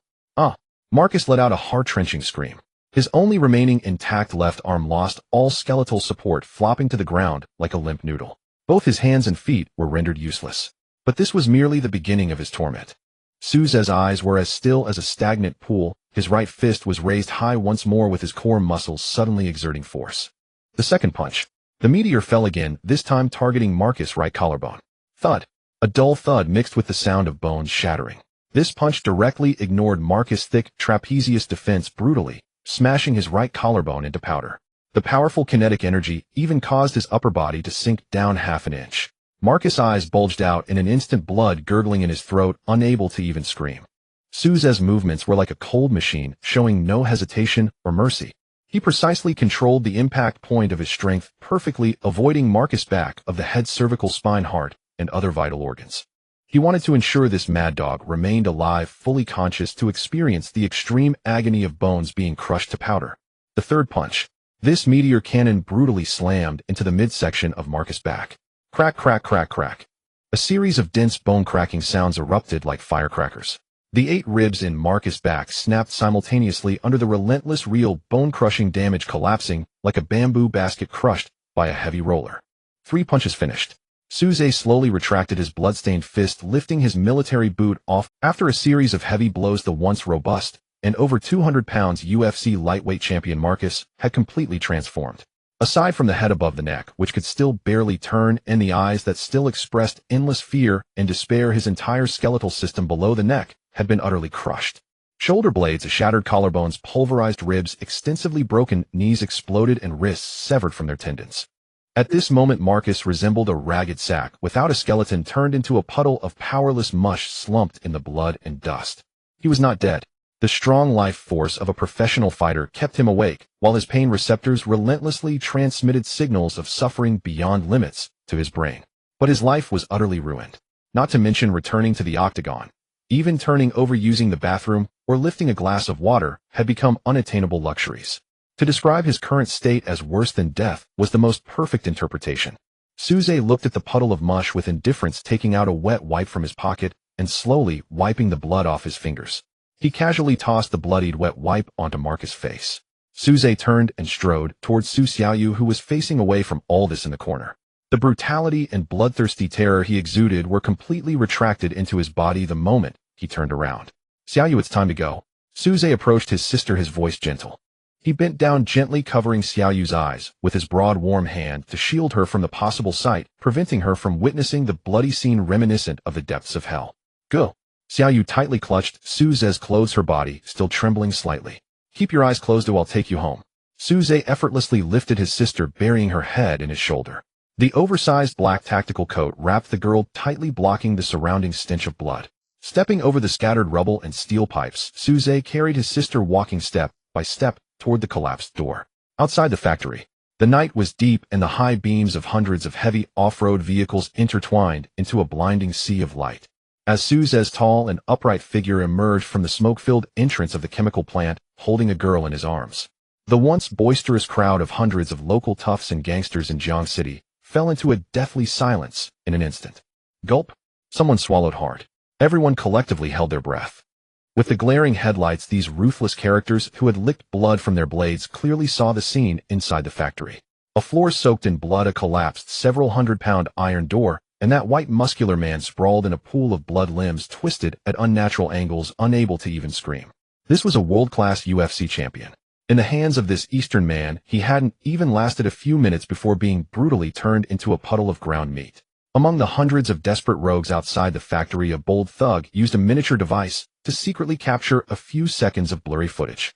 This video was uploaded to the dark web's black market forum hours later by an anonymous buyer at a high price. The video quality was dim and shaky. In the footage, the once invincible butcher Marcus in the UFC octagon lay horrifyingly twisted his limbs at unnatural angles, moaning like a heap of flesh in a pool of blood. Meanwhile, the Eastern man, cradling a girl in one arm, walked away with powerful strides under the awed gaze of hundreds of brutish gangsters. This video, filled with bloodshed and a sense of oppression, seemed to sprout wings and swiftly cross the ocean, landing directly on the desk of the UFC's top-level conference room. In Las Vegas, USA. Inside the spacious and luxurious UFC high-level holographic conference room, the atmosphere had dropped to freezing point. The dark web video was playing in a loop on the giant projection screen. Each time the video showed Marcus' grotesquely twisted legs, the UFC executives present would shudder involuntarily. Chief Business Officer Hunter Campbell's face was pale, beads of cold sweat dotting his forehead. He slammed the table and stood up, speaking loudly, "Boss, this is too detrimental. This is undoubtedly an unimaginable scandal outside the ring." Hunter pointed at the still image of Suze on the screen, his voice trembling. "This guy is not a professional fighter at all. He is a complete outlaw. To turn a top 10 active star into a lifelong cripple, reducing his bones to powder. Once this matter is exposed by mainstream media, our sponsors will definitely pull out in mass." That's right. If the Nevada State Athletic Commission gets involved, UFC's license could be affected. I strongly recommend immediately tearing up the PPV super contract with Suze unilaterally. We need to blacklist this dangerous individual to avoid getting burned. The executives nodded in agreement, terrified by the brutal bloodshed depicted in the video. Faced with the panic and suggestions of their subordinates. Seated at the head of the long table, UFC President Dana White remained silent. He held a thick Cuban cigar, his bloodshot eyes fixed intently on the screen. When the video showed Suze single-handedly bursting through a heavily weighted iron door, with gangsters collectively lowering their heads to make way, this billionaire capital tyrant began to breathe heavily. Blacklist. Dana White slowly exhaled a thick cloud of smoke. The next moment, a mad red light shot from his eyes as he exerted force with his arms. Crash, boom. The heavy wooden conference table was violently overturned by Dana White. Coffee cups, documents, and tablets scattered across the floor shattered into pieces. The executives were so frightened they trembled, falling silent. Dana White, like a crazed old lion, pointed at Hunter's nose and cursed, "Damn your mother for blacklisting. You bunch of dumb pigs with dog shit in your heads. Have you been sitting in the office so long that you can't even smell the scent of dollars?" He strode to the screen, forcefully slapping Suze's godlike silhouette, his roar deafening. "Open your eyes and see clearly. What is this? That idiot Marcus actually went to Asia to kidnap someone's underage sister. And our Eastern Dragon, to protect his family, single-handedly returned home. This is the most box office successful lone hero script in Hollywood." Dana White's face beamed with excitement as he passionately conveyed his crazy logic to the executives. "In America, what is traffic? Those clowns who spray filth have long since worn out their welcome. What do audiences crave now? It's pure jungle law. It's that kind of super tough guy who would cross half the globe to protect his family. If that video goes out, do you think fans will condemn his violence? You're dead wrong. All the men in America will go crazy for him. They will worship Suze as a true macho icon." Dana White's keen business sense had thoroughly uncovered the endless wealth behind this event. What outlaw? In his eyes, this is clearly a super nuclear bomb capable of exploding global box office. Immediately execute a new public relations plan for me. First, spend money to bribe dark web hackers to edit out the excessively bloody scenes from the video, retaining only Suze's invincible silhouette as he entered and emerged with his sister. I want everyone to feel that overwhelming sense of oppression. Second, completely block all negative public opinion against Suze. Hire the best astroturfing company in America to hype the evidence of Marcus kidnapping and extortion. I want you to perfectly package Suze as the most dangerous outlaw outside the octagon. I want the whole world to know that anyone who touches his bottom line will end up as a puddle of mud." The executives were completely intimidated by Dana White's reverse marketing tactics and nodded repeatedly, hurriedly leaving the conference room to execute the orders. Dana White stood in the chaotic conference room, taking a deep puff of his cigar. Originally, he was worried about next month's PPV numbers. Ryan, that waste had already been taken out with a headshot in 10 seconds. Where could he find a more formidable opponent to match Suze's current traffic? Now it seemed that even heaven was helping him make money. Since the Eastern Dragon's ferocity had been thoroughly ignited, he would directly increase the intensity. In just half a day, an official announcement stamped with a bright red seal was unexpectedly released on the UFC official website and Twitter verified account. Less than 5 minutes after the announcement was made, it caused a massive paralysis of sports forums across North America. The announcement contained 2 points, each word resonating like thunder.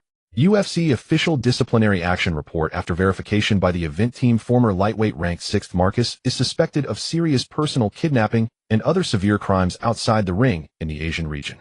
His actions seriously violated sports ethics and the bottom line of humanity.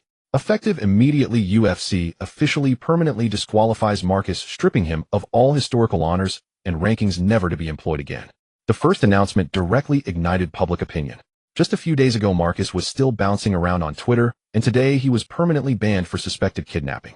Netizens immediately sensed an unusual smell. Combined with the scattered rumors from the dark web, everyone vaguely guessed that Marcus must have provoked the wrong person and kicked the hardest iron plate. But that was not all. The subsequent second announcement completely ignited the nerves of hundreds of millions of fight fans worldwide. UFC latest event preview on the 20th of next month. The UFC Digital PPV Events Combine event has been heavily confirmed. The Eastern Dragon Suze will face his first ranking battle, a crossweight challenge against the official lightweight ranked 4th super monster, Chandler the Grinder. The world exploded. The uproar on the internet was like a level 12 tsunami sweeping through every corner. God, directly crossing 10 rankings. Challenging a top 5 monster. Crazy. Dana White has completely lost it. He is pushing Suze directly toward the championship challenge. Marcus was just disqualified, and immediately Suze is announced to fight the top 5. There must be an incredible secret behind this. The dark web rumors are true. Suze really single-handedly turned Marcus into pulp. The Outlaw Dragon. This is truly the real Outlaw Dragon. He has incapacitated the top 6 outside the octagon and is now directly challenging the top 4 inside. Countless boxing fans trembled with excitement in front of their screens. They didn't care about Marcus' well-being. They only knew that an unprecedented legendary winning streak was being born before their eyes.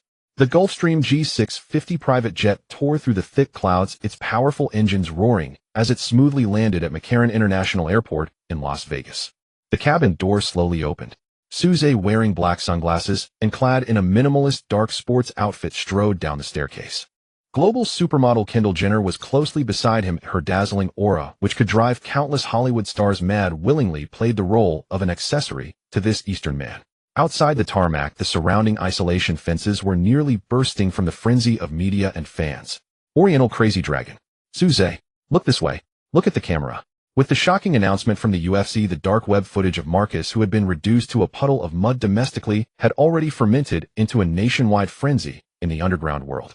In this survival of the fittest, where only extreme violence is revered in the fighting circle, Suze's popularity in America was experiencing a terrifying nuclear explosion of growth as he crushed thugs across borders to protect his family. He was no longer just a simple fighter, but an unrestrained outlaw in the eyes of his fans. Countless flashes of light formed a dazzling white curtain. Dozens of airport SWAT officers fought desperately to form a human wall, barely carving out a path for Suze to the black GMC SUV. Several reckless paparazzi reporters, willing to risk everything for views, thrust microphones bearing various logos towards the passage. Sue, is the video on the dark web real? Did you really take down hundreds of gangsters single-handedly and crush Marcus' limbs barehanded? The UFC directly arranged for you to face Chandler, ranked in the top 5. Do you think Dana White is overestimating you? Suze's expression was as indifferent as eternal ice, his deep black eyes hidden behind sunglasses. He ignored all the cameras pointed at him, striding forward in his sturdy military boots, protecting Kendall as he entered the SUV. Bang! The door closed tightly, completely isolating them from the chaos outside. Meanwhile, in Florida, USA, at the top combat training camp, Killer Godcliff, the 4th-ranked lightweight meat grinder Michael Chandler was shirtless and surrounded by sports media from across. Chandler stood at less than 1.75 meters tall, but his muscles bulged like granite, with a neck as thick as a regular person's thigh.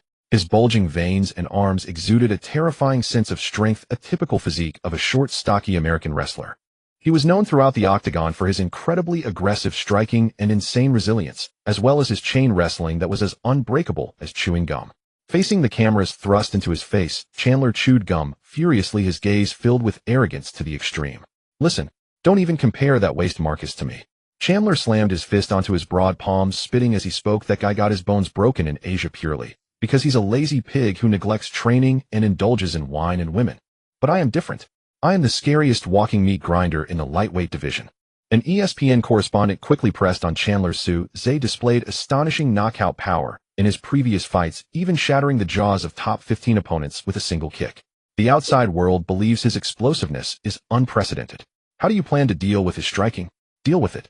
I don't need to deal with it at all. Chandler grinned widely, revealing hhis white teeth, and slammed his robust jawbone. His power is ineffective. My chin and neck have undergone thousands of strikes to enhance their resilience.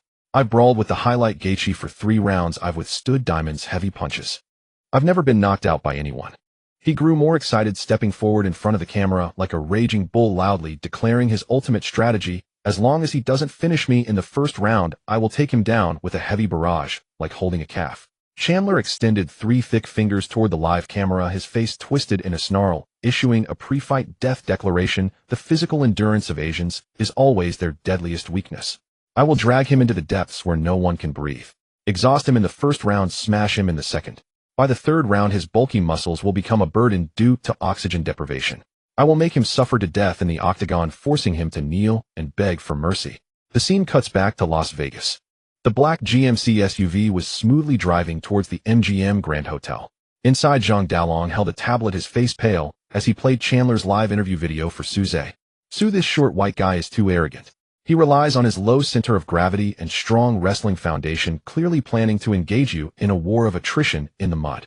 Old Zhang gritted his teeth, his brows furrowed. Chandler's style is indeed difficult to deal with. With explosive power combined with grappling like chewing gum, along with a chin hardened by constant brawling, he is undoubtedly a tough nut to crack in the lightweight division. Suze leaned back in the leather seat, his gaze flat as he glanced at Chandler, who was barking like a mad dog on the screen. Deep sea. Exhaustion. Suze's lips curled into a cruel arc. In the face of absolute strength at 27 points, any self-righteous tactical system is nothing but a flimsy structure ready to collapse. Just as the SUV stopped at a traffic light, a sports media interview vehicle that had been tailing them quickly changed lanes to pull up beside. A reporter jumped out of the car, disregarding danger, and desperately banged on the black, tinted window of the SUV. Mr. Suze, Chandler has declared he will exhaust you in the third round. He said your power is ineffective against him. Do you have any response? The reporter shouted hoarsely. Inside the vehicle, Kendall turned her head, a trace of worry crossing her beautiful. She understood fighting to some extent, knowing how much the heavy grapplers could restrain pure strikers. Suze slowly sat up, his long fingers pressing the button to lower the window. Virum. The black window lowered slowly, revealing Suze's cold, chiseled profile. The camera lenses outside surged forward like hungry wolves, their red recording lights flashing frantically. Suze couldn't be bothered to engage in lengthy arguments or to show off in front of the cameras. He slightly turned his head, his dark, deep-set eyes piercing into the gaping lens, exuding an overwhelming pressure like a dragon emerging from a sea of blood, causing the reporters outside to shiver involuntarily. Suze slowly raised his right hand. In front of the cameras, he casually held up 3 long fingers. Upon seeing this, all the boxing fans watching the live broadcast around the world held their breath. Everyone thought Suze was enraged and ready to accept the challenge for the third round, intending to settle the score with Chandler in a deadly confrontation. However, Suze stared at the camera, his voice deep and cold, uttering a chilling sentence: 3 rounds. As he spoke, Suze slowly retracted 2 fingers, leaving only his index finger like a sword piercing the heavens, pointing upwards. He looked at the camera, leaving a countdown that would drive the entire fighting world insane. You overestimate your chin. Snap. Suze didn't give the reporter a chance to ask further questions. The window rose mercilessly. The SUV slammed on the gas, roaring away with the engine. Just that one sentence, one action. Like a super bomb thrown into a powder keg, it instantly ignited the entire internet's discourse to the extreme. Twitter and major forums crashed within just 2 minutes. So arrogant. What does the crazy dragon mean? Is he implying he will finish Chandler in the first round? Chandler is known for having one of the toughest chins in the lightweight division. He has never been knocked out in brawls against those monsters. This is absolutely impossible. This isn't a retort, it's a pure declaration of murder. The crazy dragon is ready to feast. The storm on the internet rapidly transmitted back to Florida. Inside the top training camp at Killer God, Cliff Chandler, who had just finished a round of high-intensity wrestling and grappling practice, was drenched in sweat, panting heavily. He ripped off his gloves and took the phone handed to him by his coach. When he saw on the screen Suze sitting in his luxurious SUV, extending a finger while looking at him with the disdain one would reserve for a corpse, saying, "You overestimate your chin," Chandler's eyes instantly turned bloodshot. His already exaggerated neck muscles swelled with rage, the veins on his forehead pulsating like worms. FK. Chandler let out a howl like a dying beast, suddenly swinging his right fist with all his might, smashing it into a heavy punching bag weighing 200 pounds. Bang! The enormous bag shook violently, the thick iron chain connecting it to the ceiling creaking under the strain. Chandler's eyes fixed on the bag, as if he were staring at Suze's head. He ground his molars, blood oozing from his gums, unleashing the most venomous roar at the entire training hall. Arrogant Eastern bastard. I will make him pay a bloody price for his arrogance. Las Vegas T-Mobile Arena Press Conference Hall. The venue is filled to capacity. Hundreds of journalists are aiming their cameras at the podium. As the spotlight event of this PPV digital match, the hype for this pre-fight press conference has already reached unprecedented heights. Sports media from around the globe and internet influencers with millions of fans have packed the spacious hall to its limits. UFC President Dana White sits at the center of the podium, a microphone in front of him, unable to hide the smile on his face. With a dull thud, lightweight ranked fourth, the butcher Michael Chandler bursts onto the stage like a bloodthirsty beast suffering from hyperactivity. He takes an unconventional route, stepping directly onto the edge of the wooden table, and in front of the world's media leaps into the air, executing a perfectly extended backflip. With a loud thud, Chandler's feet land firmly on the stage, and he rips off his black t-shirt, revealing a body armored with muscles as solid as granite. He clenches his fists tightly, throwing his head back and letting out a primal roar, veins bulging on his thick neck and broad back. The American media goes wild, snapping pictures as flashes illuminate the room. Chandler is attempting to use this nearly manic pre-fight display to overshadow the rising star from the East. In contrast, sitting across the long table is Suze. He remains as calm as a mountain, wearing a pure black athletic jacket with his hands casually folded in front of him. Despite Chandler's antics beside him, bouncing around like a clown and flexing his muscles, Suze doesn't even lift his eyelids. That unyielding indifference creates a stark contrast to Chandler's frenzy. Dana White looks around, enjoying the spectacle. This clash of ice and fire is the perfect catalyst for box office success. Listen up, you bunch of ignorant fools.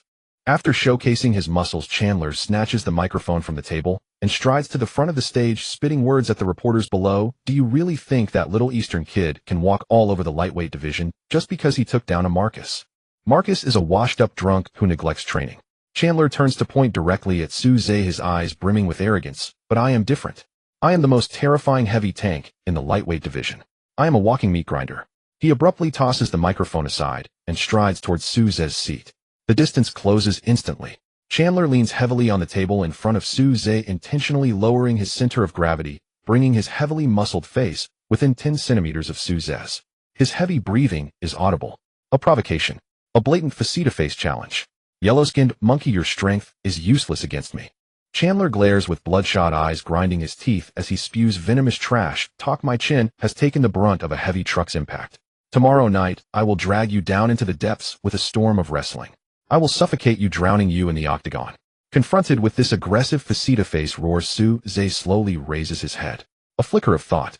The hidden talent, blood demon domain, powers up to full capacity. Boom. A mental magnetic field forged from a sea of blood and mountains of corpses explodes outward from Suze's physical form. This mental magnetic field is colorless and odorless, imperceptible to the naked eye of an ordinary person, yet it carries a terrifying pressure that destroys sanity, striking violently toward Chandler, who is close at hand. Battle-hardened Chandler is preparing to hurl another insult. The moment his gaze meets Suze's deep buzz, it feels as if Chandler's brain has been struck by an invisible hammer. A sharp, ringing, echoing. The surrounding noise of shutter clicks and gasps from reporters is instantly stripped away. Chandler's vision warps severely.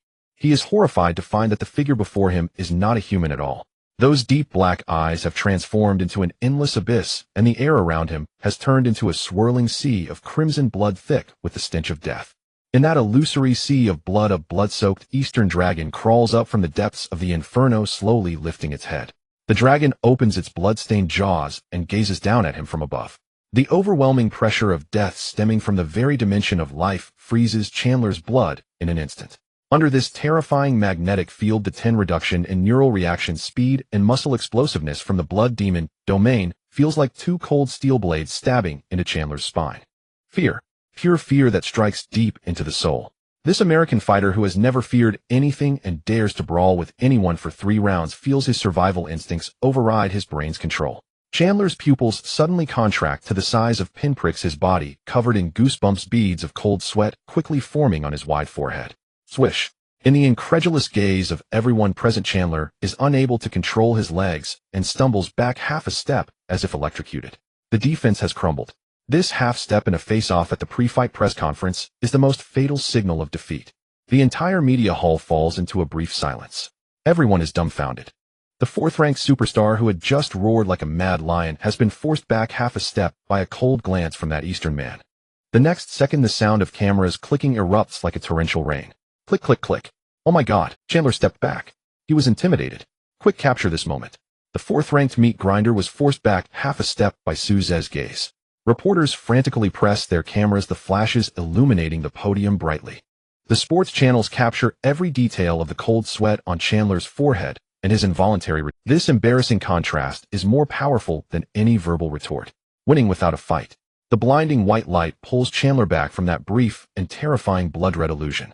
When he realizes the shocked and mocking gazes from the surrounding reporters, when he understands that he has actually shown fear and retreated in front of a large audience. An unprecedented sense of humiliation and rage overwhelms his reason. How could the fearsome fourth-ranked lightweight become a laughingstock across the internet? This is more painful than death. Fuck, you're just bluffing. Chandler's face turns the color of liver veins pulsing wildly on his forehead. The incident at yesterday's press conference exploded like a bomb in the center of the North American internet. The video clip of Chandler being intimidated back half a step by a single glance has gone viral across major social media platforms. This fierce lightweight fighter, known for his ferocity, has overnight become the target of ridicule for countless keyboard warriors. Unprecedented disgrace. Fueled by this anger capable of burning reason, the pre-fight weigh-in ceremony the next day welcomes an unprecedented surge of attention. Las Vegas MGM Grand Hotel Outdoor Plaza. The sun is blazing. Tens of thousands of passionate boxing fans fill the entire plaza. 3 aerial cameras from various sports broadcasting channels hover in the sky. Next, please welcome the officially ranked 4th lightweight, Michael Chandler. The host Bruce Buffer's deep voice resonates throughout the venue. The curtain of the passageway rises. Chandler strides out surrounded by his team. His eyes are bloodshot, his expression dark enough to drip water. Removing his black hooded sweatshirt, Chandler steps onto the official electronic scale. As he reveals his muscular physique, the crowd erupts into gasps. A weight of 155 pounds is compressed into his less than 5'7" frame. His exaggerated muscle dimensions resemble a heavy tank, exuding an overwhelming visual pressure. His exceptionally thick neck, prominently bulging trapezius, and arms as thick as tree roots showcase this American wrestler's inhuman ability to absorb blows and explosive power at close range. 155.5 pounds. Weight is on target. The official announces. Chandler abruptly jumps off the scale, fists clenched, and lets out a beastly hysterical roar at the countless cameras in attendance. He violently pounds his wall-like chest, attempting to erase the humiliating mark left from yesterday's press conference with this ferocious display. The music suddenly shifts to deep and oppressive Eastern-based beats. Next, please welcome the Eastern Dragon, Suze. The spotlight instantly shines on the passageway. Accompanied by Zhang Dalong and Mark, Suze strides onto the stage with steady military boots. His expression is cold, with no hint of emotional fluctuation in his deep black eyes, resembling a king surveying his territory. The mixed sounds of booing and cheering fill the arena, creating a thunderous atmosphere. Suze walks to the center stage, casually tearing off his pure black athletic short sleeve. As he unveils his bare upper body, an eerie silence envelopes the plaza for 2 full seconds. It is a terrifying physique, thoroughly forged and remolded after breaking through the 25-point foundational strength barrier. Unlike Chandler's short and bulky dead muscles, Suze's body is tall and upright, resembling forged steel. Every muscle fiber exhibits absolute perfection and aerodynamics, even glistening with a hard metallic shine on its surface. This is no mere display piece built on protein powder at the gym, but an ultimate killing weapon containing destructive kinetic energy. 155 pounds. Perfectly on target. The official exclaims in awe. In this category requiring hellish dehydration and weight loss, Suze's weight is measured with precision, like a sophisticated instrument, without a single ounce off. Suze steps down from the scale and stretches his fingers. The main event is approaching. UFC President Dana White stands at the center of the stage, visibly tense due to yesterday's unexpected incident. He opens his arms like a wall of flesh, firmly positioning himself between the two, fearing that these 2 powder kegs might explode directly on stage. Finally, their gazes meet. Chandler walks forward with heavy steps, his bloodshot eyes glaring at Suze. The tricks you played yesterday won't save you. Chandler leans in, bringing his face within half a meter of Suze's, continuously spewing filthy and venomous trash talk. You're just a softy hiding behind a supermodel. Tomorrow night, I will use a storm of wrestling to pin you to the floor.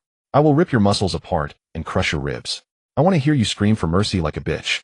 In the face of Chandler's spitting fury, Suze remains as steady as a mountain.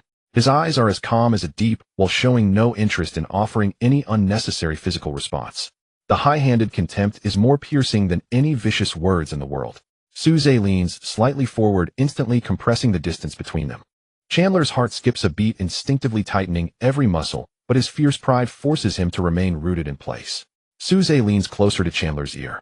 His voice, cold and brutal, sounds like the grim pronouncement of death, audible only to them, and Dana White, in between, chillingly declares, "Buy adequate medical insurance. You'll need it tomorrow night." These two short sentences, devoid of any curse words, exude a chilling aura of absolute killing intent. Chandler's breath becomes heavier, and his pupils unconsciously contract slightly. Dana White, standing in the middle, clearly hears this death sentence. This billionaire capital fox feels his blood rushing with excitement. He knows that this private conversation will yield tons of cash in the octagon tomorrow night. As their gazes break, both teams quickly pull the two apart and lead them away from the scene. However, the aftershocks of this weigh-in ceremony quickly transform into a superstorm sweeping through Las Vegas gambling industry within just a few hours. In the odds halls of the top casinos in the gambling city, the large electronic screens show the odds for this combined event experiencing extreme fluctuations. Initially, given Chandler's elite wrestling background, the opening odds favored this veteran fighter. However, after Suze's display of godlike musculature and Chandler's slightly panicked pre-fight performance were revealed, a flood of hot money rushed into Suze's odds like a burst dam. This overwhelming tilt in funds smashed through the bookmaker's bottom line. The odds flipped wildly. Suze, who was once seen as an underdog, skyrocketed to become the biggest favorite for the championship. Fight fanatics around the globe are placing bets. Some are betting on Chandler's heavy wrestling to end the myth, while many more are wagering on the Eastern Dragon's heavy punches to create another miracle of swift victory. The air is thick with a gunpowder-like tension, reaching a critical point where a single spark could ignite an. The next night, Las Vegas. The T-Mobile Arena is ablaze with lights resembling a dazzling jewel set in the desert's dark night. Luxury cars abound outside, security personnel stationed every few steps. Inside, 20,000 seats are filled to capacity. The lights suddenly dim. All the spotlight beams simultaneously focus on the octagonal steel cage in the center of the venue. The most significant PPV digital match of the year is officially underway. The entire arena was suddenly plunged into darkness. Boom! A hardcore rap song, "Till I Collapse," erupted without warning, its aggressive beats causing hearts to race. The terrifying roar of the bass shook the perimeter's barbed wire, making it tremble slightly. Meat grinder. Michael Chandler. Accompanied by the DJ's voice tearing through the air, the curtain of the contestant passage was violently pulled aside. Chandler burst forth like a prehistoric beast that had just broken free from its chains, not walking, but charging out of the passage with suffocating explosive power. His body was coated with special warming oil for the match, and under the dim lights his thick granite-like muscles glistened ominously. Veins bulged on his thick neck, his eyes bloodshot, and he was frantically chewing on his mouthguard, caught in a state of extreme excitement. The American boxing fans in the arena erupted into a frenzy, countless cups of beer thrown high into the air, golden liquid raining down on the ecstatic crowd. Crush that Oriental. Chandler. Use your wrestling to grind him into meat paste. Amidst the deafening roar, Chandler charged towards the octagon. He didn't even bother with the steps, instead using his hands to push off the edge, effortlessly flipping his 155-pound frame into the cage. As soon as his feet touched the ground, he accelerated backward for a run-up, followed by a powerful leap onto the canvas. Soaring into the air, he executed two extreme backflips, landing solidly on the mat. Roar! Chandler spread his arms wide and let out a soul-piercing, beastly roar toward the 20,000 spectators. This highly arrogant entrance showcased the short-range, explosive power and monstrous physicality of an American wrestler, pushing the tension in the arena to a critical point. The violent rap music came to an abrupt halt. The entire venue fell into a brief, oppressive silence. In the next moment, thud, thud, thud. A series of heavy, ominous drum beats akin to ancient battlefield war drums struck the eardrums of everyone present with a soul-piercing weight. The drum beats were methodical, yet carried an unsettling sense of impending death. A beam of pale light suddenly illuminated the entrance of the passage on the other side. Suze made his entrance. He stood bare-chested, and beneath his pure black fighting shorts were long, powerful legs like steel rods. Zhang Dalong and Mark flanked him on either side, their expressions stern. Facing the thousands of frenzied boxing fans who were giving him a thumbs down and booing, Suze's face was as cold as ancient ice. He did not run, did not jump, nor did he respond to any provocations. Even his facial expressions remained stoic. He walked steadily and precisely toward the octagon. His deep dark eyes were fixed ahead, and his indifferent demeanor, treating the 20,000 spectators as mere weeds beneath his feet, exuded an aura of a supreme king surveying his domain.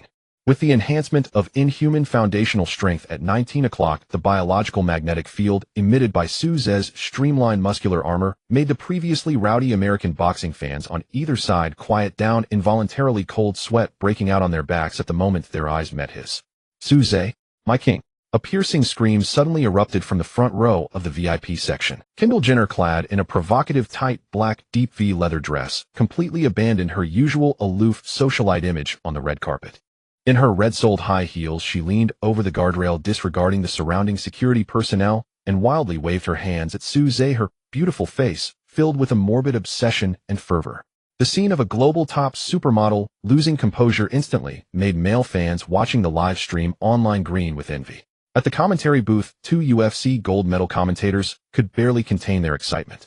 Joe Rogan shouted hoarsely into the microphone, "Ladies and gentlemen, the two lightweight ultimate weapons are ready for battle. The Eastern Crazy Dragon versus the American Meat Grinder. This is definitely the most hardcore clash of..." The former double champion DC took up the tactical board and rapidly educated the global audience about Chandler's terror-building suspense. Don't be deceived by Souza's 10-second knockout last time. Ladies and gentlemen, Chandler is undoubtedly one of the most fearsome monsters in the lightweight division. His ability to absorb blows cannot be measured by human standards. Remember Chandler's past matches carefully. This guy is like an unkillable zombie. Even if he is struck by a heavyweight's punch and temporarily loses consciousness, he can instinctively cling to his opponent's legs and complete a counterattack as he falls. Joe Rogan slammed the table and loudly agreed, "That's right. Chandler's recovery ability is simply monstrous. His chin is as hard as a piece of iron. For Souza to end him with a single punch is as difficult as ascending to the heavens." DC's gaze was fixed on Souza on the big screen, his tone extremely certain. Tonight Souza is definitely up against the hardest iron plate. Once his powerful punches cannot knock Chandler out, Chandler will close in like a meat grinder. With his muddy wrestling and ground strikes, he will drag him down into the depths and drown him. The frenzied commentary from the two commentators caused the audience, who had previously believed Souza would win easily, to feel a sudden sense of unease. Yes, Chandler is ranked among the top 5 ultimate tests. That unreasonable ability to absorb blows and entangle is the natural nemesis of all stand-up strikers. By the Octagon, medical personnel quickly applied thick medical petroleum jelly on Souza's brow and cheekbones. Mark clutched the barbed wire, his expression tense to the extreme, shouting tactical instructions into Souza's ear. "Sue, absolutely guard against his first wave of takedown. Don't let him push you to the edge of the cage." Souza neither nodded nor replied. He stepped onto the platform and strode into the octagon. Click! The staff outside forcefully pushed the heavy steel door shut, and a large metal padlock clicked into place. The cage was locked tight, the retreat cut off. The lights in the entire arena instantly focused on the center of the ring. Referee Herb Dean stood between the two, quickly reading the rules of the match, then signaling both fighters to touch fists. Souza stood quietly in place, his hands hanging naturally, lacking even the desire to raise them for a fist bump. Opposite him, Chandler was equally agitated. He paced back and forth like a fiercely protective dog, his eyes bloodshot and terrifying. Seeing Souza not engaging in a fist bump, Chandler dropped his defensive posture and provocatively raised his right hand, clad in fingerless gloves, slapping his broad, solid jaw. "Come on, hit me here. Let's see if your fist is harder or my bones are tougher." Chandler opened his bloodstained mouth and let out a frenzied roar at Souza. A flash of violent killing intent mixed with the aura of a mountain of corpses, and a sea of blood erupted from the depths of Souza's eyes. Referee Herb Dean confirmed both fighters were ready and took a step back. His raised right hand suddenly swung down like a battle axe. "Fight!" The sound signaling the start of the match thundered above the dome. The sound waves had not yet fully dissipated in the air. A piercing, beast-like scream erupted from Chandler's throat. He had no intention of probing with any peripheral footwork, completely abandoning the conventional rhythm of attack and defense. The robust 155-pound body instantly compressed all its muscles to the extreme. His back foot slammed into the canvas. Chandler shot forward like an out-of-control, heavy armor-piercing round, bringing with him a terrifying shockwave that ripped through the air, disregarding defense, and lunged madly at Souza's face.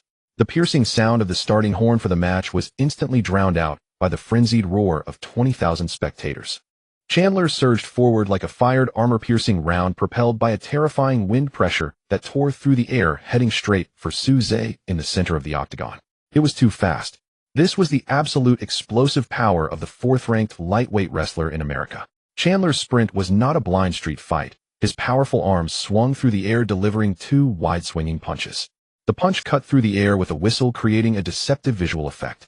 Just as Souza's gaze was drawn to the two hierarch punches, Chandler's body suddenly seemed to lose its bones, collapsing at an incomprehensible speed. This was not meant for punching, but for the classic maneuver of a takedown. With a heavy-duty bear hug, Chandler's powerful legs drove against the canvas like a rhinoceros gliding along the ground, penetrating Souza's standing defense. His iron-like arms firmly wrapped around the back of Souza's waist. He had succeeded. Beautiful. A perfect tactical entry. In the commentary booth, former double champion DC excitedly slammed his hand on the commentary table, shouting, with spittle flying, "This is the tactical quality of a top 5 fighter." Chandler used a high-position hook to divert Souza's defensive attention, instantly completing the takedown. The speed was astonishing. Souza had no time to react. Joe Rogan gripped the microphone, veins bulging on his bald head. "It's over. Souza's lower body is completely locked down." Chandler was about to unleash his power. He would lift this Eastern kid off the ground and slam him hard onto the mat. The entire audience of American boxing fans stood up collectively, wildly waving their fists. In their view, once a heavyweight wrestler got hold of the waist, any standing striker would inevitably face the despairing fate of being dragged into the depths of the ground. Next came the one-sided ground assault and brutal strangulation. Inside the octagon, Chandler's hands were tightly gripping Souza's lower back, his broad forehead pressing down like a battering ram against Souza's abdomen. "Lift me up." Chandler's eyes were bloodshot, and a terrifying roar erupted from his throat like a beast. His quadriceps bulged intensely, and the powerful core strength exploded. He aimed to lift this 155-pound Eastern dragon entirely off the ground. 1 second. 2 seconds. The fervor and ferocity on Chandler's face suddenly turned into a strange stiffness in the 3rd second of exertion. He was horrified to discover that the absolute core strength he once took pride in, having wrestled countless lightweight champions, felt as if he were attempting to move a reinforced concrete bridge anchored in the ground. He couldn't budge. Not even a slight movement was possible. Souza's legs were like two massive steel nails driven directly into the ground, firmly anchored to the canvas. How is this possible? Chandler's pupils suddenly constricted. His mind went blank. He was the most terrifying wrestling machine in the lightweight division. Even an adult buffalo could be overturned by his explosive power. How could this slender Asian man have his lower body sunk to such an outrageous extent? He did not know. Standing before him was a non-human body, forcibly elevated by the system to a foundational strength of 27 points, completely transcending the limits of carbon-based life. An absolute strength of 27 points brought unparalleled core stability and bone density. In the face of such overwhelming data, any intricate wrestling leverage principles became mere foolish antics.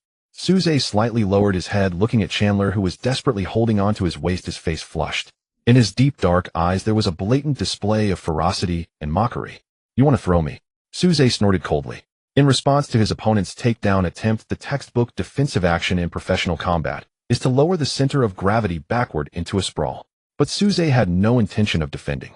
He aimed to use the purest and most violent means to utterly shatter Chandler's dignity in his proudest domain.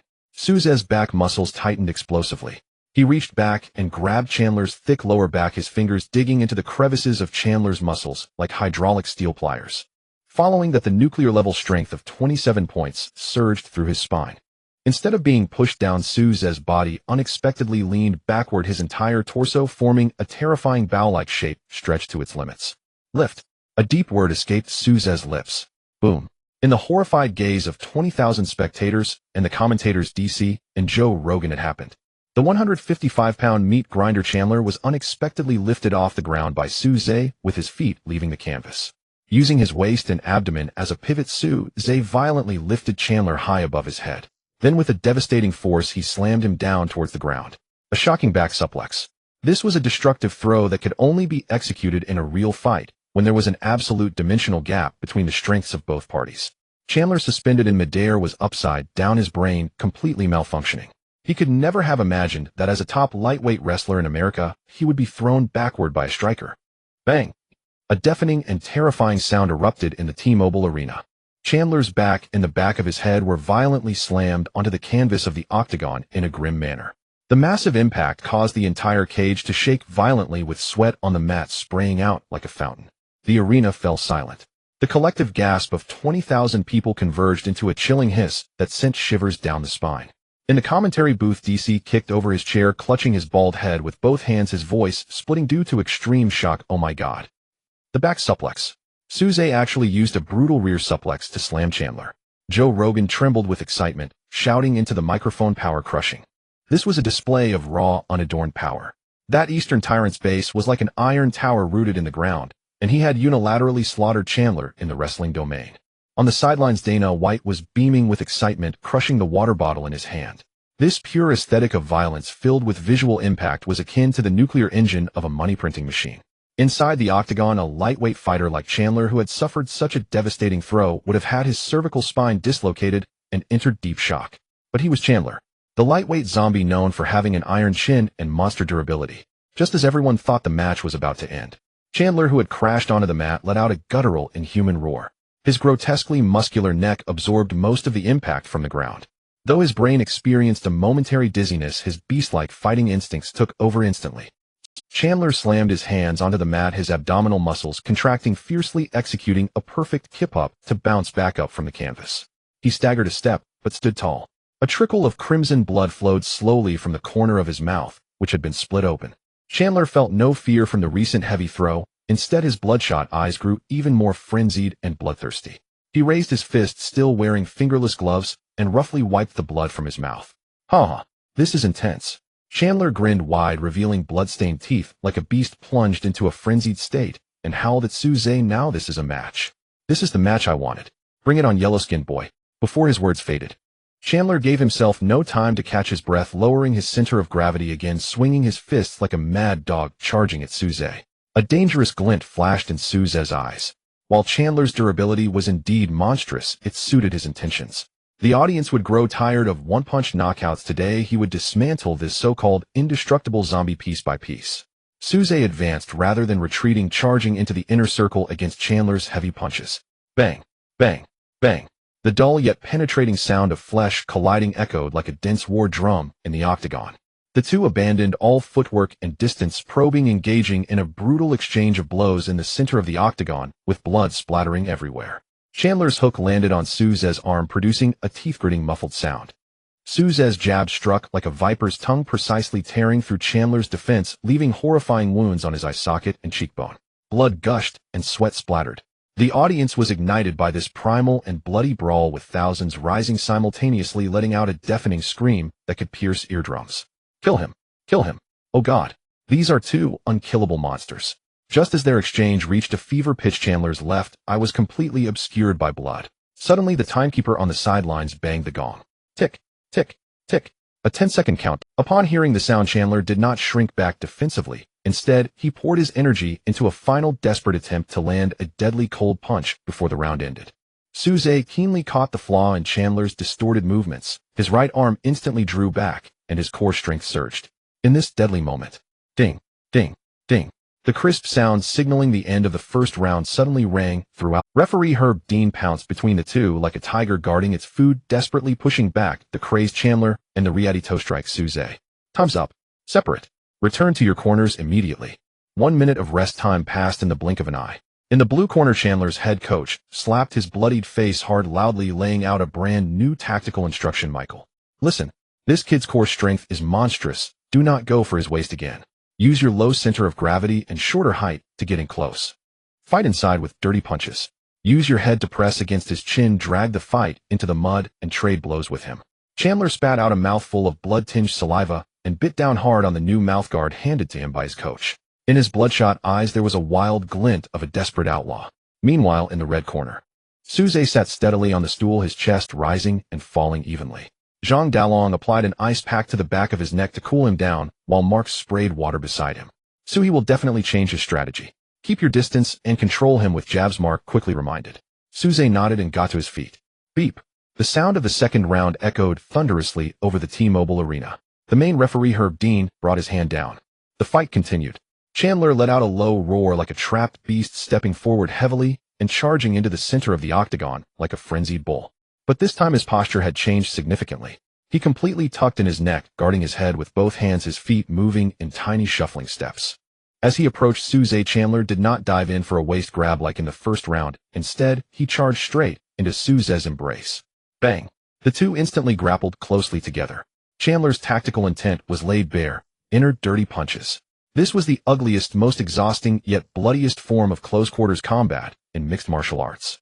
Taking advantage of his shorter height, Chandler pressed his wide, hard forehead tightly against Su Zhe's chin, forcefully disrupting Su Zhe's visibility and breathing rhythm. His left hand clamped down on the back of Su Zhe's head like an iron hook, while his right hand rained rapid uppercuts into Su Zhe's ribs and abdomen in the extremely narrow space between them. Bang, bang, bang. The dull thuds of strikes continued unabated. This was a purely reckless blood-trading tactic. Chandler knew well that Su Zhe's long-range heavy punches were fearsome, so he completely gave up all outer defenses, absorbing the short elbows that slammed against his back and side like a piece of stubborn toffee. He rammed with his shoulder, kneeing the inner thigh, even brutally stomping on Su Zhe's toes in the referee's blind spot. The cunning and slickness of the veteran were fully showcased at this moment. He attempted to use this most barbaric street fighting style to completely disrupt the Oriental Dragon's offensive rhythm, dragging this invincible killing machine into a brutal bloodbath. The American fans in the stands understood Chandler's intent, and the previously subdued cheers erupted once more. That's it. The meat grinder. Pin him in the mud. Use dirty punches to break his ribs. Don't give him a chance to create distance. The chaos in the octagon intensified. Su Zhe's brow furrowed slightly. This close, worm-like entanglement greatly restricted his ability to execute the Titan's falling star fist and thunderous sweep. His right arm muscles tensed, pressing down on Chandler's shoulder with one hand, preparing to use his overwhelming 27 points of strength to forcefully push this stubborn toffee away. At the moment when their bodies were barely 10 centimeters apart, a fervent glint suddenly burst forth in Chandler's bloodshot eyes. He had been waiting for this moment. Ignoring the heavy knee strike from Su Zhe, Chandler let out a muffled groan as he forced his waist and hips to twist with the reactive force of Su Zhe pushing him away. He completely abandoned defense, swinging his left arm in a wide arc to deliver an exceptionally crafty and blindsided hook. The trajectory of this cold punch was extraordinarily strange, perfectly aligning with Su Zhe's visual dead angle. Su Zhe's system panel flashed wildly as the absolute distance control alarm went off. He instinctively tilted his head back to evade. Swish! Chandler's fist narrowly grazed Su Zhe's cheek. Although this deadly punch did not strike his chin or temple directly, the rough and hard surface of the UFC's 4-ounce fingerless gloves fiercely scraped against Su Zhe's high prominent cheekbone. Sizzle! The rough leather and tape under high-speed friction instantly split open the resilient skin on Su Zhe's cheekbone. A fine cut about 2 centimeters long suddenly opened. A drop of bright red blood slowly slid down Su Zhe's marble-like cold and perfect face. It dripped onto the mat, blooming into a tiny blood flower. He's bleeding. Since entering the UFC octagon, regardless of facing the national wrestling champion Kyle, the Brazilian jiu-jitsu black belt Thomas, or even hundreds of gangsters outside the ring, Su Zhe had remained unscathed like an invincible god of war. And now he was bleeding. Oh my God. At the commentary booth, Joe Rogan's eyes widened in shock as he grabbed DC beside him, shouting hoarsely into the microphone, "Blood. Su Zhe is bleeding." Chandler's blind punch hit the dragon's cheekbone. DC also jumped up from his chair, his face flushed with excitement as he roared, "The god is bleeding. This proves he is not invincible." The dirty punch strategy worked.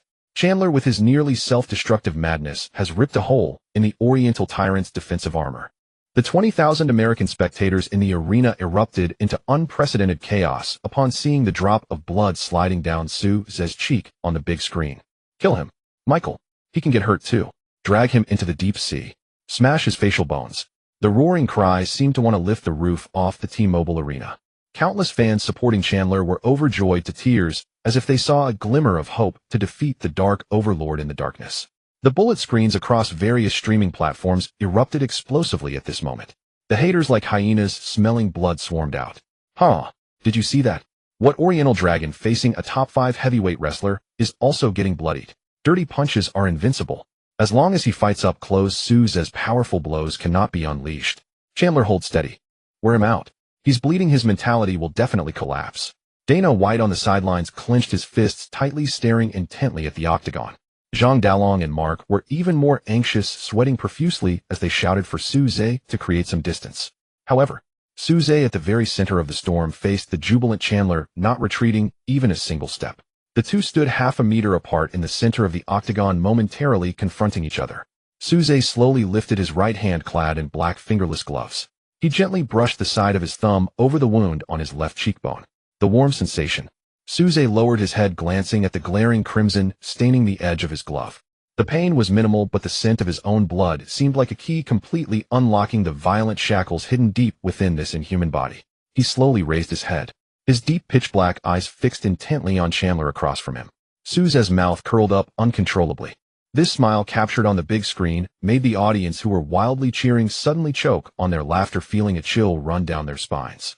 Buzz. In front of Souza's retina, the azure panel data erupted into flames, transforming into a sea of crimson. Hidden divine talent. Blood demon field. In response to the sight of blood, instantly entered a state of full power overload. Boom. A bloodthirsty spiritual magnetic field 100 times more terrifying than ever before surged forth, like a tangible tsunami radiating violently from Souza, completely enveloping Chandler before him. Chandler's ecstatic expression froze instantly. When he met Souza's gaze again, it felt as if his heart had been struck by a massive hammer, making even breathing incredibly difficult. He felt that standing before him was no longer a human fighter, but a primordial beast awakened by the scent of. Souza lowered his right hand, cracked his neck with a series of sharp sounds. He stared at the sweating Chandler, his voice deep and hoarse, emanating a chilling, murderous intent, as if he wanted to chew his bones to dust. Since you want to fight up close, Souza stepped forward with his right foot. I will grant you that. The substantial sense of oppression emanating from Souza's blood demon domain erupted violently. Feeling a magnetic field that seemed capable of crushing his soul, Chandler's breath caught in his throat. Yet he was a top-tier warrior, ranked among the top, for a meat grinder in the octagon. The fierce pride of an American wrestler would never allow him to show weakness before a bloodied newcomer. Die, you arrogant bastard. Chandler let out a beastly roar, forcing down the tremor in his heart. He once again lowered his stance aggressively, his sturdy legs acting like springs, shattering the canvas beneath him. Employing the same tactic, he tightly guarded the sides of his head with both hands, his neck completely retracted into the exaggerated trapezius muscles, resembling a bulldozer charging forward as he barreled into Souza's embrace. The tactical intention was crystal clear: continue to unleash internal body strikes. He closed in, using his forehead to jab at Souza's chin, while delivering short punches to hammer away at Souza's ribs, exhausting the oxygen of this Eastern monster. The American audience erupted with thunderous cheers. To them, Chandler had discovered the key to victory. As long as he got close, Souza's terrifying long-range punches would be rendered useless. However, faced with Chandler's renewed charge into the inner circle, a murderous intent surged in Souza's eyes. Not only did he not retreat, but he also boldly stepped forward to meet Chandler's tank-like assault. Before his retina, the system panel data surged wildly. The absolute distance control, LV1, was operating at full power. In an instant, the close-range space between them was divided by countless precise coordinates. Chandler's seemingly impenetrable defense, the angle between his hands, and even the tilt of his head all turned into gaping vulnerabilities in Souza's eyes. Got you. Chandler crashed into the safety distance, his left hand shooting out like an iron hook, attempting to latch onto the back of Souza's head once more, while his right fist was coiled ready to unleash power on Souza's soft spot. Just as Chandler's left hand was about to touch Souza's neck in a critical moment, Souza's left foot dug into the mat like a steel nail. With 27 points of inhuman foundational strength, a surge of violent kinetic energy erupted from his core abdomen. Souza's left arm suddenly folded inward, forming a rigid and cold triangular structure with a sharp angle. Dragon Fist Blood Elbow LV1 fiercely activated. At this moment, Souza's left elbow bone seemed to transform into a bone-chilling cleaver freshly pulled from a slaughterhouse.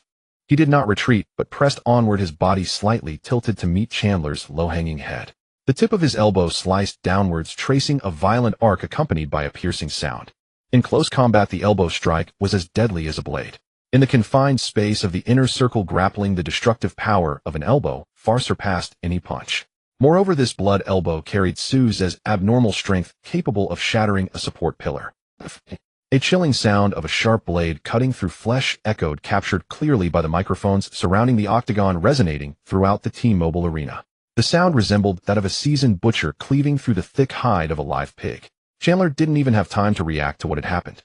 He only felt a wave of excruciating pain radiate from his forehead, as if his skull had been sliced open by a high-speed rotating saw.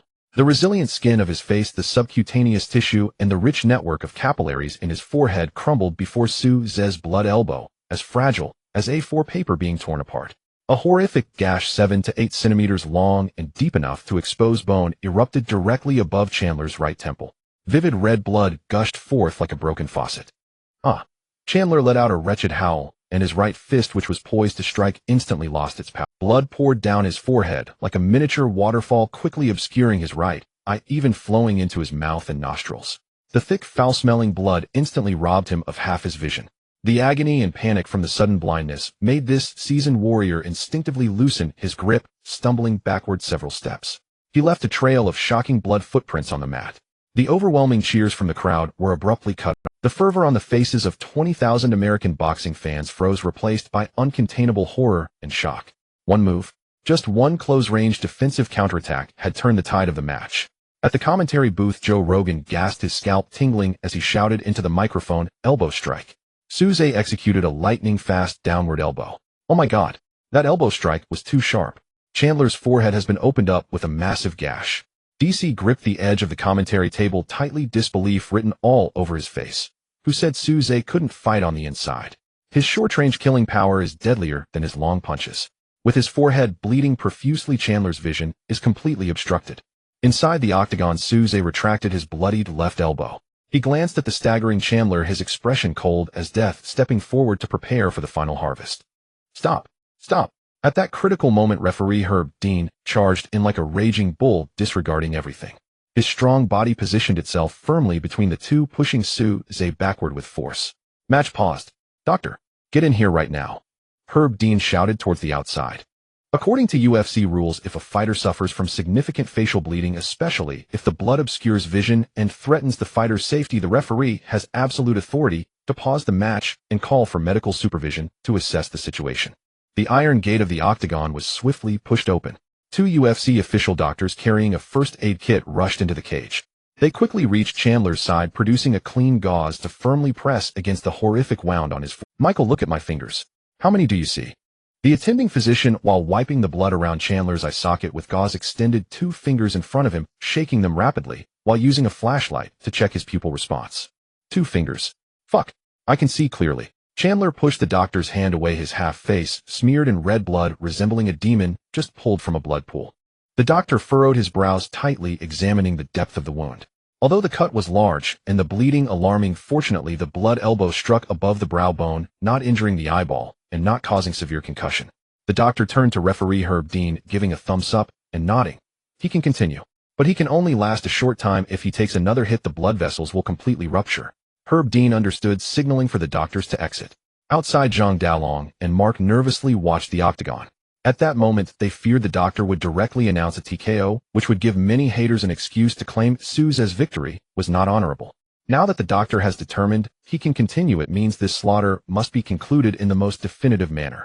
Medical personnel had just exited the octagon. Chandler shook his head violently, flinging off a few droplets of blood from his face. The pain and humiliation completely ignited his sanity.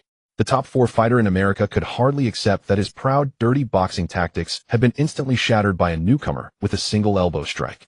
He resembled an ancient wild bear, thoroughly enraged and blinded in one eye. Chandler stood his ground, his fists hammering against his blood-soaked chest like heavy hammers, emitting a chilling roar. "I can still fight." Chandler glared with his one good eye at Suze across from him, his furious roar echoing in the octagon. "Come on. I can still fight. Come on." Chandler roared like a furious blind bear, pounding his bloodied chest while unleashing a frenzied scream at Suze. Despite the deep gash on the right side of his forehead being thickly coated with petroleum jelly by the ringside physician, crimson blood continued to seep from the wound with every violent movement he made. The blood flowed like a winding red serpent, trickling down his eyebrows and nose, completely obscuring his right field of vision. He was in a state of half-blindness. The chief referee Herb Dean stood between the two fighters, his sharp gaze scrutinizing Chandler's condition. After confirming that this beast still possessed a fighting spirit, he stepped back abruptly. His arm swung down like a battle axe. "Fight!" The match resumed. The temporarily suppressed fervor in the T-Mobile Arena erupted like a volcano. The 20,000 American boxing fans in attendance leaped from their seats, countless voices screaming piercingly. "Meat grinder! Rip him apart! Hold on, Michael!" The roar of the crowd nearly threatened to lift the dome of the stadium. The 2 gold medal commentators were drenched in sweat. "Incredible fighting spirit. Chandler refuses to back down," Joe Rogan exclaimed, gripping the microphone tightly as the veins on his bald head throbbed. "But he is in a perilous situation.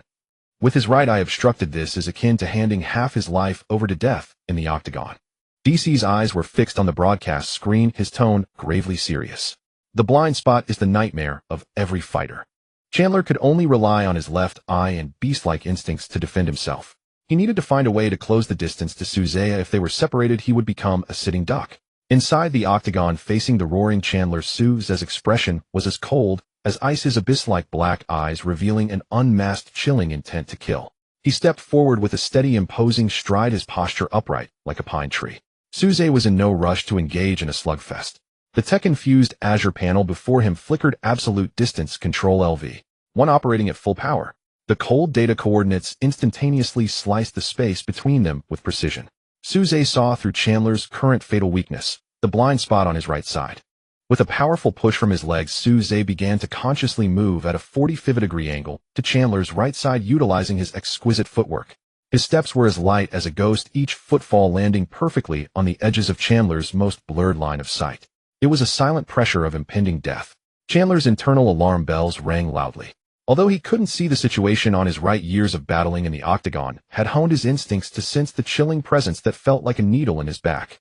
He dared not charge, recklessly forced to constantly adjust his body orientation, his hands pressed tightly against the sides of his face, constructing a tight defensive shell. Yellow-skinned monkey, stop dodging and face me like a man. Chandler's forehead was beaded with cold sweat as he attempted to provoke Suze with trash talk. He suddenly threw two heavy, wild punches, trying to push Suze back with this chaotic assault. Huff, huff. The heavy punches ripped through the air, but didn't even graze the hem of Suze's clothing. Suze casually leaned back, dodging with perfect precision, just out of reach of those aimless swings. The prey had completely lost its direction. The moment for the hunt had arrived. As Chandler's second wild punch whiffed in that brief instant where his old strength had waned and new strength had yet to manifest, Suze halted his movement. He stood firmly in the right blind spot, completely obscured from Chandler's view. Buzz! The Azure panel before Suze erupted with a blindingly alarming blood-red warning light. Ding! Threefold critical hit triggered at 100%. The terrifying foundational power that surpassed the cognitive limits of carbon-based life forms under the intervention of divine-level passives instantly surged exponentially. 81 points. A nuclear-level force capable of dismantling a light armored vehicle surged from the canvas mat, driving straight up through Suze's left leg bone into his waist. Suze's left foot was firmly planted like a red-hot steel rivet, anchoring him to the mat. His calf muscles tensed abruptly, locking his entire weight in place. His core abdomen twisted explosively, like a high-pressure turbine engine, achieving a breaking of human limits in 1/10 of a second. All power surged through, violently pouring into his right calf. The offensive divine skill, thunderous high sweep LV1, was unleashed fiercely. Suze's right leg transformed into a heavy steel whip forged from high-grade titanium alloy, emanating a destructive aura as it carved a chilling crescent arc from bottom to top. This high sweep completely locked onto Chandler's right temple. The speed was too fast. The force was too as the right leg tore through the air, it forcibly displaced the surrounding resistance, unleashing a piercing, ear-splitting sonic boom reminiscent of a jet fighter flying low. Swish! The whistle of death pierced everyone's eardrums. In the center of the blind spot, Chandler's right eye was completely covered in blood, unable to see the terrifying whip-like leg coming down like a battle axe. Yet he was a top-tier monster, ranked in the top 4. The kind of beastly instinct honed on the edge of life and death countless times proved crucial at this moment. His scalp tingled, and the hair on his body stood on end. Chandler barely had time to think. His body's reflexes bypassed the commands from his brain. He gritted his teeth and, relying on his muscle memory, swiftly raised his arms, pressing them tightly in front of his forearms and biceps folded, the two robust arms crossed to instantly form a textbook perfect, impenetrable crossblock. This was the most solid stance for defending against high strikes in mixed martial arts. Chandler's abnormal bone density combined with this flawless defensive posture was enough to withstand a heavyweight cannon's full-force strike. In the commentary booth, DC's eyes sparkled as he exclaimed loudly, he blocked it. Chandler's instincts saved his life. A perfect cross-defense. However, this defense theory, built on the strength of ordinary people, is utterly inadequate against the Eastern Dragon. The 81 points of ultimate nuclear force compounded with the 10 penetration effect from thunderous, high sweep LV1. This was no longer a collision of flesh and blood. This was pure physical dimensionality reduction. Bang! A deafening explosion that could make one's teeth ache echoed through the T-Mobile arena. Suze's right leg, like a steel whip, struck directly at the intersection of Chandler's crossed arms that were desperately guarding his head. A dull thud reverberated so strongly that the microphones placed nearby momentarily distorted with noise. An unbelievable, horrifying sight unfolded. In the eyes of 20,000 astonished spectators, Chandler's crossblock, upon coming into contact with this inhuman power, emitted a mournful cry of his bones. The immense penetrating force directly tore through the buffer layer of defense. Although Chandler's arms did shield his vulnerable temples, the overwhelming force of 81 points blatantly disregarded the law of conservation of mass. A 155-pound American heavyweight wrestling machine was lifted off the ground, shield and all, by Chandler felt as if his arms had been struck by a high-speed train, the intense pain instantly robbing him of all sensory perception in his limbs. He was sent tumbling through the air like a baseball struck by a bat. Boom. Chandler flew over 2 meters, crashing hard against the high-strength wire mesh at the edge of the octagon.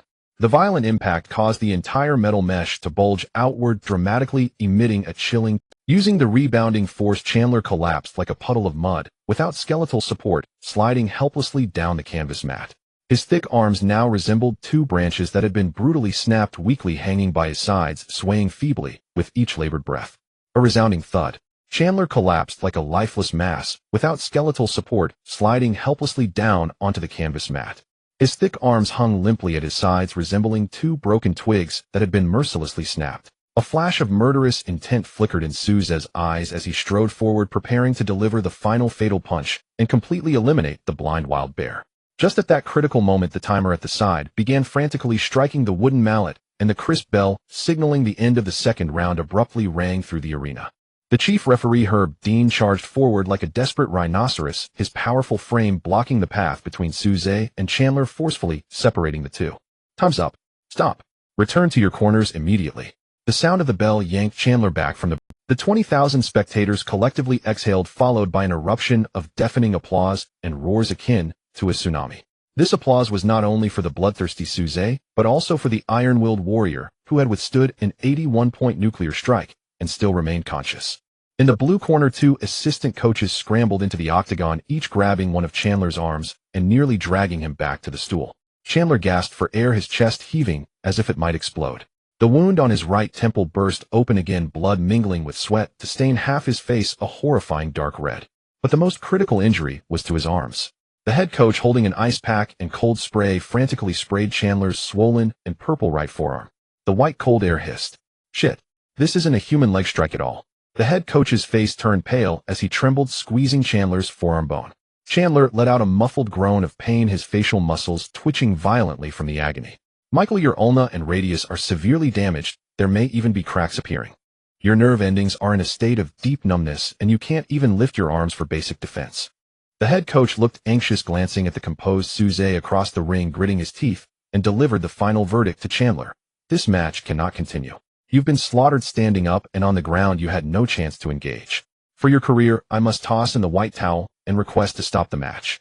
In mixed martial arts, the corner team's act of throwing in the white towel is the greatest protection for a fighter's life. However, upon hearing the words "stop the match," Chandler, sitting on the stool, felt a surge of fierce madness erupting from his unbloodied left eye. Shut up. Chandler spat out the blood-soaked mouthguard. The specially made high-strength silicone mouthguard had actually been bitten into pieces by him. He violently grabbed the head coach's collar with his trembling left hand, his eyes reddened to the point of bloodshed. Like a cornered mad dog, he roared hysterically at the coach. I am the 4th in lightweight. I am a damn meat grinder. You want me to concede? You want me to bow my head to an Asian rookie in front of 20 million people? Chandler panted heavily, each breath laced with a strong metallic taste of blood. He fixed his gaze on the head coach, squeezing out the most hardcore oath of his life through gritted teeth. You want to throw in the white towel? Unless I die in this damned cage today. The head coach was taken aback by Chandler's unwavering resolve. He despondently released his grip and sighed helplessly. He knew that this beast's pride was far more important than life itself. Meanwhile, in the red corner, Souza sat steadily on the stool. Old Zhang handed him a bottle of ice water, while Mark frantically wiped the sweat off Souza's body. Souza's on the verge of collapse. His arms are completely useless in the next round. Just use jabs to maintain distance, and you'll definitely outscore him. We will win by decision. Mark excitedly laid out the most secure strategy. Souza took the water bottle, rinsed his mouth, and swallowed it directly. He turned his head, his deep dark eyes glancing at the bloodied Chandler across from him. Decision. Souza's lips curled into a cruel smile, his tone exuding absolute control. I don't like leaving the outcome to the judges. In the 3rd round, I want him to be carried out on a stretcher. Beep. The buzzer for the decisive round thundered. The atmosphere in the T-Mobile Arena reached its peak in an instant. The entire audience of 20,000 stood up, collectively erupting in a deafening wave of excitement. Chief referee Herb Dean confirmed both fighters' conditions, his right hand slicing down like a battle axe. Fight. The 3rd round commenced. Suze stepped forward with a steady and oppressive stride, advancing toward the center of the octagon. His stamina remained boundless, and the sweat glistening on his muscles caught the spotlight's cold gleam. Chandler on the opposite side clearly displayed signs of fatigue. As the head coach mentioned, his arms' nerves had suffered severe damage. The heavy gloves hung limply at his waist, unable to form any effective high guard. He was now like a heavily armored infantryman stripped of his shield, completely exposed within Suze's heavy fire range. Chandler understood better than anyone. In terms of scoring, he had been single-handedly beaten in the first 2 rounds. A defeat was inevitable. In terms of stamina, his opponent's monstrous energy reserve was simply unfathomable. If he wanted to win, if he wanted to preserve the supreme glory of being in the top, for there was only one path left. A final desperate attack. Chandler dragged his heavy feet, continuously circling the edge of the octagon. He endured the excruciating pain in his arms and the obstruction of his vision, like a patient serpent fixated on Suze's chin, searching for that fleeting opportunity for a lethal strike. Suze was calm and unhurried, advancing step by step like a leisurely stroll. With his left foot stepping forward, a lightning-fast jab shot out. With a crisp sound, the punch precisely struck Chandler's cheekbone, blood splattering once again. Chandler let out a muffled grunt, using the impact of the jab to propel his body backward, crashing heavily against the sturdy wire mesh of the octagon. In a corner with no retreat. Just as everyone thought Chandler was about to face ultimate slaughter, a terrifying madness erupted from his bloodshot left eye. Now's my chance. Chandler let out a desperate roar in his heart. He made no attempt to escape sideways, but leaned back against the wire mesh, pushing off with all his strength from the canvas. His powerful thigh muscles expanded to their limits, even emitting a faint tearing sound. He channeled all his remaining energy and his desire for victory into his legs. With the strong rebounding force from the wire mesh, Chandler's 155-pound heavy body unexpectedly soared up like a heavy cannonball, defying the pull of gravity. His right knee bent high, transforming into an indestructible solid hammer.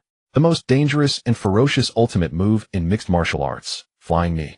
This technique relies on explosive power and timing. Once unleashed, the practitioner launches themselves into the air, concentrating all momentum into the knee. Chandler had once used this fierce skill to directly knock out top fighters like Night Demon in the opening moments. With his arms unable to defend, he completely abandoned defense, using his body as a missile, charging straight towards Suze's face. Oh my God! In the commentary booth, Joe Rogan's brain momentarily short-circuited. Gripping the microphone, he leaped up from his chair, his voice completely cracking from shock as he shouted, "Flying knee." Chandler's desperate strike. This was the final counterattack of his career. DC's eyes widened as he shouted in a frenzy, "It's too fast. The distance is too close. Suze has been cornered. If this knee lands, it could shatter titanium." The hearts of the 20,000 spectators collectively leapt into their throats. Time seemed to be forcibly slowed down. Midair, Chandler's blood-soaked face was twisted into an extreme expression of madness. His knee was less than 30 centimeters from Suze's chin. At this critical moment of life and death, a blaring crimson alert exploded in front of Suze. Absolute distance control, LV1 fully overloaded. The trajectory of Chandler's leap, the angle of the knee strike, even the blood droplets falling midair were all parsed into the most precise coordinates. Facing this ferocious flying knee, Suze's gaze was as cold as ancient ice. He did not flinch or evade, his feet rooted like 2 steel pillars firmly planted on the canvas. 27 points of inhuman foundational strength under the forceful intervention of his divine passive instantly doubled and surged.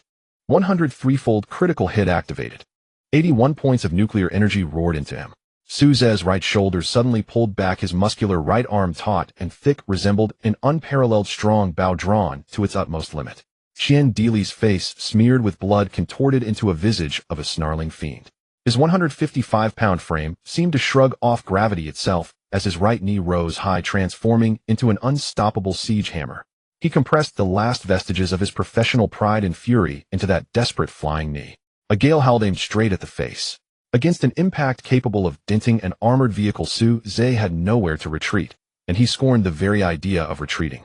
The pale blue system panel hovering before his retina now boiled and detonated into a searing crimson. Absolute distance control, LV1 full power overload. In Suze's vision, all surrounding clamor rapidly faded. Chien Deely's airborne parabola, the knee's terminal dead angle on impact, and the peak kinetic energy from gravity were dissected within a millisecond into rows of precise cold data coordinates. Lock. Ding. 100% triple critical triggered. A mechanical voice thundered in the depths of his mind. 27 points. The dread baseline force that transcends carbon-based limitations under the forced intervention of a god-level passive instantly erupted into an exponential surge. 81 points. A nuclear-scale torrent of momentum capable of tearing a heavy tank by hand rebounded off the canvas mat and leapt up Su Zhe's thigh toward his hip. Su Zhe's left forefoot drove into the mat like a red-hot steel rivet. His soleus snapped, taut, locking his center of gravity immovably. His waist and core behaved like a supercharged turbine executing an astonishing torsional eruption in the span of millimeters. All force chained through violently shoving into the right arm. The offensive finisher, Titan Meteor Fist LV1, detonated. Su Zhe's right arm swung. The thick arm muscles swelled grotesquely, veins twisted like black dragons, subdermal vessels engorged to the point of imminent rupture. This was not a conventional linear punch. It was a broad Russian-style, over-the-shoulder swinging blow. It discarded all probing flourishes, compressing Su Zhe's entire mass and the 81 points of core momentum into the razor edge of his right fist. From high to low, a shriek ripped the air as it carved a deathly arc through midair, sparks colliding with. It was the clash of two peerless beasts at the cage's center. At the commentary table, Xiao Luojian's face swelled with engorgement. Clutching his microphone, his voice split as he howled in utter disbelief. DC's eyes went wide, his heart seemed to stall, and the fat on his body trembled. In the VIP front row, Kindajana clapped both hands over her crimson lips, her nails digging in her eyes, reflecting the madness destined for the record books. Everyone assumed Su Zhe's fist would meet Qian Dili's flying knee heaten. A flesh-and-bone fist colliding with the human knee would surely shatter the hand. But under the micrometer calculations of absolute distance control LV1, such a crude error was impossible. Midair. Su Zhe's right arm fell like a meteor from beyond the ninth heavens.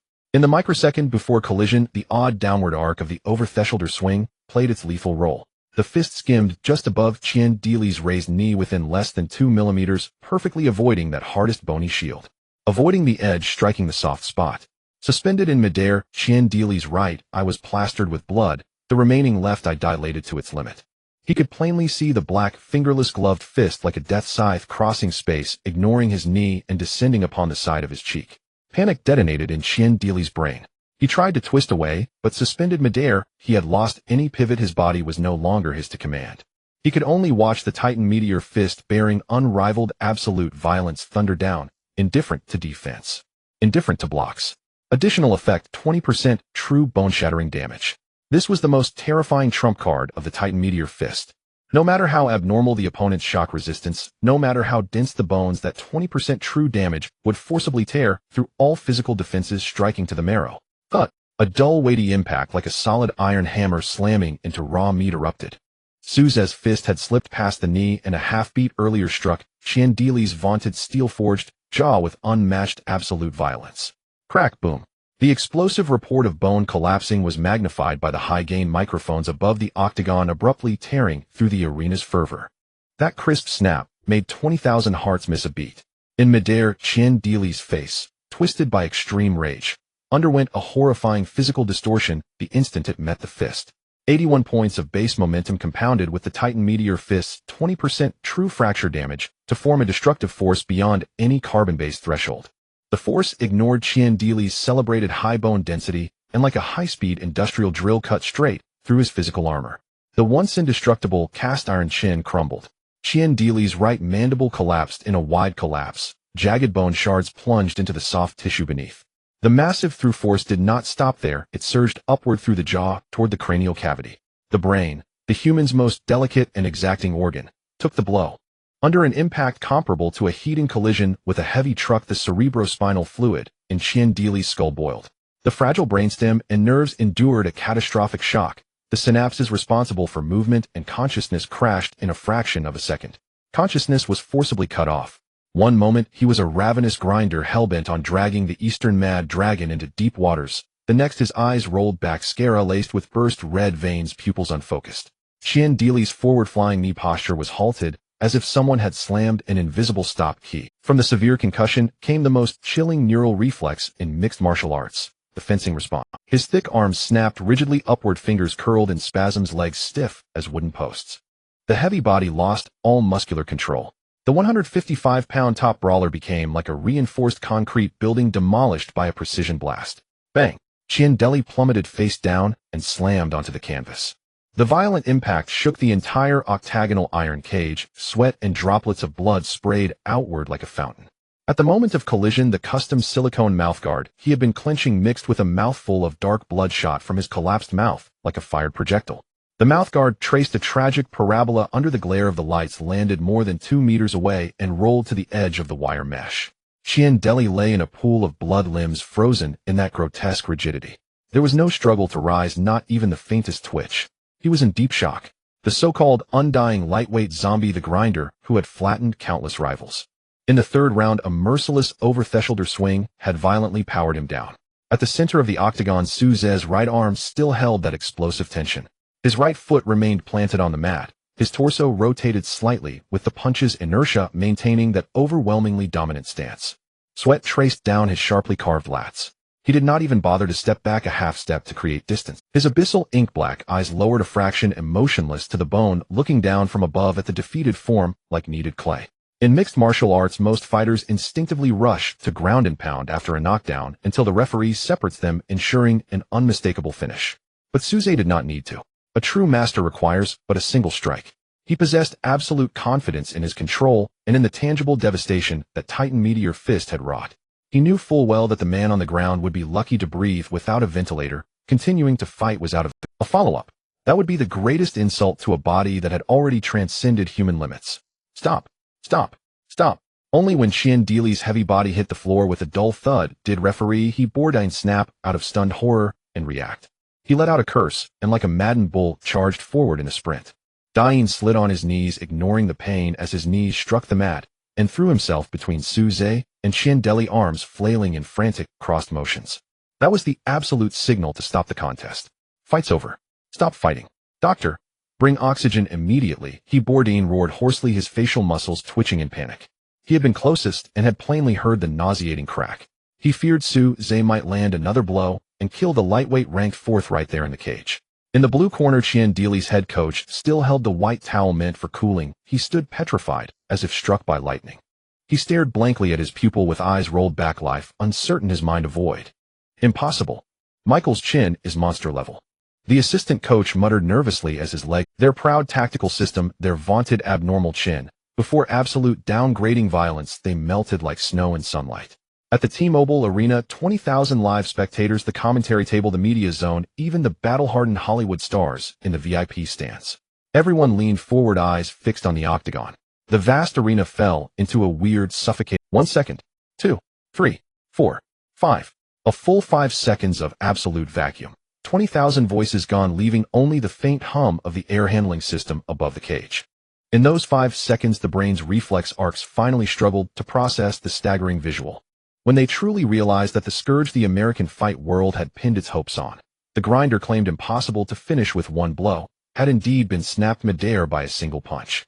Boom. As if megatons of TNT detonated beneath the arena. The 5-second silence burst into the most violent, hysterical, ear-splitting roar in UFC history. 20,000 spectators launched from their seats, as if possessed. Countless beer cups were thrown high, golden liquid rained over the frenzied crowd. American fight fans clutched their heads, veins popping, shoving companions like maniacs as they unleashed guttural roars. Fuck. Fuck. Fuck. He killed Ciandelli. In the air. Titan. This is a true Titan god. Those who had clamored to see Souza dragged into deep water now knelt before this apex of brutalist. Humanity's primal worship of the strong flared to white heat. In the VIP front row, Kendujana abandoned every ounce of her supermodel decorum. She kicked off those multi-$1,000 red-soled heels, stepped onto a chair, and leapt onto the front row table.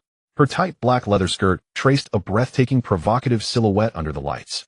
Hands cupped at her mouth, eyes shimmering, she screamed toward that death-like cold figure in the cage. The commentary booth collapsed.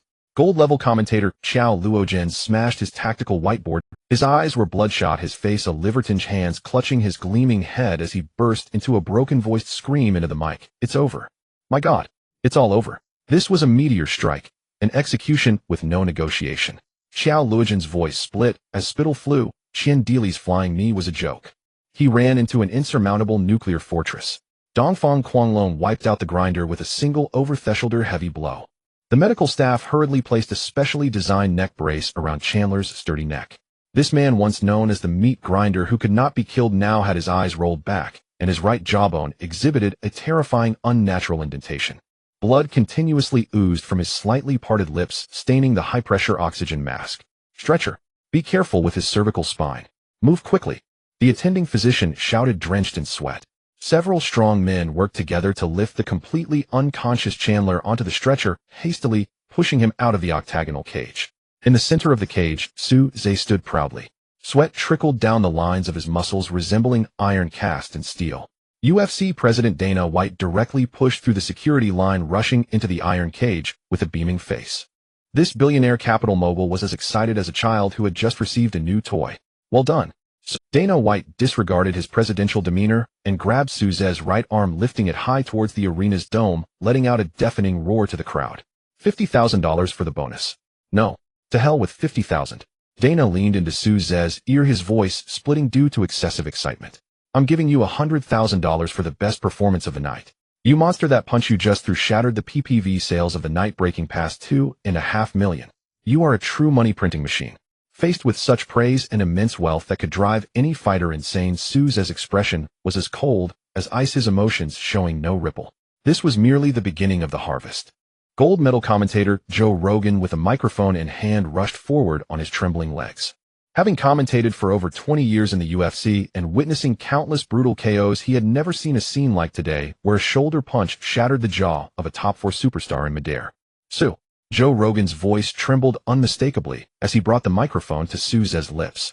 "Oh my God, this is definitely a one-sided massacre that will go down in history. Chandler boasted before the match that he would drown you in the deep sea, yet you used the most brutal method to shatter his fantasy. Tell the world, what are you thinking right now?"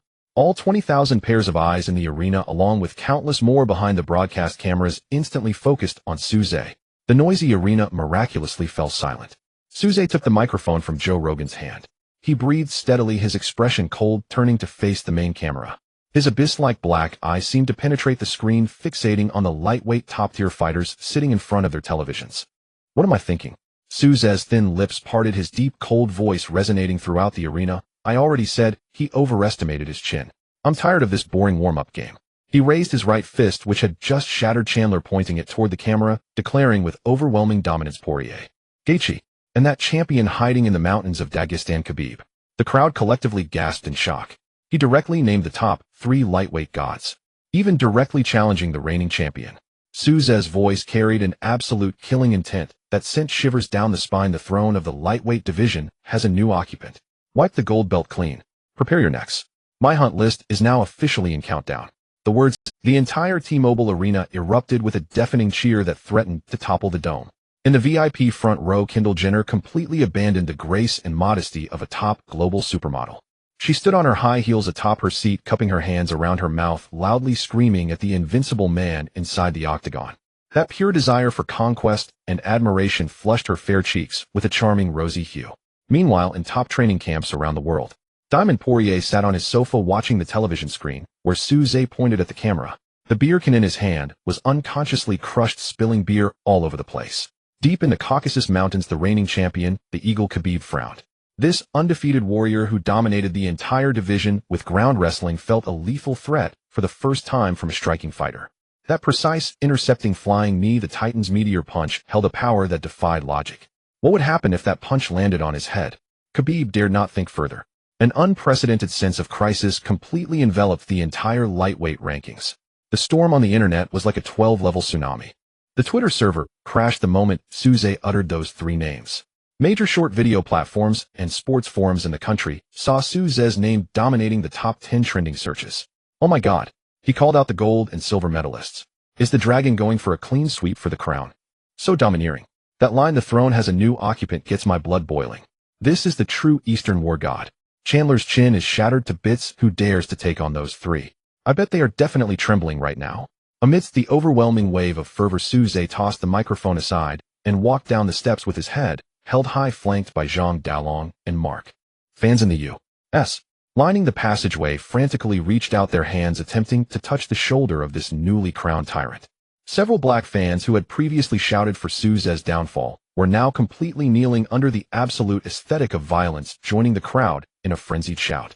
Back in the exclusive dressing room backstage, the heavy soundproof door closed, completely blocking out the noise from the outside. Old Zhang's phone was nearly blown up by various sponsors. He excitedly paced around the dressing room, continuously muttering about the upcoming surges in endorsements and PPV shares. "Su, we're about to hit it big. After what you just said, Dana will definitely arrange for you to fight for the championship. We're going straight for the gold belt." Old Zhang was so excited that tears streamed down his face. Mark was busy replying to the shocked messages from fellow coaches on his phone. Suze sat down on the bench, unscrewing a bottle of cold water and taking a couple of sips. His mind grew. In the next moment, the high-tech Azure panel in front of him began to pop up notifications like a raging waterfall. Crimson prompt characters filled Suze's entire field of vision, and a crisp mechanical voice echoed in his mind like a series of explosions. Ding. Defeated the 4th-ranked lightweight superstar with a KO. Tactical domination. Violent conclusion. Shattered opponents' absolute defense. Shocked 30 million online viewers. Broke the PPV history single-match growth record. Overall rating SSS. Looking at the dazzling SSS rating, a fiery glint flashed in Suze's eyes. Reward calculations arrived like a torrential storm. Congratulations, host attribute reward strength 3. Congratulations, host attribute reward agility 2. Congratulations, host attribute reward stamina 2. Suze clenched his fists tightly. Strength 3. With this addition, his base strength would directly soar to the 30-point mark. This was a value so abnormal, it would make all human biologists question their lives. Once triggered in the octagon with a 100% triple critical hit, an ultimate destructive power of 90 points would be unleashed. Even bulletproof glass would be pulverized by his punch. His bones were being reshaped, and his muscle fibers emitted faint explosions. Suze took a deep breath, feeling the overwhelming power awaken within him like an ancient fierce beast. Before Suze could fully digest the wildly surging energy within him, at the bottom of the panel, an icon of a treasure chest radiating brilliant dark golden light slowly appeared. This was the highest level reward that he hadn't triggered when defeating Thomas and Ryan. Ding. Congratulations, host obtained legendary skill, chest 1. Do you want to open it immediately? Suze's breath paused slightly. The previous golden chest had yielded Thunder Sweep and Dragon Punch Blood Elbow. This time, having defeated the top 4 monster, the system surprisingly dropped a legendary level treasure chest. Open. Suze silently commanded in his heart. The dark golden treasure chest shook violently in the center of the panel, and with a burst of dazzling light, a line of blood-red characters infused with endless killing intent slowly came into view. Ding. Legendary skill, chest opened successfully. Congratulations, host obtained. A chime announced the successful opening of a legendary skill chest. The host had been granted a legendary passive skill, Titan Gravity Chassis. Lines of dark golden text flashed wildly across the deep blue panel, exuding an irresistible weighty authority. Skill description: the ultimate frontier of mixed martial arts is takedown defense and ground entanglement. Whenever any hostile target attempts to execute a takedown clinch drag to the canvas or similar tactical maneuver, this passive will forcibly trigger. The host's chassis core weight will, within the opponent's mechanical perception, be multiplied 5-fold. Your legs become like the rooted Titan mountains, absolutely immune to all physical throws and grappling drags. Reading that domineering description on the panel, Suze's deep black pupils flickered with a keen light. This was nothing, child's play. Just moments ago in the octagon, he had publicly issued a challenge to the reigning lightweight champion Habibo. Across UFC history, Habib's masterful Digizitan Sambo wrestling has been the unsolvable nightmare for every striker who prefers to stand and trade blows. Once that wrestling fiend clamps onto an ankle, anyone will be dragged to the canvas and ground to exhaustion. But now Suze possessed the Titan Gravity Chassis. Imagine Habibu plunging with every ounce of strength to seize both legs, only to discover he is not grappling a 155-pound lightweight, but a solid iron tower weighing 700 or 800 pounds, immovable. Coupled with a merciless nuke scale power that had already surpassed the 30-point threshold, capable of obliterating carbon-based targets, the outcome of this much-anticipated lightweight title clash had effectively been written in advance. Mr. Su, the media outside are going insane as security can barely hold them. Old Zhang shoved open the locker room, doors sweating profusely, yet unable to hide a manic joy. Let's hurry back to the hotel through the VIP entrance. Suze closed the panel, shrugged on a plain black sports jacket, and strode from the locker room. Outside the T-Mobile Arena, tens of thousands of fervent fans refused to disperse and had completely surrounded the venue. Ear-splitting chants pierced the sky. Eastern Raging Dragon. Suze, invincible. Escorted by scores of armed special police, Suze emerged down the tunnel to a tidal eruption of screams. Those once haughty American spectators now thrust themselves forward, stretching out hands, as if to catch a glimpse of the godlike killer who had shattered a jaw in 10 seconds. Suze's expression remained indifferent as he stepped into a black GMC SUV. The door closed, shutting all the tumult beyond the glass. Half an hour later, atop the MGM hotel in the presidential suite, Suze pushed open a heavy wooden door. Inside, only a few dim, intimate wall lamps were lit. Kim Do-jeon had already changed into a black silk negligee that left little to the imagination, her bare feet sinking into the Persian rug. Holding 2 glasses of the finest red wine, her alluring eyes shone with unabashed worship and infatuation. The way you declared war in the octagon, utterly intoxicating. She sauntered forward as if on a catwalk and handed him a goblet. Tilting her exquisite face up, her warm breath brushed his jaw. My king, the whole world is guessing who you'll fight next. But tonight you belong only to me. Suze accepted the wine and set it aside on the hall table. With a broad, powerful right arm, he drew Kim Do's slender waist closer and pulled the global supermodel into his embrace. I never guess. Whoever dares to bring a contract, he'll smash his head. Suze lowered his head and dominantly sealed those warm lips with his own. Night deepened and the suite overflowed with sensual light. The victor's afterparty burned even hotter than the octagon duel. The next morning, the post-fight press conference at UFC headquarters drew hundreds of elite sports media outlets from around the globe. President Biden sat at the center of the long table, flushed and electric with excitement. His coffee remained untouched as he radiated an unusual exhilaration. Ladies and gentlemen, just 10 minutes ago, we finalized the PPV figures from last night's digital event. Biden slammed both palms on the table and announced amid a storm of flashing lights, 3 million purchases in total. This not only shattered the lightweight record, it created UFC's highest single event revenue in history. The reporters below erupted in restrained astonishment. An ESPN reporter immediately rose, brandishing a recorder. Dana, last night Suze challenged the top 3 contenders and champion Habibu in the octagon. Everyone wants to know, who will be the Eastern Raging Dragon's next opponent? At that question, the hall fell utterly silent, with every lens and microphone fixed on Biden. Biden split his lips into a cunning smile and pulled a phone from his suit pocket, holding it aloft for all the Puelier's camp told me they need at least half a year to prepare, no short-term engagement possible. Gaethje just finished leg surgery and is still in recovery. He paused, then his voice rose and filled the entire hall. But 5 minutes after last night's bout, I received a text message. The undefeated reigning lightweight champion, 28 wins without loss. Habibu sent me 4 words, send me location. Boom. The press conference instantly detonated. Reporters pounded keyboards like mad. The news was a detonative bomb across the global sports world. Biden pressed his hands flat to quell the uproar and declared loudly, UFC never keeps its fans waiting. Next month, International Fight Week, Las Vegas. Suze versus Habibu, an undisputed lightweight title fight officially set. Far away in the Dagestan Republic, in a crude training hall carved into the depths of the Caucasus, the reigning champion Habibu sat on a bench surrounded by his sparring team. The wall television replayed again and again the slow motion of Suze's punch smashing Kiendeler's. Habibu's coach and father Abujal stared gravely at the screen and spoke in a low tone. Habibu, do you see this? This Easterner's power defies reason. Kiendeler's jaw is harder than stone, yet he shattered it, as if cracking a walnut. If you try to stand and trade with him, one clean blow will end the fight. Habibu drew a long breath and rose. There was no hint of fear in his deep sunken eyes. Only the absolute confidence honed by years of wrestling and combat. Father standing and trading is suicide. But mixed martial arts is not only punching. Habibu cracked his broad knuckles with a brittle sound. He may have a 10-second burst of power, but I possess 25 minutes of absolute pressure. The moment the bell rings, he'll descend at full speed and clamp his legs tight. He turned his head to the UFC gold belt on the wall and spoke with unwavering resolve. Even if he is a true raging dragon, once I drag him into the mire of the ground, he will be forced to tap. I will make the world see that Dagestan wrestling is the only truth in the octagon.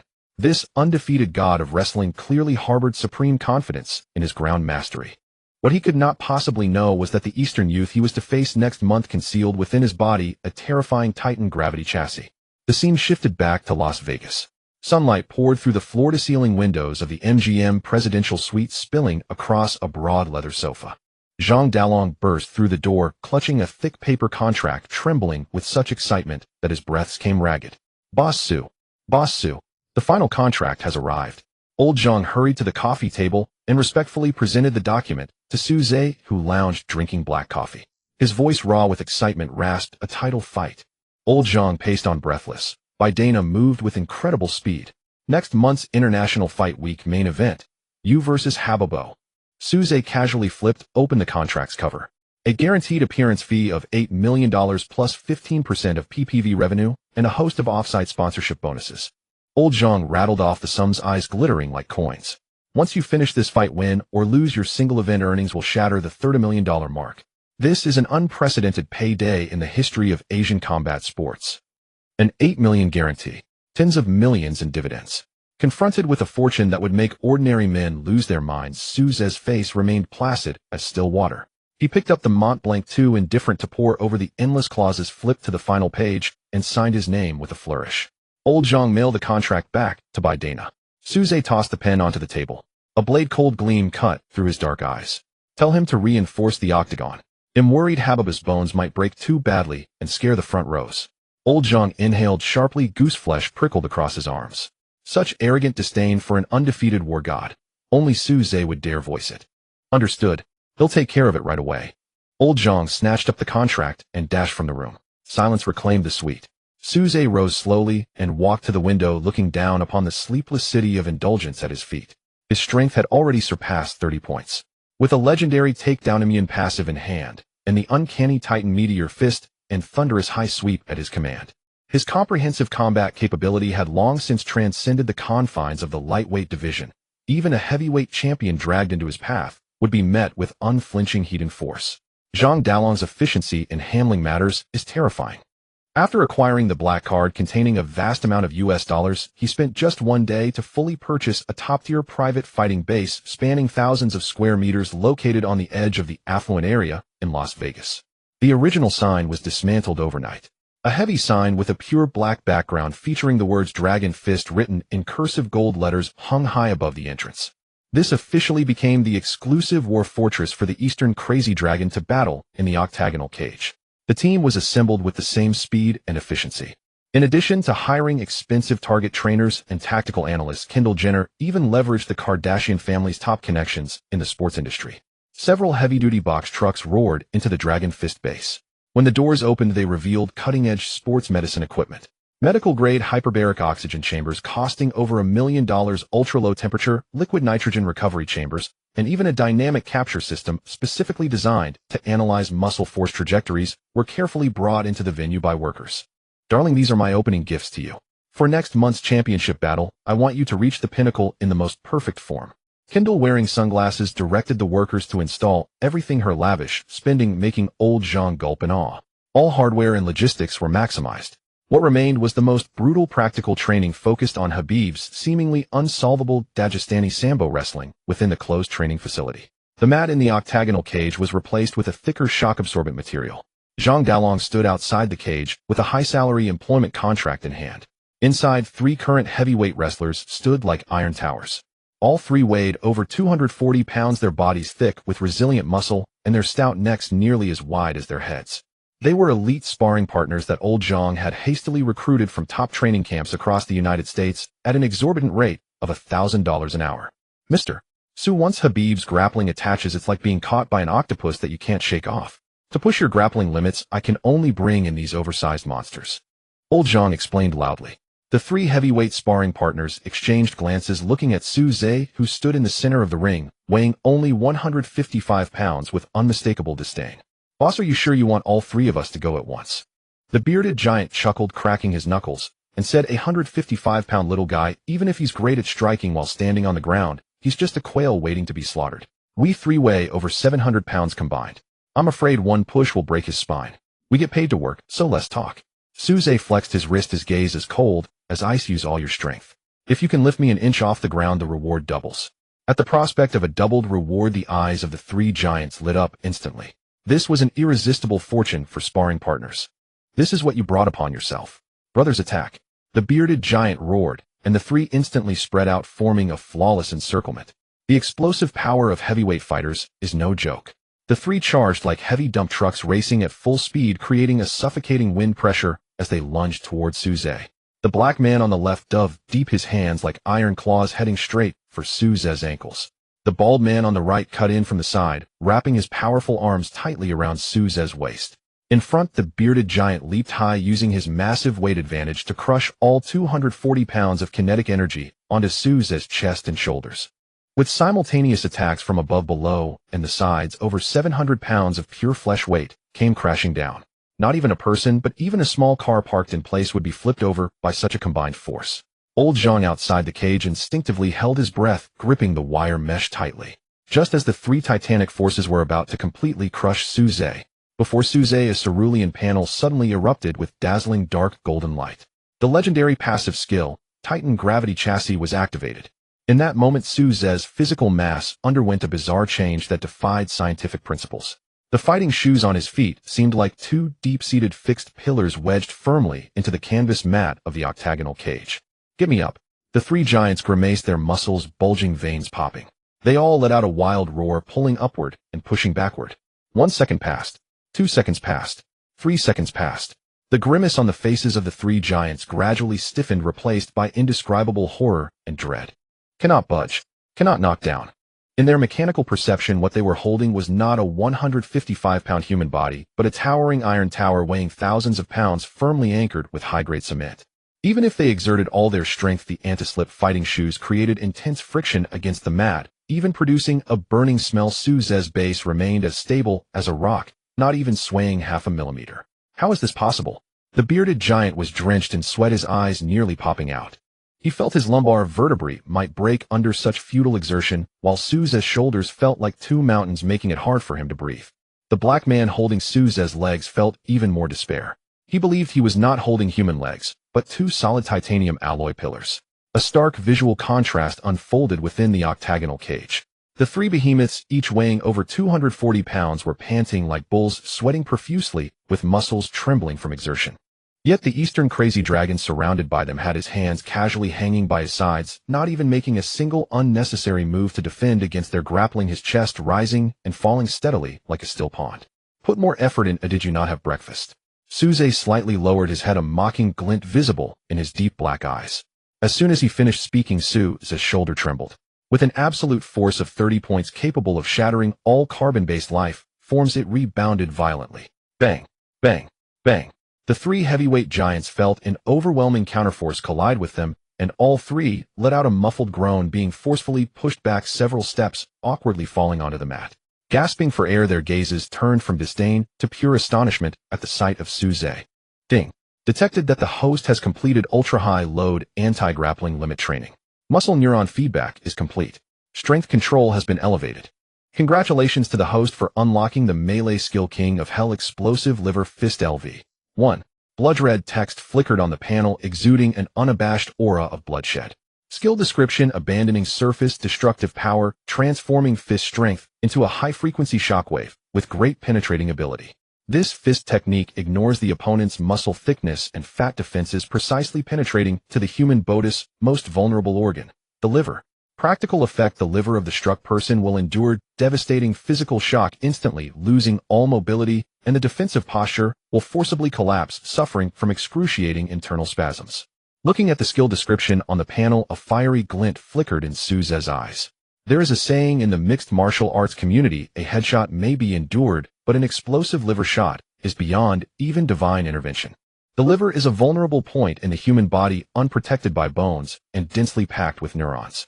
Once struck hard, the indescribable internal pain can instantly strip away the brain's control, forcing the body to shut down.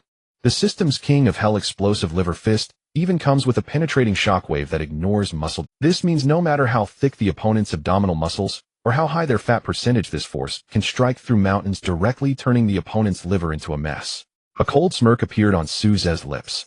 He picked up a pair of 4-ounce fingerless gloves from the nearby equipment rack and slowly put them on the Velcro, making a crisp tearing sound.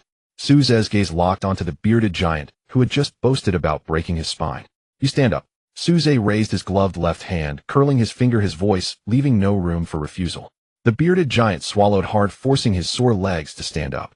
Although he could not throw Su Zhe, he still had absolute confidence in his ability to take hits. Weighing 240 pounds with a thick muscular armor covering his abdomen, even a full-force punch from a middleweight powerhouse would not make him budge. "Boss, we lost in wrestling just now. You want to practice standing strikes? This body of mine can stand here for you to hit. You might not even make me take a half step back." The bearded giant patted his solid side ribs, still trying to save face. Su Zhe said nothing. He stepped forward, closing the distance to a dangerously narrow range. Without a wide stance or significant hip rotation, Suze's left arm bent slightly, his bicep pressed against his ribs, in an incredibly concealed and brief striking posture aimed at the right side of the bearded giant's ribcage, the region of the liver. He casually threw a short hook punch. Bang! A not overly loud muffled thud. From Old John's perspective outside the cage, this punch felt light, even less impactful than the first round hitting the sandbag. It seemed like a casual push between friends. However, the expression of the bearded giant, who took this punch, changed dramatically in an instant. His thick abdominal muscle armor completely became a facade.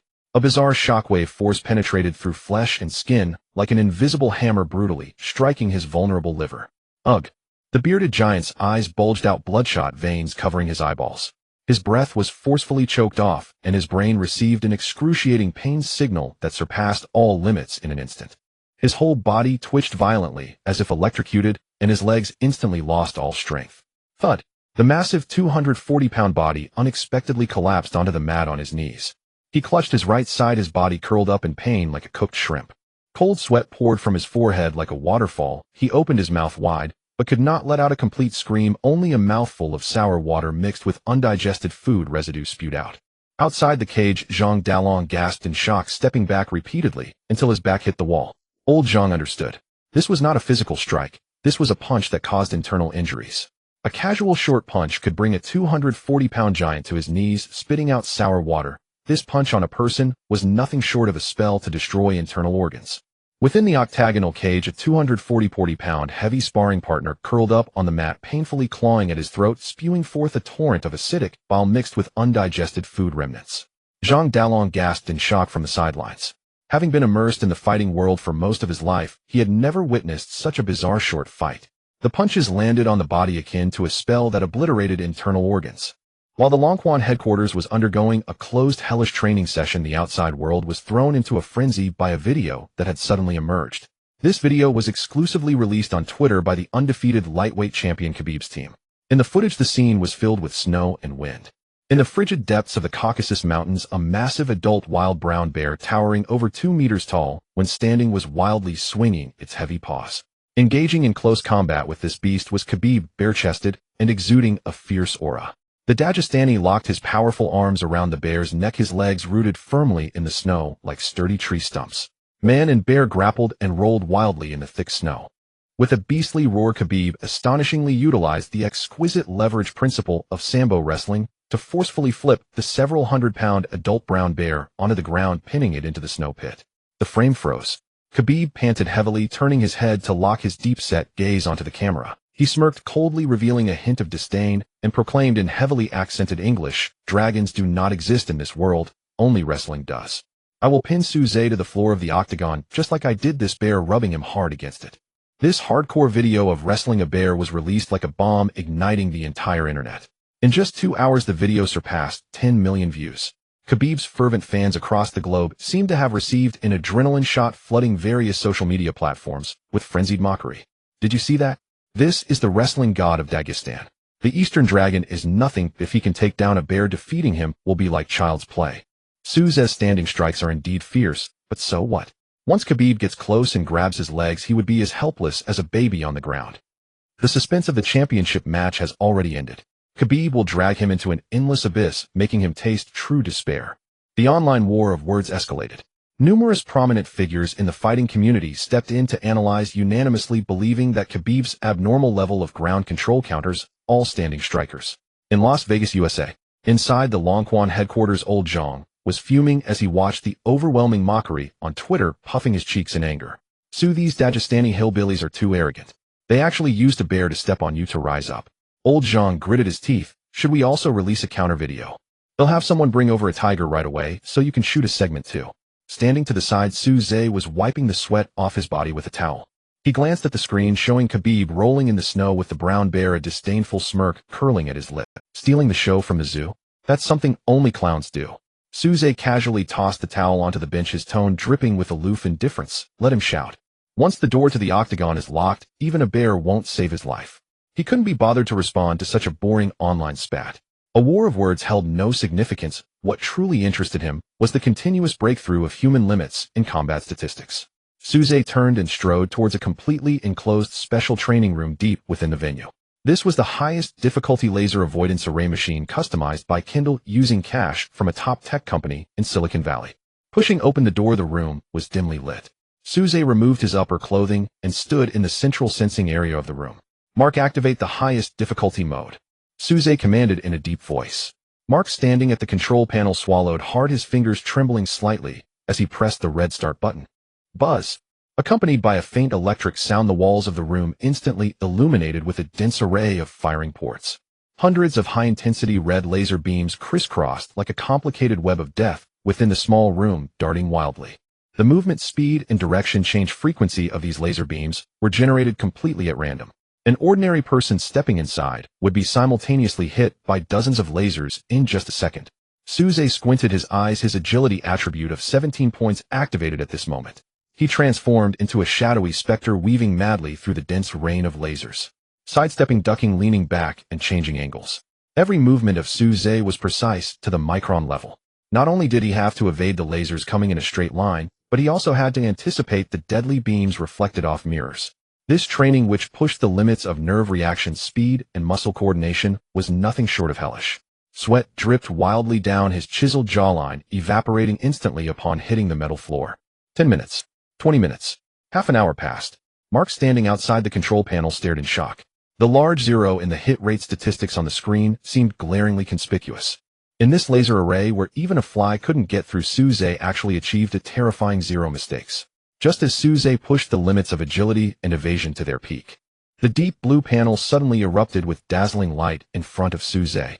Ding. Detected host has completed extreme evasion training. Agility attribute deeply integrated. Neuronal reflexes have broken the limit. A crisp system notification echoed in his mind, and a line of text glowing with mysterious silver light slowly appeared on the panel. Congratulations, host has acquired the body technique Phantom Step LV. 1. Skill description: breaks the joint bearing limits of carbon-based life forms and the laws of physical inertia. The host can forcibly erase sprinting inertia in a high-speed movement state, completing a 90-degree directional change that defies the laws of physics in an instant. Practical effect: speed surpasses the limits of visual capture, capable of leaving a realistic afterimage that confuses the opponent's retina and brain. True body instant displacement, killing enemies invisibly. Looking at this line of skill description, a fiery excitement ignited in Suze's deep black eyes. Ignoring physical inertia, changing direction abruptly, leaving afterimages in place. This was practically a tailor-made invincible skill for countering close grappling. With this skill, Phantom Step, even if Khabib exerted all his strength, he wouldn't be able to touch even the corner of his clothing. Stop the machine. Suze commanded coldly, striding out of the laser training room. He walked to the dynamic testing area on the other side of the venue, pointing to a specialized serving machine used for training professional tennis players' reaction speed. Mark set the serving machine to maximum speed. Aim at me and fire. Suze stood firm in the testing zone, stretching his neck. Mark paused for a moment, then hurriedly waved his hands. This machine's maximum firing speed is 10 shots per second.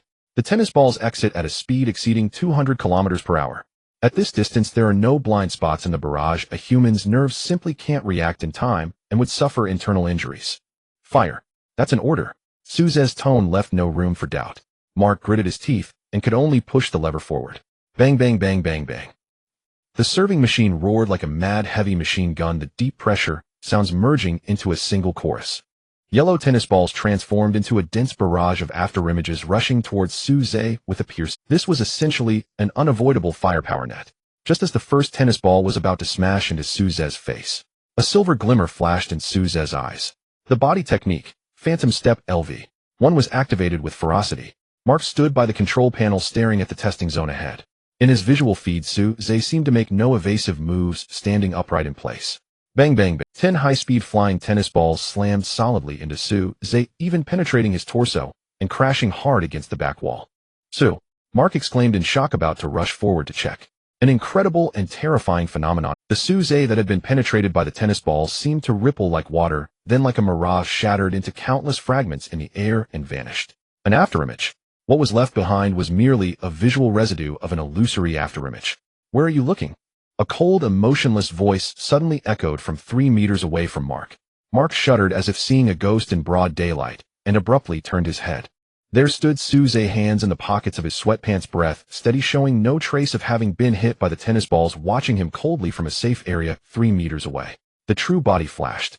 Over a distance of 3 meters under the firepower covering 10 shots per second, he had completed an imperceptible instant displacement.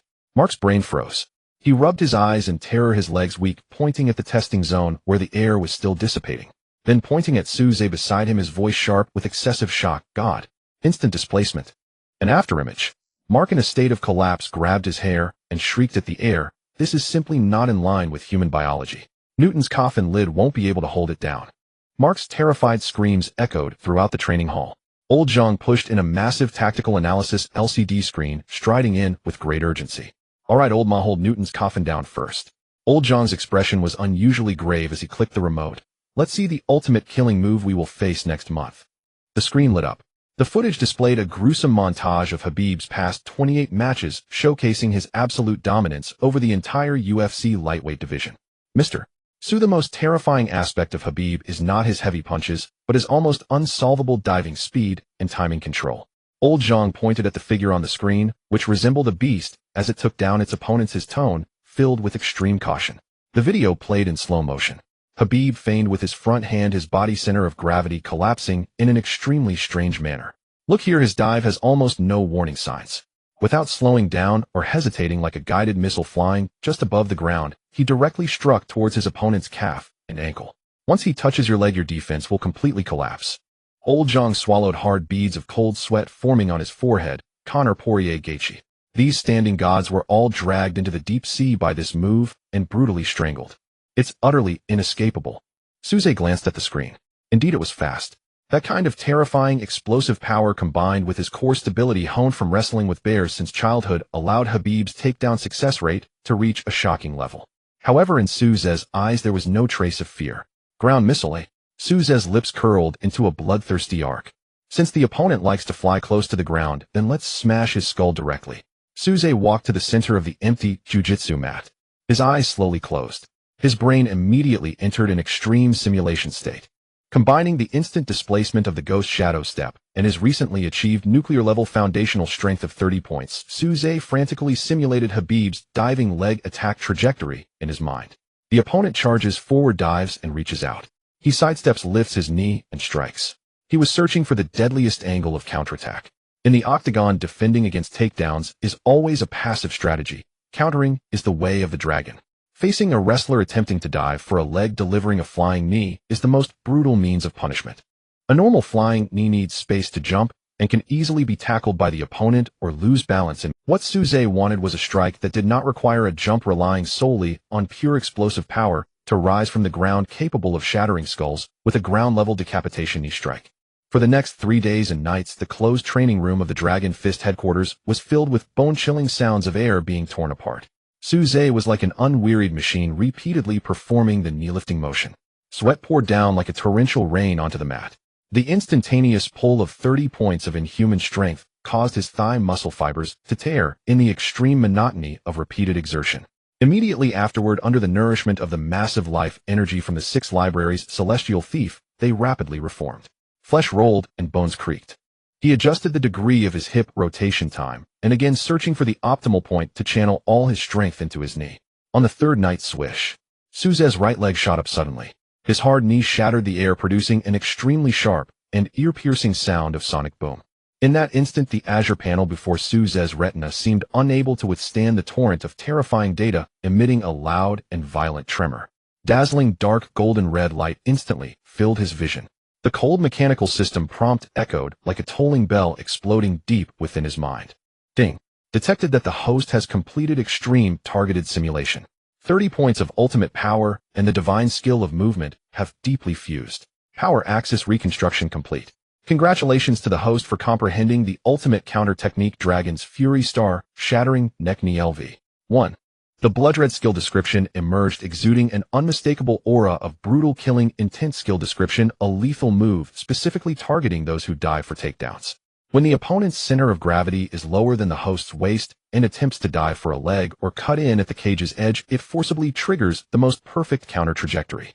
The host's knee will transform into an executioner's guillotine that shoots up, absolutely locking onto the opponent's cervical spine and the dead center of their face, accompanied by a special effect 30 chance of inducing a severe concussion. Upon impact, the tremendous penetrating force will directly shatter the opponent's neural conduction chain, forcibly stripping the target of all consciousness. Suze suddenly opened his eyes. Deep within his black pupils, two piercing beams of blood light flashed fleetingly. Star-shattering neck knee. Force concussion. This skill, combined with his 30 points of inhuman strength and the divine passive ability of triple critical hit, was simply the ultimate grave for all American wrestlers and Dagestanis.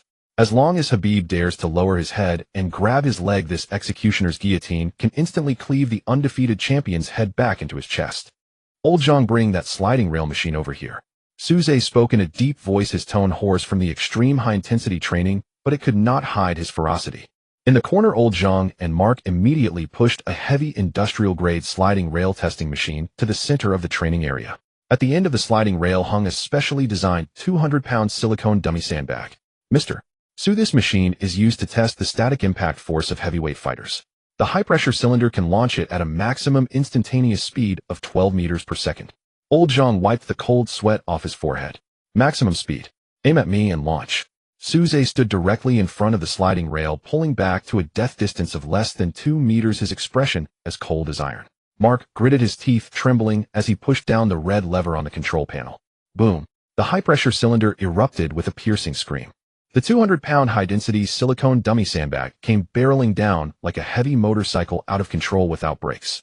Following the precision steel sliding rail with an incredibly terrifying destructive momentum, it charged towards Suze's legs, moving so fast that it left afterimages. The airflow surged violently. This extremely violent scene perfectly simulated Khabib's extreme dive takedown, akin to a ground missile. Facing this ferocious onslaught capable of turning ordinary legs into mush instantly, Suze's waist suddenly sank. His right calf slightly retracted like an immensely pressured giant bow. Just as the dummy sandbag was less than 10 centimeters away from his legs, in an absolute dead angle. Dragon's Fury star-shattering neck knee LV. One launched fiercely. Suze's left foot slammed into the mat, his waist and hips twisting like a large gear wound up to its limit, completing a thundering spin in an instant. His right knee transformed into a blade that tore through the wind, carrying a world-shattering energy of up to 90 points due to a triple critical hit, striking upward violently toward the dummy's head. Boom! An earth-shattering sound erupted in the closed training hall, like two heavy trains colliding. The terrifying shockwave of kinetic energy instantly swept across the entire area, shaking the chandeliers on the ceiling violently. In the horrified and trembling gazes of Old Zhang and Mark, the dummy, reputed to withstand heavyweight blows and of extremely high density, emitted a mournful cry as its solid steel frame shattered upon impacting Suze's knee. The immense penetrating force forcibly split the dummy in two at its chest. The upper half of its body was sent soaring by the knee strike, crashing violently against the 7-meter-high ceiling. The shattered silicone exterior and high-density filling flew about like a torrential rain, defending against takedowns. No, the Eastern Dragon seeks not defense at all. What he desires is to harvest both life and death together. Amidst the swirling debris of silicone and metal, the expensive sliding rail testing machine lay in ruins. After nearly a month of grueling training, the hellish ordeal finally came to an end. Only 5 days remain until the pinnacle showdown of the UFC International Fight Week. In the final week before the competition, ordinary lightweight fighters have already begun the excruciating process of dehydration and weight cutting, relying on water fasting and sauna sessions to squeeze every ounce of moisture from their bodies to meet the 155-pound weight limit. This would lead to a drastic decline in stamina and neural response. But Suze did not need to endure this. His natural weight was anchored by the system at the perfect critical point of 155 pounds, not an ounce more. He didn't have to experience the torturous dehydration that felt worse than death. All he needed to do was to store up energy. He was like a powder keg filled to the brim with the most potent explosives. In the private restaurant of the Dragon Fist headquarters, Kendall Jenner showcased the Kardashian family's extravagant financial prowess to an exaggerated extent. Every morning, a private helicopter would land punctually on the helipad outside the base. What was transported from the cabin were the rarest and most valuable top-tier ingredients found globally. Bluefin tuna weighing hundreds of pounds, freshly caught from the deep sea and airlifted. A 5-grade Kobe beef with perfect marble patterns was intercepted at a high price from Hyugo Prefecture in Japan. Additionally, Old Zhang utilized domestic connections to fetch century-old wild ginseng at an exorbitant price from the Changbai mountain ginseng farmers. On the long wooden dining table, various high-energy foods were piled high. Several Michelin-starred chefs hired at great expense were solely responsible for cooking these expensive ingredients in the most brutal yet nutrient-preserving manner. Suze sat at the end of the long table resembling an ancient beast that could never be satiated. He didn't even need utensils. With his hands he grabbed half-cooked tomahawk steak and tore into it, lifting a basin-sized bowl of ginseng soup. He drank it all in one gulp. The scene was astonishing, leaving the chefs serving nearby in a cold sweat. This high-density, ultra-high-calorie fat and protein meal would definitely trigger acute pancreatitis in an ordinary person after just one serving, but this Eastern man would consume the equivalent of half a month's food in a single day. Once the food slid into his stomach, his godly talent 6 libraries, celestial thief, instantly roared to life. Suze's internal organs transformed into a biological nuclear furnace operating at full power.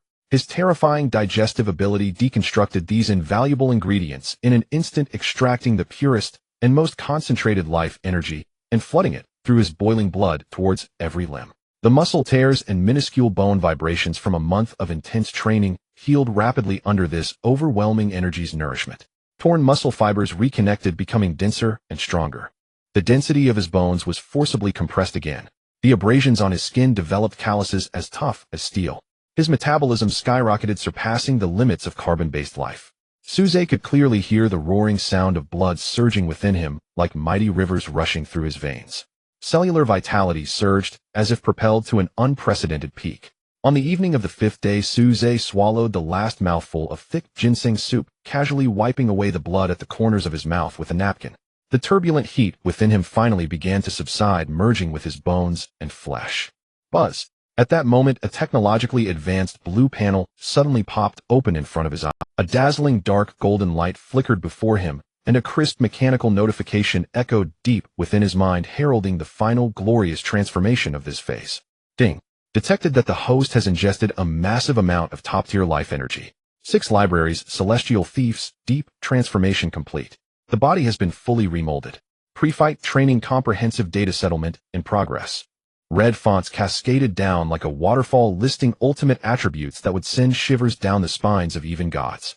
Host Suze. Strength 32. Agility 20. Stamina 20. Passive skill Titan Gravity Chassis 300 Critical Strike 6 libraries Celestial Thief. Active Ultimate Titan Meteor Fist Thunderous Uppercut Tyrant Blood Elbow Hell King Explosive Fist Demon Shadow Step Crazy Dragon Star Shattering Knee Slice. Suze sat quietly in his chair, the luxurious panel reflecting in his black pupils. 32 points of base strength. 96 points of critical strike energy.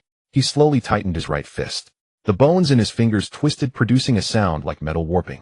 The air around him seemed to slightly twist under the pressure emanating from him. Khabib, known as the bear-slaying warrior from Dagestan.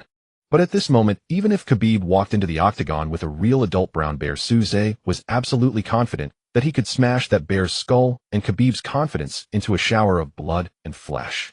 Standing tall, he would crush. Defense against takedowns. There was no solution.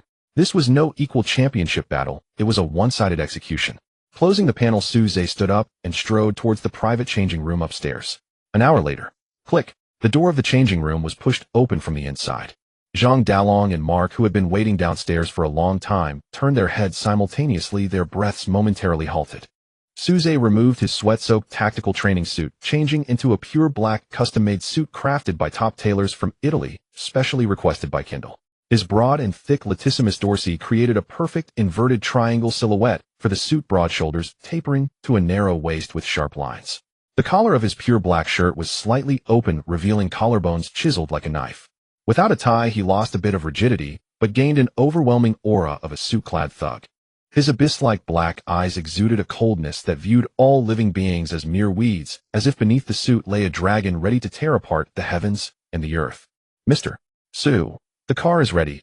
Old Zhang gulped, his voice involuntarily tinged with reverence. Suze nodded slightly. Old Zhang and Mark immediately stepped forward, lifting the heavy tactical equipment suitcase, one on each side, like 2 loyal guardian deities respectfully following behind Suze. In July, Las Vegas was swept by a desert heat wave. The annual UFC International Fight Week officially commenced. This city, known as the entertainment capital of the world, transformed into a fervent holy land from McCarran International Airport to the bustling Las Vegas Strip. Every prominent billboard and giant LED screen displayed the same visually impactful fight poster. On the left side of the poster stood the undefeated champion Khabib, wearing the traditional Dagestani, while had his gaze sharp like a mountain eagle. On the right side was Suze, the Eastern mad dragon, bare-chested with a gaze as cold as millennia-old ice. The battle for the lightweight throne. An undisputed championship contention. The entire gambling city erupted. Hundreds of thousands of fervent boxing fans flooded into the city, and the betting markets of major gambling companies were rolling in tens of millions of dollars every second. At 3 p.m., in front of the five-star hotel designated by the UFC for its fighters, the 100-meter-long red carpet perimeter was already surrounded by thousands of fervent fans and global. The Las Vegas Police Department even deployed over 100 riot officers, forming 3 solid human walls to barely contain the almost uncontrollable throng of fans. Boom. Accompanied by the deep rumble of a V12 engine, a long black Rolls-Royce Phantom slowly stopped at the end of the red carpet, escorted by several police motorcycles. The car door opened. A foot clad in polished custom shoes stepped out. Suze stepped onto the red carpet, his tall and sturdy figure exposed to the scorching sun. That pure black bespoke suit, handcrafted by Italy's top tailors, perfectly outlined his inverted triangle physique that surpassed the limits of carbon-based life. With broad shoulders and a narrow waist, the abstinence of the suit thug and the ferocity of life and death within the octagon created a lethal fusion in him. Eastern Mad Dragon. Suze, tear that Dagestani apart. Champion. Future champion. The crowd erupted in screams that could pierce eardrums. Countless fans of all races waved posters bearing Suze's likeness, roaring hysterically. Kendall Jenner, clad in a stunning burgundy haute couture gown and wearing diamond-studded sunglasses, intimately linked her arm with Suze's as they exited the car. This globally renowned supermodel worth millions willingly became a beautiful accessory to this Eastern war god. Zhang Dalong and Mark, carrying tactical suitcases, followed behind, their faces flushed with excitement. Old Zhang, witnessing the fervent welcome akin to that of a deity, couldn't help but gasp. A challenger enjoying overwhelming popularity against the reigning champion on their home turf. This was the absolute spectacle created purely by violence. In the face of deafening cheers, Suze remained indifferent. With one hand in his suit pocket, he paid no heed to the flashing cameras in his face, walking steadily into the luxurious lobby of the Venetian Hotel. Inside the hotel, the air conditioning was abundant and the lobby was resplendent. In the center, a massive check-in area established by the UFC was bustling with people. As Suze and his party passed through the revolving glass doors, the once noisy lobby fell into an icy silence.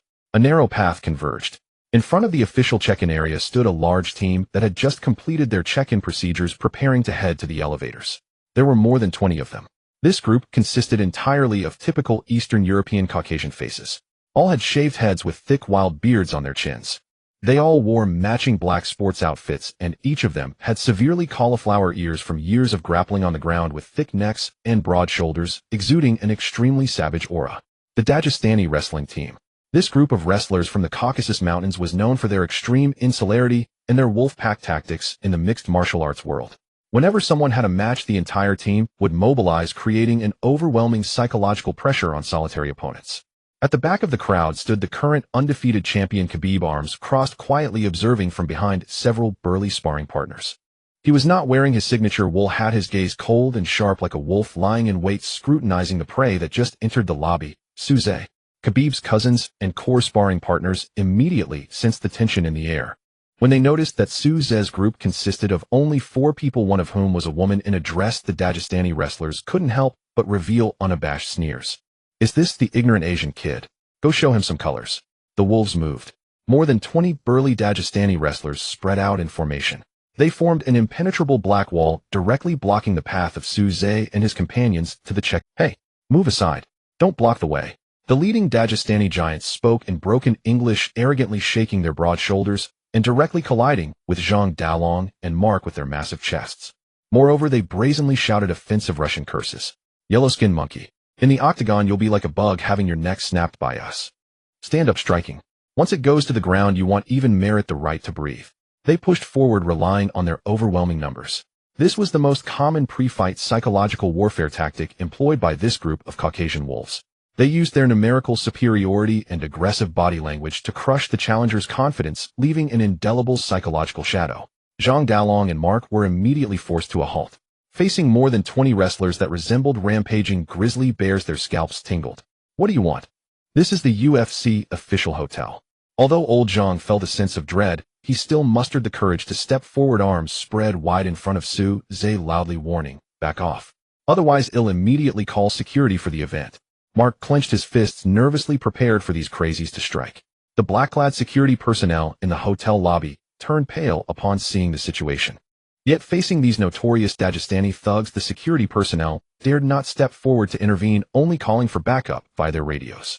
At the back of the crowd, Khabib wore a cold smirk. He deliberately refrained from intervening, wanting to see for himself how this Eastern mad dragon, hyped up by the media, would display panic and cowardice when confronted with a true pack of wolves. Many other fighters and media reporters passing by hid behind marble columns, holding their breath and raising their phones to take surreptitious shots. The disparity in momentum between over 20 and 4 was too stark. However, at the center of the blockade, Su Zhe faced the spit and shoves almost hurled at his face. His expression didn't even flinch, not a single muscle moved. He stopped, his deep black eyes sweeping over the shouting, bearded giants before him, as if he were looking at a pile of noisy, cheap trash. Mr. Su, don't engage with them. They just want to provoke you. Old Zhang shouted from the front, not looking back, fearful that Su Zhe's retaliation would lead to the match being cancelled. Su Zhe slowly raised his large right hand. He pressed down on Old Zhang's shoulder, using minimal strength to easily push this loyal manager aside.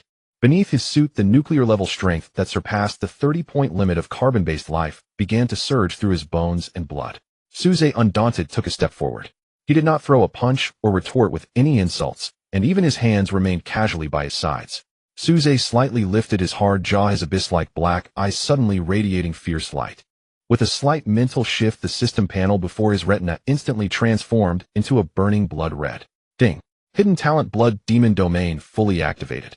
A terrifying mental magnetic field forged from millions of extreme killings and shattered bones erupted from Su Zhe's inhuman body, exploding in a half-spherical shape. In that instant, the luxurious air of the hotel lobby seemed to be instantly drained. The temperature plummeted. A thick, suffocating atmosphere of bloody slaughter descended like an invisible hammer weighing tons, slamming down on the more than 20 arrogant Dagestani wrestlers in front. A horrifying mental magnetic field forged from countless extreme killings and shattered bones emanated from Su Zhe's non-human body that surpassed the limits of carbon-based life forms, exploding outward like a supernova in a hemispherical blast. Inside the lobby of the Venetian Hotel, the air seemed to have been sucked dry in an instant. The power of the blood demon domain was fully suppressed.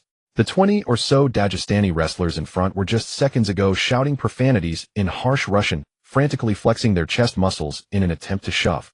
The next moment, when their arrogant gazes collided with Su Zhe's abyss-like icy black eyes, a low hum in the depths of the brains of the 20-odd Caucasian giants. It felt as though an invisible Tintasantan hammer struck them collectively. A sharp roar erupted deep within their eardrums, severing all physical sensations with the outside world. In their severely distorted retinas, the luxurious hotel lobby instantly collapsed. The surrounding world transformed into a rolling crimson sea reeking of blood. And at the center of that blood sea, there was not some Eastern youth in a suit. Instead, it was an Eastern mad dragon cloaked in indestructible reverse scales, drenched in boiling blood, forcibly tearing through space from the 9 nether purgatory. The colossal body of the mad dragon loomed over them like a mountain, slowly opening its abyssal maw, capable of devouring heaven and earth, emanating an ultimate brutality that could destroy all living beings, unleashing a silent roar that shook their souls.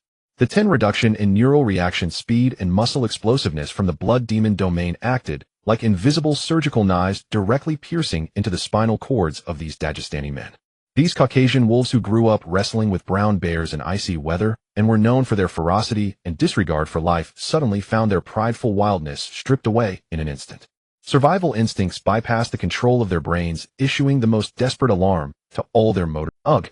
The few bearded giants in the front row, who had been the loudest moments ago, emitted strange sounds from their throats akin to a windbag losing air. Fear. A pure fear that struck at their souls, penetrating deep into their genetic chains. Schwa. The 3 or 4 giants in the front row found themselves unable to control their trembling legs, their knees buckling, as they involuntarily stumbled backward, as if electrocuted. Due to their sudden retreat, they even collided with their companions behind them. The originally impenetrable wall of Dagestani flesh, which was as solid as an iron wall, crumbled instantly under this overwhelming mental magnetic field. More than 20 wolves were frightened to the core by a cold gaze. The crowd parted like the Red Sea, awkwardly dispersing to the sides. They retreated in fear. On the shiny marble floor, this group of arrogant wrestlers actually yielded a 2-meter-wide passageway directly to Su Zhe. The entire hotel lobby fell into a deathly silence. Journalists from various countries hiding behind marble columns to secretly film, and the spectators all felt as if their throats were being choked. The sound of camera shutters ceased. Everyone's eyes were nearly popping out, unable to comprehend the bizarre scene unfolding before them. A single person, a single gaze. Had Suze forced back more than 20 of the top UFC thugs. His expression was as calm as an ancient well, as if he had merely accomplished a trivial task. With one hand in the pocket of his pure black tailored suit, the polished soles of his shoes struck the marble floor, producing a steady rhythmic sound of da-da. This footstep echoed in the ears of the trembling Dagestani men like the ominous drumbeats of death. They clung to the walls and luggage carts, losing even the courage to look up and meet Suze's gaze. Suze strode through the crowd. At the end of the passage stood the reigning undefeated champion, the lightweight god of combat, with 28 consecutive victories, Khabib, standing there all alone. On Khabib's shoulder rested the UFC lightweight championship belt, a symbol of the highest honor in the fighting world. Suze halted, standing firmly before Khabib. The two were less than half a meter apart. Suze, standing at 185 meters tall, towered over Khabib by a good half a head. He slightly lowered his head, looking down at the undefeated warrior revered by countless as a deity. At this moment, Khabib was enduring an unimaginable level of terrifying pressure. The mental oppression of the blood demon domain was primarily focused on him. Khabib felt that he was facing not a lightweight challenger, but a colossal iron tower crashing down. But he was ultimately the ruler of an era. His abnormally strong willpower made Khabib grit his teeth, and a hint of rusty blood seeped from his mouth. He resisted against this magnetic field capable of driving a person to madness. His legs felt as heavy as lead firmly planted in place, refusing to take even half a step back. Khabib strained his neck, attempting to counterattack, with his fiercely aggressive and cold gaze defending his undefeated dignity from 28 consecutive victories. The verbal clash was about to erupt. In the face of Khabib's fierce glare, Suze's eyes deepened with a coldness mixed with an utmost arrogant mockery. He couldn't even be bothered to utter a trash talk. In front of hundreds of eyes and countless cameras, Suze casually extended his left hand.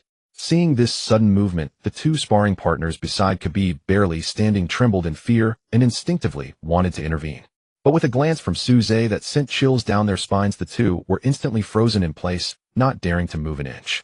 Suze's hand landed steadily on Khabib's shoulder. More precisely, it landed on the shimmering UFC lightweight championship belt resting on Khabib's shoulder. Pop-pop. Suze's fingers, as if dusting off, mockingly patted twice on the pure gold plate that represented royalty. The crisp sound of slaps was exceptionally jarring in the lobby. It was a heart-wrenching insult, the most naked and unrestrained blasphemy against the reigning champion. The muscles on Khabib's face twitched violently, his deep-set eyes instantly filled with blood. Humiliation and rage surged within him like volcanic magma. He wanted to roar, to swing his fists and smash the arrogant mask of this Eastern man before him. But under the 10-neural deprivation of the blood demon domain, his body, suppressed to its limits, could not produce any effective counterattack in an instant. After patting the championship belt, Suze slowly withdrew his left hand. His abyss-like black eyes locked onto Khabib's bloodshot eyes. Then Suze spoke in a calm, cold tone, yet loud enough to be heard clearly in every corner of the hotel lobby, enunciating his final death proclamation. Take a good look at this belt. This will be the last time you ever touch it in your life. Each word felt like a heavy hammer mixed with ice shards, striking harshly against the eardrums of everyone present.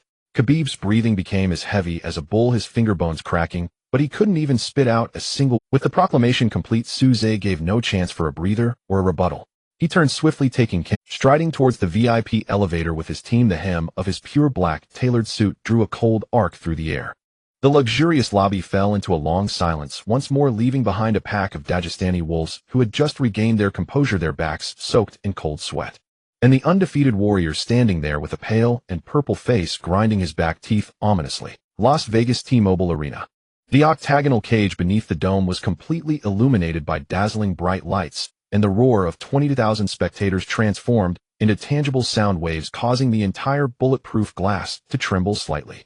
At this moment, the global PPV purchase count officially surpassed 5 million. Dana White sat in the front row of the VIP section, his bald face flushed red, his fists tightly clenched, breathing a bit hurriedly with excitement.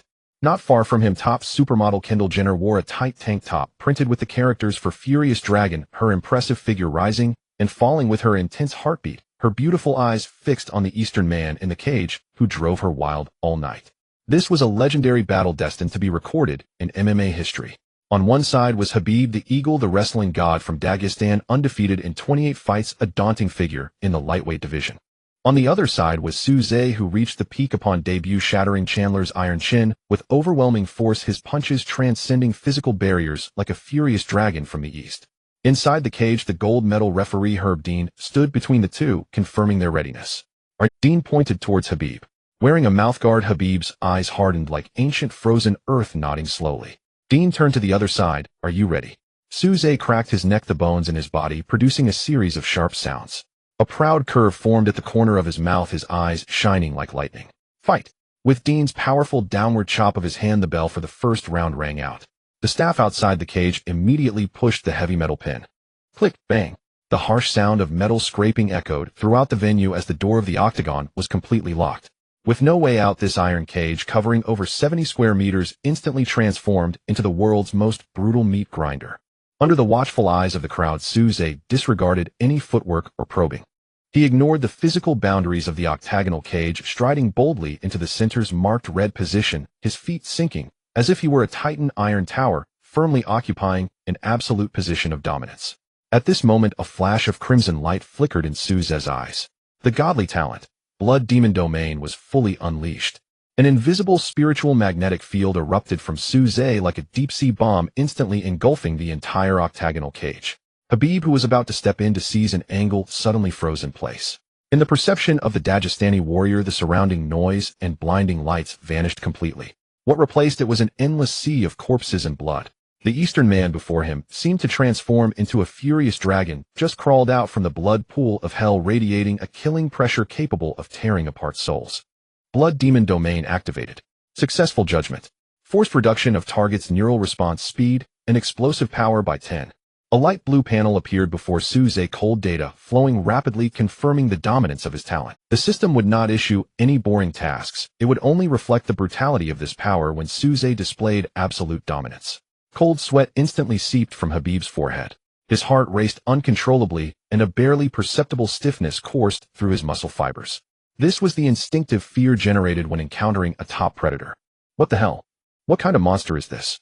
Khabib gritted his teeth, the sharp pain from his tongue forcing him to remain alert. As an undefeated legend with 28 wins, Khabib had experienced countless life-and-death battles. He relied on an unfathomable champion-level willpower to withstand the mental pressure that would make an ordinary fighter wet their pants on the spot. He did not retreat, but the charging stance he had readied transformed in an instant. In the commentary booth, Joe Rogan jumped from his chair, shouting into the microphone, "Oh my God. What am I seeing? It's been 30 seconds since the match started and Khabib hasn't even attempted a takedown. This is the Dagestani who would usually tackle you like a grizzly bear right from the start. He's actually wary of Suze's standing intimidation." DC Comier's eyes widened, gasping in shock. The presence of the furious dragon is terrifying. He stands there not throwing a single punch, yet has pushed Khabib to the periphery. Just as the commentators said, Khabib exhibited the composure and wisdom expected of an undefeated warrior. Facing Suze's terrifying heavy punches, he would never charge blindly.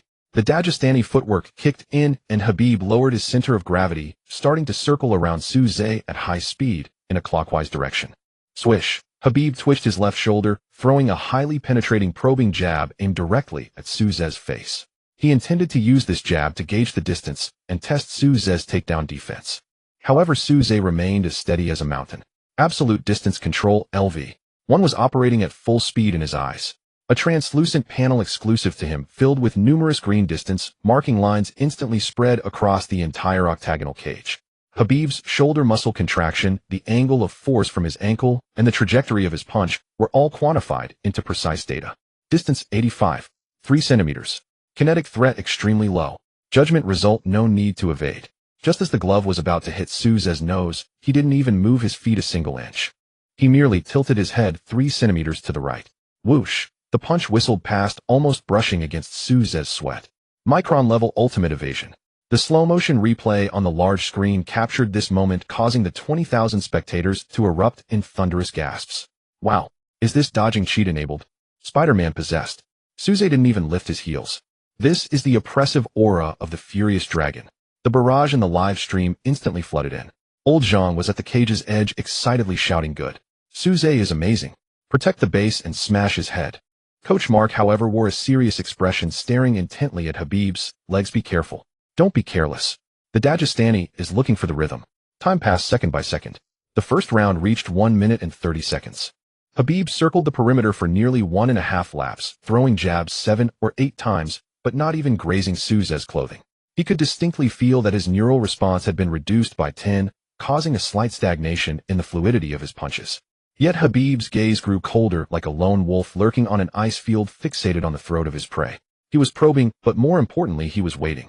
No fighter could maintain an absolutely perfect defensive posture forever. As long as the opponent took the initiative to attack, they would inevitably reveal a flaw. As long as he could seize a moment, the Dagestani grappling meat grinder would be activated. Time reached 1 minute and 58 seconds. The 2 minutes of high-pressure confrontation made the air inside the cage dense, as if filled with mercury, suffocatingly heavy. Just then Suze, who had remained as stable as a mountain, finally moved. His shoulder sank slightly, his left foot stepped forward half a step, and his left hand jabbed out like a snake breaking through water, slicing through the air, with a sharp hiss heading straight for Khabib's chin. The movement was fierce and as fast as lightning. But in this fleeting moment, a brief opening inevitably emerged under Suze's rib and midline. To an ordinary fighter, this might not even be considered a flaw, as there was simply no time to react. But standing opposite was Khabib. 2 minutes of endurance and probing had led to this moment, one capable of determining life and the Dagestani warrior's eyes suddenly erupted with a bloodthirsty ferocity. The violent, beastly nature that had been forcibly suppressed by blood demon domain exploded at this moment. At this moment, Khabib's body seemed to completely defy the principles of human skeletal anatomy. His center of gravity collapsed to ankle height, in an instant his entire being resembling a Siberian brown bear, flying close to the ground, his arms like iron shackles creating a violent wind that tore through the air as he charged towards Suze's advancing ankle. It was too fast. So fast that the 2-0 spectators on site could not capture the entirety of his movement, leaving only a lingering shadow in their sights. This was the most lethal move in the Dagestan wrestling system, combining the essence of Sambo and freestyle wrestling, focusing all 200 pounds of forward momentum into the moment of the takedown. Once he made contact, even slightly, an endless barrage of cage, grappling, and ground strikes would follow until his opponent was utterly strangled. In the commentary booth, DC Cormier, a top wrestler himself, knew all too well the terror of this move. He suddenly yanked off his tie and shouted into the microphone in despair and terror, "It's over.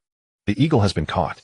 At this distance and height, there is no one on earth who can defend against Khabib's takedown. The match is entering the domain of the eagle. Joe Rogan was sweating profusely, shouting loudly. Suze's jab exposed a momentary opening in his ribs. Khabib's fighting IQ is like a supercomputer. He seized this only opportunity. At the cage's edge, old Zhang was drenched in cold sweat, gripping the wire mesh tightly, his throat letting out a distorted roar. Zerga. Defend against the takedown. Spread out. Dana White, sitting in the VIP section, felt his heart leap into his throat, the veins on his bald head bulging.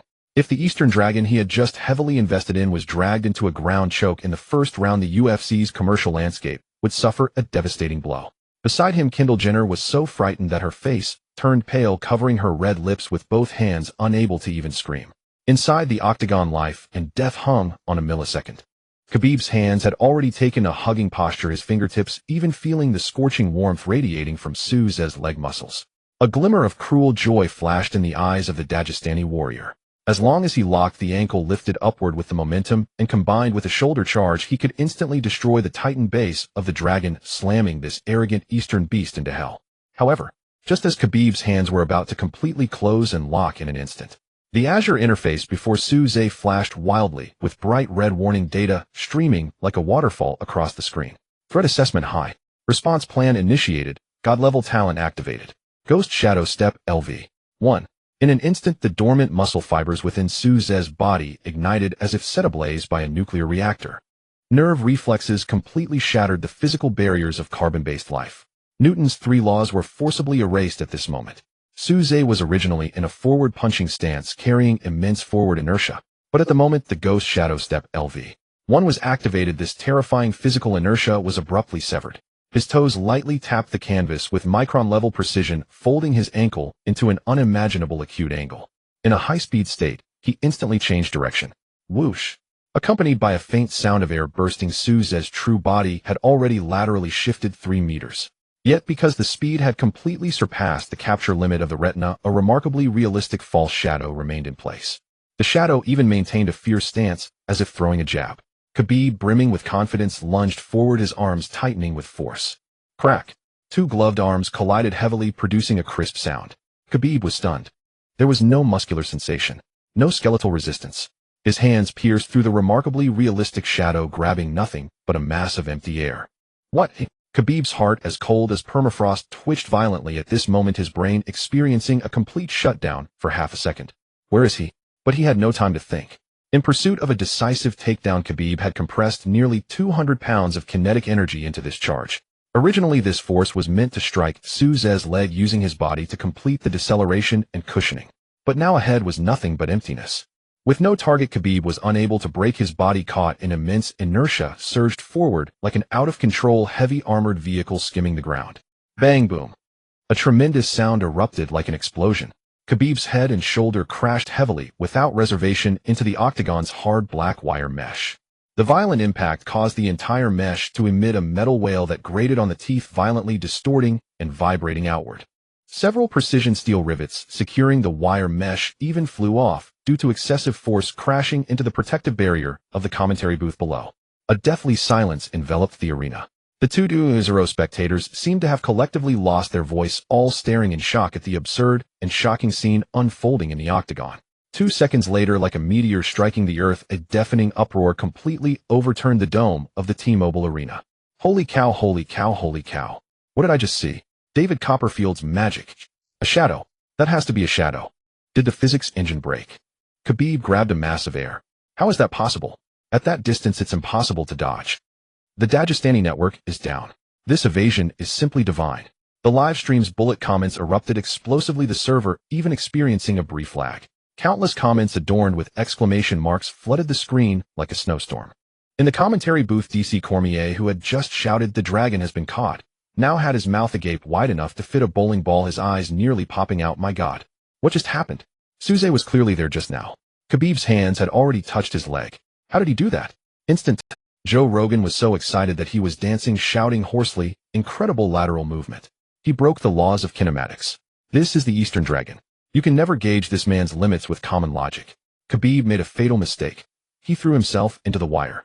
Outside the cage, old Zhang slapped his thigh, his face flushed with excitement. Good. Beautiful. That footwork is amazing. Coach Mark also gasped in awe, murmuring to himself, this ability to change direction, how did his knees not shatter on the spot? His body structure is simply a monster born for combat.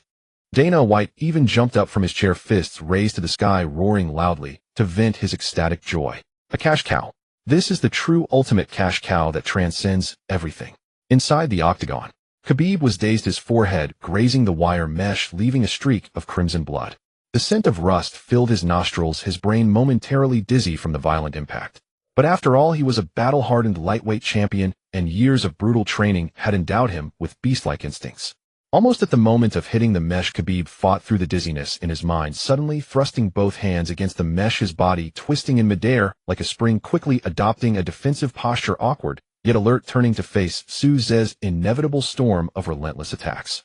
In Khabib's expectation, Souze would definitely pounce like a mad tiger at this moment, using a knee strike or a soccer kick to finish the match. However, when Khabib turned around and saw the scene before him, he froze entirely in place, his pupils violently trembling and constricting. 3 meters away, at the central red mark position of the arena, Souze stood there quietly. His hands dangled loosely at his sides, completely abandoning any guard defense, his posture relaxed, as if strolling in his backyard. In his deep, dark eyes, the crimson glow from the blood demon domain had yet to fade. Souze looked down from above at Khabib, who was pressed against the cage, looking ragged, a cold and mocking smile curling at the corner of his mouth, radiating an absolute sense of superiority. That gaze seemed to silently question, is this it? Is this the power of the undefeated warrior? This was a kind of dimensional strike that felt more humiliating than a direct KO. Under the watchful eyes of millions in the octagon that represented the highest level of the world, Souze, with his hands hanging down, ruthlessly ground Khabib's proud wrestling skills beneath his feet. Khabib's breathing became heavier than ever, his chest heaving violently, his eyes filled with a mix of shock, confusion, humiliation, and rage. He stared at Souze, trying to reorganize his offensive strategy, but his legs felt as heavy as if filled with lead. The eerie and unpredictable ghost shadow step had completely shattered his sense of distance. Clap, clap. The sound of the referee's countdown echoed on the canvas. 10 seconds. The first round was nearly over. Khabib swallowed hard, forcibly suppressing his apprehension, tentatively stepping forward half a step. Souze remained in place, his hands hanging down, his mocking expression growing more intense, even deliberately raising his chin, exposing his most vulnerable parts entirely to his opponent. Hit me. Do you dare to come closer? Arrogant, domineering, disdainful of everything. Khabib gritted his teeth, his right fist tightly clenched, yet he hesitated to unleash that familiar jab. He feared missing again, terrified of the incomprehensible footwork, and even more afraid of Souza's Titan meteor punch that could shatter steel jaws with a single blow. Time passed in a frenzied standoff, second by second. Ding ding ding ding ding. The crisp bell signaling the end of the first round echoed loudly over the T-Mobile arena. Gold medal referee Herb Dean immediately rushed between the two, loudly announcing the end of the round. Souza sneered calmly, turning around, walking steadily toward his corner, lacking any interest in glancing at Khabib again. Behind him, Khabib still maintained a defensive, hugging posture, standing by the cage, drenched in sweat, his eyes fixated on Souza's broad back. In his gaze there was a deep sense of disbelief and unprecedented seriousness. During the 60 seconds of rest, the atmosphere at both ends of the octagon was like heaven and earth. Khabib's red corner was in chaos. Head coach Javier pressed an ice pack against Khabib's slightly reddened forehead, a painful mark left from his earlier collision with the wire mesh. "Listen, Khabib. Forget that damn shadow." Javier roared, saliva almost spraying onto Khabib's face. "This guy's defensive counter steps defy logic. You absolutely cannot play the probing game with him from the outside anymore. Don't worry about distance. Take the damage and close in." The coach responsible for tactical guidance beside him was equally anxious, his eyes red, vigorously patting Khabib's shoulder. "Remember your advantage. You are the greatest wrestler in the world. Keep your hands tight and tuck your chin in. Even if you take a punch, you must drag him into the depths of the ground and crush him ruthlessly." Khabib gasped for breath, his chest heaving violently. He fixed his gaze on the Eastern man opposite him, who didn't even sit on the rest bench. Anger, humiliation, and a strong desire to win burned fiercely in his chest, completely igniting the blood of this undefeated legend. "Understood." Khabib spat out his mouthguard, his eyes resembling those of a Caucasian brown bear ready to pounce. In contrast, in the blue corner, Souza leaned against the wire mesh as old Zhang casually wiped away the little sweat he had with a towel. "Brother Zay, that big bearded guy is about to break you apart." Old Zhang laughed broadly. "What undefeated legend. I think today he'll get his network cut here." Coach Mark quickly handed over a water bottle, reminding him rapidly, "Sue, in the next round, he will definitely change strategies. Dagestanis are wild at heart. When pressed, they will forcefully exchange blows. Once it enters the inner circle for grappling, make sure not to give him any space to leverage." Souza took the water bottle, rinsed his mouth, and spat directly into the bucket. He glanced at the light blue panel in front of him. Physical condition 20, an unfathomable monster's health bar, current state 100 full. Even after executing the physics-defying ghost steps, his stamina bar remained steady as a mountain, showing no signs of depletion. Exchange blows. A hint of arrogant laughter appeared on Souza's stern face. "Does he even qualify to exchange with me?" Ding ding ding. The bell signaling the start of the second round rang thunderously. Staff quickly exited the octagon, and the gold medal referee Herb Dean waved his hand, indicating that the match should continue. This time the situation in the ring underwent a dramatic change. Khabib did not circle around with his sliding steps as he did in the first round. As soon as he started, he charged forward like a mad heavy tank, directly advancing towards Souza in the center of the arena. His arms tightly protected his head, his chin pressed firmly against his collarbone, his defensive posture resembling an impenetrable iron plate, completely abandoning all feints and probing. In the commentary booth, Joe Rogan keenly sensed the sudden shift in the situation, exclaiming loudly, "Khabib has changed tactics. He is going to forcefully break through the safety distance." DC Cormier clenched his fists, echoing, "Exactly. Facing the elusive movement of the wild dragon, any technical diving is futile." The Dagestani chose the most brutal method, taking it head-on. Within the octagon, the distance between the two closed to within a meter in an instant. Souza's pupils slightly constricted, the depths of his dark eyes reflecting Khabib's fearless charge. Looking for death, Souza suddenly twisted his waist, and terrifying core strength exploded like a heavy cannon. With his upper arm driving his forearm, his right fist transformed into a sledgehammer capable of destroying cities, producing a piercing shockwave as it ruthlessly launched a powerful hook punch. This punch aimed directly for the defensive gap between Khabib's temple and chin. With a base power of 32, enhanced by the godly talent, 100 triple critical hit, it instantly unleashed 96 points of world-ending energy. The fist sliced through the air, even producing a visible ripple of pressure above the canvas ring. There was no escaping. Khabib's battle instinct emitted a chilling alarm at this moment. But he had no intention of dodging. Under the gaze of over 20,000 pairs of eyes, this champion, with 28 victories, made a shocking and reckless decision. Not only did he not retreat or evade, but he also gritted his teeth and lunged forward, using the hardest part of his brow to meet Souza's heavy punch head-on. He was willing to trade injuries for distance, to exchange blood for grappling. Bang, crack. The horrifying sound of flesh colliding echoed through the microphones at the edge of the ring, clearly resonating throughout every corner of the T-Mobile arena. Although Khabib used his hardest bones to absorb part of the impact, Souza's hook punch, which carried a triple critical hit, still displayed destructive power capable of obliterating everything. Khabib's left brow bone instantly exploded. Scarlet blood sprayed forth like a fountain, creating a dazzling line of blood in midair, directly splattering across Souza's shoulder and the canvas. A terrifying gash measuring 4 to 5 centimeters long starkly appeared on Khabib's brow bone, the flesh rolling and gruesome. The audience didn't even have time to scream in shock, because Khabib held firm. With the Dagestani's inherent beast-like ability to withstand blows and his almost fanatical obsession with victory, Khabib swallowed this heavy punch that would have caused a severe concussion in an ordinary fighter. Though his body shook violently from the massive impact, his steps staggering, he successfully broke through Souza's barrage of strikes, utilizing the momentum of his charge. Got him! Khabib let out a roar akin to that of a wounded beast, his bloodied face now appearing as fierce as a vengeful spirit. His arms, like two robust hydraulic clamps, recklessly passed under Souza's armpits, tightly and securely locking onto Souza's waist. Grappling in the inner circle. Boom. At that moment, the entire T-Mobile arena erupted.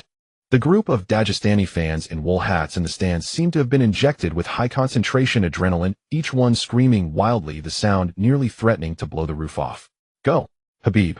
Choke him out. Take him down. Enter your domain. Let this Eastern kid witness the power of the mountains. In the commentary booth, DC Cormier was so excited that he stood on his chair, yelling hoarsely into the microphone. He got in there. Khabib did it.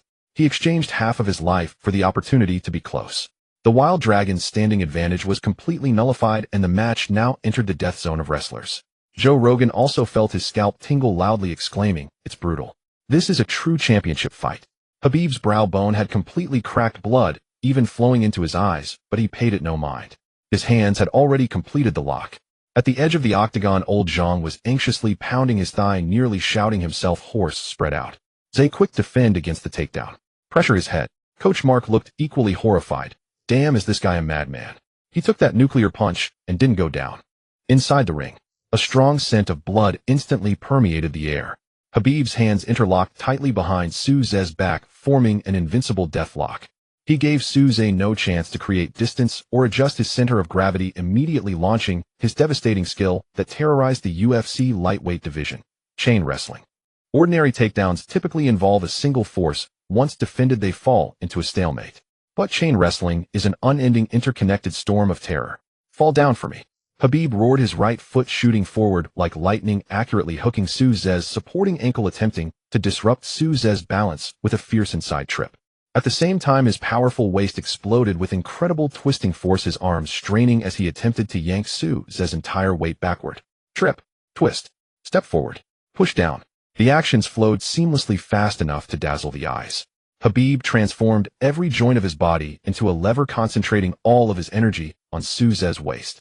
This despair-inducing death grip was like a giant boa constrictor, tightly coiling around its prey, layer upon layer, tightening, refusing to relent until dragging the opponent down into the depths of the ground. Blood streamed down Khabib's cheeks, staining Souza's fighting gear and the canvas beneath. Khabib's muscles bulged from overexertion as he engaged in the most frantic pulling, intent on toppling this Eastern Iron Tower.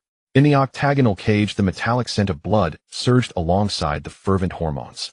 Khabib's hands were like iron shackles, firmly gripping the waist of Souza. The face of this undefeated war god was smeared with the blood gushing from his brow bone, the gaping wound a shocking sight, yet he remained oblivious, his eyes reflecting a chilling madness. Fall before me. With a hysterical roar, Khabib's chain wrestling swept in like a hurricane. His right foot was like a concealed sickle, carrying a sharp wind, fiercely hooking towards Souza's. This was a textbook-level inner thigh sweep executed with a vicious angle, and coupled with the terrifying twisting force from his waist, capable of instantly destroying the balance of any top fighter. Amidst the deafening cheers of the Dagestani fans, Khabib exerted tremendous force to pull. 1 second passed. 2 seconds passed. The image of Souza losing his balance and crashing to the ground did not materialize. Khabib felt that his seemingly certain sweep had struck a heavy steel column buried deep in the ground, the tremendous recoil causing his own ankle to ache. And Souza, whom he held tightly, remained as steady as a mountain. This is impossible, Khabib's heart raced. Yet he did not pause. The terror of chain wrestling lay in its relentless nature. With one failed move, Khabib swiftly changed tactics. He abandoned the sweep, driving his legs against the ground, the robust muscles of his abdomen contracting violently, pressing his center of gravity lower. His hands instantly slid from Su Zhe's waist to the roots of his thighs, locking his legs tightly, while his shoulders pressed firmly against Su Zhe's abdomen, attempting to push him backward. This was a double-leg takedown, a bulldozer-style maneuver from the Dagestani wrestling system. 200 pounds of weight combined with ferocious force could easily topple a strong bull. However, Su Zhe still stood quietly in place. He didn't even perform the most basic sprawling defense, and his hands remained casually hanging down, allowing Khabib to charge at him like a frenzied wild bull, pushing and pulling. At the commentary booth, Joe Rogan was dumbfounded, clutching his hair and shouting, "Oh my God. Khabib executed a perfect position, but he can't move him." The lower body of the Eastern Dragon seemed to be welded to the canvas like reinforced concrete. DC Cormier anxiously pounded the table. "Lift him up. Khabib, don't match him in lower body strength. Use your core power to lift him off the ground. As long as his feet leave the ground, the Dragon's defense will completely collapse." "Lift him up," shouted head coach Javier, leaning against the wire mesh, his voice hoarse with urgency. "A crane. Use a crane to smash him down." As he heard the commands, Khabib's gaze grew increasingly fierce. He took a deep breath, abandoning all techniques and hesitations. At this moment, he aimed to use the most pure and primitive physical strength to forcibly end the Dragon's standing myth. Khabib let out a deafening roar of a beast. He dug his feet into the non-slip mat, his lats swelling instantly, veins popping out like gnarled tree roots on his neck and forehead. He pulled his hands upward again, tightly wrapping around Su Zhe's waist, his back suddenly exerting force, trying to uproot Su Zhe like a pulled onion. In that instant, a dazzling red warning box abruptly popped up in front of Su Zhe's eyes. "Warning, encountering powerful grappling judgment. God-level passive Titan gravity chassis triggered. Status update: chassis weight forcibly increased 5-fold in the opponent's perception. Legs turned into rooted iron towers, absolutely immune to all physical throws." An invisible stream of data instantly took control of Su Zhe's lower limbs and muscle groups. To the outside world, Su Zhe still appeared to be a lightweight fighter weighing 155 pounds. But in Khabib's absolute sensory perception, the world underwent a terrifying upheaval at this moment. When Khabib unleashed all his strength attempting to pull upward, he felt that he was not holding onto the body of a carbon-based organism. Instead, it felt like grasping a solid bridge poured with thousands of tons of cement. It was a towering mountain directly connected to the Earth's core.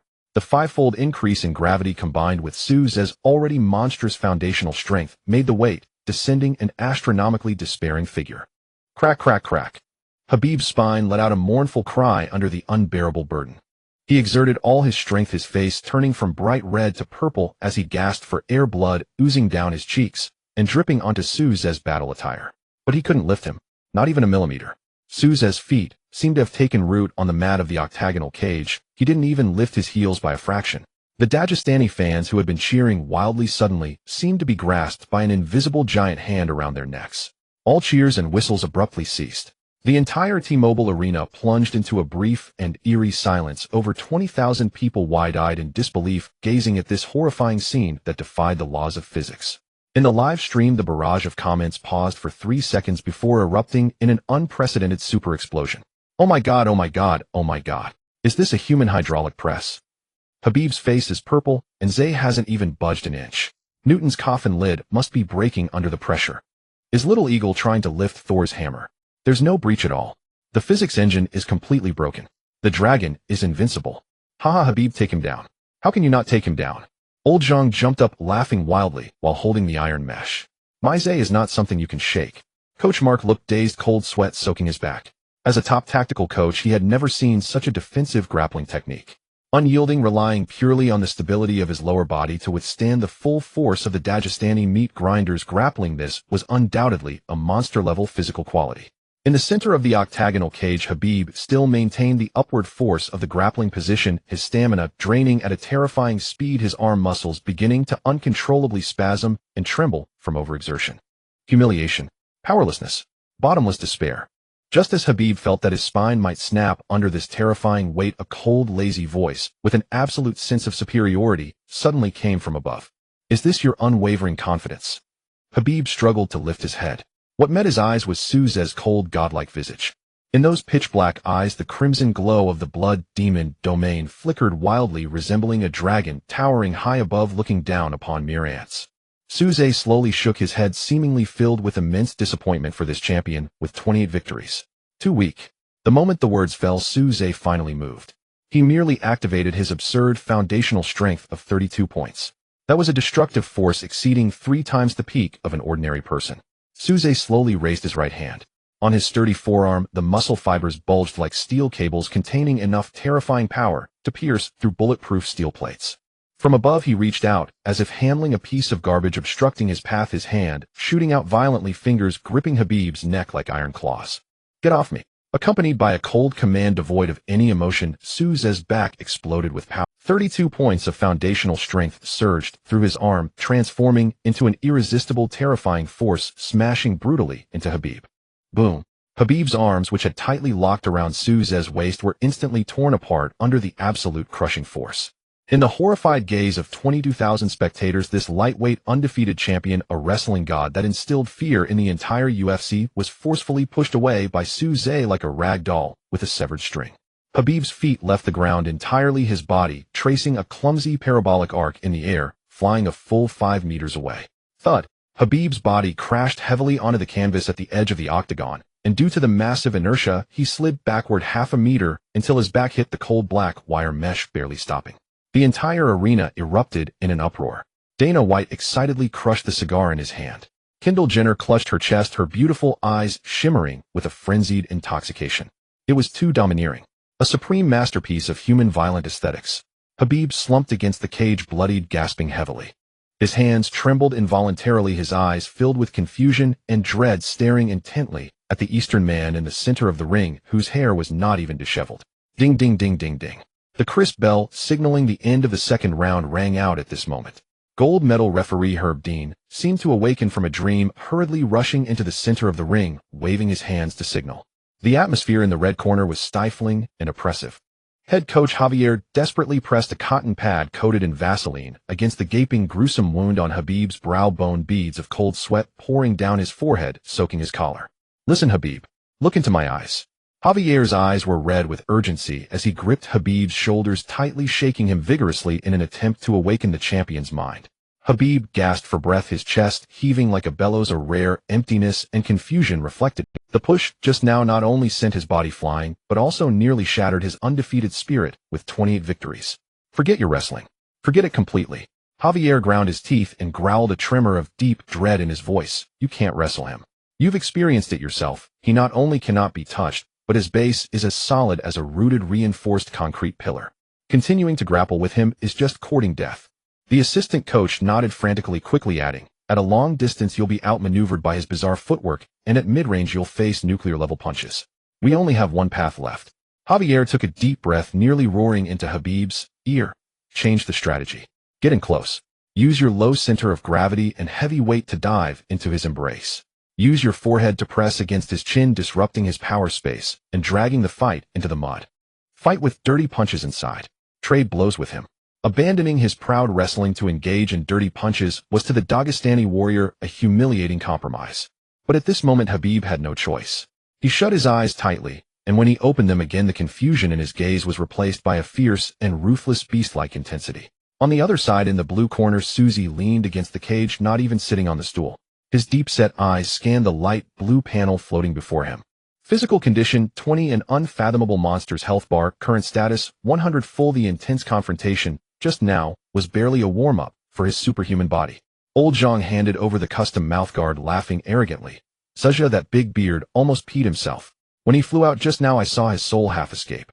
Coach Mark held an ice pack against Susie's neck, his expression still stern, reminding him in a rapid voice, "Susie, don't let your guard down.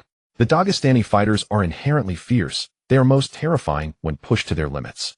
I predict he will definitely change his strategy in the next round. Be cautious of his close combat and protect your chin." Susie clenched the mouthguard, a cold and arrogant smirk curling at the corner of his mouth. He said nothing, but the look in his eyes, radiating the pressure of the blood demon realm, already provided the most brutal answer. Ding, ding, ding. The bell for the start of the third round resounded loudly. The nerves of the over 20,000 spectators in the arena were once again stretched to their limits. The golden referee Herb Dean waved his arm, signaling for the match to continue. This time the momentum with which Khabib rushed out from the corner had completely changed.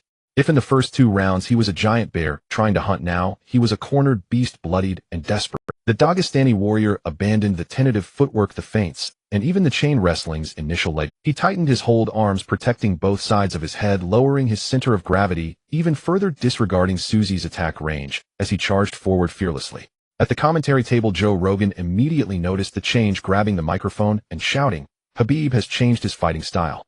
He has abandoned the diving takedown. He is going to force his way into the inner circle of the raging dragon." Whoosh, bang.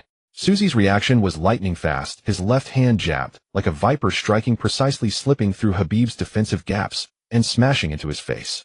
Blood sprayed from Khabib's nose instantly, his body staggering. But he did not retreat at all. Khabib gritted his teeth, swallowing the metallic taste of blood in his mouth, enduring the pain of the jab, using the momentum to step over the death line of mid-range and directly dive into Susie's embrace. Bang! The two crashed into each other fiercely. Khabib executed the coach's strategy perfectly. Using his slight height advantage, he slammed his hardened skull against the space between Susie's chin and collarbone, pressing firmly against it. Simultaneously, his hands shifted from a protective position to a grappling stance, tightly locking onto Susie's lower back and upper arm, bringing them closely together. In fighting, this style is known as the dirty boxing system in mixed martial arts. It looks extremely unappealing, lacking in spectacle, and on the big screen it appears as if two drunkards are hugging each other on the street. But in reality, this is the most dangerous and unpredictable situation within the octagon, testing a fighter's ability to absorb blows and the hardness of their bones. With the distance too close, long punches cannot be executed, and all techniques relying on shoulder and hip rotations become ineffective. Both fighters can only engage in blind exchanges using their wrists, elbows, and quick hooks. Due to the proximity, any punch could land precisely on ribs, the liver, or the nerve clusters under the chin. DC Comier at the commentary table excitedly pounded the desk. Smart choice. Khabib pressed his forehead against Susie's chin, disrupting the raging dragon's power axis. At this distance, Susie's terrifying heavy punches could not be unleashed. The match entered a meat grinder mode.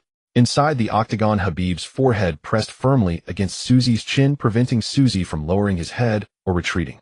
His face was bloodied, eyes radiating the madness of a cornered beast, as his right hand swiftly withdrew, exploiting the minuscule space to unleash a short, vicious hook to Susie's side. Bang! The glove struck the muscle, producing a dull thud.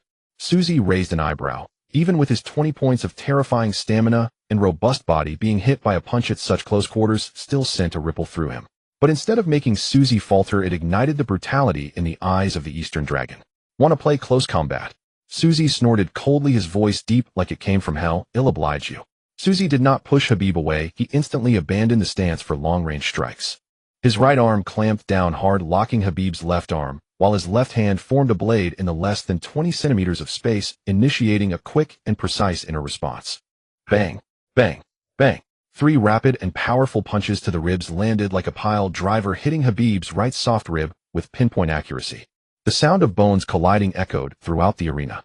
Khabib grunted in pain, blood spilling from the corner of his mouth, but the madness in his eyes only intensified. Ignoring the sharp pain in his ribs, Khabib clung tightly to Susie's shoulder with his left hand, raising his right hand again, targeting Susie's side of the face with a stealthy uppercut from inside.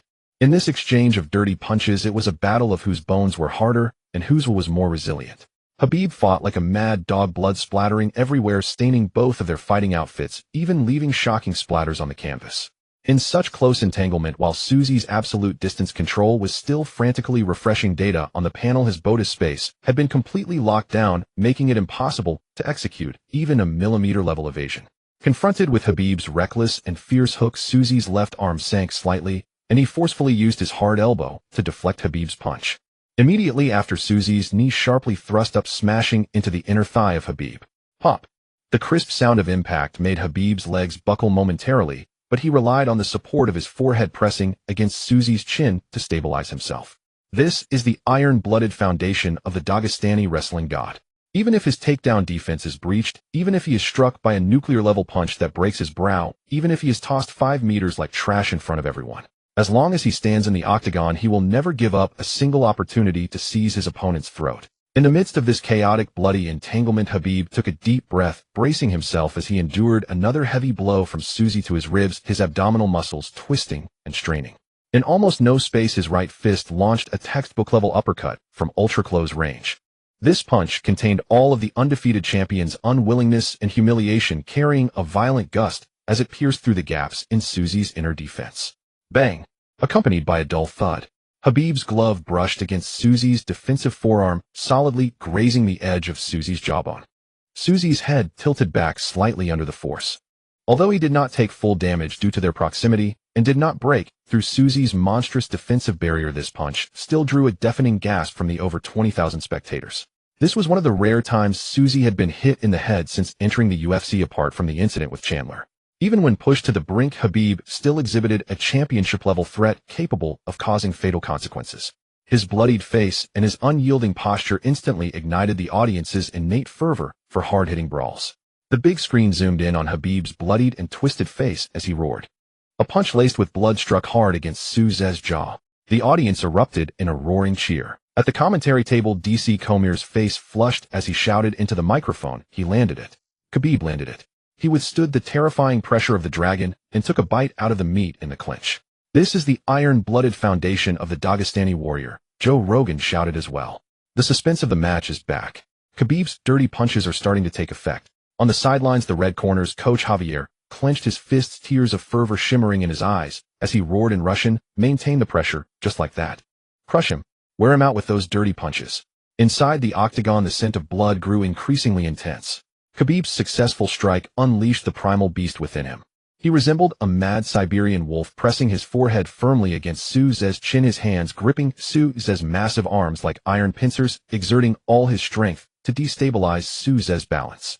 Breathing heavily, he swallowed the mixed blood and saliva in his mouth, pulling back his right hand, attempting to replicate the earlier uppercut. However, what Khabib did not see was the trace of mocking indifference in Susie's eyes, which had now transformed into a brutal killing intent. The dragon's chin was not so easy to touch. Susie slightly tilted his head, feeling a slight numbness in his jaw. With a perverse physical capacity and resistance to strikes rated at 20, this grazing uppercut barely broke his defense. "Is that a tickle, eh?" A cold, hoarse voice filled with endless mockery clearly pierced Khabib's eardrum from less than 10 centimeters away. Khabib's body trembled violently. In the next moment, a crimson light exploded from the depths of Susie's eyes. The blood demon domain was activated at full power. If the previous mental magnetic field was merely an oppressive force surrounding the octagon, now at such a close combat distance, the overwhelming sense of slaughter akin to a sea of corpses surged geometrically, mercilessly pouring into Khabib's mind. Khabib felt a deafening buzz in his brain, and the cheers of the surrounding audience suddenly faded away. In the perception of the Dagestani warrior, the Eastern man he was holding down was experiencing a rapid rise in body temperature, as if transforming into a primordial beast with a gaping maw. The suffocating fear of death caused Khabib to uncontrollably break out in a layer of cold sweat, and his right fist, which he had prepared to swing, experienced a fatal half-second freeze. In that half-second gap, Susie moved. Since Khabib wanted to play in the clinch, let him see what a true close-quarters meat grinder looked like. Susie couldn't be bothered to push away Khabib's bloodied head. His monstrous foundational strength of 32 instantly surged into his arms. With control under his armpits, Susie's arms forced their way in like two thick hydraulic steel bars, then suddenly pushed outward. Crack, crack, crack. Khabib felt as if his arms were being pried apart by two giant battering rams. The defensive circle he had locked down collapsing instantly, exposing a large area of defensive blind spot under his right rib. A bluish panel rapidly refreshed in front of Susie, the cold data stream locking onto Khabib's body structure. Target weakness locked, lower right rib liver area. Strike route planned, kinetic calculation completed. The system's judgments were always so precise and no flashy task prompts were needed. As long as the host created a killing opportunity, the panel would provide the most lethal guidance. Susie's left arm suddenly contracted, the upper arm pressed tight against his ribs, and the forearm folded into a perfect acute angle for power generation. His core ignited like a barrel of gunpowder, unleashing a tremendous twisting force. The killing move descended. The god-level active skill, Yamas Explosive Liver Punch LV1, was ruthlessly unleashed. This was no ordinary uppercut. This was a divine skill for close-range execution that completely ignored the barriers of physical defense. Susie's left fist, accompanied by a piercing sonic boom, struck with precision at Khabib's protruding lower right rib from a distance of less than 20 centimeters. Boom, puff. A dull sound akin to a heavy hammer striking a water-filled leather sack resonated clearly throughout the entire arena via the octagon's microphones. With this punch, Susie did not use his full threefold critical hit because it was unnecessary.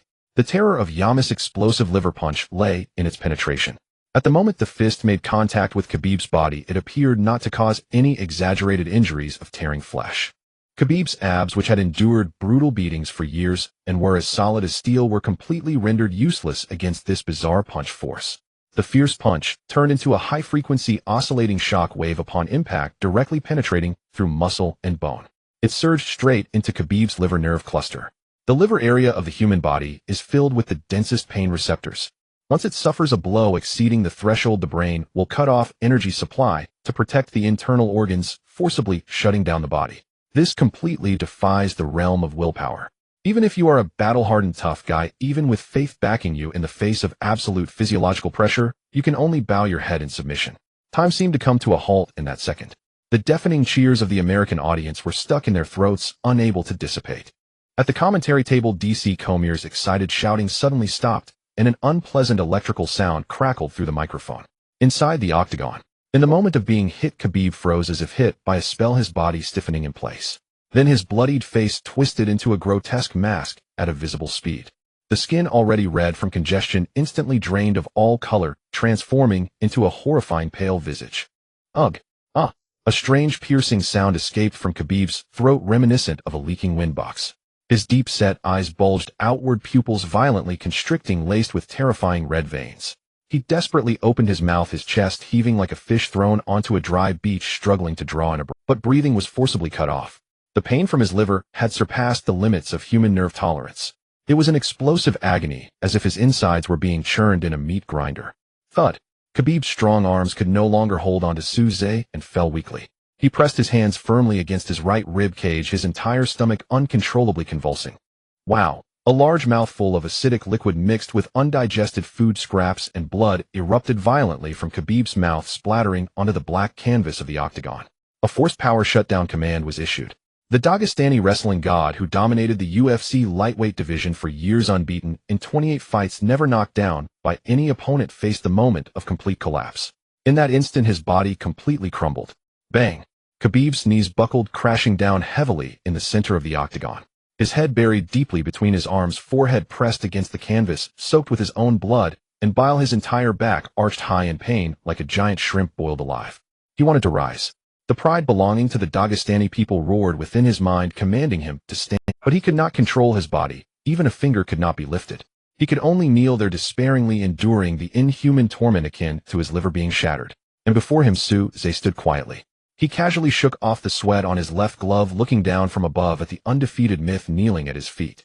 Blood demon domain gradually retracted, and Suze's gaze returned to its icy indifference, like a god of death passing judgment over life and death. The entire T-Mobile arena, 22,000 spectators, tens of millions of fans in front of the live broadcast cameras. The commentary table, Dana White, Ken Doughty, coaches from both corners. The whole place fell into silence. The ringing sound of the bell marking the end of the third round echoed like a heavenly melody over the T-Mobile arena. Just 1 second before the gold medal referee Herb Dean was about to rush in to forcefully stop the match time. For Khabib, who was on his knees convulsing in pain, the sound of the bell harshly pulled him back from the edge of hell. The audience of 22,000 seemed to regain their ability to breathe at that moment, as a huge chorus of gasps and exclamations swelled together into a roaring wave of sound. Oh my God! He almost met his end. That was a perfect explosive strike. I saw Khabib spit out his mouthguard. The bell saved the little eagle's life. This is nothing short of a miracle. Joe Rogan shouted hoarsely from the commentary booth, his voice cracking due to overwhelming excitement. So close. Just a fraction of a second more. If the bell had rung, even a moment later, the referee would have undoubtedly called a TKO. The Eastern Crazy Dragon had knocked the Dagestani warrior to his knees in front of the entire world. DC Comier held his head in shock, staring at the slow-motion replay on the big screen. Incredible penetration. In such a muddy inner ring, Suze actually managed to find the defensive blind spots and deliver such terrifying penetrating damage. Khabib's situation is dire. The door of the octagon was suddenly pushed open. The coaching team from the red corner rushed into the arena as if they had gone mad. Head coach Javier and 2 assistants worked together to carry the limp and vomiting Khabib back to the corner's resting area. Javier's hands were shaking. When he removed Khabib's glove covering his right rib, he gasped in shock. On Khabib's thick abdominal obliques, there was a terrifying bruise the size of a palm, presenting a ghastly purple-black color, swollen high. This was merely the physical damage caused by a single punch. It's hard to imagine the kind of devastating trauma inflicted on the liver beneath the muscle. Breathe deeply, Khabib. Inhale. Exhale. Javier pressed an ice pack frantically against Khabib's neck and ribs, trying to forcefully alleviate the spasms of the visceral nerve cluster with the low temperature. Khabib's gaze was somewhat vacant as he opened his mouth greedily, inhaling the blood-scented air. Listen, Javier's eyes reddened as he leaned close to Khabib's ear, his voice trembling. You have proven your greatness. No one can stand after taking a nuclear strike from the crazy dragon. Your internal organs are severely damaged. We cannot risk your life any further. Let me throw in the white towel. Throwing in the white towel means surrender. For a Dagestani warrior with a flawless record of 28 victories valuing honor above life, this was more painful than death. No. Khabib suddenly pushed away Javier's hand holding the ice pack. Deep within his previously vacant eyes, a fire that felt almost tangible reignited. Khabib bit down hard, swallowing the remnants of blood and saliva in his mouth, letting out a beast-like growl. Dagestanis would rather die in the cage than surrender. I can still fight. On the other side, the atmosphere in the blue corner was completely different. Suze leaned against the iron fence, his expression indifferent, as if he had just casually crushed a bug. He quietly observed the light blue panel floating before him. With the perfect hit of the Yamas explosive punch, in the third round the combat data on the panel was rapidly calculating, constantly refreshing his real-time feedback. Without the system issuing any tasks, the reputation of the Eastern Crazy Dragon was naturally forged with the blood of his opponent. Old Zhang was so excited that his face turned red, randomly wiping a towel on Suze's shoulder and laughing loudly. That was ruthless. That punch directly pierced through his armor. The big bearded man is done for. In the next round, go for a high kick and blow his head off. Coach Mark also rarely showed an excited smile. Suze's right side defense is completely crippled. The liver injury will slow his movement speed by 50%. Keep the pressure on, the match will soon come to an end. Suze spat out mouthwash and put his custom mouthguard back in. He gazed across the octagon at the red corner. Over there, Khabib was pushing away all the accompanying personnel, trembling as he stood up while holding onto the wire fence. What a man. Suze narrowed his eyes slightly, a bloodthirsty curve appearing at the corner of his mouth. Ding ding ding. The bell for the fourth round rang like a death knell, precisely on time. The staff quickly retreated and the door of the octagon was locked again. Gold medal referee Herb Dean stood between the two, bringing down his hand decisively. Round 4, from 0 to 3 minutes the battle begins. The audience erupted into a thunderous applause, a tribute to Khabib. Everyone could see that this once invincible lightweight champion was now at the end of his rope. Khabib took one step at a time towards the center of the arena. His steps were visibly unsteady, and his right leg trembled slightly upon landing, affected by the muscles. The ghastly purple-black bruise was exposed under the bright lights, looking horrifying. He knew that his time was up. Grappling. Facing the humanoid iron tower equipped with the Titan gravity chassis, he couldn't even move. The internal injuries from that devastating explosive punch had already destroyed most of his resistance. On the outside, in front of the crazy dragon's ghostly footwork, he couldn't even touch him. All tactics and techniques turned to ashes in the face of absolute dimensional crushing. But Khabib refused to back down. At the moment he reached the central red mark position, he made a movement that sent shivers down everyone's spines. He abandoned his proud Dagestani tight guard, slowly lowering his blood-soaked gloves. He completely opened his center line, exposing his severely damaged right rib and even his vulnerable chin. Then he opened his arms towards Suze, letting out a tragic roar that shook the entire arena. Come on. He abandoned defense, standing to fight. This was the last roar of a bloodied Eagle King in dire straits. He would defend his dignity as a champion in the most brutal and unforgiving manner. Even if he had to lose, he would stand and fall on the path of charge. The bullet screen in the live broadcast room went completely crazy at this moment. Oh my God, the little eagle is willing to trade blows. Tears in my eyes. Regardless of stance, he is a true warrior. This is what a real man looks like. Crazy Dragon, give him a swift end. It's over. He has completely abandoned defense. There's no ways or won't blast his head with one punch. Inside the octagon, a rare ripple flashed in Suze's cold gaze. Since his arrival in this world, he had encountered arrogant Wang Meng and sinister Chandler. But only Khabib before him made him feel a truly iron-blooded while belonging to a pure fighter. Against such an opponent, to wear him down with fancy footwork would be an insult to a warrior. The only way to end this man was to crush his pride through the most savage and brutal confrontation. All right, I'll fulfill your wish. Suze snorted coldly, instantly retracting the mental pressure from the blood demon domain. In a true bloody fight, he didn't need to pressure his opponent with spirit. He would use solid punches. At the same time, the dark blue panel in front of Suze dimmed, and the micron-level evasion scale brought by absolute distance control was actively turned off. He would not dodge. He would not evade. Suze sank his waist, his feet like roots firmly planted in the center of the arena, opening a highly aggressive wide stance. He faced Khabib Heaton, adopting a posture of unreserved confrontation. Boom. The audience was completely ignited by Souza's action. The crazy dragon is not dodging. He is engaging. Commentator Joe Rogan pounded the commentary table in excitement, his voice hoarse. Pure standing fight. This is the most captivating violent aesthetic in the octagon. Bang! Khabib, dragging his broken body, launched the first attack. His heavy lead hand swung like a howling wind, smashing violently towards Souza's face. This punch lost perfect support, but contained 100% of tragic power. Souza raised his left arm to block the blow, the sound of bone colliding echoing. Immediately afterwards, Souza's counterattack descended like a storm. No need for triple critical hits. Even just the basic 32 points of power was enough to be fatal. Souza's right shoulder dropped, and a powerful heavy hook accompanied by violent air currents struck fiercely against Khabib's left cheek. Blood mixed with sweat splattered wildly under the bright lights. Khabib's head was violently knocked to the side, and his mouthguard nearly flew out of the cage. But he stubbornly endured the blow through inhuman willpower, forcibly turning his head, and struck out a fierce counterpunch with his right hand, grazing Souza's cheekbone. Every punch landed with a sickening thud. Blood surged through their veins. This was the cruelest form. Souza didn't care about the abrasion on his cheekbone. His eyes burned like torches. Leaning forward, he suddenly pushed off the ground with his right leg, delivering a textbook straight punch. Bang! The fist slammed into Khabib's nose, the crisp sound of bones cracking reverberating throughout the arena. Khabib's nasal cavity instantly erupted with a flow of blood staining half of his face, like a ferocious ghost. Khabib let out a muffled grunt, stumbling back half a step, but he immediately clenched his molars, stabilizing his base once again. Ignoring the blurred vision before him, he swung his arms like a mad cannon, pouring out his last bit of energy towards Souza. Left hook, right swing, uppercut. Souza stood firm in the center of the cage like an invincible war god. He didn't take a single step back. All his counterattacks were executed on the spot. Bang, bang, bang. The dull sound of flesh striking flesh echoed like a dense war drum, beating on everyone's hearts. Souza's heavy artillery continued to rain down on Khabib's face, chin, and chest. Bang, bang, bang.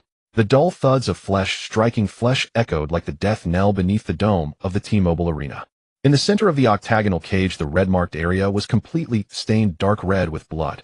Abandoning all defense, Khabib resembled a weary yet relentless war machine, charging towards Souza's earth-shattering punches with his last ounce of madness. Each punch he threw sent a jolt of agony through the massive purple-black bruise on his right side. The intense tearing sensation twisted his facial muscles beyond what one could imagine. Yet, driven by the innate ferocity of the Dagestani spirit, he gritted his teeth and forced himself to continue. However, against the absolute domination of power, any willpower felt utterly powerless.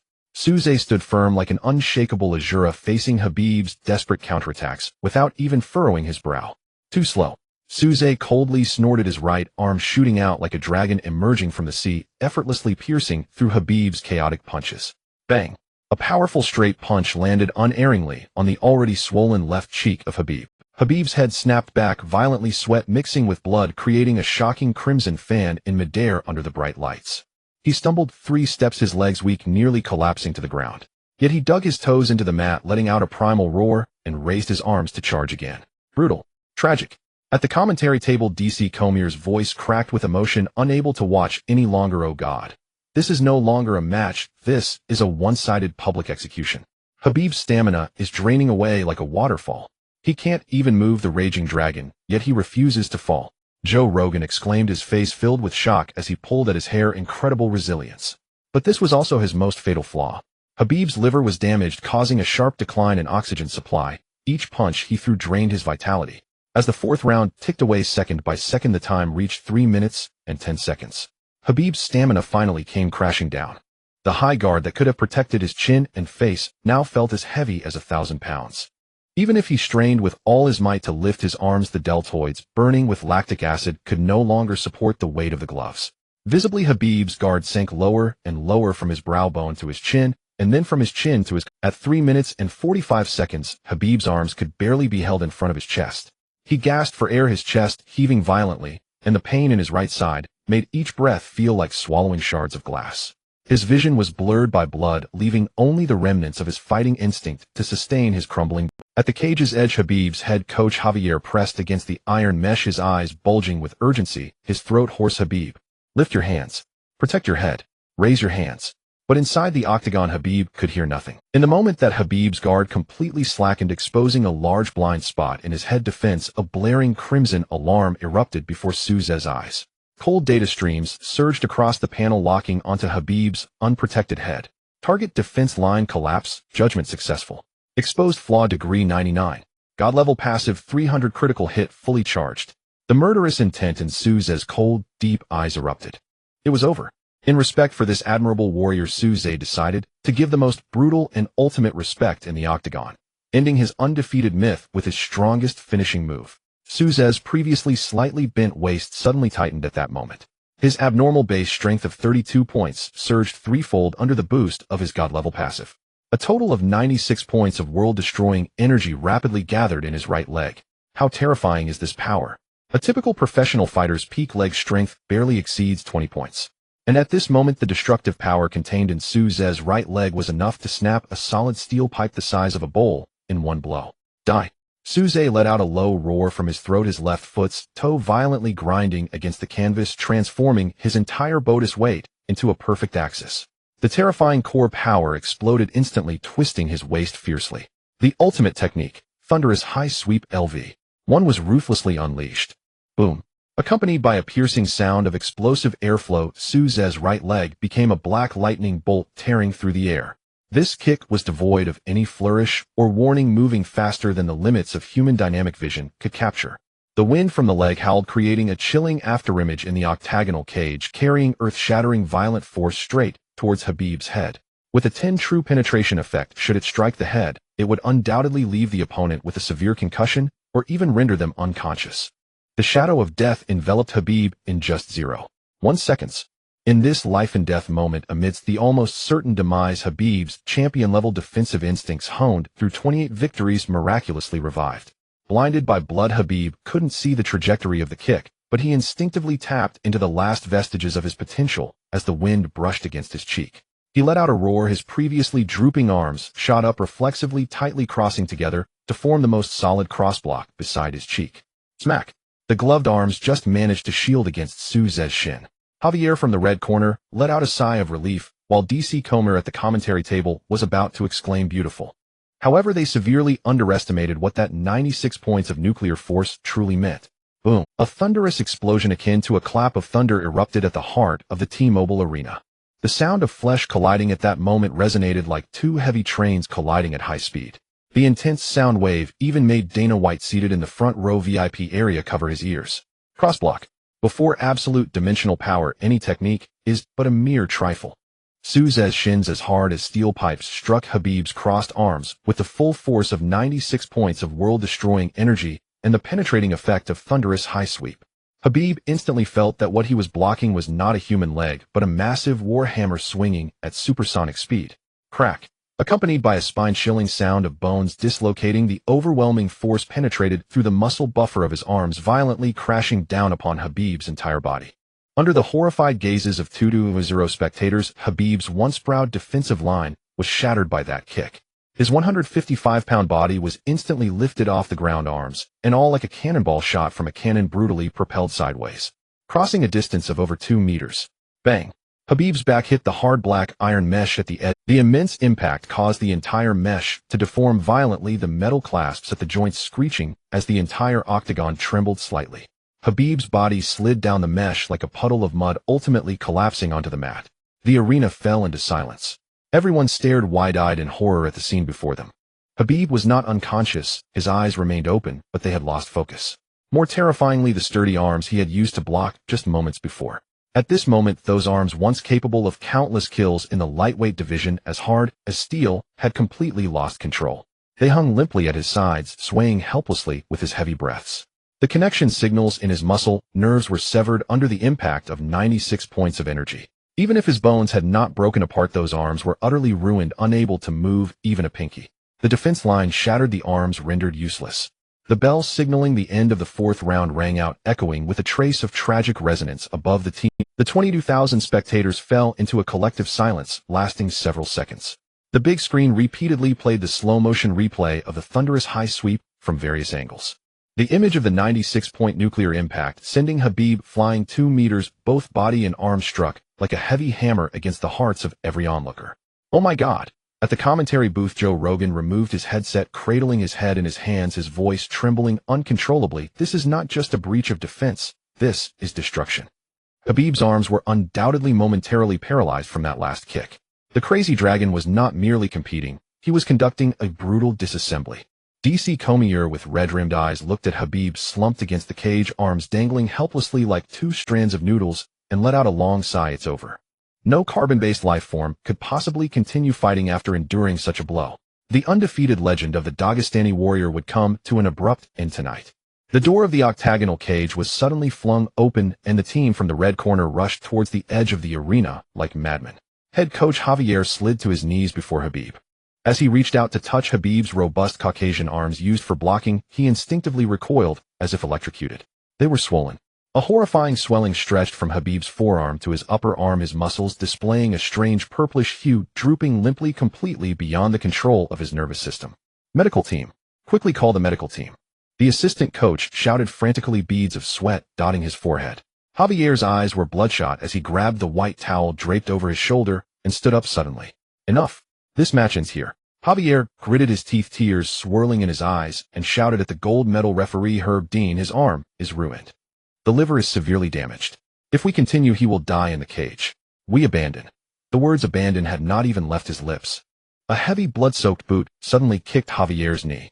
He staggered, lowering his head, and met Khabib's blood-red eyes reminiscent of a lone wolf's desperate counterattack.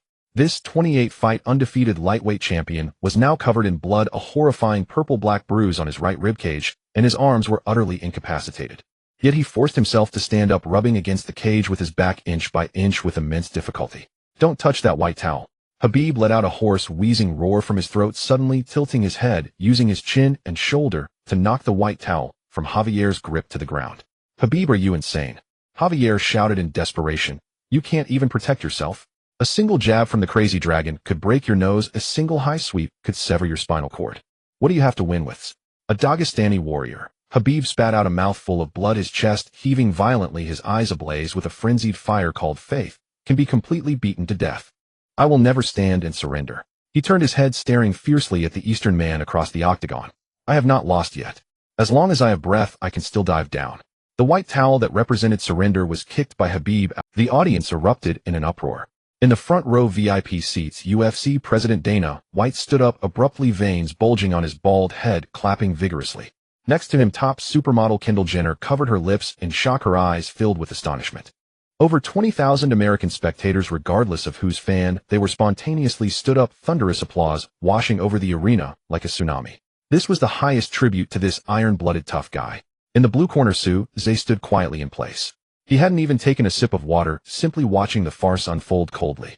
A light blue panel quietly floated before him, displaying the cold data stream of his current perfect physical fitness: 20, 100 full peak anaerobic metabolism, strength 32, can trigger triple critical hit at any time, condition, no hidden injuries. The system never interfered with the host. Well, it was merely the coldest, most precise killing assistance machine, faithfully recording the Crazy Dragon's invincible stance. Damn, this big bearded guy must be a cockroach, right? He's not surrendering. Old Zhang, holding an ice pack, stared in shock at Khabib, who pushed past the coaching staff. "Zegu, he can't even lift his hands. Oh, just go up and give him a punch to end his suffering. It's too tragic."